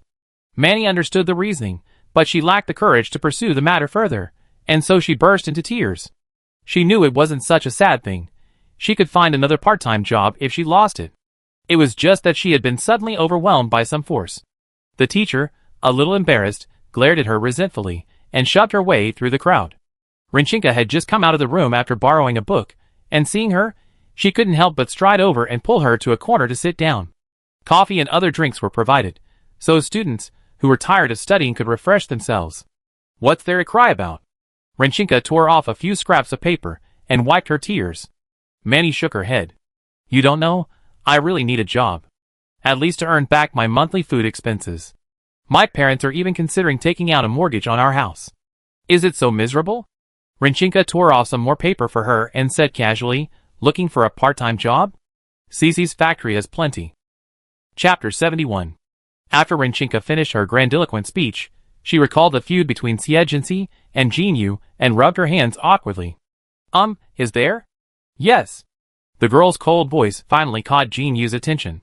Jinxie, sorry, I didn't notice you. Xie had a book spread out before her. If you're no longer worried about what Jinyu thinks, you might consider going on weekends.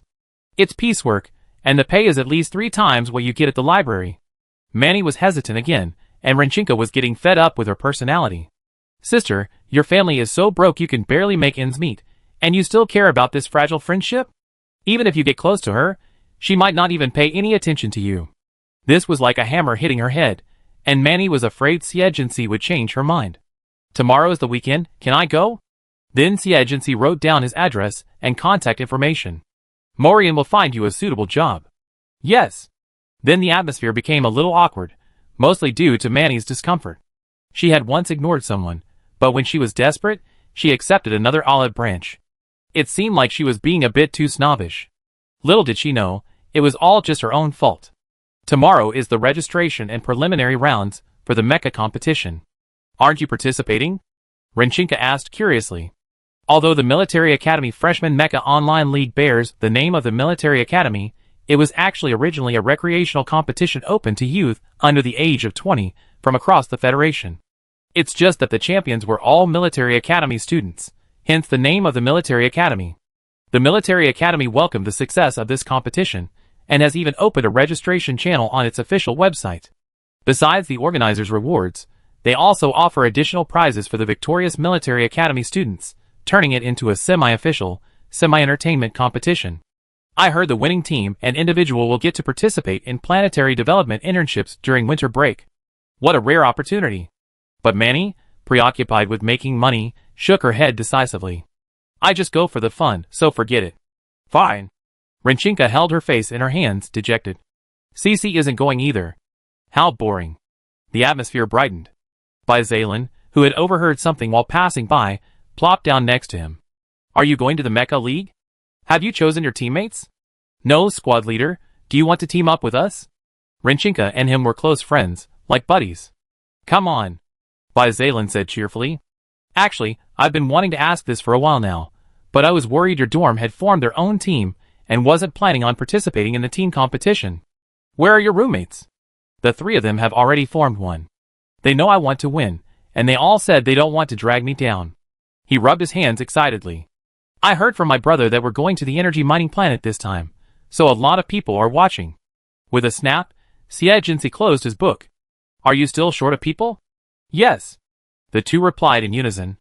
Manny glanced at the 3 and couldn't help but sigh. This is probably the strongest team in their school. While optical computers can now meet most internet needs, participating in the competition first requires an internet-connected helmet that can access the virtual world of the internet. After donning the helmet, an avatar is automatically generated, and then you enter a holographic online world composed of data. With today's technological advancements, this world has even become the work platform for many people. After entering here, you can use your real face or NPC face, but to participate in the competition, you need facial recognition, and only the first option is available. The 3 of them agreed to meet at the League registration windows landing plaza. As soon as they entered, a sudden cacophony of noise filled their ears, nearly squeezing them out. Everywhere they looked, there were young people huddled together. Luckily, the official platform is large enough, otherwise we might not have been able to squeeze in. Rinchinka pushed her way through the crowd and came over. Hey, can you please stop pushing? You're stepping on me. Damn, why are there so many people this year? In pursuit of authenticity, once you register, the sensory parameters will be adjusted to 100%. For example, getting stepped on online hurts just as much as in real life. Zalen pulled her out of the crowd and positioned her against the wall. Don't worry, once you register, you can enter the arena. It's much more spacious. I've visited it with my brother before. According to the control panel in front of her, she quickly filled in her information. Once the registration was confirmed, she was immediately transferred to another scene. This was a massive vortex-shaped arena. Their presence there meant that the competition would be held there. In front of everyone was a panel showing the match order and match number, indicating how many players were still ahead. The live stream was also connected to the optical computer, allowing users to track the time in real time even when offline, eliminating the need to worry about missing a match. Sunday afternoon's fixed team match. Let's form our teams first. However, when it came time to decide on the team name, Renchinka and Bizalan nearly came to blows. The forward-looking team, what a powerful team. Look at how many names we have. We should call it the Xiqingxi team. It sounds nice and unique. Seeing the time running out, the two of them handed the decision over to their silent teammate. You choose? Even the virtual eyes of the internet could see the burning intensity. Xie didn't know the point of arguing about this. It doesn't matter. Ding. Team name confirmed. Team don't matter. I wish the team a successful start. Goodbye. The graceful female voice faded, leaving the two young men dumbfounded, then stared at Xie. She spread her hands innocently. I didn't know it would turn out like this. Renchinka clutched her head in regret. I should have just fought the squad leader. Never mind. This name is quite unique. Bizalan quickly came to his senses. The name is just a code name. The real deal is your ability. That's right. The world constructed by data is far faster than reality, as thousands of matches can be held simultaneously. But with hundreds of thousands of participants, Xie wouldn't have gone until the afternoon. I found the match address for those first-year students at the Imperial Capital Military Academy. Want to check it out? Bizalan shared a website. Since they were already a team, it would be best to act together. Xie suggested they could go and see together. However, just as they arrived, the silver bird mech on the field blasted its opponent to pieces with a single shot, and the match hadn't even lasted for 40 seconds. That's brutal. 100% pain simulation. Renchinka rubbed the goosebumps from his hands. I hope the opponent won't be psychologically traumatized. Watching several top players from the Imperial Capital Military Academy, they all dispatched their opponents with remarkable efficiency, though none displayed the same brutality as in the beginning. After visiting several military academy competition venues, they came to a conclusion. The gap between military academy students and ordinary people is too obvious. In short, there's a barrier. Of course, this conclusion isn't absolute. It reflects the prevailing situation. I heard the favorites will be chosen after the third round, and you can even place bets. Renchinka shared the information he gathered with the two of them. It's a shame I can't bet on myself. Then both teammates gave him a subtle look. You just can't use your own ID. Seeing Renchinka still hadn't reacted, Bizalan explained, we can definitely ask someone else to place a bet. Chapter 72. For students, the Military Academy Mecha League is just a competition, but for business people, it's a huge business opportunity. Before Xie even had time to speak, Morian called. Boss, I'd like a year's salary advance. I heard the Mecha League has started. You might not know, but I'm a contestant. As Xie finished speaking, he heard the other person's breathing quicken. Forget the salary advance. I give you some money for operations, and a 10% commission. Thank you, boss, for your appreciation. Morian hadn't expected such a huge offer just after getting used to his new boss. Especially when he saw the amount he transferred, he was even more convinced. Furthermore, this young boss was even more ambitious than he imagined. Cece, the squad leader and I are planning to ask Manny for help with our betting. What about you? Want to join us? Renchinka embraced her and waved, his voice full of command. I've taken out all my pocket money, and am betting on our team and myself. From her attitude, it seemed less about profit than about having the utmost confidence in herself. No, I have plans. She paused. But I still suggest you bet on the team, because betting on yourself will lose.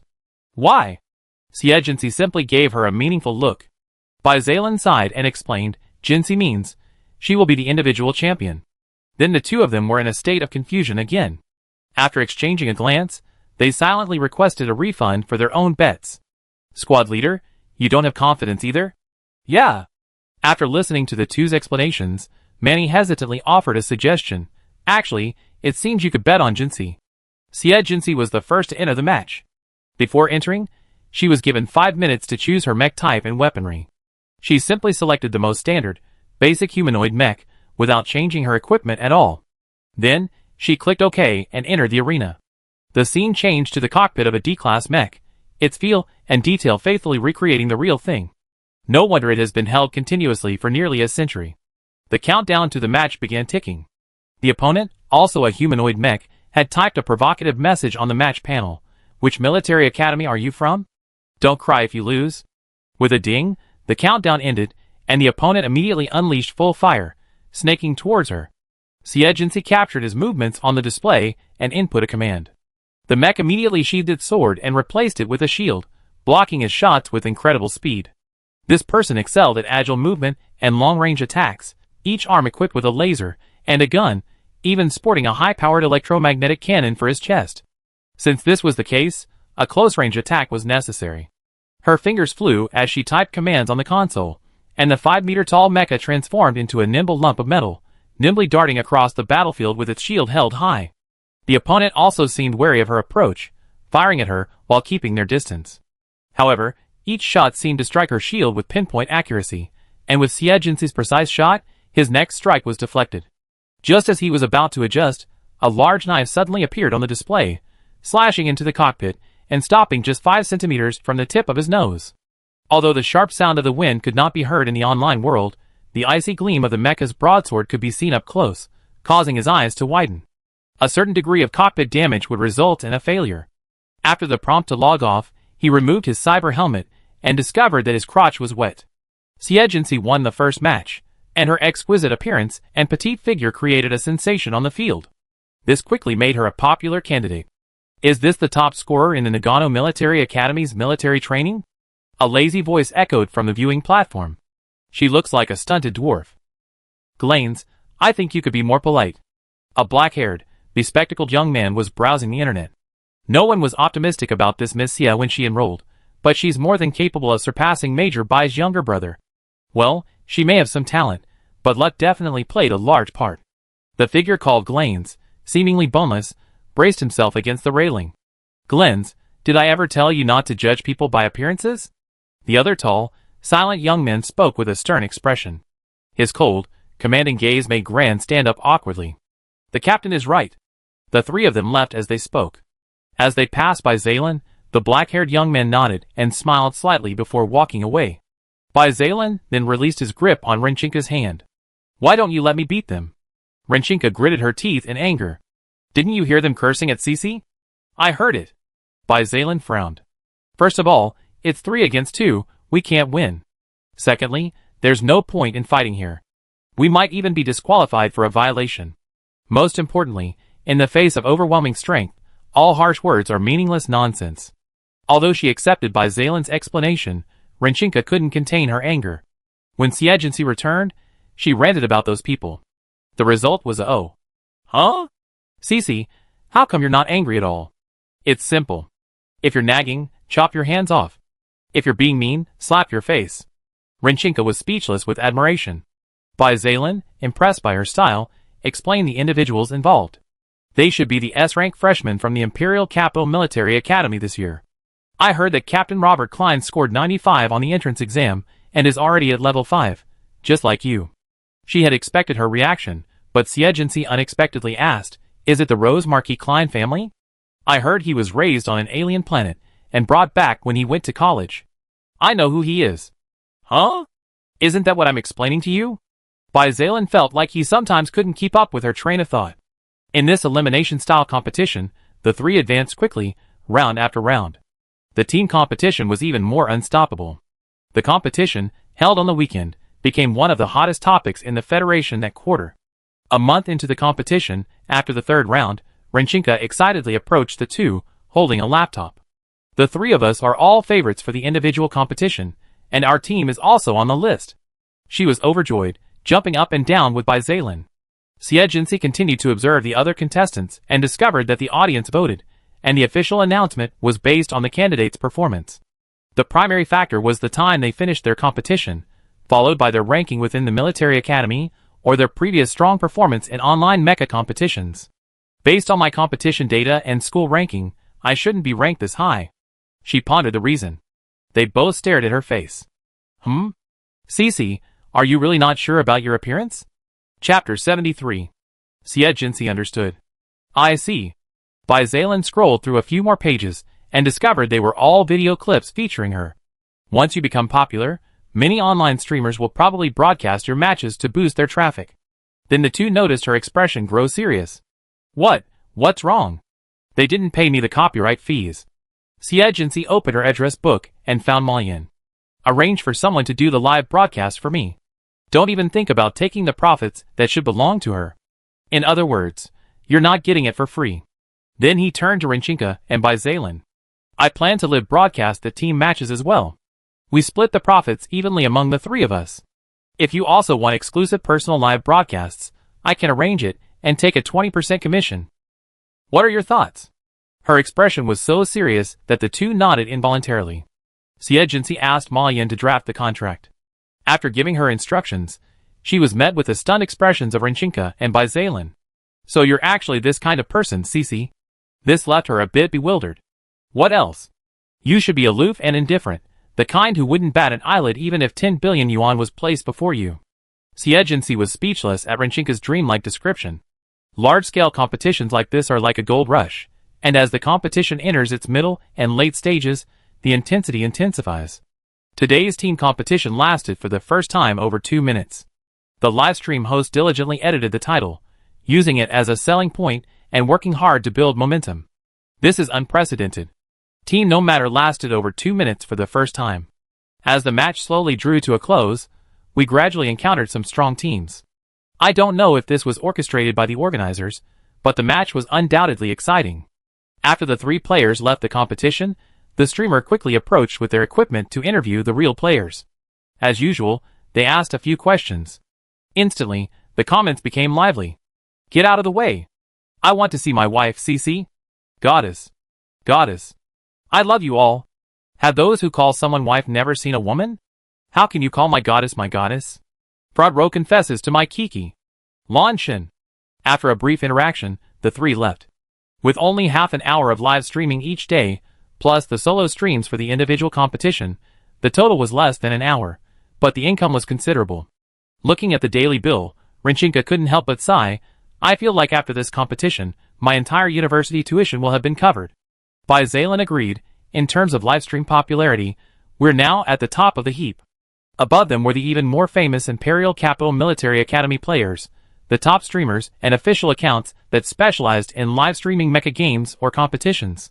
At the beginning of the third month, as the competition drew to a close, fewer than 100 teams remained, and only 500 players remained. Thanks to their looks and Bizalan's status, Xie Jinxi and her team's popularity rivaled those of the top streamers, even surpassing the Imperial Capital Military Academy's top team. This attracted considerable attention. Cici, why do you think the tournament organizers wanted us? The three of them had just logged in that day when they received an official invitation. They were given a website and asked to go there. Once they clicked inside, they were greeted by the competition organizers' company building. Someone was already waiting at the entrance, and as soon as the three people's IDs appeared, they hurried forward to greet them. Are you Miss Xie, Miss Ren, and Mr. Bai? Our planning manager is waiting for you. The warmth and courtesy were quite unusual for Rinchinka and Bizalan. While waiting for the page to redirect, the three chatted on the team's internal dashboard. This was mainly with Rinchinka and Bizalan. Xie Jinxi remained silent the entire time, her eyes lowered in thought. Then she reminded them, don't talk too much once you're inside. Just as the page redirected, a middle-aged man not far from them couldn't help but look directly at her and said with a smile, I thought Mr. Bai was the one in charge of the team. It was unclear whether this was a compliment or something else. Bizalan was honest, but not foolish. The manager thinks too highly of me. Compared to Mr. Xie, I'm not as good at handling situations like this. Based on this statement alone, it was likely that the manager's visit with them was up to no good. Jinxi probably guessed their intentions, hence his warning. In the world of online data, there's no such thing as tea and chairs. Xie Jinxi was clearly the leader among the three, but she didn't initiate any conversation. The planning manager, treating them like students and not bothering to play Tai Chi, simply stated, well, the three of you are currently very popular in the competition, and we'd like to open a dedicated live stream to broadcast your matches. Enter the official live stream. Rinchinka's face lit up immediately. She was about to speak, but glanced at Xie Jinxi and stopped herself. We've already signed the copyright agreement, so the official website can broadcast directly from our live stream. Xie Jinxi replied calmly. The planning manager, thinking she hadn't understood, said, what I mean is, I'd like you three to give us the live streaming rights to operate them, and we split the profits directly. Fearing they wouldn't take the bait, he explained, you have to believe that the traffic generated by the official push will be far greater than that generated by the company behind you. Even after the profit sharing, the income will be higher than it is now. In reality, he primarily valued the team's, and by Zaylen's personal traffic. Of the three, Xie performance in the competition wasn't particularly outstanding, aside from his looks. Rinchinka had both the looks and the talent, but neither was capable of generating buzz, so even a high-cost promotion wouldn't be cost-effective. The planning manager's words seemed so enticing that Rinchinka seemed eager to agree immediately. But Xie wasn't easy to fool. Just a quick question. How many teams and individuals are being officially promoted right now? The middle-aged man's expression remained unchanged. Don't worry about that. You are definitely the primary target. The girl asked with a forced smile. So, who are you promoting as the champion team? Seeing his lip drop, she continued, if you're not promoting us as the champion team, then we cannot accept the copyright transfer. Rinchinka was completely bewildered. Isn't the championship determined by merit? How could the organizers predict who would be the winner? The planning manager realized he had underestimated her. He had thought she was an easily fooled student, but he hadn't expected her to understand the intricacies of the situation. Ms. Xie must have misunderstood. The competition is fair and open. We simply select the most popular seeded players for the live broadcast. The phenomenon you described doesn't exist, as there have been upsets in the past. Bai Zaylen's face darkened. Because his brother won the upset. Chapter 74. As I said, for the contestants, this is a competition, but for the businessmen, it's a game of profit. To be able to host such a large-scale, federal-wide competition, there must be more than one financial backer. Who they promote, even the champion has already been decided internally. If you truly believe their lies and sign the contract, the end result will be nothing more than a pawn. But Miss Xie, you must understand that since you participated in the competition, we have the right to broadcast it live. The planning manager's tone hardened. You broadcast it live, and whether you cooperate or not is up to us. Xie refused decisively. It's almost our turn to compete. Goodbye. With that, he immediately closed the page and left the meeting room. The planning manager's breath caught in his throat. He glanced at Bai Zaylen, only to receive a cold snort. He was about to grab Rinchinka, but the girl cheerfully said goodbye and ran away. In reality, he took off his helmet and slammed it on the table. You're so ungrateful. A moment later, a secretary knocked on the door, delivering documents. We've found out about the operating company behind Team No Matter. The middle-aged man quickly took it and flipped through it, then sneered. I was wondering why you wouldn't give in. So you want to keep all the cake, aren't you afraid of dying of starvation?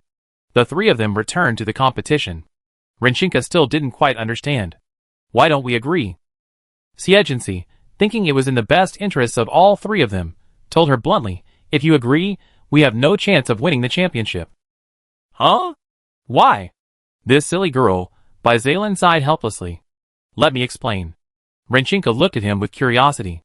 Over the years, the Imperial Capital Military Academy has been the champion 8 out of 10 times. This might be due to their prowess, but it's more likely because they were the official choice. This time, the Imperial Capital Military Academy's Rose team has 3 S-rank players, and they're always listed on the homepage. They're very likely the designated champions. To put it bluntly, the organizers are secretly manipulating the competition. If we sign the contract, we become a stepping stone for the Imperial Capital Military Academy. Do you understand? So, Xie asked if they were pushing them for the championship, but the other party refused without a response. The upset he was talking about was his cousin's class. Who would dare arrange for the Marshal's son to win? And after all, the upset was just for show. The organizers were actually secretly pushing by Qin's team, so it was a win. Rinchinka's mood plummeted. Damn! I thought the organizers thought highly of us, but it turns out they're just afraid we win and want to control us. It had to be said that she had accurately criticized the organizers' intentions. So, they're not secretly targeting us, are they? Xie and Bai Zaylen both looked at her in surprise. It turns out this girl wasn't so foolish after all. Since they didn't meet the organizers' expectations, it wasn't hard to predict that they would be targeted. And it happened quickly. The moment she saw her opponent, Xie immediately saw the organizers' arrogance. The opponent was a young, famous streamer called Mecha Maniac. He was said to have trained in mecha since childhood, but was barred from military service because of a family member's criminal record. This year, he entered the competition at the last possible age, becoming the organizer's main pick and seizing the opportunity to reap a wave of traffic. This player was originally supposed to be saved for the finale to pave the way for the championship, but now they're being thrown out to deal with her. The current situation is that the organizers have the traffic. If this mecha fanatic wins, his popularity will continue to rise, but if he loses, he completely lose everything.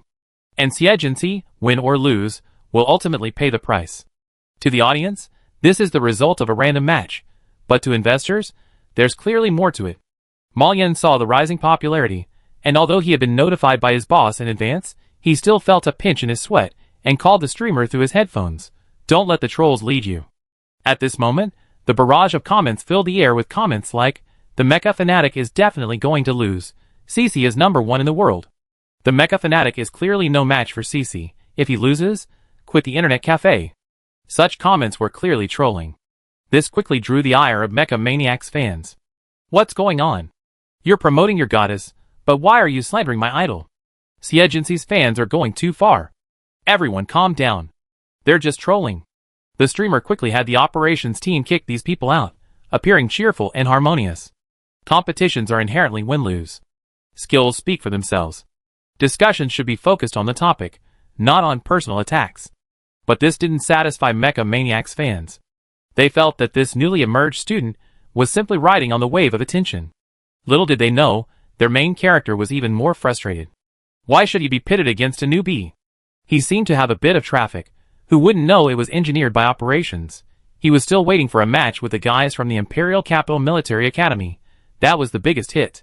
As he selected his skills, he muttered, as long as I win, that's all that matters. Before receiving the match notification, he had already reviewed his opponent's match data. Matches usually ended in over 2 minutes. He had the strength of a cadet, but not the best. Thus, he was confident. The countdown ended, and the two men moved together. The Mecha Maniac had studied his opponent's fighting style. It was the most basic, old-fashioned pattern: great sword, shield, and shooting. He had never used the more powerful lasers or electromagnetic cannons. You know, while these attacks have a long cooldown and a long firing time, a well-timed strike can almost guarantee victory. He was using an upright lizard-shaped mech, lightweight and fast. The extra tail was a mech characteristic. It had attack power, but wasn't counted as part of his equipment. This meant he had one more piece of offensive equipment than his opponent. The lizard mech was running at full speed, darting across the field, its landings a rhythmic, light, and clacking sound. Suddenly, it leaped up, swiping towards him with its massive tail. Xie raised her shield. But the shield blocked her view, and she lost sight of the opponent. Sweeping across the field, she unleashed her sword without hesitation, swinging it back a full 180 degrees. Sure enough, a crisp sound echoed. She immediately fired a bullet with her backhand. Seeing the open bullet hole on the mech's palm, the Mech Maniac quickly issued a command, and the lizard man instantly curled up to protect the cockpit, saving him from elimination. As he was sent flying, he gritted his teeth, dazed, and controlled the mech, dodging Xie's slashes, while internally complaining furiously. This woman's strength simply doesn't match her stats. This time, the organizers really screwed him over, but he was young and famous, with years of competition experience under his belt. He quickly adjusted his stance while tumbling through the air and unleashed a single electromagnetic cannon. It worked. The running humanoid mech seemed completely unable to dodge. 30 seconds. Chapter 75. A blinding explosion erupted on the field. With the clang of metal hitting the ground, the humanoid mech flung aside its shattered shield, leaped out of the air, and unleashed a barrage of bullets, striking the lizardman's cockpit. Unfortunately, the damage was too low, preventing a decisive blow. The Mech Maniac breathed a sigh of relief, unleashing his long-charged laser the moment she landed. Thought a single strike would kill, but the Mech Maniac unexpectedly twisted its body, allowing the laser, meant for the cockpit, to narrowly miss. 20 seconds. How is that possible? Not only the Mech Maniac, but the commenters in the live stream were also going wild. Xie's balance is incredible. It feels like Goddess Xie always manages to surpass expectations. I'm about to switch from being a fan of her looks to a fan of her skills. Can you please stop bragging? If she were truly amazing, how could every match last over 2 minutes? Even her teammate Renchinka is better. What's wrong with over 2 minutes? Hey, if you can do it, go for it. Regular matches last 10 or half an hour. They say it's 2 minutes long because they're comparing it to other high-volume players. That's the downside of popularity. Too many fans can easily lead to arguments. The streamer, frustrated, hurried to explain seriously, the mecha maniac unleashed 2 fatal attacks in quick succession. Now, with a dozen seconds left, he only has claws and tail as his means of attack.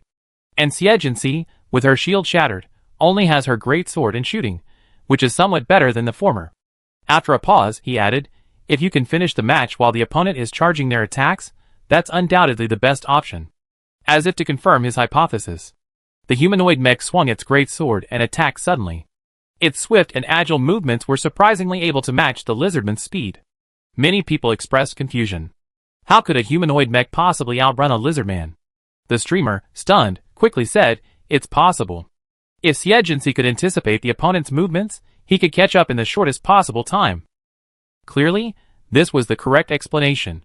With a clang, the greatsword severed the lizardman's claws. As the opponent swung towards it, it grabbed its tail and slammed it to the ground. The mech maniac in the cockpit felt his head smashed into pulp. Once the nimble lizardman was caught, he was undoubtedly in a dead end. He stared intently at the charge bars of the electromagnetic cannon and laser. 3 seconds left. Bang! The lizardman's other arm was detached. 2 seconds. The humanoid mech's powerful punch cracked the transparent metal outer layer of the cockpit. 1 second. The mecha zealot slammed the electromagnetic cannon's launch button, only to find himself flung into the air. The electromagnetic cannon roared into the sky, exploding like a firework. The lizardman landed with a thud, the match over. Bang! In the organizer's office building, the planning manager slammed the table and turned away in his chair, refusing to look at the results on the screen. Underestimating her again. I had thought the mecha zealot would easily defeat this girl, but unexpectedly, he was outmatched. He stared at Xie match data in disbelief, ultimately concluding, this girl was faking it from the beginning, but why? Unable to figure it out for now, he immediately ordered operations to take action. Elsewhere, Xie received a message from Morian right after leaving the game. Boss, Mech Maniacs fans are going crazy in the livestream. Now the mech competition area is full of messages smearing you. Not all of them are Mech Maniac fans. She wasn't surprised. Win or lose, there's a price to pay. Here's how: post a message first, and then. During the livestream interview, the host reluctantly asked a question. Cece, how do you feel about winning against Mech Maniac? The girl smiled slightly. In a competition, strength speaks for itself. It's normal for me to win, given my strength. In other words, he was weak, so losing wasn't surprising. Now, without anyone else leading the conversation, Mech Maniac's true fans came to attack. Someone so arrogant. You were still in junior high when the crazy maniac became famous. Wow, that's the first time I've heard someone describe skipping class as so refreshing. It's just a win. What's there to be proud of? What else can Xie market besides her looks? With those stats, she got lucky and won, but she still looks like this. Who is she trying to offend? Guys, I have a question. Xie's stats aren't even close to Mecha Crazy Maniac's. How could she possibly win? You have to ask the authorities about that. With nearly 10 billion residents in the Federation, it's easy to control the pace for a while, but once you lose control, you be drowned by the pace. As public opinion gradually intensified, the fire spread directly to the organizers. Officials, stop playing dumb. Xie's match stats are far worse than Mecha Crazy Maniac's. So how did he win? Tell me the truth. Did you modify the Crazy Maniac's skill stats? 2 ultimates and neither one hit? Do you want to know about our Crazy Maniac's 80% skill hit rate? Fans from 3 different groups clashed, leaving the federal public to watch the action unfold. Finally, the official team was forced to issue a swift statement, releasing real-time match data. Then, they added a cryptic comment. As for how contestant Xie achieved victory, only she knows. However, Xie didn't even hesitate, directly declaring in the live stream, whoever is stronger wins. The firepower returned, bringing with it a wave of official onlookers. Looking at the chaotic barrage of comments, Morian couldn't help but wipe a cold sweat. Boss, aren't we being too aggressive? Xie was also staring at the screen, her face dimmed by the fluorescent light. She asked the young man on the other side of the screen, what do you see? He paused, then silently replied with 2 words, traffic. In other words, this is money that can be monetized. This was the operational plan they had discussed long ago, but they hadn't expected the organizers to intervene and escalate it so violently. Despite his excitement, Morian still felt uncertain. Having offended the organizers, he wondered what the outcome of the upcoming matches would be. If he lost, the consequences would be unimaginable. We're robbing money now, a huge profit. Although it was taking money from a group of greedy jackals, the risk was quite high. After discussing the next steps, Xie stood up and opened the door. There's a saying that goes, the timid die of starvation, the bold die of gluttony. When you have an opportunity, why not just sit back and watch? Suddenly, there was a loud knock at Renchinka's door, and the tall girl stormed out. That damn Grimes, I'm so pissed off. I was so close. Xie understood and, for once, was kind enough to pour her a glass of water. Lost? Yeah. She took the water and gulped it down. If he hadn't used a flying mech, I wouldn't have been so vulnerable. I thought it was a draw, but the statistics showed my mech was more damaged, and so I lost. How long did it last? Renchinka was a little embarrassed. About 10 minutes. Xie clicked on the replay and realized that the so-called draw was all due to her holding onto the opponent and destroying his power source before losing. There seems to be something wrong with the attack data. Even if Renchinka had lost, it wouldn't have been so one-sided. She sent the video to Morian, let Xiao'er analyze it. As expected, Baizalen would also have a tough battle, but as long as he didn't face the Rose team captain, he shouldn't have any problems. During the third-to-last round. The organizers are so disgusting. I lost the individual competition, so it's okay, but won't you two be top-tier players in the future? Renchinka spun around like a robot about to explode. And what about our team? Don't worry, our team is actually the safest, Baizalen said. Not necessarily. Xie stared at his matched opponent. Nagano Military Academy, Team Nagano. Chapter 76. After the Saturday match, the three of them met in the cafeteria for lunch. Baizalen's usually cheerful face was suddenly a bit tired. Because, like Xie, he was facing a top-tier expert, the organizers had slightly suppressed his attack stats, which caused him considerable trouble. Our team match was against Xiang Yi and his team. I wonder what tricks the organizers are up to. He pinched his nose and let out a breath.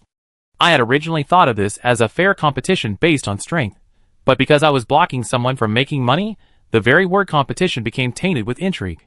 Renchinka also held her face in frustration. For her, anything that couldn't be resolved with her fists was a nuisance. Actually, there's a very simple method. Xie put down his chopsticks and glanced at Baizalen. You have a ready-made leg to cling to. Who? Renchinka immediately perked up. Who was so arrogant as to challenge the organizers? Baizalen clapped his hands.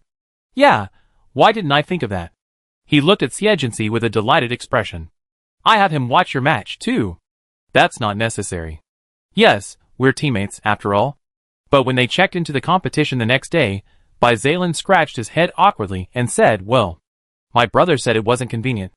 After all, if the Marshal watched a young woman compete, who knew what the media would write about it? He wondered if she guessed his brother would refuse when she said it wasn't necessary yesterday. Yeah, I know. Xie figured Baikuan wouldn't want to see her anytime soon. Renchinka, who hadn't understood yesterday, finally realized the leg was the Marshal. I remember, you're the Marshal's nephew. When it was Team No Matter's turn to compete, the chat panel in the audience suddenly went wild. Holy crap! Major Bai is here to watch the game. That's perfectly normal. Baizalen is his cousin. I remember he once won the mecha competition too. That was the upset. Some people reacted like Renchinka, so Baizalen is really Major Bai's cousin. He's so low-key. The focus of the game was completely stolen by Baikuan's appearance. Little did they know, the organizers' reaction was even louder than the audience's. Who's here? The planning manager stared at the avatar on the screen. It was a verified ID, and as a former champion, Baikuan appeared with a stylish champion logo next to his ID. He stood elegantly and calmly at the railing on the lower level of the arena, where players could log in using their associated numbers. He quickly made a phone call. Major Bai is here to watch Baizalen compete. Should we continue? How dare you tamper with him in front of him? He's a high-level psychic who's truly excelled in mecha combat. His stats show it all. Before, they dared to target their cousin because Baikuan wasn't around. Now, do they dare challenge the Bai family's authority under his nose?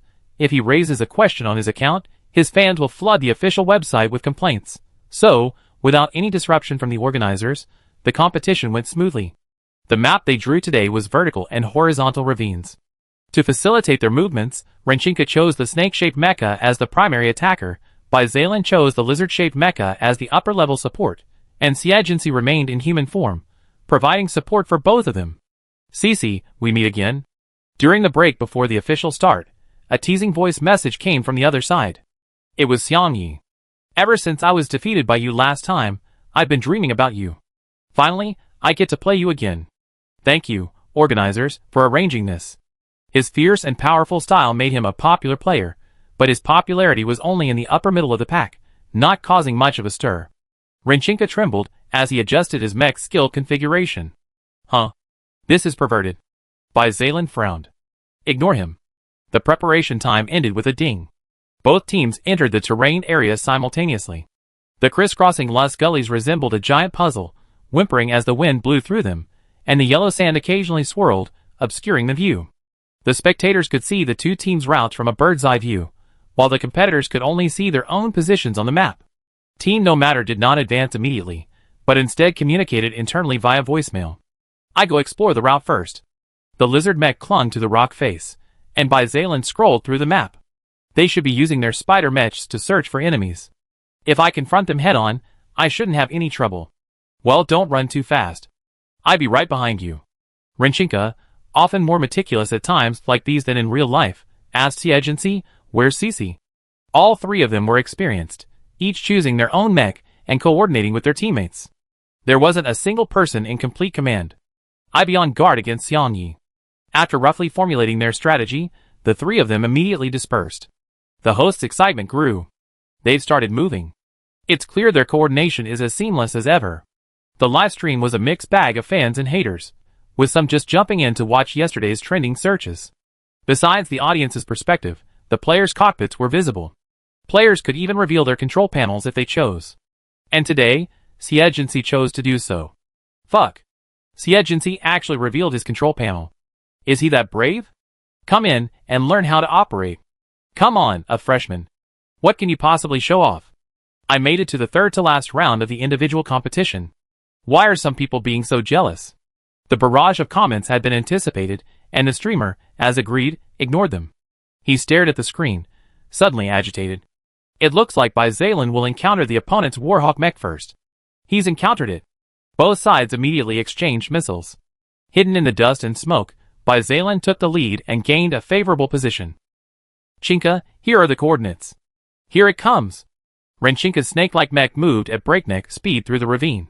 It quickly spotted the Warhawk and, raising its head, fired a laser beam, striking the opponent's tail feathers. It doesn't matter if the team seizes the initiative. Xie glanced at the coordinates, controlling the mech forward while zooming in on the map. 3 seconds later, he turned and circumvented the situation. It seems Xie wants to go around, but the enemy's werewolf mech support is blocking her path. Will they meet? The enemy's Warhawk mech pursued the giant snake in a deep ravine. The former seemed more agile, but she didn't dare fly high because there was a lizard hiding on the cliff face. Chris, how long will it take? Here it comes. A stream of sticky, corrosive venom sprayed onto the giant snake's tail, causing its metal armor to sizzle with smoke. Chapter 77. Renchinka controlled the magazine port behind the mech's head, firing continuously, advancing through the smoke and dust. Squad leader, bring the Warhawk down. Roger that. With that, Xie launched suppressive fire at the Warhawk from overhead, forcing it to lower its altitude and navigate the ravine. A brilliant red snake's tail pierced through the dust and slammed down. The giant snake swept the Warhawk directly onto the cliff face, then wrapped around it and pinned it down, opening its mouth to charge its electromagnetic cannon. Mitty didn't panic, calmly inputting commands to fire a single shot, ready to destroy her along with him. Who knew the mech's central processing unit would sound the alarm? Alarm. Alarm. Power source damaged. The remaining venom from the giant snake's tail actually flowed onto the Warhawk. To reduce the weight of the flying mech, the outer shell was much thinner, which corroded faster. The host in the live broadcast applauded and exclaimed, "Beautiful." It was during this brief delay in power that the giant snake's electromagnetic cannon finished charging. Mitty!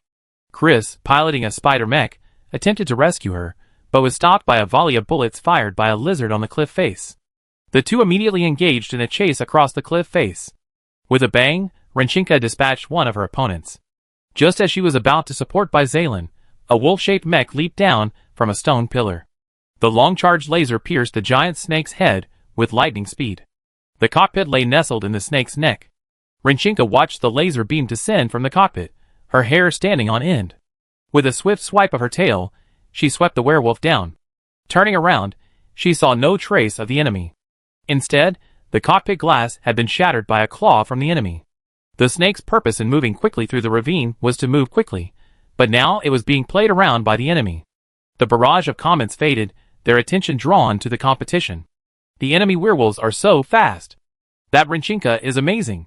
He actually used the enemy's attack to eliminate Warhawk. Xiangyi laughed and attacked Chris, hold by Zaylin. They had to eliminate Rinchinka before Xie Jinxi arrived. For them to have a chance of winning, Chris was fleeing, nearly wailing, I try my best. The spider mech leaped onto the flat ground of the ravine, spewing venom and firing a barrage of lasers, each of which the enemy nimbly dodged. Not only did it fail to close the gap, but it was actually being approached. She gritted her teeth, left a pool of venom where she stood, and leaped away. The lizard mech in the air was unable to adjust its stance, so Zaylin calmly fired a bullet at the landing point, using the recoil and its tail to dodge the trap. The audience erupted in gasps of astonishment and praise. The control was incredible. Even Baikuan couldn't help but smile, his eyes flashing back to the time when the young boy had once challenged him. Oh my god, Xiangya, I'm going to die. Chris wailed as she fled, attacking the lizard mech with precision. At the bottom of the valley, Xiangya had knocked the snakehead down with a single kick, leaping high into the air.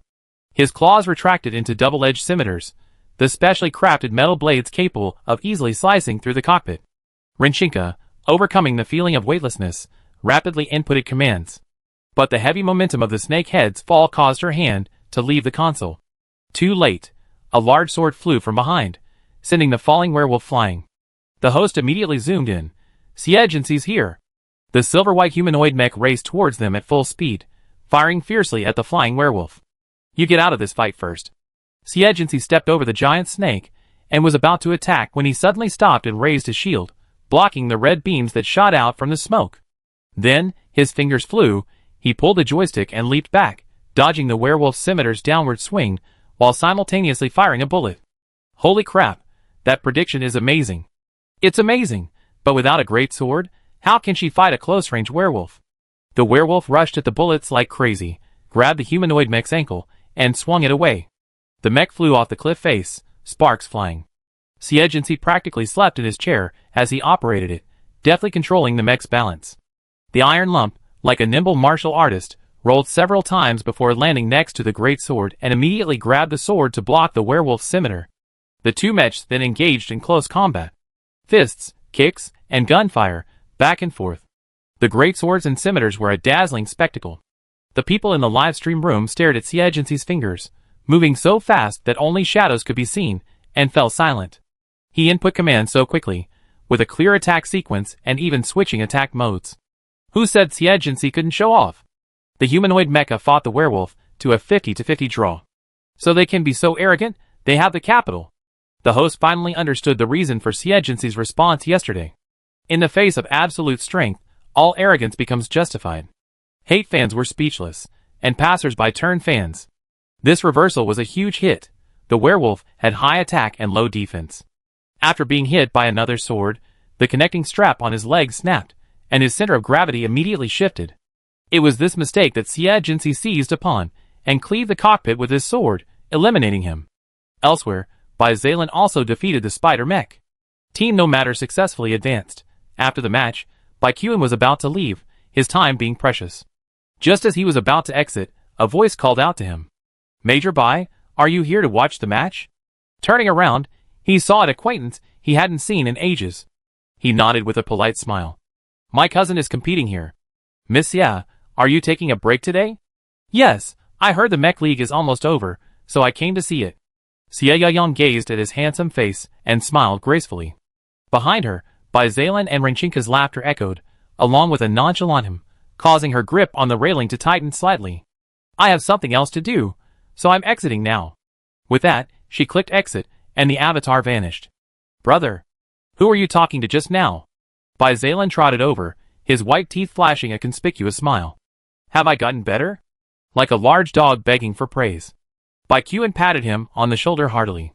You've improved a lot, thanks to your teammates. Just then, Xie Jinxi came up, and his expression changed slightly.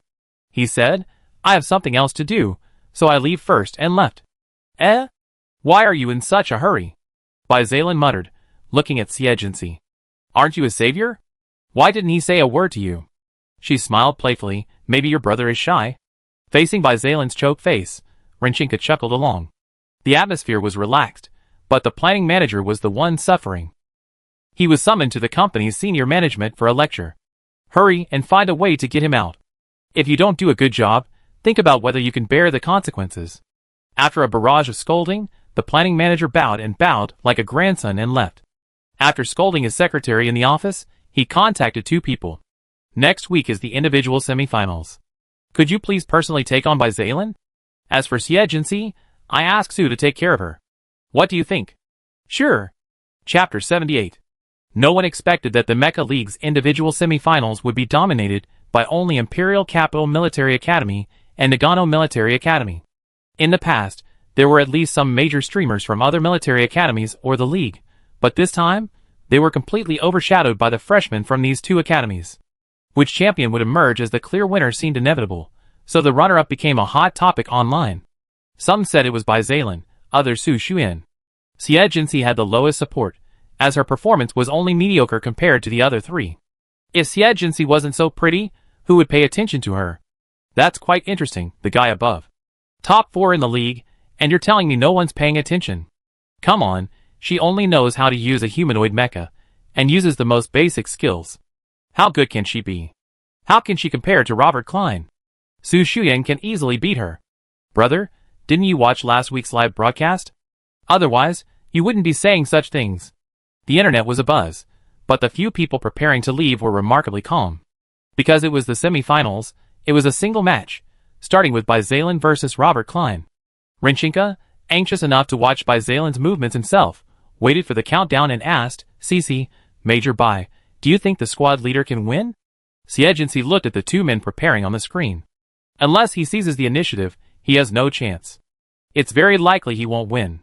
Bai Qian said, not regretfully, Xiaolan's mental strength is a bit lacking. Network mecha competitions don't require supernatural powers. Besides the organizer's stable data, mental strength is essential for maintaining focus and reaction. So, are we going to be held down by the Imperial Capital Military Academy? Renchinka's lifelong stubbornness came to the fore. She clung tightly to Xie waist, howling exaggeratedly, Cece, you're the hope of our entire school. I won't let you lose. In the past, Xie would simply push her face away, but today, he patted her head for the rare occasion. Wow. You're so eager to fight today. I've never seen you so uninterested before. Bai Qian, standing by, almost lost his temper. This girl probably had no idea how much money she'd thrown into the game. By the way, Cece, why do I always feel like you're not playing seriously? Renchinka flipped through her stats. That gives you a much better odds than the squad leader and the others. That's perfect. Xie eyes flickered with a rare smile. High odds were what she wanted. Bai Qian quietly moved away, fearing he rolled his eyes, which would be unbecoming of his station. The game on the sidelines began, just as Xie and Bai Qian had predicted. Robert's attack was quicker than Bizalin's, and with a single missile, he seized the offensive rhythm. No matter how Bizalin tried to counterattack, he was powerless. In a duel between masters, even a second's delay in charging a skill is a chance of victory. A fraction of a second's difference can lead to dominance. Furthermore, Robert's attack was powerful and decisive, suffocating. About 20 minutes later, Bizalin was hit by another electromagnetic cannon, completely disabling his already damaged mecha. Losing. Although she had expected this, Renchinka still slapped the railing in frustration. Ah, I'm so angry. Xie patted her. Be happy. Squad leader can still win third place. What were meant to be words of comfort drew ridicule. You're quite self-aware. You know you have no hope of winning first or second place, so you're just aiming for third place. That's all you've got from Nagano Military Academy. Renchinka looked back. Oh, it was her old enemy again. She immediately poised herself like a leopard. Do you want to fight? Xie pulled her back. The squad leader's back. Online, they had the team semifinals tomorrow, and they were afraid to play for fear of breaking the rules. In reality, Nagano Star and Imperial Capital Star were separated by a small star system, making a fight even more impossible. Aren't you quite arrogant? Aren't all of you Nagano Military Academy cowards? Glines continued his taunting remarks. At that moment, an arm wrapped around his neck from behind, and a sinister voice rang out. Boy, you're so arrogant. Why don't you fight me? Didn't you lose enough last time? It was Xiangyi. He had eliminated Grimes. Even though that match had been a long one, a loss was a loss. His arrogance instantly waned. This bastard had already been eliminated in both the individual and team competitions, and he wasn't afraid of breaking the rules. What the hell? Let go! After dodging Xiangyi's hand, he lifted his chin and brushed his shoulders. You savage fellow. All you know is talk. What do you think you are? Do you have the guts to make an appointment offline? Grime, like a cat whose tail had been stepped on, bristled and pointed at him. Would I be afraid of you? Make an appointment. You don't have the mecha skills, but you still don't believe a real person can lose. Just as he jumped up to make an appointment, a cold voice immediately paused him. Grime, what are you messing around with again? He stood up straight. Captain, congratulations on another win. What's there to congratulate about in this kind of match? Robert Klein nodded at Bai Zaylan and Bai Qin, then glanced at Su Xuyan's opponent, who was barely chest high and coughed occasionally. But whether it was instinct or some other reason, before Su Xuyan left the court, he rarely gave her a word of advice. Be serious. I know. Su Xuyan nudged the center of his glasses with his slender, picturesque fingers. This agency, with such a frail body, reached the top of the first grade at Nagano Military Academy. She must have some extraordinary qualities. He had also carefully analyzed the agency's match data and discovered a startling fact. Although her finish times varied, comparing them to her finish time revealed an extremely stable parameter. In other words, her finish time was completely under her control, so effortlessly. Before entering the court, he had sent her a message. Miss Ya, I hope you take my match seriously. There was no reply. Su Xuyan chose a light humanoid mecha, equipped with a railgun, a great sword, and a shield, reflecting his cautious nature. High attack speed was his style. As soon as the countdown ended, he fired a railgun, only to discover that his opponent had also fired a railgun. They had chosen the same skill. The two railguns collided precisely in midair, and then a surprising scene unfolded. Su Xuyan's railgun not only neutralized the agencies, but also had enough power left to charge towards her. As everyone knows, mecha stats in the competition are fixed, meaning that the power and cooldown of each railgun are the same. How could this happen? In the livestream, the host, though fully aware of the situation, still looked utterly astonished. Could it be because the agency started late? But their cooldown times are exactly the same. Even if they were different, how could one be so dominant? At this point, someone jumped out and pointed out the truth. What's so strange about that? The organizers must have tampered with the data. Then the competition discussion platform erupted in uproar. Chapter 79. Officials, please come out and explain why the electromagnetic cannons have different powers. What are the agency's fans yelling about? She's undercharged herself, and is implying the officials are suppressing the data. Our Sushin would never cheat. Get out of here, you crazy fan. You know nothing. The electromagnetic cannon fires when it's fully charged. In this case, one player's stats are clearly higher. The official channel was arguing fiercely when the match on the field went awry again. It was the electromagnetic cannon again. The agency had already engaged her opponent's electromagnetic cannon for the third time, but she still lost, forcing her to roll awkwardly on the ground twice. Another stark contrast. In previous matches, their skills were almost always intertwined, and no one could achieve the agency's ability to perform 180-degree collisions repeatedly. Well, now the onlookers couldn't sit still. No matter who they liked, they couldn't tolerate such cheating in the competition. Then, the official channel was flooded with comments, threatening to report any manipulation of the match and demand a refund of their bets. Who knows if the previous losing players were secretly manipulated by the officials? As a last resort, the officials suspended the match, citing a back-end data error that resulted in an imbalance in attack power. Before the restart, both players withdrew simultaneously. Su Xuyan pursed her lips as she approached Robert, sighing, "Captain, I'm afraid I'm going to lose this time." I can see it. That the agency had practically figured out his strategy, always accurately predicting the timing of his electromagnetic cannon launches, and finding the perfect angle to collide with him. It's hard to imagine how she did it. Her entrance mental strength test result was 6,000. It's normal for you to lose to her. Su Xuyan knew this, and with a wry smile, he adjusted his glasses. Indeed. I thought he could close the gap with his skills, but he wasn't quite as skilled. Glaine's, on the other hand, looked fussy. 6,000. The same as the captain. Is that girl so impressive? Su Xuyan replied with a forced smile, I can beat you too. Glaine smoothed his tangled blonde hair, and stole a glance at the agency, who was not far away. He met the girl's sidelong glance and silently moved toward Robert, using his tall frame to block their line of sight. He whispered again, "Do you think I could win in an offline match? By the way, she's a healing type." "Huh?" Glanes wiped his hair, strode out, raised his finger up at Xie, and mouthed, "Garbage." Instantly, a powerful, overwhelming mental force crushed him, like a mountain, bringing him to his knees. "Glanes!" Su Shuyan was startled. Not far away, the short, black-haired girl raised her palm and gently pressed down, her enhanced mental force pinning Glanes to the ground. Robert frowned, his mental force following suit, but it seemed to encounter a barrier and bounce back.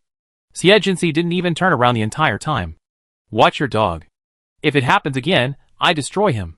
Then, he withdrew his mental force. Su Shuyan broke out in a cold sweat. This Xie mental power was even stronger than the captain's. This time, he probably had no chance of winning. When he left the court again, all the data was normal.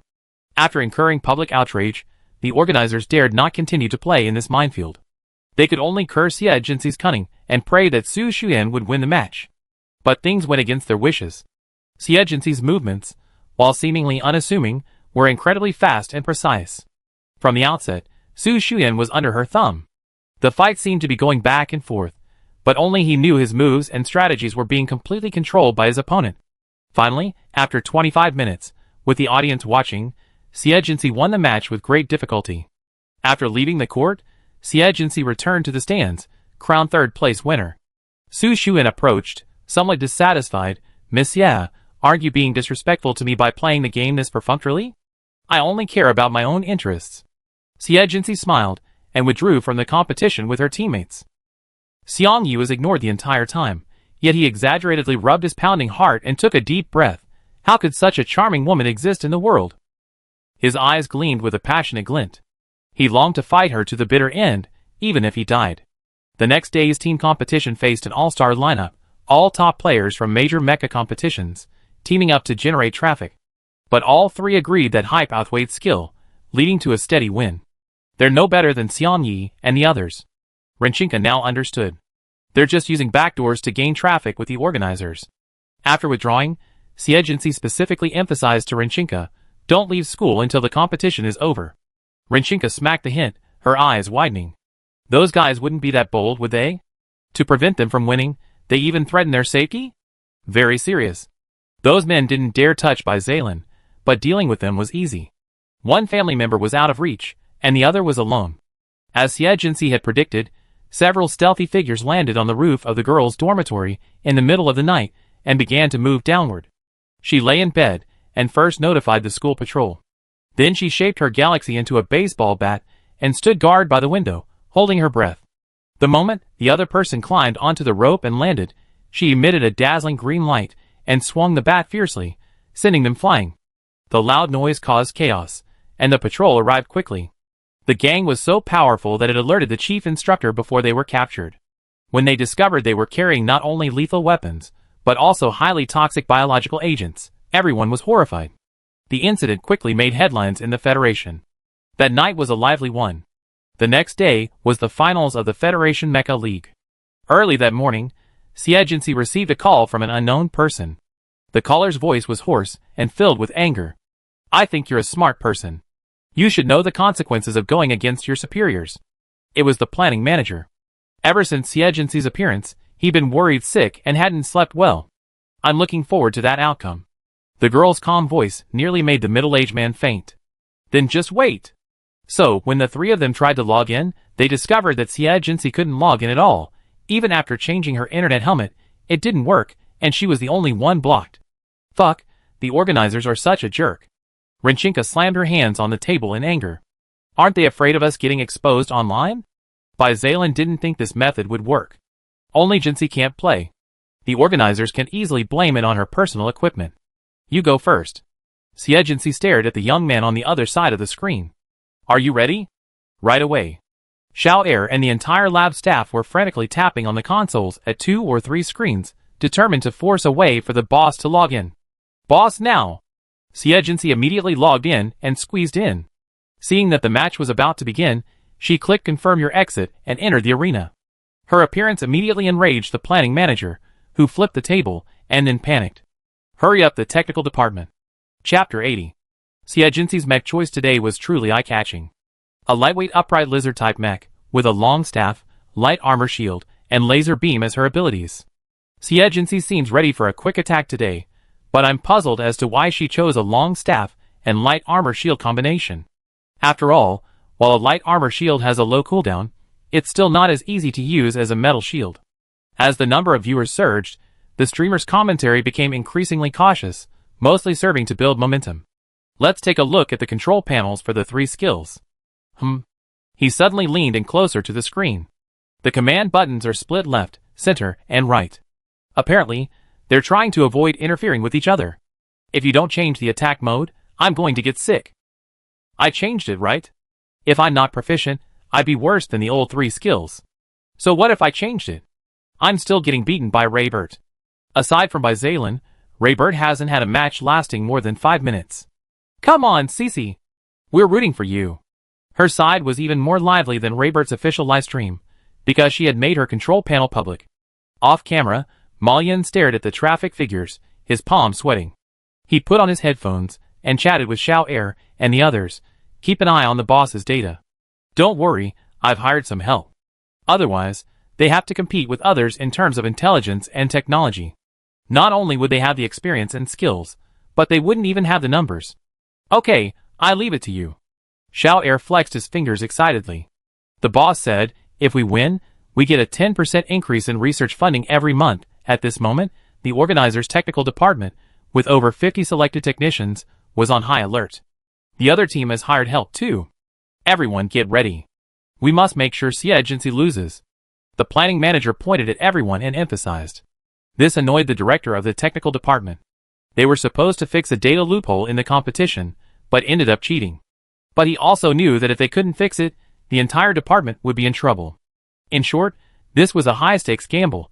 As the countdown began, both teams launched simultaneous attacks, and the technicians on both sides instantly entered combat mode.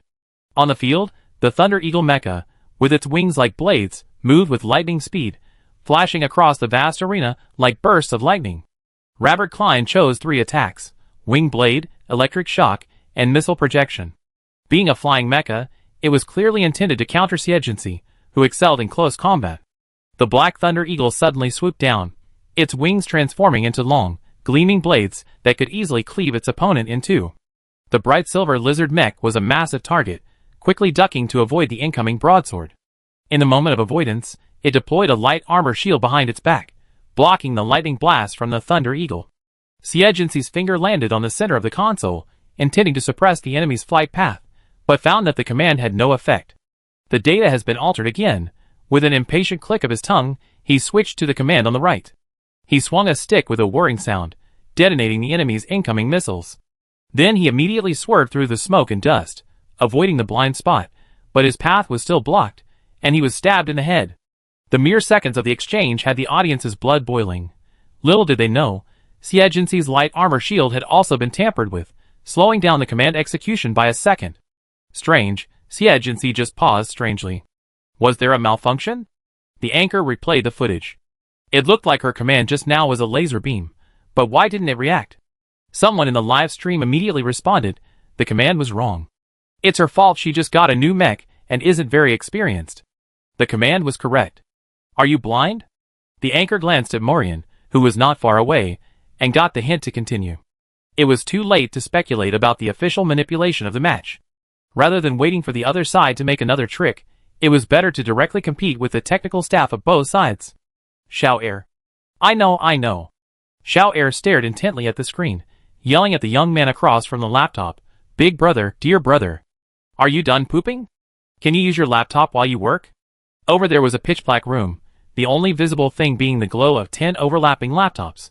Then a hoarse voice boomed, the conditions have changed. Recommend me to your boss. Xiao Er's hand nearly trembled, and he mistyped the code. Why would this damn shut-in want to work? Okay. The sound of a toilet flushing echoed, and a tall, thin man sat down at the keyboard, yawned, and twirled his fingers slowly. Instantly, the code on the laptop began to flow. Soon, Xie Jinxi noticed his skills had been restored. The lizardman, completely under attack, suddenly turned and hurled his long staff at the Thunder Eagle. As the Thunder Eagle dodged, a long-charged laser suddenly unleashed a direct hit on the enemy's left wing. This affected the Thunder Eagle's flight. The planner nearly pulled his hair out, his eyes reddened as he tried to strangle the technical director. How did she recover? The man was rapidly correcting the altered code. Will you shut up? How many people were there? They were moving too fast. In the dim room, a young man sprouted 2 pairs of long arms from his armpits, and eyes sprouted from each temple, and he frantically typed code, muttering something interesting. On the field, Xie recovered somewhat with precise strikes. But due to data compression, the mech had sustained significant damage, and she couldn't afford to make mistakes next. However, the enemy was at high altitude, and she could barely reach them except with her lasers.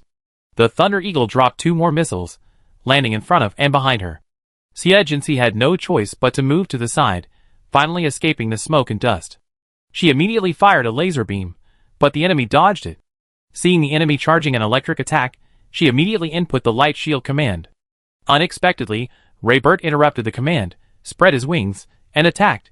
The electric shock was a feint, seemingly unavoidable. At that moment, the Lizardman struck the flying Thunderhawk down with a club, then flipped over and rode on its back. The sudden change stunned everyone. How is that possible? She was clearly still inputting the light shield command? The streamer immediately replayed the video and exclaimed, she was simultaneously inputting the club technique while inputting the light armor shield. And almost at the same moment as she cancelled the light armor shield, she input the command, allowing the Lizardman to ride on the Thunderhawk's back. The attack had been seen through. Raybert frowned and ordered the Thunderhawk to lift and flip, attempting to throw the enemy down. But first the Lizardman fired a laser through the power chamber. The Lizardman's attack succeeded, but he was also thrown down. Raybert quickly ordered the electric shock to fire, as the red alarm bells rang. As the fall warning sounded, Xie commanded with his left hand to deploy his light armor shield to block the attack, while simultaneously inputting another command with his right hand. As the missiles approached, the Lizardman swung his stick to deflect them. With 2 consecutive thuds, the Lizardman and the Thunder Eagle crashed to the ground. The match was displayed as over. The entire venue, including the live stream, fell into a brief silence, still captivated by the spectacular maneuvers of both teams. Winner, Xie. As the live stream host pounded the table, the entire audience erupted in frenzy. Chapter 81. Too strong, both of them are so strong. Who else dares to say that my goddess Xie is only pretty? She's multitasking, operating 2 commands simultaneously. Who else? Everyone underestimated Xie strength. Even after she won, they were still a little skeptical. Fuck. How much will those who bet on Xie victory earn? How much? Morian swallowed hard as he looked at the funds that arrived naturally after the match. It's almost as much as their factory's profits in half a year. They really snatched money from those jackals. In comparison, the planning manager's legs were weak. The communication beeped, and his fingers trembled, afraid to click to answer. But this was an inescapable reality. If we don't handle the team competition this afternoon, you know the consequences. But boss, Baikuan will be there this afternoon. What should I do? The planner's plea was over when the other party hung up. His eyes were bloodshot, and he looked like a runaway dog. He turned to the technical department and said, we continue this afternoon, targeting Renchinka and Xie.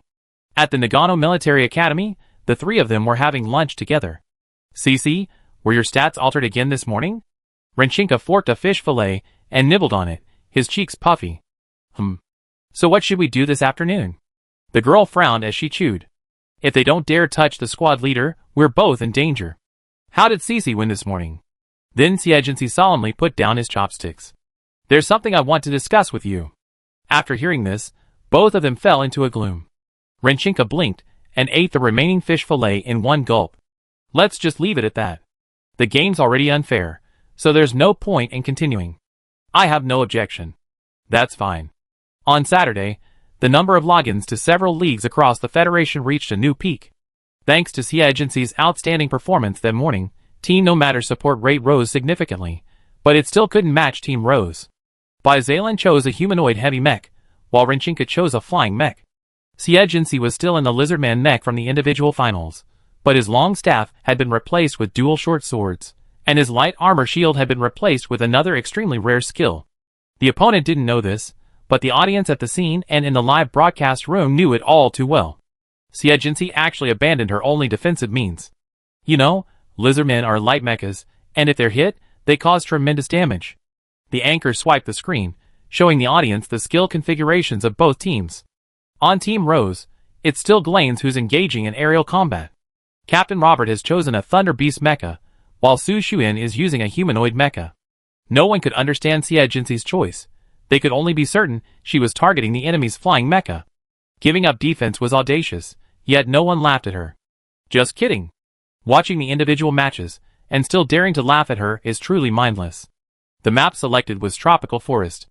The technical director glanced at the modified code and decided not to tell the planning manager, as he was being too talkative. Lebert frowned, a bad feeling welling in his stomach.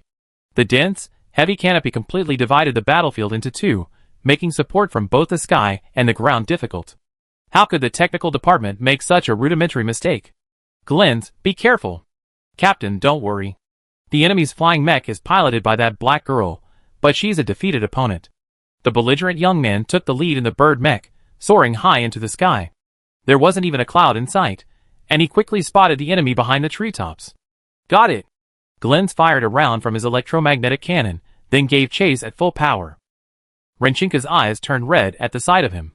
She entered a command to fire a missile, but found the console completely unresponsive. Aside from basic movement commands, all other attack methods were restricted. Damn! She slammed the console and fled in her mech. The bird mech was relentless in pursuit, and she was desperately trying to escape. The audience and the people in the live stream were stamping their feet in anxiety. What's that Renchinka doing? Attack! That's not right. Keek's been inputting commands. Why isn't the mech responding? The host didn't answer the question, instead staring at the map and reminding the audience, Xie Jinxi's support is here. Glanes was completely lost in pursuit when a laser suddenly shot out from the treetops, piercing his wings. Glanes, what's wrong? Su Xuan, who was supporting him from below, immediately asked. This is bad. Glanes glared at the lizard man atop the flying eagle mech. Xie Jinxi is here. Lebert, hurrying down below, reacted immediately. Xuan, take care of Zalen first. Two people in the air meant only one on the ground. The forest canopy divided the battlefield. So let's deal with Zalen before Glans is dealt with. This decision was perfectly feasible. Grimes knew it all too well. Seeing the two approaching mechs, he turned and tried to run. But as the mech suddenly began to sink, he was stunned when he glanced at the satellite image. How had this guy caught up to him? The lizard man was right above him. Where was that black girl? Cece, I'm going to support the squad leader. The eagle scurried off. Hold on. The lizard man drew two daggers and stabbed them fiercely into the eagle's back. The two daggers hovered directly above Grimes's head, and his hair stood on end as he flipped the mech over and threw her down. Just as he was about to breathe a sigh of relief, he saw two flames erupt from the lizard man's back as it fell into midair, soaring into the sky again. It was a flying machine. Glens cursed as he fired lasers, but the lizard man nimbly circled them, swinging his daggers and slicing off his wings in the blink of an eye. The wingless bird plummeted, and a laser shot sent it plummeting. Glens has been eliminated. Su Xuyan's heart sank. Robert stared at the fleeing humanoid mecha before him. Don't get distracted.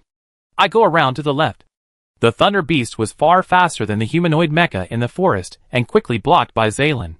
Just as he was about to attack, a soaring eagle swooped down from the sky and knocked him into a tree. Watch me crush you. If he can't use his skills, then he attacked with all his might. He's not afraid at all. Before Robert could be surprised, the lizard man, draped in two flaming tails, descended from the sky. Su Xuan, catching up, couldn't help but sigh.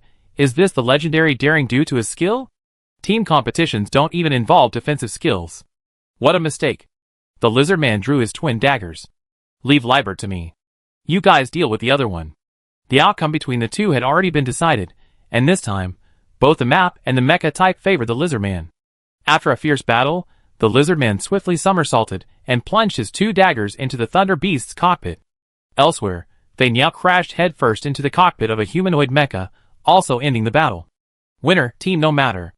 Instantly, Shaw and the others collapsed before the screen, their bodies drained out.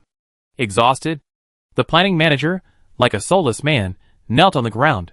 Everything's over now. Chapter 82. Cece, we won, we won. After leaving the court, Renchinka hugged her. Although I'm a little dizzy from the collision, I made a lot of money. She quickly clicked on the message Manny had sent her, her eyes nearly turning into the Lianqing coin symbol. Xie Jinxi smiled slightly. Yeah? Even after deducting the commissions from all parties involved, the remaining money would have greatly alleviated their recent financial difficulties. Boss, the money has arrived. Morian's breathing was a little rapid. Okay, count the bonuses and distribute them. There was an award ceremony tomorrow, but none of them were interested in attending because next week was exam week. After logging off, they happened to run into Manny, who had just returned from her part-time job. Thanks to her increased income, she's been smiling a lot lately, looking a lot more relaxed. By the way, Jinsey, my mom, and the others want to invite you over for dinner. After saying this with a smile, she looked at her nervously. My mom wants to thank you for giving me the job, so she prepared a simple dinner. Is that okay? Xie Jinsey checked the time. Sure. At that moment, Renchinka ran out of the bedroom, her eyes gleaming. Aye. Can you come? I'd love to try some home-cooked food too. I was just about to invite you. Just as she finished, the dormitory door opened from the outside, and Jinyu walked in. Her cold expression instantly stiffened the atmosphere, mostly because of Manny's sudden surge of guilt. Let's go! Manny pulled one of them in each hand, then glanced at Jinyu, who was standing by the door. Jinyu, you want to come? Humph. The girl shrugged and walked into the room. Sitting on the skitron, Renchinka hugged Manny with a look of frustration. I'm telling you this because I really consider you a friend. You have to obey whoever you serve. Cece and her are completely incompatible. Why are you still sticking with Jinyu? And even though you're at the bottom of our department, you're already better than over 90% of the people in the Federation. Your future is limitless. What's the point of always caring about her? She was so blunt. Manny couldn't help but glance at the silent Xie Jinsey, and with a bitter face, she finally spoke the truth. It's just, we've known each other since junior high. Back then, I had no friends, and she was the only one willing to talk to me. She's like that.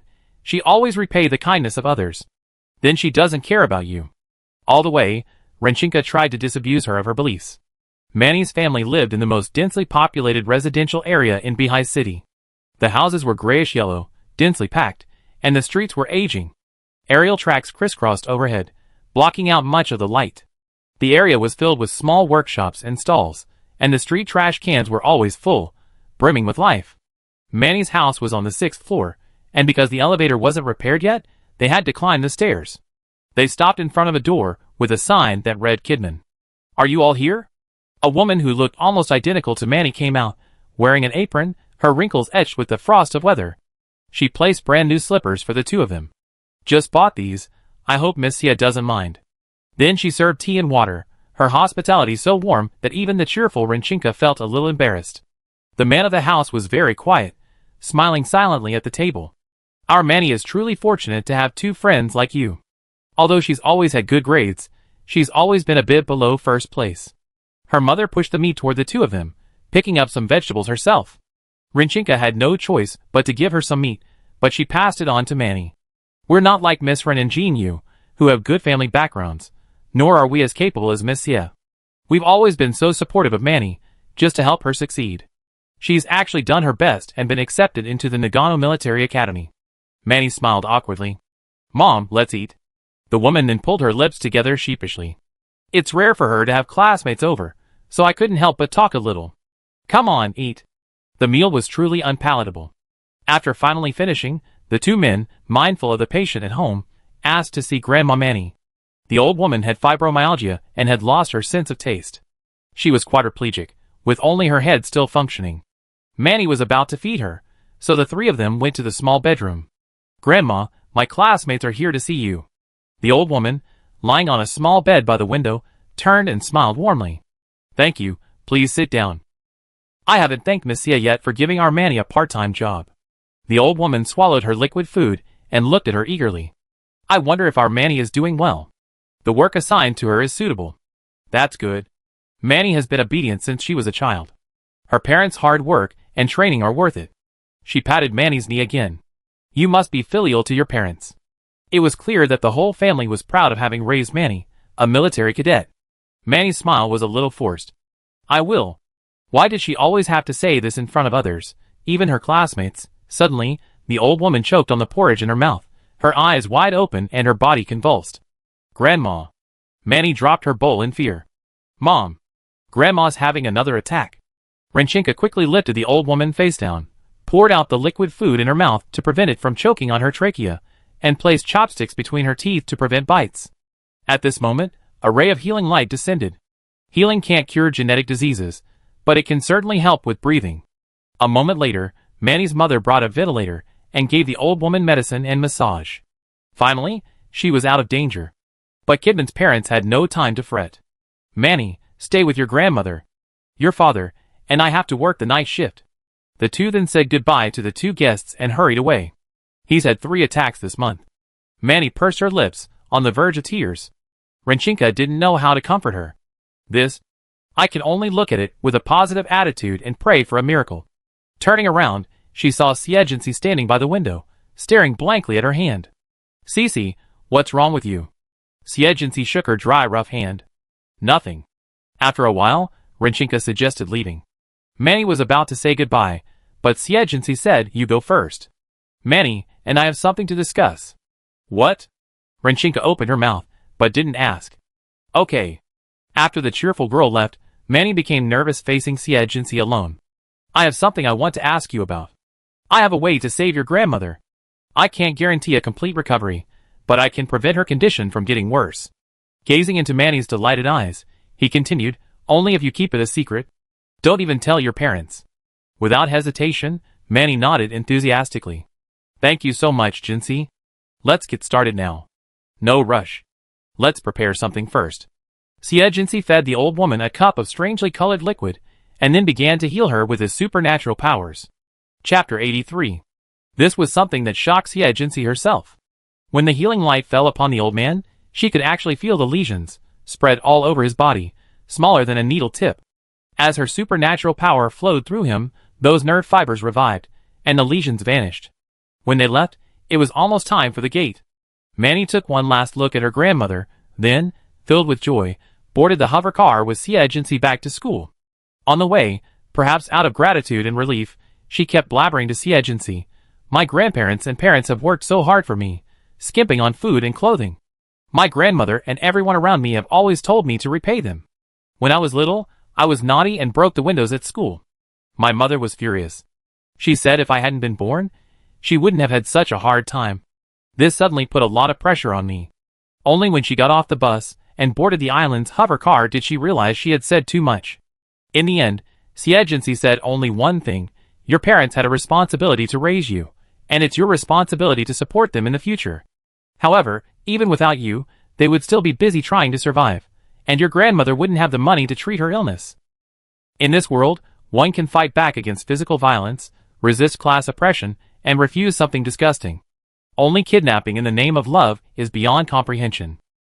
Exam week is a nightmare for almost every college student, especially those in military academies.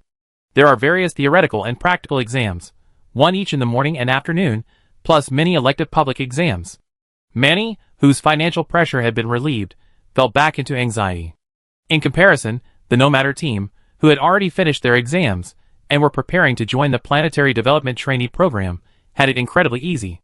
A week after the official holiday, the 3 of them arrived outside the military district in Bihai City with their trainee recommendations, waiting for someone to pick them up. At the gate, Renchinka, carrying her school bag, looked particularly excited.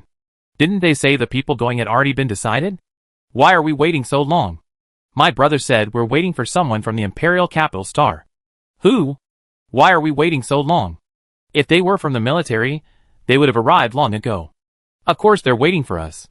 A sly voice rang out. Renchinka bristled at the sound. "That sound makes me want to punch you." She turned around, glared at the person who had disembarked from the hovercraft, and then rushed forward, fists raised. "Well, it's you, you bastard." Glenn's also threw his bag and came forward. At the sound, a man and a woman engaged in a fight. They exchanged punches for a few times, until the black-haired young man, the leader from the Imperial Capital Military Academy, dragged Grimes away. "Senior, why are you stopping me?" Glenn struggled a bit, only to be silenced by a glare from Robert. The two sides stood at the military district gate, the atmosphere somewhat tense. Until Xie Xinghao approached Xie and greeted her with a slightly complicated expression. "Miss Xie, we meet again." Xie simply nodded and fell silent. "Senior, you actually know her?" Glenn's, seemingly unaccustomed to not getting into trouble, leaned forward to examine Xie. You really do look like a dwarf. Why are you so short? Do you jump to get into bed? But he received a cold stare, and he immediately took a stance. You have strong mental strength, to be sure, but with your physique, I could knock you down with one punch. Ah, senior, why are you hitting me? Xie Xinghao snorted coldly. If I don't hit you, am I expecting you to get beaten up? Su Xuan, with a headache, dragged Grimes back. I think you need to be quiet. He politely apologized to Xie Jinxi. Sorry, he's just like that. Xie Jinxi averted his gaze again. Rinchinka couldn't help but grumble to Baizalan. He looks like one of those small, barking, silly dogs. The latter nodded in agreement. Soon after, 2 more hovercrafts and a bus full of people arrived. Baizalan whispered 3 words: sponsors. When developing a large planet, the military is responsible for dangerous tasks like clearing out alien beasts and harmful plants. The real force behind building bases and even cities lies with the merchants who successfully bid from the government. They pay to recruit workers and purchase materials, hoping to be the first to claim the resources. After the hovercraft stopped, a woman in a suit opened the back door, revealing a familiar figure wearing sunglasses in the back seat. Huh? Jinyu, why are you here too? Rinchinka couldn't help but ask. The charming and elegant girl didn't get out of the car, her arms folded. A mere planetary development trainee spot is easy for me to get. There's no need for you to go through the trouble of competing like you guys. Glanes whistled at her. Beautiful lady, are you interested in having a cup of coffee on the warship? With a thud, he collapsed to the ground, unconscious. Jinyu sneered. A piece of trash like you, are you worthy of having coffee with me? Xie Jinxi's eyes flickered as she looked at the woman in a suit standing beside the car. She was a high-level psychic, but she couldn't quite tell what level she was at. Just as Su Shuyan was busy shaking Glines awake, the military district gates opened and a young man in military uniform strode out. Welcome, students. My name is Annan, and I'm Major Bai's adjutant. There was someone familiar beside him, and upon seeing the expressionless girl, he couldn't help but look away. This is Captain Moss, the Marshal's guard. He'd be leading your troops from now on. When Xie Jinxi returned the salute like the other cadets, Moss felt even more mystical, and couldn't help but rub the back of his neck. Annan went to arrange for the technical workers, who would be accompanying him to Xinxing, while Mose led a few cadets to the military district's airport. All along the way, everyone kept their eyes fixed as Moss explained the precautions and marching rules. The specific details will be posted on your laptops. Please adhere to them. When the rooms were assigned, the 5 boys were given 2 rooms, and the remaining 3 girls were given 1. At this moment, Jinyu couldn't act pretentiously, so she had to enter the room with them, looking unbearably insufferable. When the door opened, Moss introduced himself briefly, then glanced at Xie Jinxi, who was listening intently, and finally couldn't help but say, Miss Xie, long time no see. Yes. The roles of superior and student suddenly reversed, returning to the relationship between patient and doctor back on the desolate planet. Rinchinka's eyes wandered between the two of them with an odd look, noticing that the Marshal's guard, who had just been so serious, was now a little reserved. Jinyu couldn't help but steal a few glances. Well, I haven't thanked you for saving me yet. Anyway, for the next month or so, just come to me if you need anything. Moss smiled. Ned is with me this time. He'd definitely be thrilled to see you. Xie Jinxi's brows furrowed slightly. I think we should avoid meeting, because Lieutenant Ned and I don't get along. Thinking of the conflict between them, Moss finally calmed down from the reunion. But he knows about Miss Xie's arrival, and you meet him at lunch after you board the warship. But what Xie Jinxi didn't expect was that meeting Ned at lunch was just a minor incident, because there was someone who surprised her even more. Chapter 84. Rules dictate that meals must be served in the dining hall at 12 p.m., ship time. The dining hall is downstairs, requiring a lift from the elevator on this floor. Several cadets left their rooms at around 11:50 p.m. They bumped into each other in the hallway. Xie Xinghao's attention was fixed on the face that looked exactly like his sister's, and he couldn't help but mistake her for his. So he deliberately walked beside her, warning, "Be careful, my cousin's here too." Then, he hurried after the first-year students, not noticing Xie Jinxi's pause behind him. Cece? When Rinchinka turned, she noticed her expression was a little gloomy. Perhaps it was because the hallway lights weren't bright enough. Then Xie Jinxi resumed her pace. This was not good. In every sense of the word. When they got to the elevator and arrived at the dining hall, people were already lining up for food. Since it was a military-only cafeteria separate from the staff cafeteria, everyone was dressed in military uniform. The students were India's. But Xie Jinxi keenly sensed some eyes on her. Looking up, She saw people chatting in groups of 3 or 4. She was certain someone was watching her, for she recognized the Xie family core insignia. They settled their meals, and sat down to eat until the elevator dinged and everyone who was eating in unison put down their forks and chopsticks, and stood up to salute. Almost instantly, Xie felt that gaze. It was sharp as a knife, filled with malice, trying to see through her skin, bones, and even her heart, to determine if she was Xie. Wow, it's really Xie Yang, my goddess. Grimes whispered to Su Xuan, his admiration surprisingly genuine. Rinchinka was also quite excited. I heard she's the most formidable woman among the younger generation in the military. I wonder if I can rival her. The Finga Corps, tasked with developing new stars, had already departed. Xie Yang and Bai Qian were primarily responsible for escorting skilled workers and coordinating with the Finga Corps' operations. Leading the student trainees was only a side job. So, the warship currently consisted entirely of their troops. Amidst a solemn military salute, the 2 men passed through the center aisle. Xie Yang couldn't help but glance at the face she recognized even in its ash-like state. Seeing her lower her eyes and salute him, the spontaneous pleasure she felt nearly made her laugh. Since they had a month to coordinate their operations, they both spoke briefly. Xie Yang got her food and sat down at the trainee table in full view of everyone. Stopping several people from getting up, she smiled and said, "This is your first time participating in this kind of operation. Are you getting used to it?" Everyone responded politely, except Xie, who ate quietly in the corner. But what was meant to happen eventually came, and soon Xie Yang brought her up. "I heard that classmate Xie is the champion of this year's Mecha League. You can't judge a person by their appearance. It's quite interesting to see you giving it your all." The person who once looked down on her had become so insignificant, even participating in such a competition. Whether this was the real person or a clone, the contrast between the past and the present excited her. As long as Major Xie is happy to see it. Xie ate her food. Jin Yu, standing nearby, felt embarrassed for being in the same school as her. "If someone's talking to you, can you please stop eating?" she retorted. "Why talk while eating?" Xie Yang, who had been trying to find conversation, froze.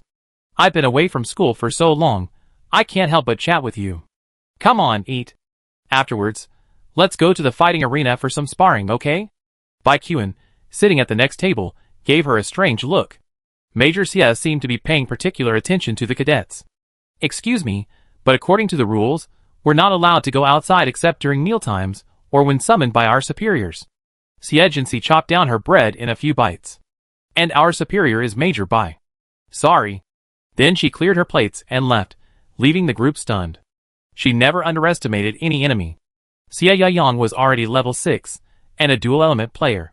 He was definitely not going to win until he had exhausted all his cards. So, avoid him if you can. But sometimes, when a superior enemy wants to cause trouble, it's hard to avoid. Chapter 85. At 4 p.m., worship time, Xie was in her room, looking at a map of the approaching new star when the announcement came on.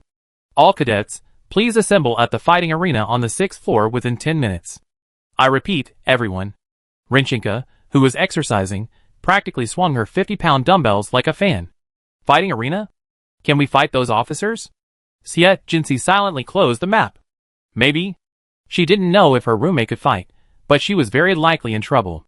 The 3 of them left together, and took the elevator down with the others. Xie Xinghao seemed to have guessed something, and glanced at her subtly, but received no response. After counting the number of people, Ma said to Bai Qian, "Report, everyone's here." The young man nodded. "We're going via the space teleport station, and will arrive at Nova in 2 days. Major Xie suggests clarifying your abilities and capabilities beforehand, so we can assign tasks later." Then he looked at Xie Yang, who was folding his arms beside him. "Major Xie, is there anything you'd like to say?" "Major Bai, why don't we swap tests? I've heard the students at Nagano Military Academy are very tough, and I like to see them for myself." The tall, slender woman looked a little curious. Logically, since both of them had students, they should have been able to manage their own affairs. Bai Qian frowned, then quickly relaxed. After all, it wasn't a strange request, and refusing would have seemed like overdoing it. "Okay." Glanes was a little disappointed. He expected to get up close and personal with the goddess. First, Bai Qian's adjutant, Annan, tested the students at the Imperial Capital Military Academy. The test covered a wide range of subjects, including mecha operation, combat, and other abilities like wound care.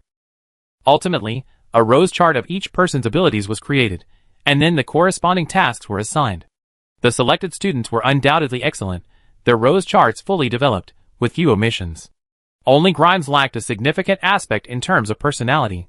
When it was Nagano Military Academy's turn, Rinchinka and Baizalan were excited, only to discover they were facing Xie Yayang. After the test, Xie Xinghao, who was watching, immediately frowned. Cousin, isn't it a bit too harsh for them to do it yourself? Although he already knew Xie Yayang and his sister didn't get along, was it necessary to be so harsh on a clone? Xie Yayang completely ignored him. Xie Xinghao, I hope you can call me Major or Senior Officer. She glanced at the silent short-haired girl and curled her lips. They should be honored to have me personally perform the test. This sense of anticipation brought back the excitement she felt 11 years ago when she implanted the bone-breaking screw. Clone or not, don't even think of getting in her way. Baiquan's brows twitched slightly. Major Xia, they're still young. I hope you keep it to a minimum. Don't worry, Major Bai. I know my limits. Xie Yayang stood in the center of the mat, unmistakably a senior waiting for a challenge. Come on. Baizalan and the other two took their turns, each receiving a satisfactory rose diagram. Finally, it was Xie Jinxi's turn. As she took her place, even the most blind onlookers could sense Xie Yayang's excitement. Without further ado, she threw down a note to prepare for recording before charging forward. Under her enhanced power, she moved at nearly the speed of sound, the turbulence she created even whipping around the hair of those around her, causing everyone's expressions to change. Xie Jinxi also looked surprised, and before she could resist, she was sent flying by a punch. The sudden change caught everyone off guard, and they all watched helplessly as the slender girl flew a long distance. The gravity manipulation power surged rapidly, enveloping her, then gently lowered her. Cough, cough, cough. Puff. The girl coughed, clutching her chest, and then vomited a mouthful of thick blood. Baiquan, his fingers spread out, a sweat breaking out on his forehead. He shouted, "Medical team." The doctors waiting nearby hurried over. Major Xia, is this what you call observing a student's demeanor? The usually gentle young man's face was filled with irritation. Her report should mention a physical defect. I hope you can give me an explanation, or I have you court-martialed for intentional injury. Xie Yayang came back to her senses, deeply aware of the difference between the man before her and her cousin. I'm sorry. She thought it was the Xie Jinxi of the past, so she unconsciously used all her strength. Too weak.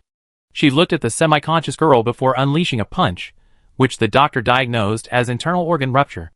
Xie Yayang. You've gone too far. Xie Xinghao's eyes reddened as he roared. Even if she looks like my sister, that's no reason for you to hurt her. Then he explained to Baiquan why Xie Yayang had acted this way, simply stating that Xie Jinxi resembled his sister, omitting any cloning schemes. Everyone had only one thought. This is simply venting their anger. Baiquan's fury intensified. Major Xia, there's no need to explain. I will submit the facts and evidence to the military tribunal. Xie Yayang calmed down, realizing it was pointless to argue in the face of the facts. She bowed her head and apologized. It's my fault for letting my emotions get the better of me. I will sincerely apologize to the military court. After everyone left, she returned to her room and slammed the door shut. Even in a combat situation where both sides were aware of the difference in strength, a mistake as a precondition would likely result in a serious disciplinary warning. While it wouldn't affect her position, it would undoubtedly be a significant obstacle to future assessments and promotions. However, she suddenly smiled as she collapsed onto the bed.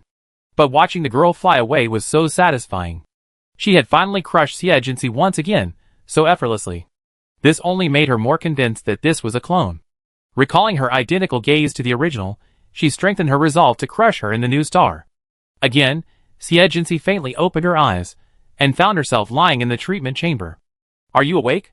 Baiquan wasn't wearing a hat, his chestnut hair looking a bit disheveled. I'm sorry, I didn't know she had such intentions. Well, I didn't expect that either. Xie Jinxi emerged from the sticky nutrient solution, her thin hospital gown soaked through, revealing her slender figure. Baiquan politely averted his gaze. It was my mistake after all. Just ask for any compensation you want. I want the mission to search for alien plants near the mine. By the way, if we find any, we don't have to turn them in, right? Xie Jinxi stepped into the shower room for a quick rinse, unconcerned about the presence of a grown man in the ward. She changed into a fresh hospital gown and emerged. Baiquan felt a little uneasy, but calmly answered his question. I was supposed to assign you this simple mission anyway. As for the alien plants, it's up to you. The advanced team had already explored most of the area. They were just going there to recheck. They wouldn't find anything good. Thank you very much. Chapter 86. After calming down, Baikuan suddenly realized how Xie, who could even fight him, could have been knocked down by Xie Yang with a single punch. Perhaps it was because the blood she had pierced his eyes that he panicked. As for deeper questions, such as why she had done this, he no longer had the energy to ponder them. Looking at the military tribunal's punishment results uploaded to his computer, the handsome young man pinched his forehead helplessly. She had tricked him again. When Xie returned to the dormitory, Renchinka suddenly embraced her. Wow! I was so scared. I thought you were beaten to death. She was speechless for a moment and patted the girl's back. It hurt a little. Are you really okay? Renchinka took the tissue from her and blew his nose. Are there any sequelae? No. Internal rupture is not even a minor injury, even with current medical standards. Jin Yu, combing her hair in front of the mirror, pouted and rolled her eyes. She thought she was formidable, but she couldn't even withstand a punch. Xie Yang received a serious warning. If she weren't on a mission, she'd probably be suspended for a while. Renchinka explained what had happened during her coma. As for Major Bai, he also suffered an unprovoked misfortune. He was reprimanded for poor supervision. Xie sipped her water silently. It was indeed an unprovoked misfortune, but there was nothing she could do.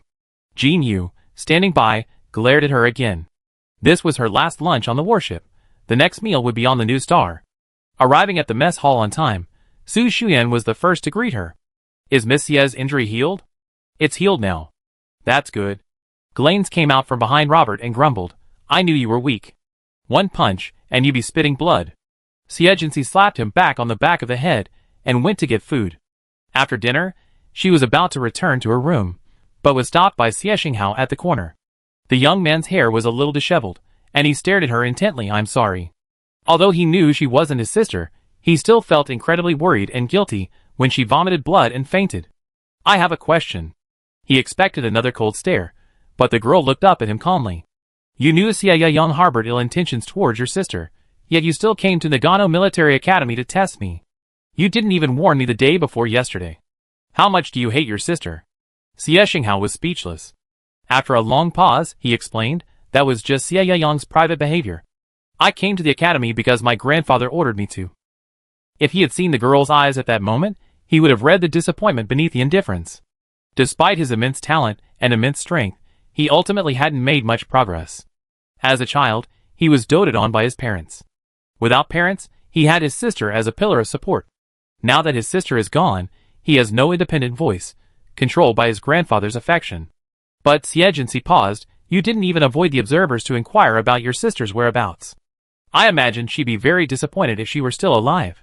Watching her retreat, Xie Xinghao felt as if struck by lightning. He didn't even consider why she said that. The new star to be developed was named Dragon Scar.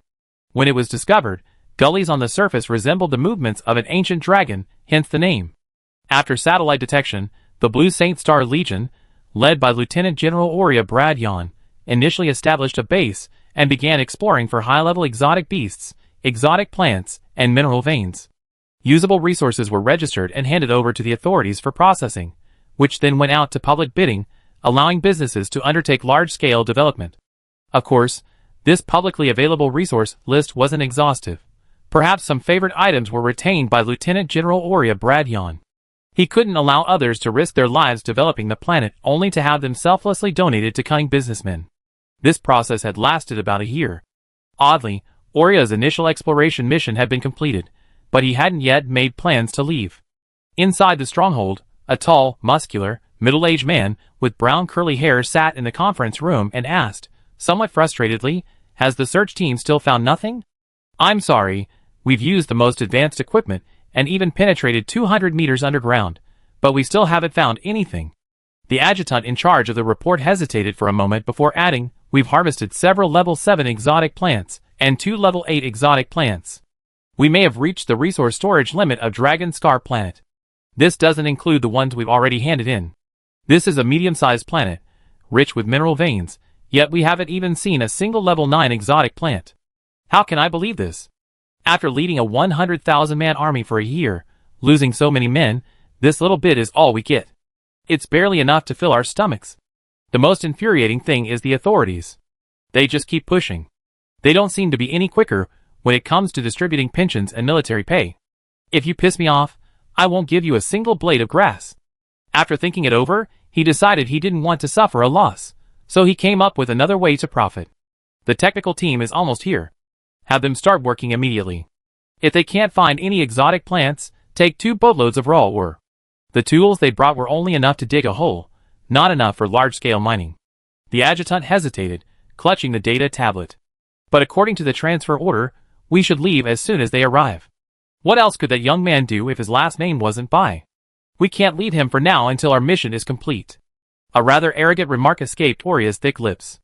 The adjutant silently thought, but he's already a level 7, not even 30 years old. Just then, a subordinate reported that Major Baikuan and Major Xie, who were escorting the technical workers, had arrived, and asked if he wanted to meet them immediately. I'm busy now. Let's talk about it over dinner. Let's make arrangements first. Oria waved his hand, indicating he didn't want to see these 2 relatives. The stronghold only had 1 large cafeteria, and even if Oria didn't want to see them, he had to give the marshal face. Looking at the young man standing before him, Oria smiled brightly, took his hand, and shook it. Nephew, your uncle has finally been waiting for you. Baikuan calmly withdrew his hand, and saluted him solemnly. Your subordinate, Baikuan, will be responsible for protecting the technicians developing the Dragon Scar Nova. Thank you, Lieutenant General Bradian, for your hard work during this time. Not at all. Oria thought to himself that this kid was being unreasonable. By the way, I have something to tell you. We discovered a problem here, so I'm not leaving yet. Baikuan's brows twitched slightly, and he exchanged a glance with Xie, who continued, but the handover order we brought has a date of tomorrow. My job is to clear the danger. If I walk away now, I'd be blamed by the higher-ups if you get into trouble. Oria smiled, but his tone was firm. 2 nights won't matter, because I suspect there are high-level exotic beasts in the mine. Chapter 87. Major Bai, what do you think we should do now? After dinner, Xie and Baikuan returned to their quarters together and discussed their next steps. What exactly did Lieutenant General Bradian mean? They agreed that Baikuan was their leader, and she was their deputy. Baikuan remained silent. The Lieutenant General has already said that the danger may not be completely eliminated. As for the real reason, neither of them were new recruits anymore, so they naturally knew the reason. If there truly were any high-level alien beasts, they would have appeared after all this trouble. But a Lieutenant General was leading a 100,000-man army, and could they, 2 subordinates, really drive them away? Anyway, let him negotiate with his superiors. Dragon Scar Star takes 30 hours to complete a rotation, requiring their bodies to adapt. After arriving and adjusting to the time difference on Dragon Scar Star, all the technical personnel plunged into their intense work. Those building the base quickly dispatched materials and testing equipment to explore and analyze the composition of mineral veins. Expert researchers searching for new exotic plants and beasts also took action. Xie and the others' mission, as requested after her injury, was to protect the technicians mining the veins. Currently, over 70 mineral veins of varying sizes have been identified, and they are primarily analyzing and studying the 7 largest. Therefore, the 8 trainees will each follow a separate exploration team. Moss couldn't accommodate everyone, so before departing, he emphasized, since the advanced team is conducting clearance operations based on satellite data, there are still many unexplored areas on Dragon Scar Star. Although the satellites have not detected any danger, you are still prohibited from entering unexplored areas. The map sent to your laptops is clearly marked. If the location indicates you've entered the red zone, it will be considered a violation, and I will terminate your apprenticeship immediately. They were just joining in the fun, after all. The main force escorting the technicians was still the 3 soldiers from the base. As long as these young people didn't act recklessly, returning safely wouldn't be difficult. According to the requirements, they were to be split into 3 teams. Whether intentionally or not, the Nagano Military Academy had 3 people in a team, and the Imperial Capital Military Academy had 3 people in a team. Unfortunately, Xie and Xie were assigned to the same team. Moss explained, you 2 have the best synergy among the apprentices. Xie combat power was half a level 6, and Xie, with her healing ability, worked better with him. Xie speculated that their teaming might have been a result of consideration from above, but Zhao Jin's appointment as team leader was definitely a deliberate arrangement by Xie. Since Zhao Jin held a higher position, Baikuan simply assigned Anan to the team to avoid any imbalance in power. In a sense, Their team had become the main force. After confirming a complete connection with the base's radar signal, the three convoys set off separately. The planet's atmosphere and water environment were suitable for human habitation, so aside from wearing isolation suits to protect against unidentified viruses and bacteria, they could remain exposed to the elements. A team of nearly 70 people had to forge a path as they advanced. Even with the most advanced tools, their speed wouldn't be very fast. Xie sat in the bed of an off-road truck, clutching a particle gun, her eyes closed. Across from her, Xie stared at her the entire time. Why had he said that before? You didn't even ask about your sister's whereabouts. Could she know something? During a break, he approached Zhao Jin and angrily demanded, "What on earth is Xie trying to do? Does Grandpa even know she's doing this?" Zhao Jin, already worried about how to deal with Xie, impatiently pulled him aside. "Xinghao, what else can I do besides protect you? Besides, how would I know what the young lady is going to do?" But with Xie fatal blow on the warship as a warning, Xinghao didn't believe him. Thinking back to Xie questioning, he demanded to be part of whatever Zhao Jin assigned Xie to do. He couldn't believe Zhao Jin had the nerve to harm him too. That day, Zhao Jin called out again, "Xie, can you operate the tree-cutting robot? The team clearing the way ahead is short-handed. Go take over." "Yes." Xie didn't refuse, jumping off the carriage and moving forward. Seeing this, Xinghao quickly followed suit. "We need 2 people to operate the tree-cutting robot. I go with you." Together, the two of them ascended the nearly 3-story-high robot, equipped with a large chainsaw and lifting clamp. Zhao Jin, who was behind them, couldn't help but curse, "You bastard." And Nan, who was dispatching the troops, happened to hear it. The quiet young man couldn't help but stare at him a few more times, then looked away. Although they were in an area they had explored, over time, small, low-level alien beasts would occasionally migrate here. They had never even seen humans before, yet they were attacked by the hordes. Xie drove the robot, wielding a 2-meter-long electric saw, cutting melons and chopping vegetables among the monsters, like a ruthless killing machine in a slaughterhouse. Many technicians, unable to fight, turned pale and vomited. The alien beasts fled, but Xie didn't let them go. He killed many more adults. They've already escaped. There's no need to exterminate them all, right? Xinghao, sitting in the passenger seat, couldn't help but feel a pang of fear when he saw her, not blinking. "You're too naive. If we don't severely damage the entire herd, they come after us and exact revenge. On the contrary, if we leave some cubs behind, the few remaining adults will hide to preserve the herd, avoiding the period of heavy development. They recover in a few years." After chasing the beasts to the red border marking the forbidden zone, the two drove the robots back, only to be reprimanded by Zhao Jin. "I told you to clear the way, but you chased the beasts instead. Was it really necessary for you to go?" Others were dismantling the carcasses, collecting useful materials. Their blood dyed the yellow soil red. Some of the live cubs were also caged, to be sent back to the base to serve as experimental subjects for biologists.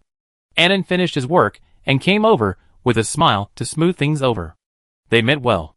"It's our first mission, Captain Zhao, so don't be so serious. If they hadn't scattered the young beasts, we could have captured quite a few more alive." Over the next few days, aside from a few minor incidents and minor injuries, we safely reached our first destination. Mine number 3. Chapter 88. Across the rolling hills, towering machines rapidly cut away the surface rock, carving a passageway in just 6 hours. Xie stood guard at the entrance, gun in hand. The orange-yellow light of the star shone down, and the entire surface distorted with heat. Drops of sweat streamed down her face. The robot drilled downward, and then a voice shouted from within, "Just as we discovered, we've found or fragments 200 meters underground." A man in protective gear emerged, carrying a sample. A pitch-black crystal with an inky blue sheen nestled among the earth and rock, unremarkable at first glance. She followed the driller, using her mental power to discreetly scan the ore. It wasn't energy ore. In the tent, researchers, already calibrating their instruments, immediately took over and began analyzing it, then printed out the data and filed it away. "How's it going?" Annan asked, entering. After a simple test, the hardness should be between 6 and 7, making it quite valuable for development. Xie listened silently. It could be used to make mecha hulls, high-end weapon muzzles, and custom cold weapons. Although it wasn't the energy or everyone had hoped for, it was a good start, and everyone involved in the development was delighted. The fact that it had value meant that those of us, who were among the first to participate in the research, would be highly valued in the future. Just as Annan and Zhao Jin were discussing the next steps, a laughing, curly-haired man walked in, his voice booming. I heard the ore analysis has been completed. I wonder if it's worth money. Lieutenant Colonel Yoel was a guard officer in Oria. His superiors had sent him out, citing the threat of high-level alien beasts as unresolved. He was to protect the exploration team, and Annan, and the others who were escorting them. He had indeed adhered to the pretext of protection throughout the trip, completely refraining from interfering with Annan and Zhao Jin's arrangements. However, his appearance now was somewhat thought-provoking. He walked directly to the table containing the documents. Annan calmly scooped up the papers, and, before the visitor's slightly stiff face, placed them in a sealed document bag. What brings you here, Lieutenant Colonel Yu? Did you find anything during your investigation of the high-level exotic beasts? Mineral vein detection and analysis was no longer within Oria's scope of responsibility, but he seemed quite interested. Ye, burdened with a heavy responsibility, saw this and scowled. Hey, who are you guarding against, kid? I can't even take a look? I'm sorry, I can't meet your request, as these data remain confidential until they are officially released to the entire Federation. Annan calmly tucked the folder under his arm. If you wish to see them, you can request permission from your superiors. This brat is just as difficult to deal with as his superior. Humph.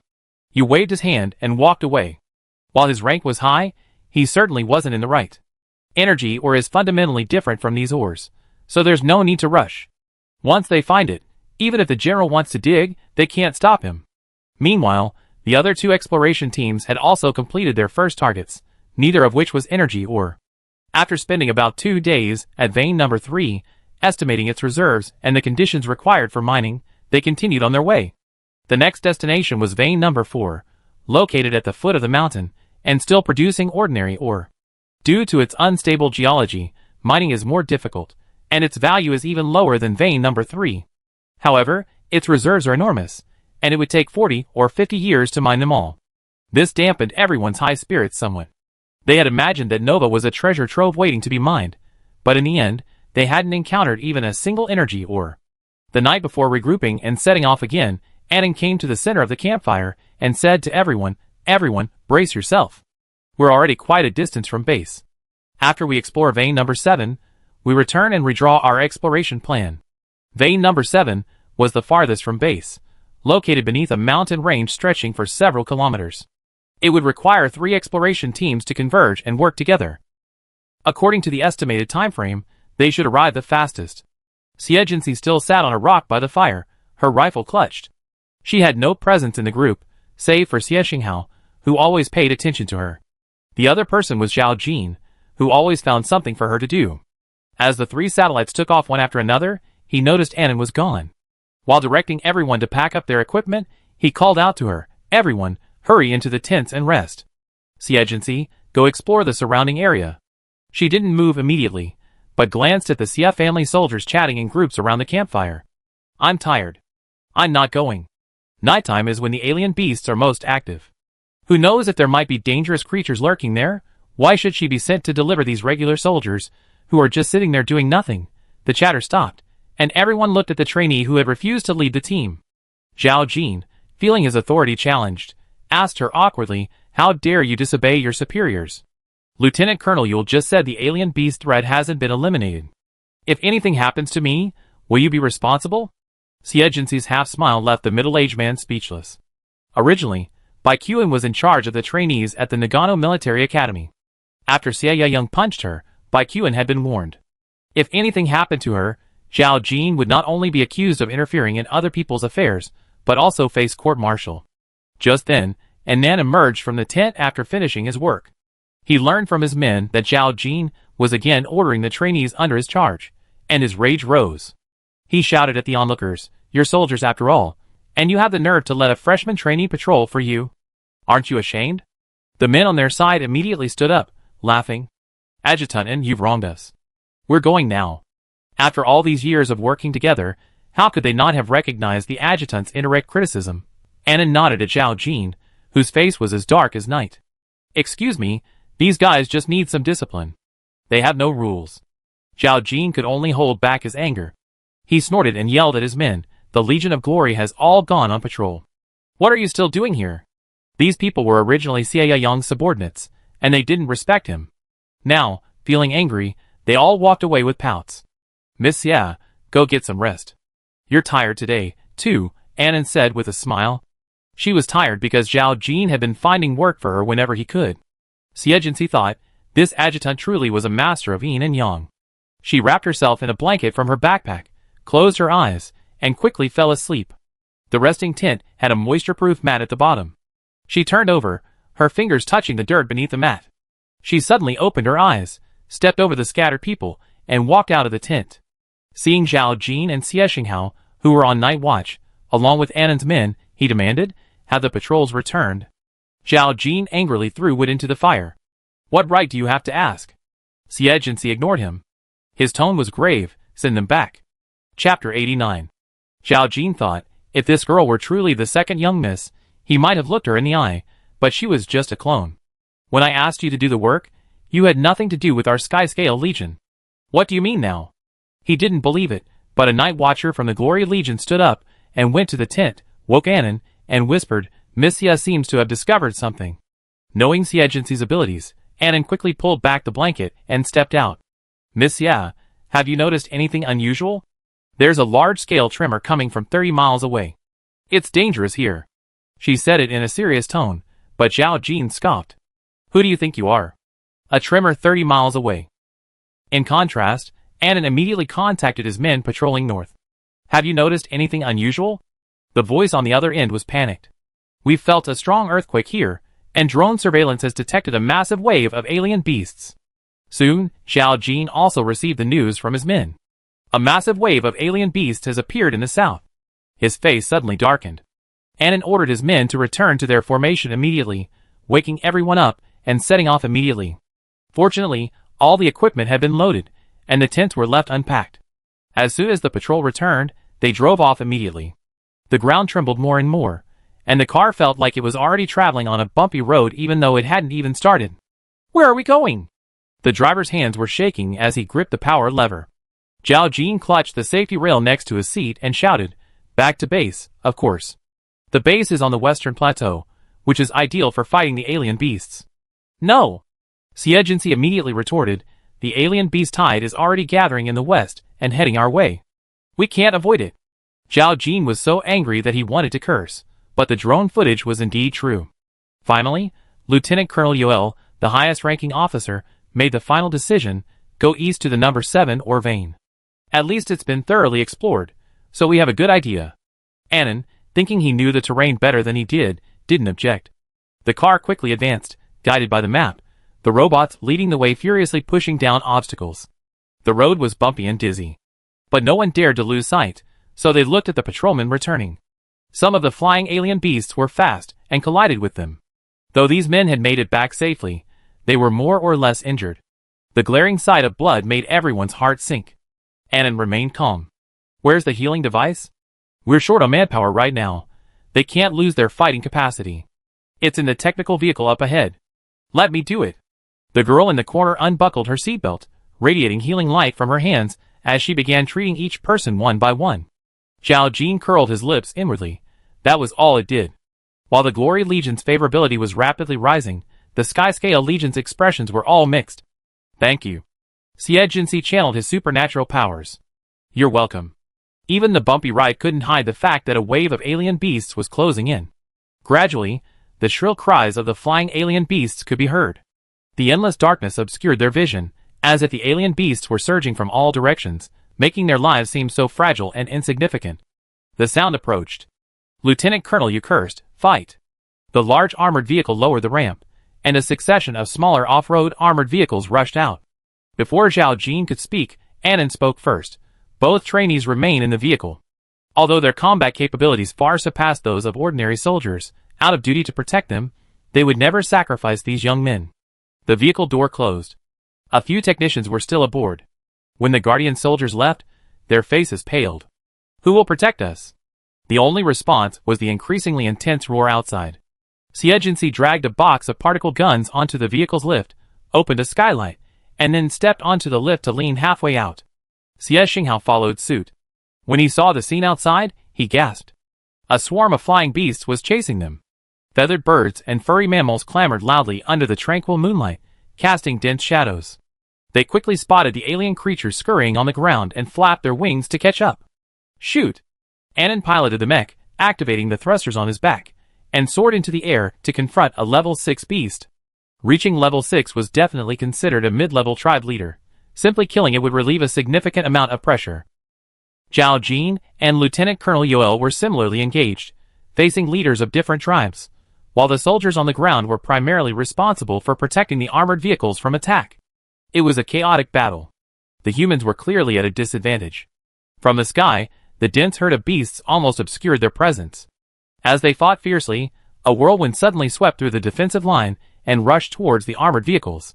Xie calmly pulled the trigger, and a light blue beam suddenly pierced the brain of the emerging alien beast. While this gun was charging, he picked up another and fired. This cycle repeated 5 times, each time accurately dispatching a different beast. Xie, standing beside him, was so impressed by her sharp and calm shooting skills that his aim dropped. The girl raised her gun to him, and suddenly pulled the trigger. A beast instantly lost its invisibility, and fell to the ground behind him. Its wings slammed against the carriage, startling the people inside. Someone bravely asked, What happened? Getting no answer, they tried to approach her, but the girl lowered her head and gave them a stern look. Leave me alone. As she spoke, she suddenly pushed Xie head down. A whistling sound cut through the air, scratching his ears. A bat-like creature, about 2 meters long with a wingspan of nearly 6 meters, landed on the cab. Level 5. Its thick tail whipped across the windshield, and the 2 drivers in the cab stifled screams, their hands shaking but afraid to release the power lever. Calm down. The girl's voice rang through the headset. 30 seconds. Yes. The beast had never seen these strange humans and vehicles before, and it looked around curiously before suddenly slamming a claw into the cab. The entire car stumbled in fear. Xie stared at the beast. I go first, you aim upwards. Xie clenched his fists. Okay. Instantly, a green beam pierced the cab, forcing the beast to flap its wings and launch a fireball, only to be blocked by the green barrier. Xie lifted the thundercloud with one hand and suddenly summoned a thunderbolt. But it was incredibly fast and vanished in the blink of an eye. Continue. Several green streaks of light flashed like lightning, and the fully charged particle gun blasted out a barrage of bullets at the sky. Xie immediately perked up, sending lightning down in the direction her gun pointed. Until a scream rang out. Hit! Xie didn't stop, holding a particle gun in each hand and firing continuously into the air until the beast, its head blasted into a sieve, appeared and fell. Chapter 90. The further east they went, the more the high mountains where the number 7 or vein was located obstructed them, leaving a vast expanse of desert, flat and open. No obstacles. Speed up. The driver announced the struggling men through his headset, then lowered the ramp for them to return. Everyone immediately prepared to return to the vehicles. Xie continued to provide support from the upper section of the vehicle, while Xie went to the rear to meet the returning men. Of the 10 small off-road vehicles that had set out, only 6 returned. An extremely oppressive atmosphere enveloped the entire convoy. Halfway, they encountered Team 3, led by Robert and his men. The expanded convoy increased their chances of survival, as they finally saw the mountain range where the number 7 or vein was located. The average altitude was 4,000 meters, and looking up, their necks cracked. Several large trucks were unable to make it up, so they parked at the foot of a cliff, using the winding rock forest to barely conceal their vehicles, hoping to preserve their equipment. After all, they were on an alien planet, and their equipment was limited.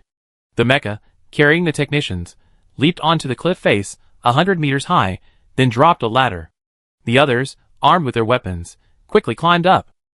Just as they prepared to engage, the flying beasts simply circled high in the sky, not attacking. What's going on? The cautious Anon, far from feeling relieved, instead had a bad feeling. Adjutant, it's Team 2. Behind the sparse herd of beasts, 3 armored trucks rushed toward them, sending up clouds of dust. In the trucks, Zalen unleashed his full powers, pinning the charging beasts down. Renchinka, clad in golden armor, pounded the beasts into dust like a meat grinder. The entire carriage was soaked in blood. Jinyu held up the water net, protecting the cab. The other soldiers joined the fight in mechas or small jeeps. They were in a worse situation than the first squad. Less than half survived. Even the squad leader sent by Aurea died along the way. Anon's face was grim. Support them. Then he turned on the communication device. We're on the southeast cliff. Come this way. Everyone immediately drew their weapons and pushed the ladder down. Renchinka quickly noticed their presence. "It's Xie. Don't be distracted." Xie, looking a little pale, led her to lie down. "There are many strange beasts below the cliff. Hold on tight." The massive armored truck, like a heavy steamroller, slammed into the sparse group of strange beasts ahead. Some of the creatures were as hard as stone, knocking the truck sideways. The centrifugal force nearly threw Jinyu, who was lying on the carriage, out. Fortunately, Renchinka caught her. Finally, they reached the bottom of the cliff. Let the technicians climb up first, while the others fended off the beasts' attacks. Large and small, hideous and bizarre beasts cascaded down like a tide, threatening to overwhelm the large truck. Suddenly, a long tail swept over, sweeping a soldier from the Legion of Glory away, ripped to shreds in the blink of an eye. Renchinka swallowed, yelled, and kicked off the advancing beast's claws. "Climb faster!" Ma shouted at the targets at the top of his lungs. But their abilities were all in their heads, and the hail of fireballs and hurling them left them paralyzed, like gourds dropped from a cliff. Some simply clung to the ladder, daring not to move, bursting into tears before being struck by a fireball and falling into the pile of beasts. Annan had no choice but to ask the technicians huddled behind the cliff face to pull up the ladder, but they huddled together, none willing to risk their lives to save anyone. "I've had enough." Jinyu cried out in despair, clinging to the ladder and stomping on the men's heads to climb up. Why should she protect these weaklings? Just then, Xie arrived at the cliff's edge and sent down several green streaks of light, scooping up the fallen, dying men. "Hey, your special ability is quite useful." Yoel sighed, aiming his rocket launcher and accurately hitting the beast at the bottom of the cliff. It was just that the distance was too great, and she couldn't bring many people at once. Xie turned the tide and quickly rescued the technicians. "Let's go!" shouted the team leader Moss. Renchinka, without even turning back, shouted, "Let the wounded go first. I can still hold on. I can do it too." Xie continued. Moss gritted his teeth. "The wounded go first. They couldn't afford to lose any more men. You two stand behind me." The Skyscale leader glanced at the ladder, a dark glint in his eyes. Even with their injuries, these soldiers moved quickly, and finally it was the turn of the last few. "Go!" The beasts swarmed forward, and they practically stepped on the beasts' heads to climb the ladder. Halfway up, the ladder was snatched away by the beasts below, and they were thrown off the cliff. Seeing this, Xie immediately extended his light belt. The Skyscale leader quickly reached out to grab it, but the green belt unraveled, wrapping around Xie, Renchinka, and Moss. He glared at the girl angrily, and just as he was about to say something, it was suddenly wrapped around his waist. He thought he'd been rescued, but when he looked down, he saw a thick tail. "Help! Ah!" After a scream, he was torn apart. After rescuing the last 3 people, Xie sat down on a rock, panting. Zhao Jin pushed through the crowd and rushed over, angrily demanding, "Why didn't you save him? You could have saved 5 people at once. Were you doing this on purpose?" Xie half closed her eyes, looking very weak. "My power isn't enough. I want to see if it's really not." The middle-aged man was about to attack when Neng grabbed his wrist. "Zhao Jin, don't you think we, the Glory Legion, are you wrong?" Xie also rushed to protect his classmate. Classmate Xie must be feeling really bad for not being able to save anyone. That wasn't the case, Xie thought silently. Renchinka was even more blunt, sarcastically retorting, "You didn't save your own men, so what right do you have to blame her?" Zhao Jin's face twitched with frustration, and he finally glared at her, with undisguised viciousness. "What are you arguing about? You picked up a trembling technician. Contact the base immediately, and ask them when help will arrive." If it weren't for the general's order, he would have already fled in his mech. While the technician was contacting the base, he looked back up at the towering mountains, hoping the result wouldn't disappoint him. The base has reported that the rescue team has already departed. The general and 2 majors are here. They need to clear out some of the alien beasts first, leaving us to take shelter. Even by helicopter, it would take 30 hours from the base to the number 7 mine. Their arrival would be like a drop of water from a distance, unable to put out a fire nearby. Besides, the base had even more experts and technicians. They couldn't let these alien beasts pose a threat to the base. Saving them would become secondary. Everyone fell into despair once again. Their particle guns and mechas were depleted of energy, their other weapons were depleted, and their armored vehicles were destroyed by the beast's claws. How could they save themselves? Chapter 91. Reinforcements took so long to arrive that Zhao Jin cursed, but Annan remained calm. Y'all's eyes rolled. Let's head up the mountain. These beasts won't dare come up. Then he shouted, packing up. Lieutenant Colonel Yule. Annan stared at him, motionless. Do you know why these beasts won't come up the mountain? Below the cliff, beasts roared and howled, their stench nauseating. The sky was also filled with countless flying beasts, biting and roaring. It was as if there was an insulating barrier between the now serene cliff and the two worlds. It was hard not to be suspicious. Who knows? Y'all replied. Mr. Annan, look down there. The monsters are waiting with their mouths wide open. What else can we do but go up the mountain? Annan ignored his joking remark and simply said, then let's investigate first. It's safe here anyway. Y'all's face darkened.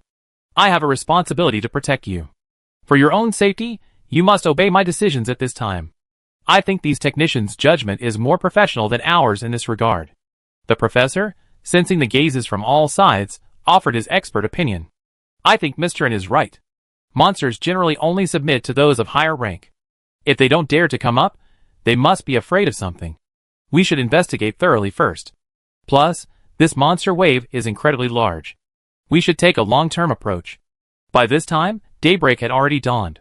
The technicians found a relatively secluded spot, set up their equipment, and launched a drone to survey the mountain. The soldiers, who had been fighting all night, laid down in the shade of the bushes, some healing their wounds, some resting. As time passed, the roars from the cliffside grew louder and louder. Reaching the cliff's edge, a black mass stretched as far as the eye could see. The flying beasts in the sky were overwhelming, causing considerable trouble for the technicians controlling the drones. At noon, the three team leaders were discussing how to distribute the remaining supplies, when the professor in charge of analysis and exploration suddenly exclaimed, "What's going on?" Y'all rushed forward. Annan had no time to dwell on confidential data. He simply watched his anxious gesture through half-closed eyes, a vague thought forming in his mind. There's a good chance there's an energy mine underneath. The professor pointed to the composite energy map of the mountain before him. At its base, a rippled three-dimensional energy pattern appeared. This was the energy emitted by the energy mine. Energy mines are valuable because they contain power that can be used to coordinate supernatural particles. For example, the manufacture of high-end weapons, like transforming metals and mechas, requires energy mines. The existence of the energy mine at least gave these people confidence.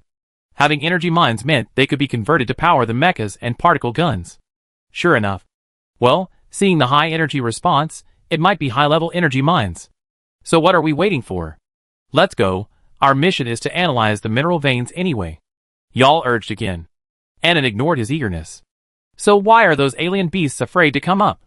The professor, moved by Yoel's words, thought for a moment and explained, perhaps the existence of the energy mine has given these alien beasts the wrong impression that there are high-level alien beasts here, which is why they're afraid to come up. This meant it might actually be a high-level energy mine. Zhao Jin was skeptical. What if there really is a high-level exotic beast? No, if there is a high-level exotic beast, the energy field would react. Now, when Yoel mentioned going up the mountain again, it was the researchers who were the first to agree. Let's go here. There's an energy overflow. It's the weakest spot in the rock layer. The technicians, who had been desperate just moments ago, were now excitedly discussing their next steps. Cece, are you okay? Renshinka supported Siejinsi. How about I carry you? Siejinsi shook his head, took a sip of water, and continued on in silence. At this moment, Jinyu stumbled over Renshinka. Carry me. She was met with a glare. I don't want to carry a deserter. She had just seen this fat climb the ladder by stepping on the technician's face. Jinyu was furious, retorting, if I don't run, am I just waiting to die? She glanced at Siejinsi again. You have good teammates who can save your lives, but they might not save me. She also saw that Siejinsi had the opportunity to save the Skyscale Legion, but she simply ignored it. Just as an argument was about to break out, Moss glared at the two of them with a headache. Be quiet. Conserve your energy. In the evening, they finally reached the professor's weak spot. Being on the leeward side, the gentle slope was covered with shrubs and jagged rocks. Yet, even here, the roar of the strange beasts could still be heard. The technicians busily marked off an area from which they planned to dig a well. Siejinsi suddenly stood up, his sharp eyes fixed in a certain direction. What's wrong? Annan was now concerned about her reaction. A herd of alien beasts is approaching. Siejinsi pointed in a certain direction. Hide first. Everyone wanted to ask, what's your alien beast detector physique? But even Zhao Jin wouldn't contradict her on this point. After everyone had hidden in the bushes, A buzzing sound filled their ears. It was a swarm of bee-shaped alien beasts the size of a human head. They had gathered many alien plants and were driving them back to their nest, but the people didn't dare to show their heads. After the buzzing faded, they emerged. Didn't they say alien beasts don't go up the mountain? How did these guys get here? They must have been living here for a long time, only returning to forage. One of the professors replied, and we haven't found any nests on the surface. They must live underground. In any case, the well still needed to be dug, but the most efficient equipment was on the truck. After Xie and the others slept until dawn, they finally managed to dig an entrance less than a meter in diameter. We've hit the groundwater layer, but the drilling equipment isn't deep enough. Even sending a drone down there won't get any signal back. It's probably due to the magnetic field interference from the energy mine. We need to go down there ourselves. The technicians have already selected the personnel to go down into the well. The question is who will protect them? You're kidding. The hole is so small, and with all the oxygen and lighting equipment, who can make it down? Y'all gestured. With his size, going down without the equipment would be a struggle. Don't we have a candidate? Zhao Jin's eyes immediately fell on Xie. She's the smallest, and most suitable. Jin Yu, who wasn't much heavier than Xie, grew nervous. They wouldn't let her go too, would they? Suitable? And Nan nearly swore. Student Xie is just an intern, not considered for the mission. I think it's fine. Y'all sided with Zhao Jin this time. Internship. What kind of internship is it if you don't go down and take a look? Bai Zaylan and the others grew anxious. Student Xie isn't physically fit to go. Just as everyone was arguing over this, Xie, the person involved, spoke up. I can go. Chapter 92. The three men preparing to descend the mine were helped into their gear. There should be a vast space underground. If no energy mines are found, I hope you can ensure safety before finding the specific drilling location. The professor was explaining the details to the two men and women who were about to descend. Xie opened her arms and let the technicians put the gear on her, staring motionlessly at the dark cave entrance. The safety ropes are ready. We can begin work. The three stood at the cave entrance, looking at each other in silence. I go down first. Please go slower and wait for my signal. Xie voice was muffled through her protective helmet. She flashed a bright green light from her fingertips. To avoid being unable to communicate using communication equipment down there, I use my special ability as a guide.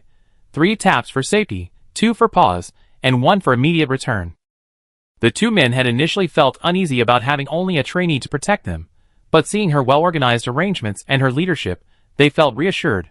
Then, Xie, with a particle pistol strapped to her waist, and a dagger strapped to her leg, and a safety rope fastened to her, leaped straight into the cave entrance. The tunnel was crudely drilled, with gravel and dirt tumbling down from time to time. The opening above shrank from a large aperture to a small one, and then all light vanished. The darkness and claustrophobia were only part of the challenge. The most unsettling thing was the feeling of weightlessness from not touching the ground for so long. It felt as if a molten inferno awaited them below. The respirator's whirring sound of air exchange was loud. As they got closer to the ground, the temperature displayed on their electronic goggles rose, from 17 degrees Celsius to 40 degrees. Just as Xie was wondering if her equipment could withstand the heat, her mental power told her something was happening below. She immediately grabbed the fixed rope and nervously raised her hands to dodge twice. The two people descending slowly above stopped immediately, feeling the crackling sound of electricity in their headphones, and whispered to her what was going on. There's something down there. I go check it out. Just as they were about to ask again, the headphones gave off a sharp, electric sound and then stopped. At the bottom of the shaft, Xie tugged at the rope, staring down at the cave entrance emitting a purple glow, her eyes flickering. Finally, she found it. Slowly releasing a little mental energy, she frowned, then slowly descended. This was a dreamlike world. Violet energy or, like crystal, formed triangular pyramids, piercing through the gray rock in clusters, large and small like blooming flowers. Ahead lay a vast, boundless underground river, flowing slowly, its dry waters adorned with mineral pillars that gave it a tranquil beauty. These eroded rock pillars ranged from nearly 3 meters in diameter to the thinnest that could be hugged by a man. Energy or blossomed sporadically throughout their bodies. Crucially, these rock pillars were connected by an unknown orange substance, dotted with massive beehives. The bees that had flown overhead earlier lived here, having built nests as large as rooms. But they seemed to have fallen asleep, each one now nesting in its own nest, a terrifying sight. Not only that, Xie gaze fell on the rock pillars. Many of the holes dug out contained exotic plants collected by the bee beasts.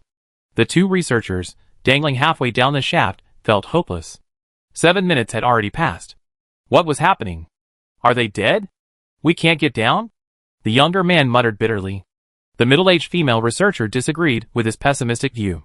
The kid said he signaled. Let's wait. Soon, 3 thin beams of green light rose from below. The two breathed a sigh of relief and joy. No danger, it meant they were halfway there. However, as they descended deeper, and saw the glow of the energy mine more clearly, they both wanted to let go of the ropes and jump. Xie used a light belt to catch them. The green light immediately wrapped around the male researcher's helmet speaker. The girl raised a finger to her visor. The female researcher finally saw the bee beast's nest on the dark river. She gasped and tugged at the struggling male researcher, whose eyes widened. Even through the visor, she could sense his fear. Xie clicked his electronic glasses, and a screen popped up for text communication. I've checked, and they're temporarily dormant, but caution is advised. The two researchers, no longer filled with joy, were now overcome by excitement and nervousness. They nodded simultaneously. You two may begin your work. I monitor the swarm from here. As if thieves, they unpacked the small device they had brought with them, and began sampling and analyzing it. Just as they were about to send it, they discovered that the signal had completely disconnected from the surface. It's most likely interference from the energy mine. Save it for now, and analyze it more thoroughly once we're back up. The female researcher calmly wrote down the information on her tablet. Turning around, she saw Xie watching from behind. She instinctively tried to hide her gaze, but the girl had already grabbed the tablet and was flipping through it. The female researcher noticed that her previously lifeless eyes seemed to glimmer with a strange light. What level can this energy or reach? With only 3 of them, the female researcher simply didn't bother with any of the unnecessary rules, and was happy to discuss it. Currently, it's at least level 7. Her excitement was evident in the speed of her typing. I'm afraid there might be level 8 or in areas where energy is concentrated, but the reserves are probably limited. 1 cubic meter of this high-level energy, or could power an average large passenger ship for 3 years. Used in warships, it could power an interstellar carrier for 6 months. Of course, the Federation wouldn't be so extravagant as to use high-level energy, or for something like this. Is that so? That's great, Xie said sincerely, handing her the tablet back. The female researcher watched her slowly turn around, pull out a strange dagger, and begin cutting the ore. She opened her mouth, pretending not to see. Who wouldn't want something so good? She's just an intern risking her life to protect them, so it's perfectly reasonable for her to take some ore. Although, this kid had the space button in his hand, he harvested a lot like harvesting leeks. The male researcher responsible for exploring energy distribution returned, quietly tugged at the woman, pointed to a hole in the rock pillar, and wrote a line of words. They're all exotic plants, but I didn't see any advanced ones. He nodded towards Xie again, his meaning clear. She must have taken them all. The female researcher's face darkened. Do your job. If you want to take it, go ahead if you can. The young man immediately chuckled. He wasn't like his well-paid female boss, who was broke. So, once he had determined the exact location of the energy mine and had collected enough data, he actually stepped into the water and plopped in. Xie reacted quickly, extending the light strip to pull him out, but the male researcher dodged. The equipment had a diving device that would automatically activate upon contact with water. An unknown amount of time passed. Just as the female researcher was about to dive in and strangle him, he clung to the shore, shaking the purple-red fan-shaped crystal in his hand. He said nothing, but his intention to show off was clear. Come up, idiot! He climbed ashore triumphantly, when suddenly, behind him, the buzzing sound of wings echoed. Chapter 93. Both researchers were stunned. Go!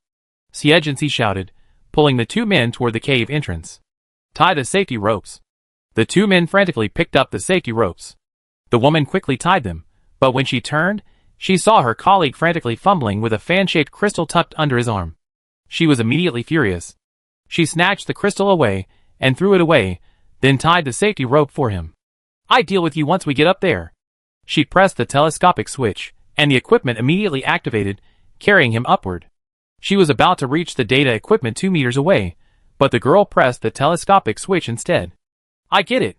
As she entered the exit, the woman shouted, No, go ahead. Looking down, she saw the girl engulfed by the giant bee beast, and her heart sank. Suddenly, A dazzling green light exploded from below, followed by the sound of a rope sliding. The girl, her protective suit tattered, ascended, and she breathed a sigh of relief. Then, seeing the equipment she was dragging along with her bare belt, she felt a wave of relief. However, the buzzing of wings rekindled her anxiety. Are they catching up? The sound of electricity crackled through her headphones as Xie Jinxi's calm voice rang out. They can't catch up. Looking closely, she saw a green barrier unfolding beneath her feet, trapping the bee beasts and slowing them down. It was already late at night below.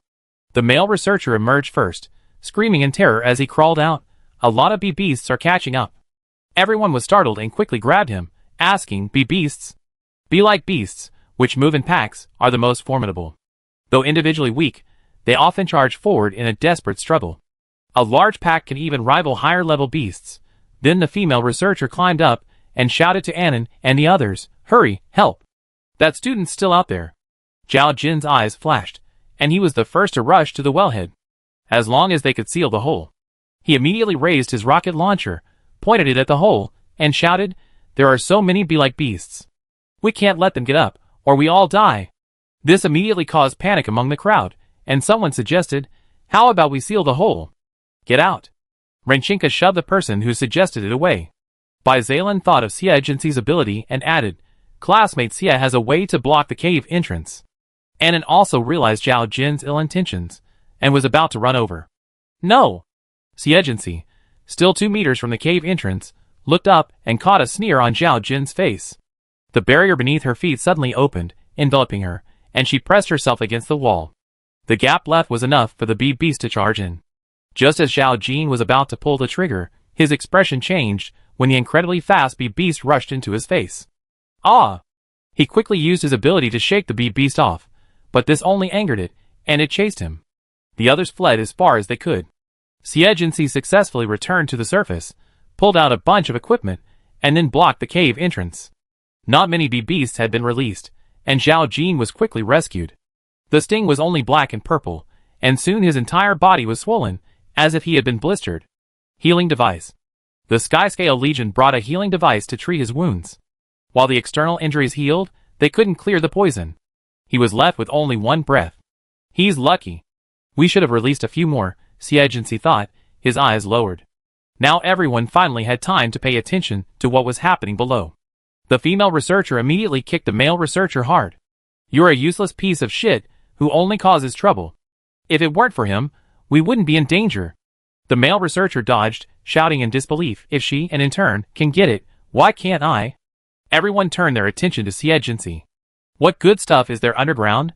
The male researcher, thinking he had the moral high ground, was about to continue his outcry when Xie Jinxi grabbed him by the scruff of the neck and pinned him to the edge of the cave entrance. He kicked his legs in fear. What are you doing? Let me go! Xie Jinxi pressed his face against the barrier and whispered, can I take it? Through the transparent green barrier, the bee beast's cilia were clearly visible. The male researcher closed his eyes in horror. Yes, yes, yes. I was wrong, I was wrong. Oh my god, they had just escaped from such a terrifying beast.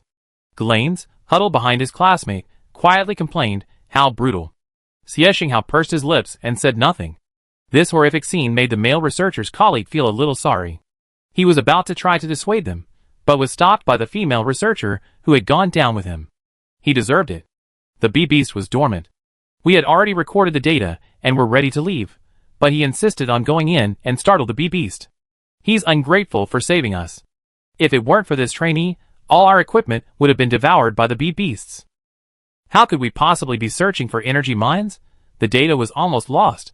At this, all the technicians withdrew their steps. Serve them right. Afterwards, no matter how the Skyscale Corps inquired, the male researcher dared not reveal what Xie Jinxi had taken. Just as the researchers were analyzing the data, trying to determine the true value of the energy mine, daylight gradually broke.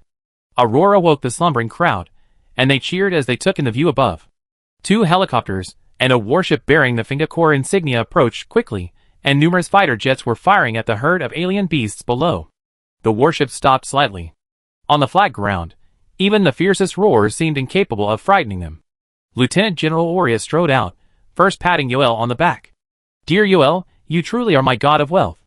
Bai Qun, following behind, frowned in disgust. Was this Lieutenant General here to exterminate the alien beasts or to make money? Xie Yang, however, was furious at Zhao Jin's near death. Xie Jinxi, step out. Xie Jinxi stood up sleepily, meeting her wrath. It was your mistake that caused Captain Zhao's serious injury. It was his own recklessness that led to this situation. Xie Jinxi spread his hands. I think Captain Zhao should reflect on why the bee beast only stung him and not others. Rinchinka and the others covered their mouths to stifle their laughter, saving Zhao Jin a last shred of dignity. Xie Yang stared at the lifeless face, which resembled his cousin's, and clenched his fists. You could clearly have stopped the bee beasts, so why did you let them fly up? And you still say it wasn't your fault? If you say so, then so. The petite girl with short hair stared back at her quietly. So what can you do? Under the watchful eyes of the crowd, Xie Yang couldn't really do anything to her, so she turned back to complain to Baiquan, Major Bai. She's already admitted her mistake and should be punished. Baiquan's face darkened. First, she's the trainee under my charge. I don't need Major Xie to tell me what to do. Second, having a trainee work underground is against the rules. In a time of crisis, I don't believe a trainee has the responsibility to protect Captain Zhao. He had just heard from Annan that Zhao Jin had actually tried to kill Xie Jinxi. This was so despicable. It was simply treading on his own minefield. Chapter 94. The support team brought plenty of medicine and a medical team, so Zhao Jin would be back on his feet soon. However, given Baiquan's attitude, Xie Jinxi wouldn't have to pay for his injuries. Yang wasn't obsessed with this either. She was confident she had plenty of ways to deal with this girl. At this point, Lieutenant General Oria, already impatient, began to call out, ordering everyone to move equipment and machinery to prepare for mining the energy mine beneath their feet. His intentions were almost obvious to everyone. Baiquan impassively reminded him, Lieutenant General Oria, your mission is to eliminate the alien beasts. Leave this to us. The dark-skinned middle-aged man's smile faltered, but he didn't argue. After all, when he wanted something, who could stop him? Fine. I leave this to you. He patted the young man's shoulder, his words slightly provocative. Major Bai, do your best. Everyone's waiting for these energy mines. I have Lieutenant Colonel Ye stay and help you. If this kid wasn't named Bai, he could use his fists to teach him the importance of being conservative and not confronting his superiors. Yes. Xie Jinxi coughed twice, pressing his fist against his mouth. He stared at Baiquan's face. Although he tried to remain calm, the strained expression revealed a hidden anger.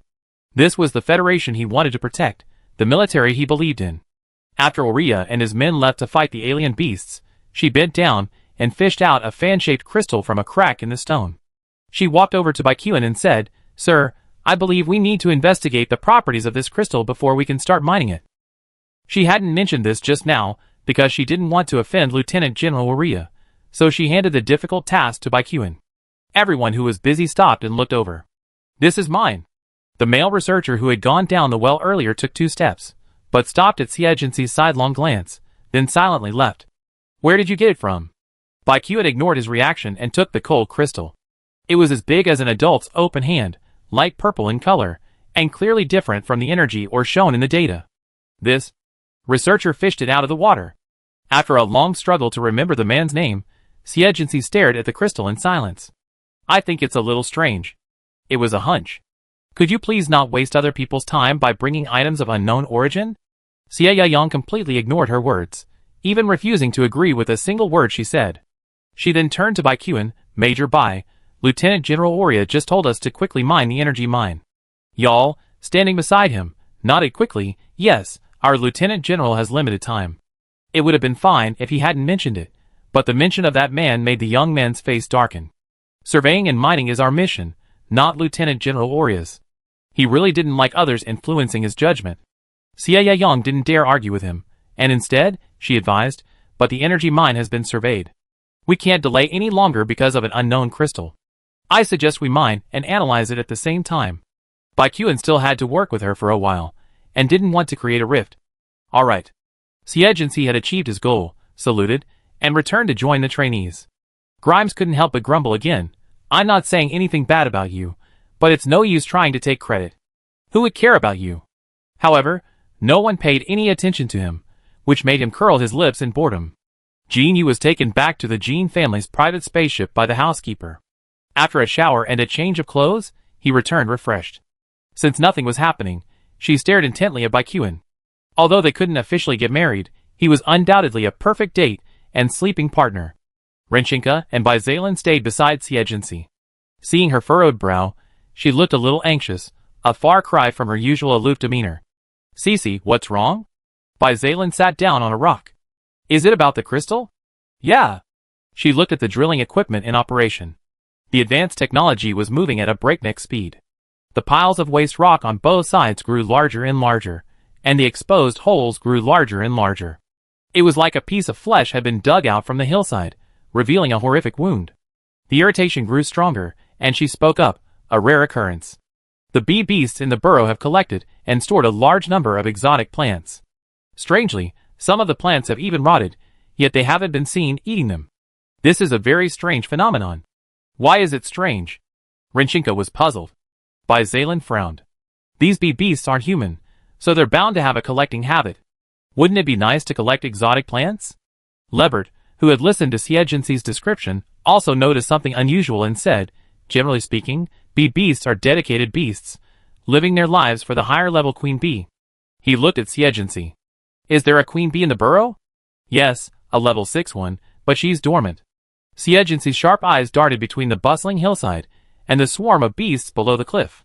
What had they missed? Bee beasts that collect high-level alien plants, bees tides, energy mines that block detection signals, and crystals of unknown origin. Suddenly, a chill rose from the soles of her feet. She strode towards Baikuan. We must evacuate this place immediately. The young man was staring at the construction site. Give me a reason. There's a very high possibility of high-level alien beasts here. Though this was clearly a serious matter, Yuel, standing by, seemed completely dismissive.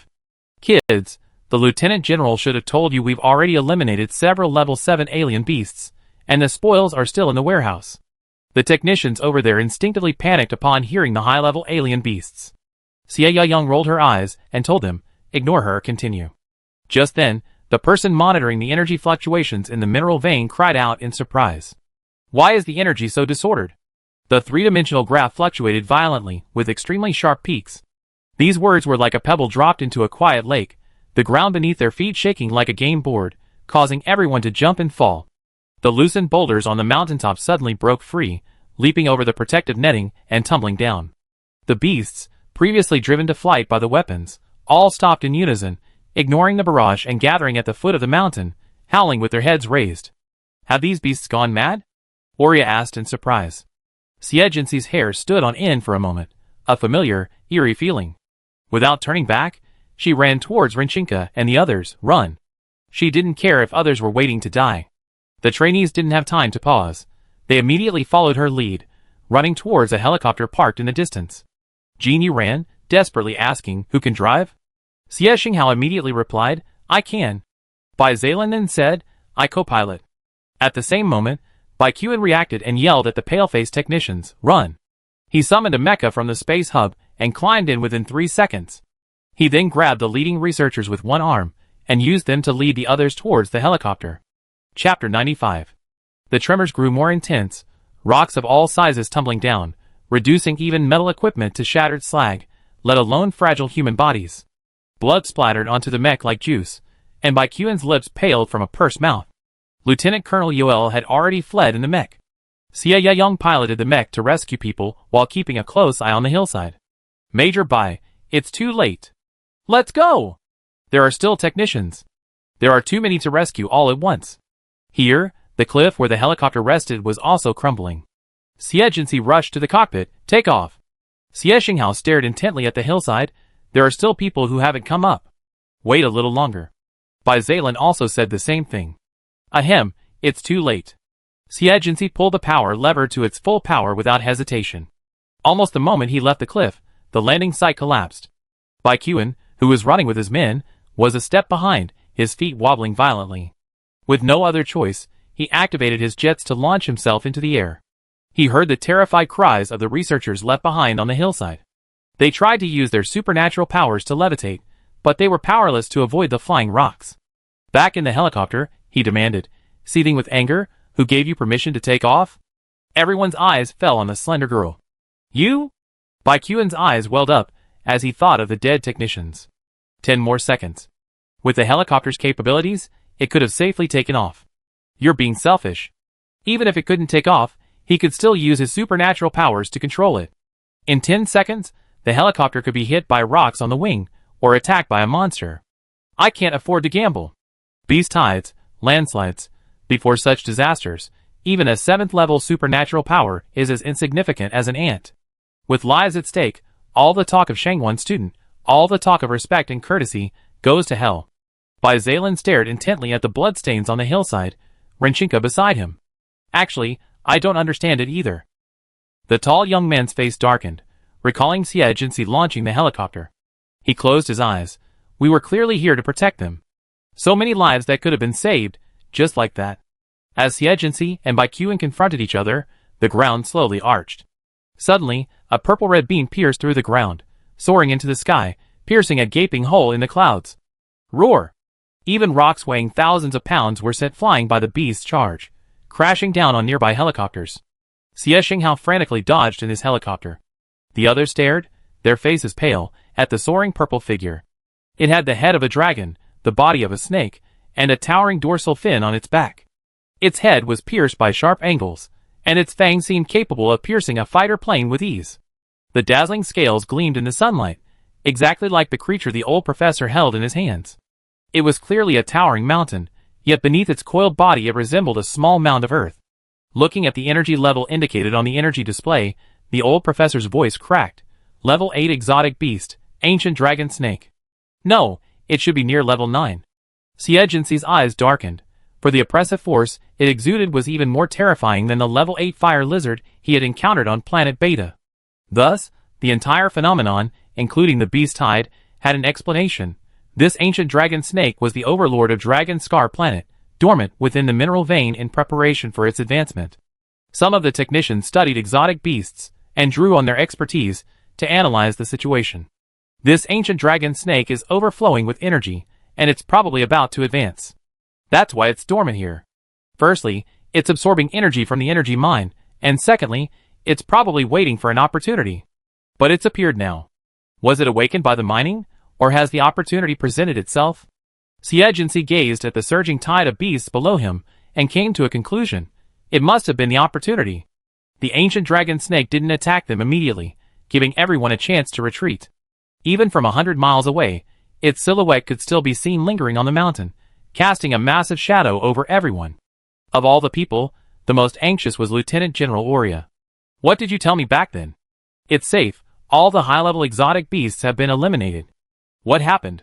A creature this size is hiding in the mountains. How am I supposed to explain the loss of so many lives? Ah! He was grabbing at the scouts from his own army, his face savage, as if he were about to murder someone. It would be fine if he had already left. If the higher-ups came to hold them accountable, Bai Qian and the others would be primarily responsible. But he happened to be right there. On a closer look, even taking 2 shiploads of energy, or might not even be worth it, the old man was practically dizzy from being pushed around. This. The Orvane blocks detection signals. We can't detect it, so there's nothing we can do. Even at close range, the researchers escorted by Xie Jinxi and his team couldn't detect it. After all, if only they had been a little more cautious. It was already late, and Xie Jinxi was still gazing at the enormous beast from afar, wondering what he was thinking. Renchinka walked over and patted her shoulder. Don't blame yourself. You didn't do anything wrong. Although no one knew the consequences of being 10 seconds late, surviving was the most important thing. If only those people had listened to advice. Everyone was mourning the loss of life. But Xie Jinxi wasn't. What's happened is irreversible. I'm just grateful to be alive. Bai Zaylan, who had been about to say something to her, stopped behind her and realized that perhaps her values differed from theirs at a fundamental level. Although Oria was annoyed, he still gathered his men and prepared to encircle and suppress the alien beast.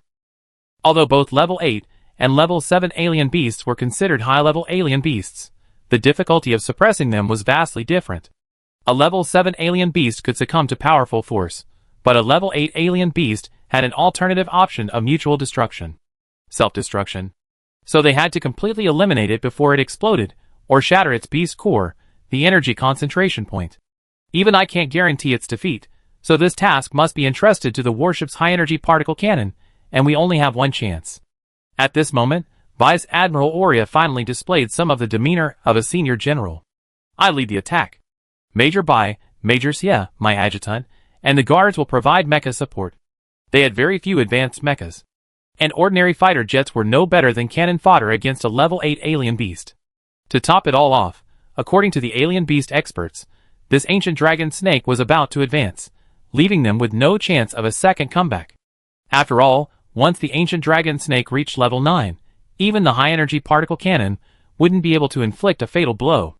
The next morning, just as the dawn broke through the sky, the entire force set out. A group of trainees were also busy, assigned to the medical team to treat the wounded, help launch fighter planes, and restock ammunition and supplies. As the orange-yellow light shone on the scales of the ancient dragon snake, a dense barrage of beam shells flew towards it. In an instant, the battle broke out. Chapter 96. Xie wasn't confident enough to participate in the suppression of a level 8 alien beast, so she simply sat quietly in the medical team, acting as a humanoid healing device. In turn, come and lend a hand. She immediately dropped what she was doing, and went to the entrance hall to help carry the wounded. Just then, a woman rushed in, shouting, "Captain, there are too many wounded on the battlefield, and we don't have enough people to carry them." The psychic treating someone frowned deeply. Normally, in this situation, he could request an additional medical team, but this was an alien world. He immediately called his adjutant, who was coordinating the operations in the command room. "Where can I find manpower now?" It was a level 8 alien beast, and everyone who could have been used had already been used, but not saving lives was necessary. The battlefield was changing so rapidly, and who knew how much compensation would be paid if these people died? Turning his gaze, he spotted Bai Zaylan and Xie Xinghao standing by. After looking around and seeing no sign of Bai Qian or Xie Yang, he began to think. "Interns, step out." The two stepped out simultaneously. "I'm ordering you to carry the wounded to the battlefield." The two paused, then nodded immediately. "Yes." The man nodded with satisfaction. "All interns go. I remember you have a healing department, perfect for first aid." He then added, half-heartedly, "Be safe. What about the Bai or Xie family? In this situation, who cares about your status?" Everyone was about to die. Xie didn't react much to the transfer order, instead asking directly, "What kind of transport have you been assigned?" "Armored helicopters for recovering the wounded, and manned jets." "That's fine." Of the 8 people, only Jinyu and Grimes were reluctant. The former had the protection of the housekeeper, and the latter had Robert to control him, so there weren't any major disagreements. They quickly assembled their equipment and boarded the helicopter. The closer they got to the number 7 mine, the more deafening the explosions, and gunfire tightened their grip. Fighter planes rustled through the sky, and blood showered the ground. Fighter wreckage was everywhere, dotted with tattered uniforms, and the remains of limbs gnawed by alien beasts. Most of the alien beasts were caught in the battle, their bodies scattered across the ground. The smoke and stench were nauseating. The most terrifying creature was the ancient dragon snake. Every time it roared, its scales shimmered, it emitted a stream of purple rays, instantly hitting and crashing fighter planes. 100-meter-tall earth and stone giant was grappling with it, a manifestation of Lieutenant General Oria's special ability. Awesome mechas were also attacking it. For now, it seemed the humans still had the upper hand. Xie remained on the helicopter to urgently treat the seriously injured who had been brought back. There was also a level 5 healing device. Balls of healing light were hurled out, and soon there were 50 wounded who needed to be transported back. At this point, Bai Zaylan made a suggestion. "I suggest that Senior Xia fly the helicopter to bring the people back, and we find a safe location to continue recovering the wounded." "I agree." Renchinka immediately agreed. Jinyu stared at the two men in disbelief. "Are you crazy? Without the helicopter's protection, a single artillery shell would be the end of us. Since you've entered the military academy, you need to overcome your fear. A soldier's duty is to protect." Bai Zaylan's blood seemed to be boiling at this moment. Renchinka agreed again. "The squad leader is right. Save as many lives as possible." Levert and the others agreed. Glimes was about to say something, but he glanced at him and immediately shut his mouth. Then everyone looked at the trainee medical team's humanoid healing device. The level 5 healing device was quite large, and it had to stay on the helicopter to keep the others alive. Now it all depended on her. "I'm fine." There was no point in dissenting from such an absolutely righteous cause. Besides, she didn't need to travel across the battlefield like the others. Everyone breathed a sigh of relief. "I knew it. Cece is the best." Renchinka excitedly hugged her and flew away with the others. However, Jinyu strongly requested that the housekeeper accompany her. Xie gazed at the ferocious ancient dragon serpent. In the sky, another warship was gathering energy, waiting for an opportunity to trap the ancient dragon serpent. The outcome would likely be known by noon. Time ticked by, and they treated more and more wounded. Xie simply opened a shield of healing light, gathering the wounded, and then showered down a shower of healing light. Just as Jinyu had feared, Baizalan was caught in the aftermath of the ancient dragon serpent's radiation during flight. He dragged his injured body back with 2 critically injured men, only to collapse to the ground with a thud. Xie, hiding in the shade, walked over and tossed them into the shield like sandbags. Galanes quietly inserted his scraped finger into the shield, and in the blink of an eye, it healed. Holy crap! Healing can actually be used like this? Suddenly, a long roar pierced the sky. Everyone jumped in shock, looking over to see a massive earth and stone giant pinning the ancient dragon snake to the ground. Several other advanced mechas also released chains to lock the beast's head and tail. The massive gun barrels at the front of the warship shone with a dazzling light. The decisive moment had arrived. Roar! Fear and resentment flashed across the ancient dragon snake's eyes, and its endlessly long body struggled violently. Except for Baikyuan's mecha, the others were unable to hold it down and were dragged along by it, grinding against the rubble. The massive body crushed the mountain, sending debris scattering like a meteor shower, a terrifying sight. Hurry! Lieutenant General Oria controlled the giant to pin down the ancient dragon snake's head, where the beast's core was located. His face flashed between pale and blue. Although he was also level 8, this monster's sheer size alone was enough to inflict immense pain on him. The battleship's energy reached its peak, unleashing a dazzling blue-green beam. At that moment, the ancient dragon snake's entire body suddenly collapsed. It shattered the mountain and fell into the groundwater. The high-energy particle cannon struck its neck. It twisted. The ancient dragon snake roared, unleashing a thick purple fog that obscured the sky. Metal corroded with a hissing sound, its navigation was hampered, and numerous collisions echoed in the sky. After dissipating, save for a strewn mess of wreckage and purple scales, the ancient dragon snake was gone. Only a vast pit remained, occasionally revealing crushed energy or... The already devastated battlefield was filled with a depressing and gloomy atmosphere. The main forces participating in the encirclement and suppression campaign gathered to discuss their next strategy. I suggest giving chase. Although the high-energy particle cannon didn't hit the beast's core, it severely injured it.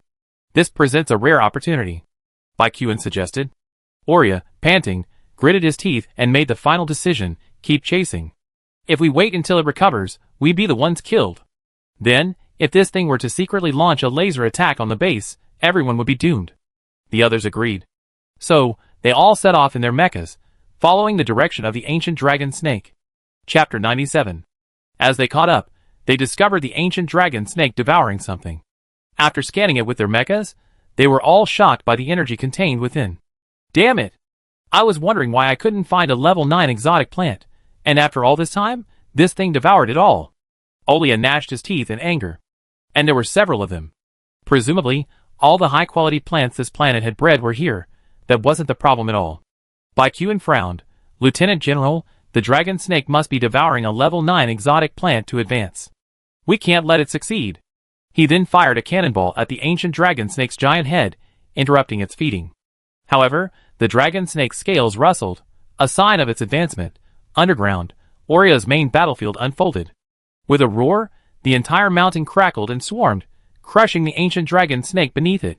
Baikyuan also used his signature skills to move the excess rubble, revealing the dragon snake's head. He then commanded the warship, fire the high-energy particle cannon. How powerful! Xie controlled the healing shield, while sensing the fluctuations of the supernatural particles. The ancient dragon snake struggled and roared, trying to complete its advancement. The crimson clouds in the sky, drawn by its energy, rolled and coalesced, thunder and lightning flashed. The wind howled, sand and rocks flew, and countless debris and living people were swept into the tornado. The warship, like a star in the dim sky, suddenly fired a beam of light. Anger and resentment flashed across the ancient dragon snake's eyes. It intended to perish along with these humans. Its brain suddenly split open, the cracks emitting a blinding purple light. Boom! It was like the sky collapsing, and the earth splitting apart. Even from space, the massive explosion cloud was clearly visible. Xie lay prone on the ground, a light shield unfolding behind her back. She saw several streaks of light shooting out from the center of the explosion, likely Lieutenant General Oria and the others who had been blown away. When the aftermath subsided, everyone was covered in a thick layer of gray stone, not to mention the area near the explosion, which was completely engulfed in shattered and flying debris. She climbed to her feet and saw the backs of the others were covered in blood and flesh, as if they had been knocked unconscious by the aftermath. At that moment, a hurried command came from her headset. Medical team, quickly find the Lieutenant General. Xie Jin's eyes flashed darkly, and she picked up the jet from the ground and flew away. Behind her, the housekeeper also quickly scrambled to her feet, carrying the intact Jin Yu. She looked in the direction the girl had taken, and was about to catch up when a sharp scream broke the deadly silence. A plump, snow-white figure wriggled out of the giant pit, 2 pairs of tiny wings on its back. The queen bee. And it had reached level 7. It was devouring the energy, or with voracious gulps. At this rate, it wouldn't be long before it was all gone. The housekeeper, ordered to oversee the development, had no choice but to rush to the mine first. The queen bee also held back by Qin, Xie Yayang, and the others. How can this never end? Xie Yayang was a little frustrated. Now's not the time to complain. Bai Qin glanced at the mech's dwindling energy bar and left the cockpit. It's out of energy. Let's just attack. Luckily, it was only level 7. As they were attacking, Xie Jin, midair, spotted Lieutenant General Oria in a pile of rubble. The mecha cockpit shattered open, and he lay sprawled on the seat, a bloody mess, twitching and barely breathing. In his hand, he clutched a glowing, emerald green alien plant. The emerald jade fruit, a level 9 healing alien plant. She pressed the headphones. We've found the Lieutenant General, and they're providing first aid. Make sure the Lieutenant General is safe. After Xie Jin's diagnosis, he discovered that his bones were shattered and his internal organs were ruptured. If it weren't for the metal plate surrounding his heart, he wouldn't have waited for help. Of course, without treatment, he would be dead. At the sight of the approaching person, his eyes blazed with a fierce light. Help! Xie Jin landed outside the cabin. Can't speak? Then he condensed a small ball of healing light and cast it on his throat, temporarily allowing him to breathe freely and speak. Trainee, thank you for saving me. When I recover, you can have whatever reward you want. He tightened his grip on the level 9 alien plant, but this was not allowed. Don't thank me yet. Xie Jin pulled a dagger from her waist and pressed it against his throat, forcing a smile into the man's shocked gaze. Lieutenant General Oria, 16 years ago, Major General Xie Tianhen and his wife, Colonel Eulalie, were you executed, right? This time, she was lucky enough to encounter them directly. Oria, still immersed in the battle and the threat of death, was momentarily unable to react. What are you doing? Are you a spy sent by the Empire? The girl didn't answer, speaking to herself. Although I've been told the execution charge is treason, I hope you can tell me the real reason. She slowly thrust the dagger into his artery. Right now, think carefully. Honestly, the pain from the dagger was nothing compared to the pain all over his body, but the chill he felt quickly perked up Oria. Are you Xie Tianhen's daughter? That's not the point. Xie Jin smiled. No need to waste time. Those men are stuck with the queen bee and can't save you. Oria, in turn, calmed down and sneered. Do you think they won't notice if you kill me? Have you forgotten I'm a healer? I'm just covering up a wound. The Lieutenant General will die from his injuries. Oria's expression shifted several times before he finally gave up struggling. I only know it was due to an experiment. I was only a major general at the time, so I didn't know much. Who gave the order? Marshal by. Where is the death file? In the Federation's top confidential office. Do you know anything else? Xie Jin gestured with a dagger. Lieutenant General, think it through. Oria took a few breaths in frustration. Instead of asking me, why not ask the heads of the Xie and Klein families? Cough, cough, cough. At that moment, the roar of a helicopter came from the other side of the mountain. A fierce look flashed in the man's eyes. Xie Jin picked up some gravel and hit him harder, then struck him in the throat, cutting him off from speaking. Then he picked up the level 9 healing plant in his hand, examined it briefly in front of him, and returned it to him. Soon, a helicopter flew over from the other side of the mountain, dropping off several white-clad medical team members. I'm not high enough rank, so I can only keep the Lieutenant General alive. He has shattered bones all over his body, his internal organs shattered, and he can't move, Xie Jin said quickly. There's shattered bones around his heart. Then he stepped aside to make room for the medical team. The severity of his injuries was breathtaking. But we don't have advanced healing devices. Even lower-level devices couldn't keep up with the rate at which his vitality was draining. At that moment, someone noticed the level 9 healing plant in Oria's hand and immediately squatted down, saying, Lieutenant General, We plan to use the level 9 healing plant to treat your injuries. Aurea blinked in agreement. After examining the alien plant, the medical team immediately fed it to him. Aurea's wounds were visibly healing, and he cast a fierce glare at the girl nearby. Just wait! Just as everyone breathed a sigh of relief, the man exploded with a bang. Several members of the medical team and Aurea's men stood there in a daze, covered in blood and mangled flesh. Xie calmly wiped the blood from his face. Chapter 98.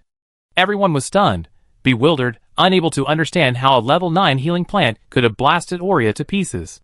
One moment, he was still alive, the next, reduced to a bloody mess?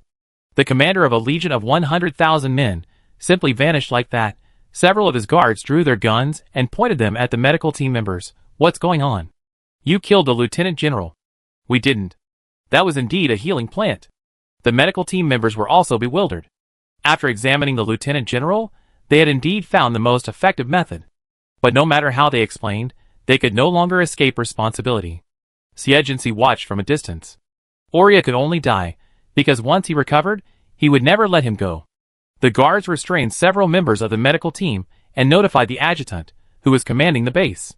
The sudden news caught the adjutant off guard, but as he considered a possibility, the corners of his mouth twitched uncontrollably, then quickly suppressed their anger. Hold on for now. Find a way to recover the level 9 alien plant, or our losses will only increase. Several guards were stunned for a moment, opening their mouths, unsure what to say, then realizing their adjutant's words made sense. And so, the death of the illustrious lieutenant general was temporarily suppressed. They recovered his few remaining bones and mecha, as well as the remains of the level 9 alien plant that had killed him. These would all be included in the report after they returned to investigate the cause of death. The battle at the number 7 mine was nearing its end. With 2 level 7 psychics in command, the Queen Bee didn't hold out for long, plummeting into the pit. The alien beast tide had been completely eliminated, the wounded taken back, and the survivors returned to the makeshift medical facility for recuperation. The rest of the group was cleaning up the scene. Xie arrived near the pit by helicopter, and happened to meet a trainee who was rescuing people there. Cece, why are you here? The ancient dragon snake just exploded. Are you hurt? Renshinka hurried over and asked.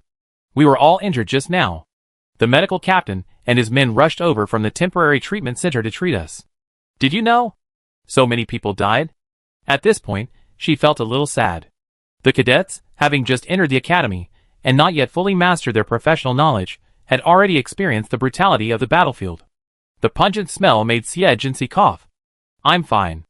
At this moment, in the center of the battlefield, the medical captain was treating the wounded by Qin and others. Strangely, the situation there wasn't much better. Everyone looked at the pit with a somewhat subtle expression.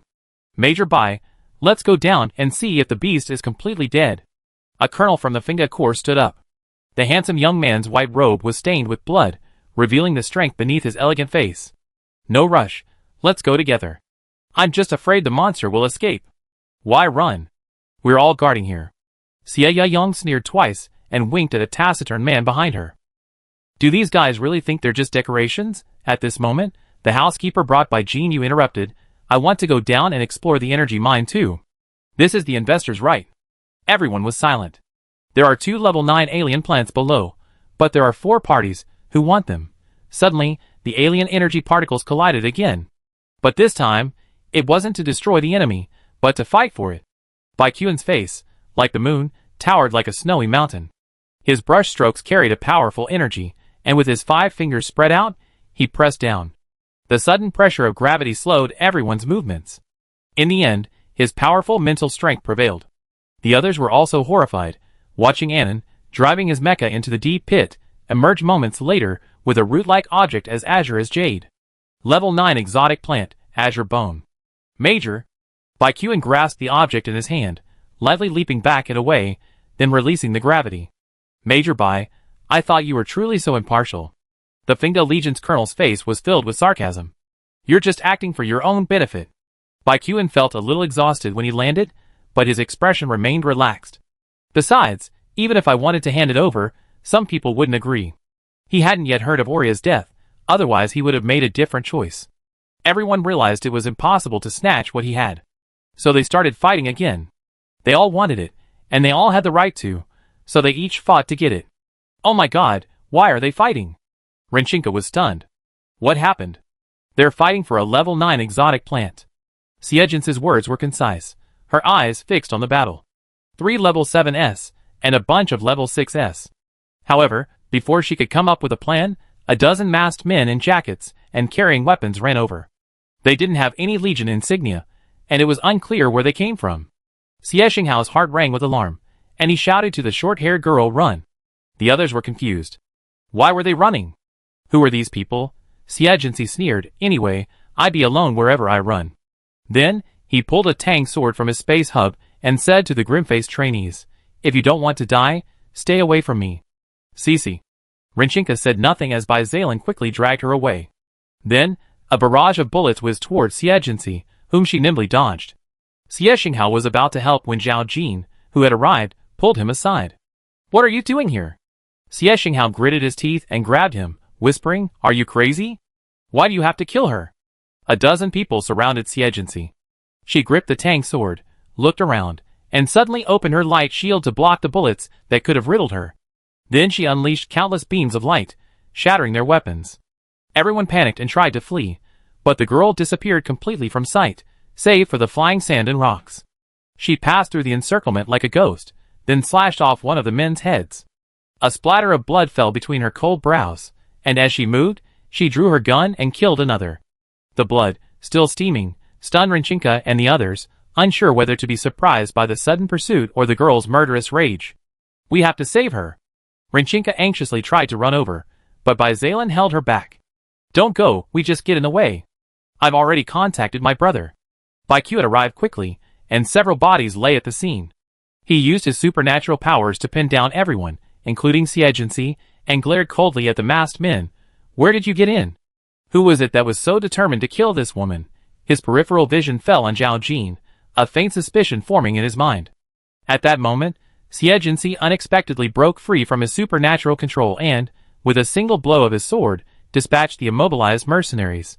Baiku froze in place, and the others were stunned. Zhao Jin hadn't anticipated the ease with which his men would be dispatched. Chapter 99. The short-haired girl was slightly panting, coughing with one hand against her lips while using the other to wipe away the blood from her tang sword. Blood gushed from her feet, soaking the ground. The coldness in her eyes was as chilling as the cold of winter. "Xie," Baikuan's voice was trembling. "You actually killed someone right in front of me?" He had no idea how this woman had escaped his control. She had come with good intentions to save someone, but ended up being an accomplice? Ahem. Xie waited for her powers to recover a bit before turning around. "This is an alien planet. We haven't been officially granted jurisdiction yet, and the law has no binding force here." Baikuan's eyes stung by the blood on the ground. "Can't you calm down? I think you should investigate these people's identities first. There are only military personnel and investors here, right?" Xie looked at him with a hint of sarcasm. "We all know how they got in here. What's the point in yelling at her?" Baikuan was speechless. He was so anxious because these well-trained assassins might be military personnel. Didn't you see the tense expression on Zhao Jin's face? At that moment, Zhao Jin had a strange illusion looking at the girl before him. That ferocious aura bore a resemblance to the second young lady. In the blink of an eye, the cold light of a tang sword flashed before his eyes.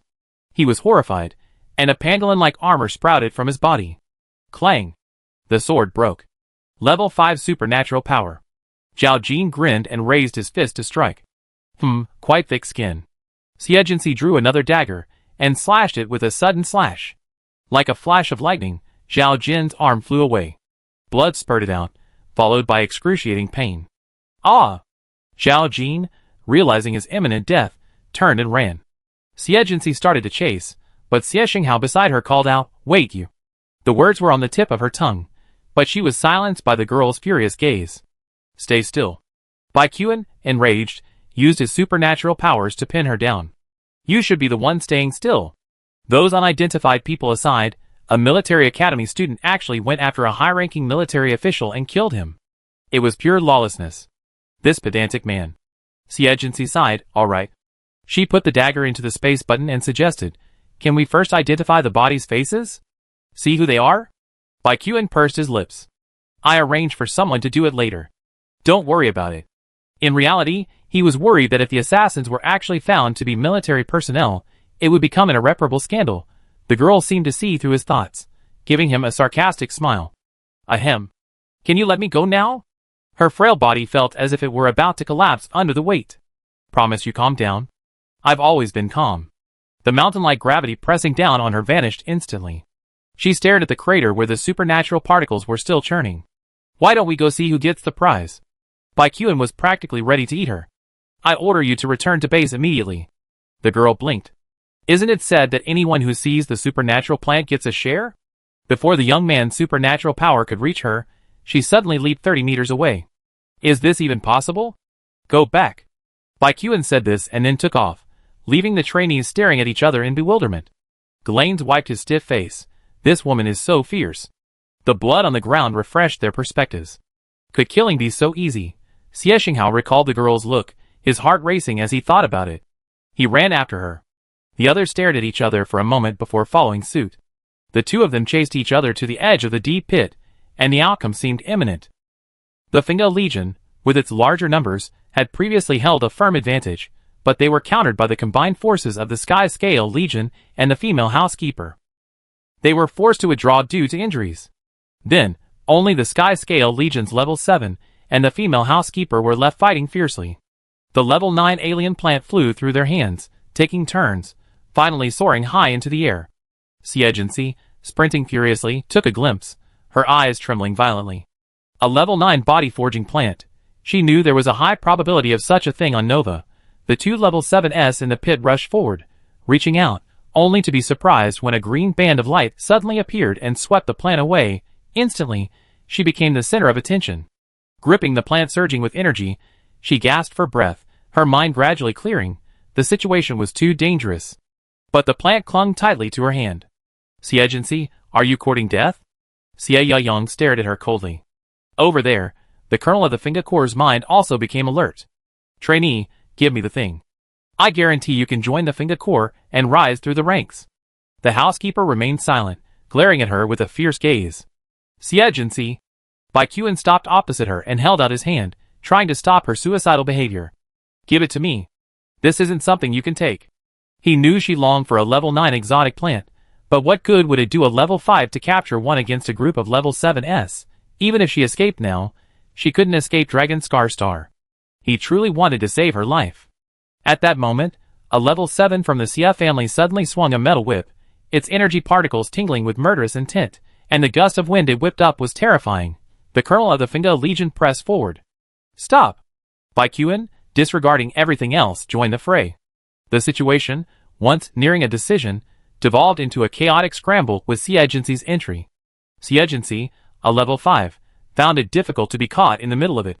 Just as she was about to retreat, a sudden chill hit her, forcing her to twist and turn while running to avoid the icy spikes. Before she could find her balance, a sharp wind struck her, striking her chest hard. It was the Jin family's housekeeper. Xie saw the murderous intent in her eyes. True to form, the biting dog doesn't bark. The Jin family is truly secretive. Before falling into the pit, she flung the alien plant high into the air, forcing the housekeeper to abandon her and snatch it away. Xie vomited blood, swung out a band of light, grabbed a jutting edge of the cliff, and began to leap upwards at a rapid speed. At the edge of the pit, Xie Yayong, observing this, immediately mobilized her supernatural powers and was about to deliver a fatal blow, but was pushed back by Xie Xinghao, who had arrived. You're not allowed to kill her. The woman grinned grimly and pushed him toward the pit. Then you die together. Xie Xinghao's eyes widened in shock. Climbing upward, Xie gaze darted rapidly between the falling youth and the 9th level alien plant. She stretched out her band of light toward the plant, but couldn't reach it. She closed her eyes. In an instant, bright silver metal enveloped her, and her gorgeous, sharp wings spread wide, hurtling towards her brother, who was about to hit the bottom. Xie Yayong's eyes widened in disbelief at this sight, and he even knelt at the edge of the pit to get a clear look at the deformed metal. It's actually Xinghe. How could a clone have Xinghe? There was only one answer. She was actually Xie. In the deep pit, Xie threw the stunned young man to the ground, and his armor transformed into a sphere. Xie Xinghao sat on the ground, tilting his head back and asking hoarsely, how could you have? Waste. Xie slapped him in the face, then swept him up with a light band and slammed him into the rocks. In the dead silence, Xie crouched beside him, grabbed his neck, and said, Xie, it's been 11 years, and you still haven't taken any precautions against the Xie family. How long do you want to continue this foolish behavior? Chapter 100. The grip around her neck tightened, Xie face flushing red. Sister, why don't you recognize me? We met a few months ago, why would you treat him like this? Xie stared at his face, which resembled her father's. She panted and slowly loosened her grip, looking down at him condescendingly. I don't recognize you because you're useless. This brother wasn't even as useful as the $1 million in her bank account, let alone a dagger. He was at best a crystal ornament, valuable, but a burden. The tear-blinded young man opened his eyes wide in astonishment, trying to understand how this person could say such a cruel thing. Do you know how I've been living since you left? He pushed himself to sit up, staring at her in despair. Everyone bullied me. I worked hard on my fighting skills and my studies. He wasn't like Xie, who was a level 5 dual-element genius at a young age, possessing immense combat prowess. With the exception of a few older members, everyone else had to defer to her. Especially after his sister was confirmed dead, any child from his sideline could have pushed him into a winter pond. If his grandfather hadn't sent him to boarding school, he would have been bullied to death. He uttered a grumbling complaint, but he noticed no emotion in his sister's eyes. Ahem, so what? Xie squatted down to look him in the eye, her throat dry as she asked, are those people still alive, and well, continuing to taunt you? Have you retaliated against those who bullied you? Clearly no. Xie felt like his sister had become a different person, like an aggressive robot, devoid of emotion and warmth. I've become stronger, sister. From now on, it's just the two of us. No one will dare bully us anymore. Oh, you want to come with me? Yes. The girl tilted her head. Then if I told you I was going to destroy the Xie family, who would you help? Seeing her brother's incredulous expression, she smiled. I don't understand why you're doing this. But the reality is, I'm determined to fight the Xie family to the death. If you want to know why, go ask Xie Zhonglin.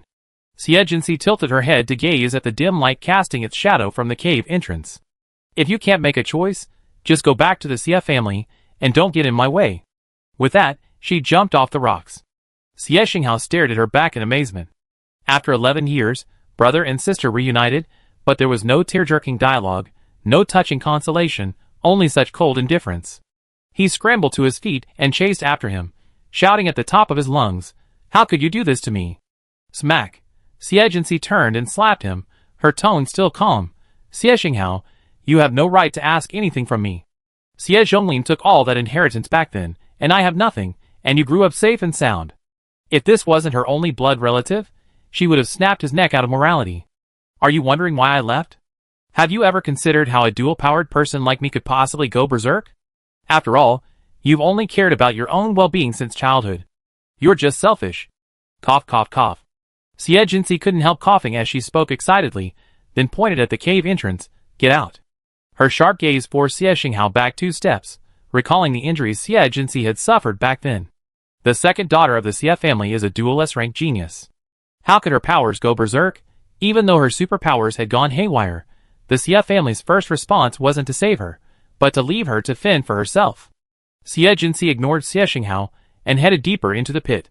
She wanted to do something useful while those men were still fighting. As she stepped into the darkness, Xie's eyes gradually dimmed. Perhaps, after 7 years of faking her death, her emotional cognition had become distorted. She had once treated Xie like the apple of her eye, but now she only looked at him with endless annoyance and a sense of whether he was useful. Then she curled her lips in self-mockery. Not entirely, otherwise where did this deep-seated disappointment come from? The further she went, the closer she got to the mineral vein, and the thinner and more turbid the air became, making her feel a little uneasy. The walls were covered in white, milky blood and scraped skin, the crackling sound tingling her scalp. When they arrived at the destination through the passage, they saw a massive, snow-white, alien beast sprawled on the ground, oozing thick, white blood. The queen bee. It was near death, completely unable to move. Worker bees were tearing at its energy or to feed it, but its vitality was rapidly draining. Her arrival had caused the bees to riot. This was one of their own kind. They rushed madly, seeking revenge for the queen bee. Xie, clad in armor, was struck with a clanging sound. He steadied himself and reached the queen bee. Amidst the queen bee's feeble hissing, he placed his hand on its head, his calming spiritual energy slowly flowing out. I can save you. The queen bee's hissing ceased, and so did the other worker bees' attacks. Humans and alien beasts usually fight to the death when they meet, but in reality, they can communicate through spiritual energy. Simply allowing another's telekinesis to enter one's brain is extremely dangerous, especially for a beast operating on instinct. In most cases, the telekinesis of a beast of the same level is far superior to that of a human, making telekinesis communication too dangerous, and thus a rare and common practice. However, there are examples in the Federation of people who raise docile young beasts, communicating with them telekinetically from a young age, and raising them as pets. If one fails to suppress the telekinetic power of a high-level beast through telekinesis, the outcome can be brain damage and death. So Xie is undoubtedly taking a risk. The weak telekinesis feedback is a signal for help. I have a condition. Let me plant the spiritual imprint, and you must give me half of any mineral veins you find in the future. Hiss. A purple light flashed in the queen bee's compound eyes. After a moment's hesitation, she said, "Okay. It's the only high-level alien beast left on this planet. As long as it survives, its future is bright." Xie nodded with satisfaction. However, to maintain this relationship, there was a prerequisite. Her spiritual power must always be higher than the queen bee's, otherwise she would be harmed by the mingled spiritual imprint. She had to practically drain all her remaining energy to save the queen bee's life. An unknown amount of time passed. After watching the white creature wriggle deep into the earth, she glanced back at the dazzling purple 8th level energy ore. It unceremoniously transformed the galaxy into a machete, harvesting it with a crackling sound. Xie. A gleaming mech rushed in, its chest lasers poised for attack, its battle intent radiating. However, upon catching sight of the cave's contents, the entire mech froze. "What are you doing?" Baikuan looked around, but didn't see the queen bee, so he opened the cockpit. Xie turned and pointed at the energy mine behind him. Level 8 energy mine, want it? The young man's face tightened at her harvesting speed. "This is Federation property. That's all there is. It wouldn't be enough for those termites to divide up. Are you sure you don't want it? Although it wouldn't be much for those termites, if it were used to cover the pensions for the soldiers who died this time, there would be more than enough left." Baikuan piloted the mech and swung his broadsword, hacking away.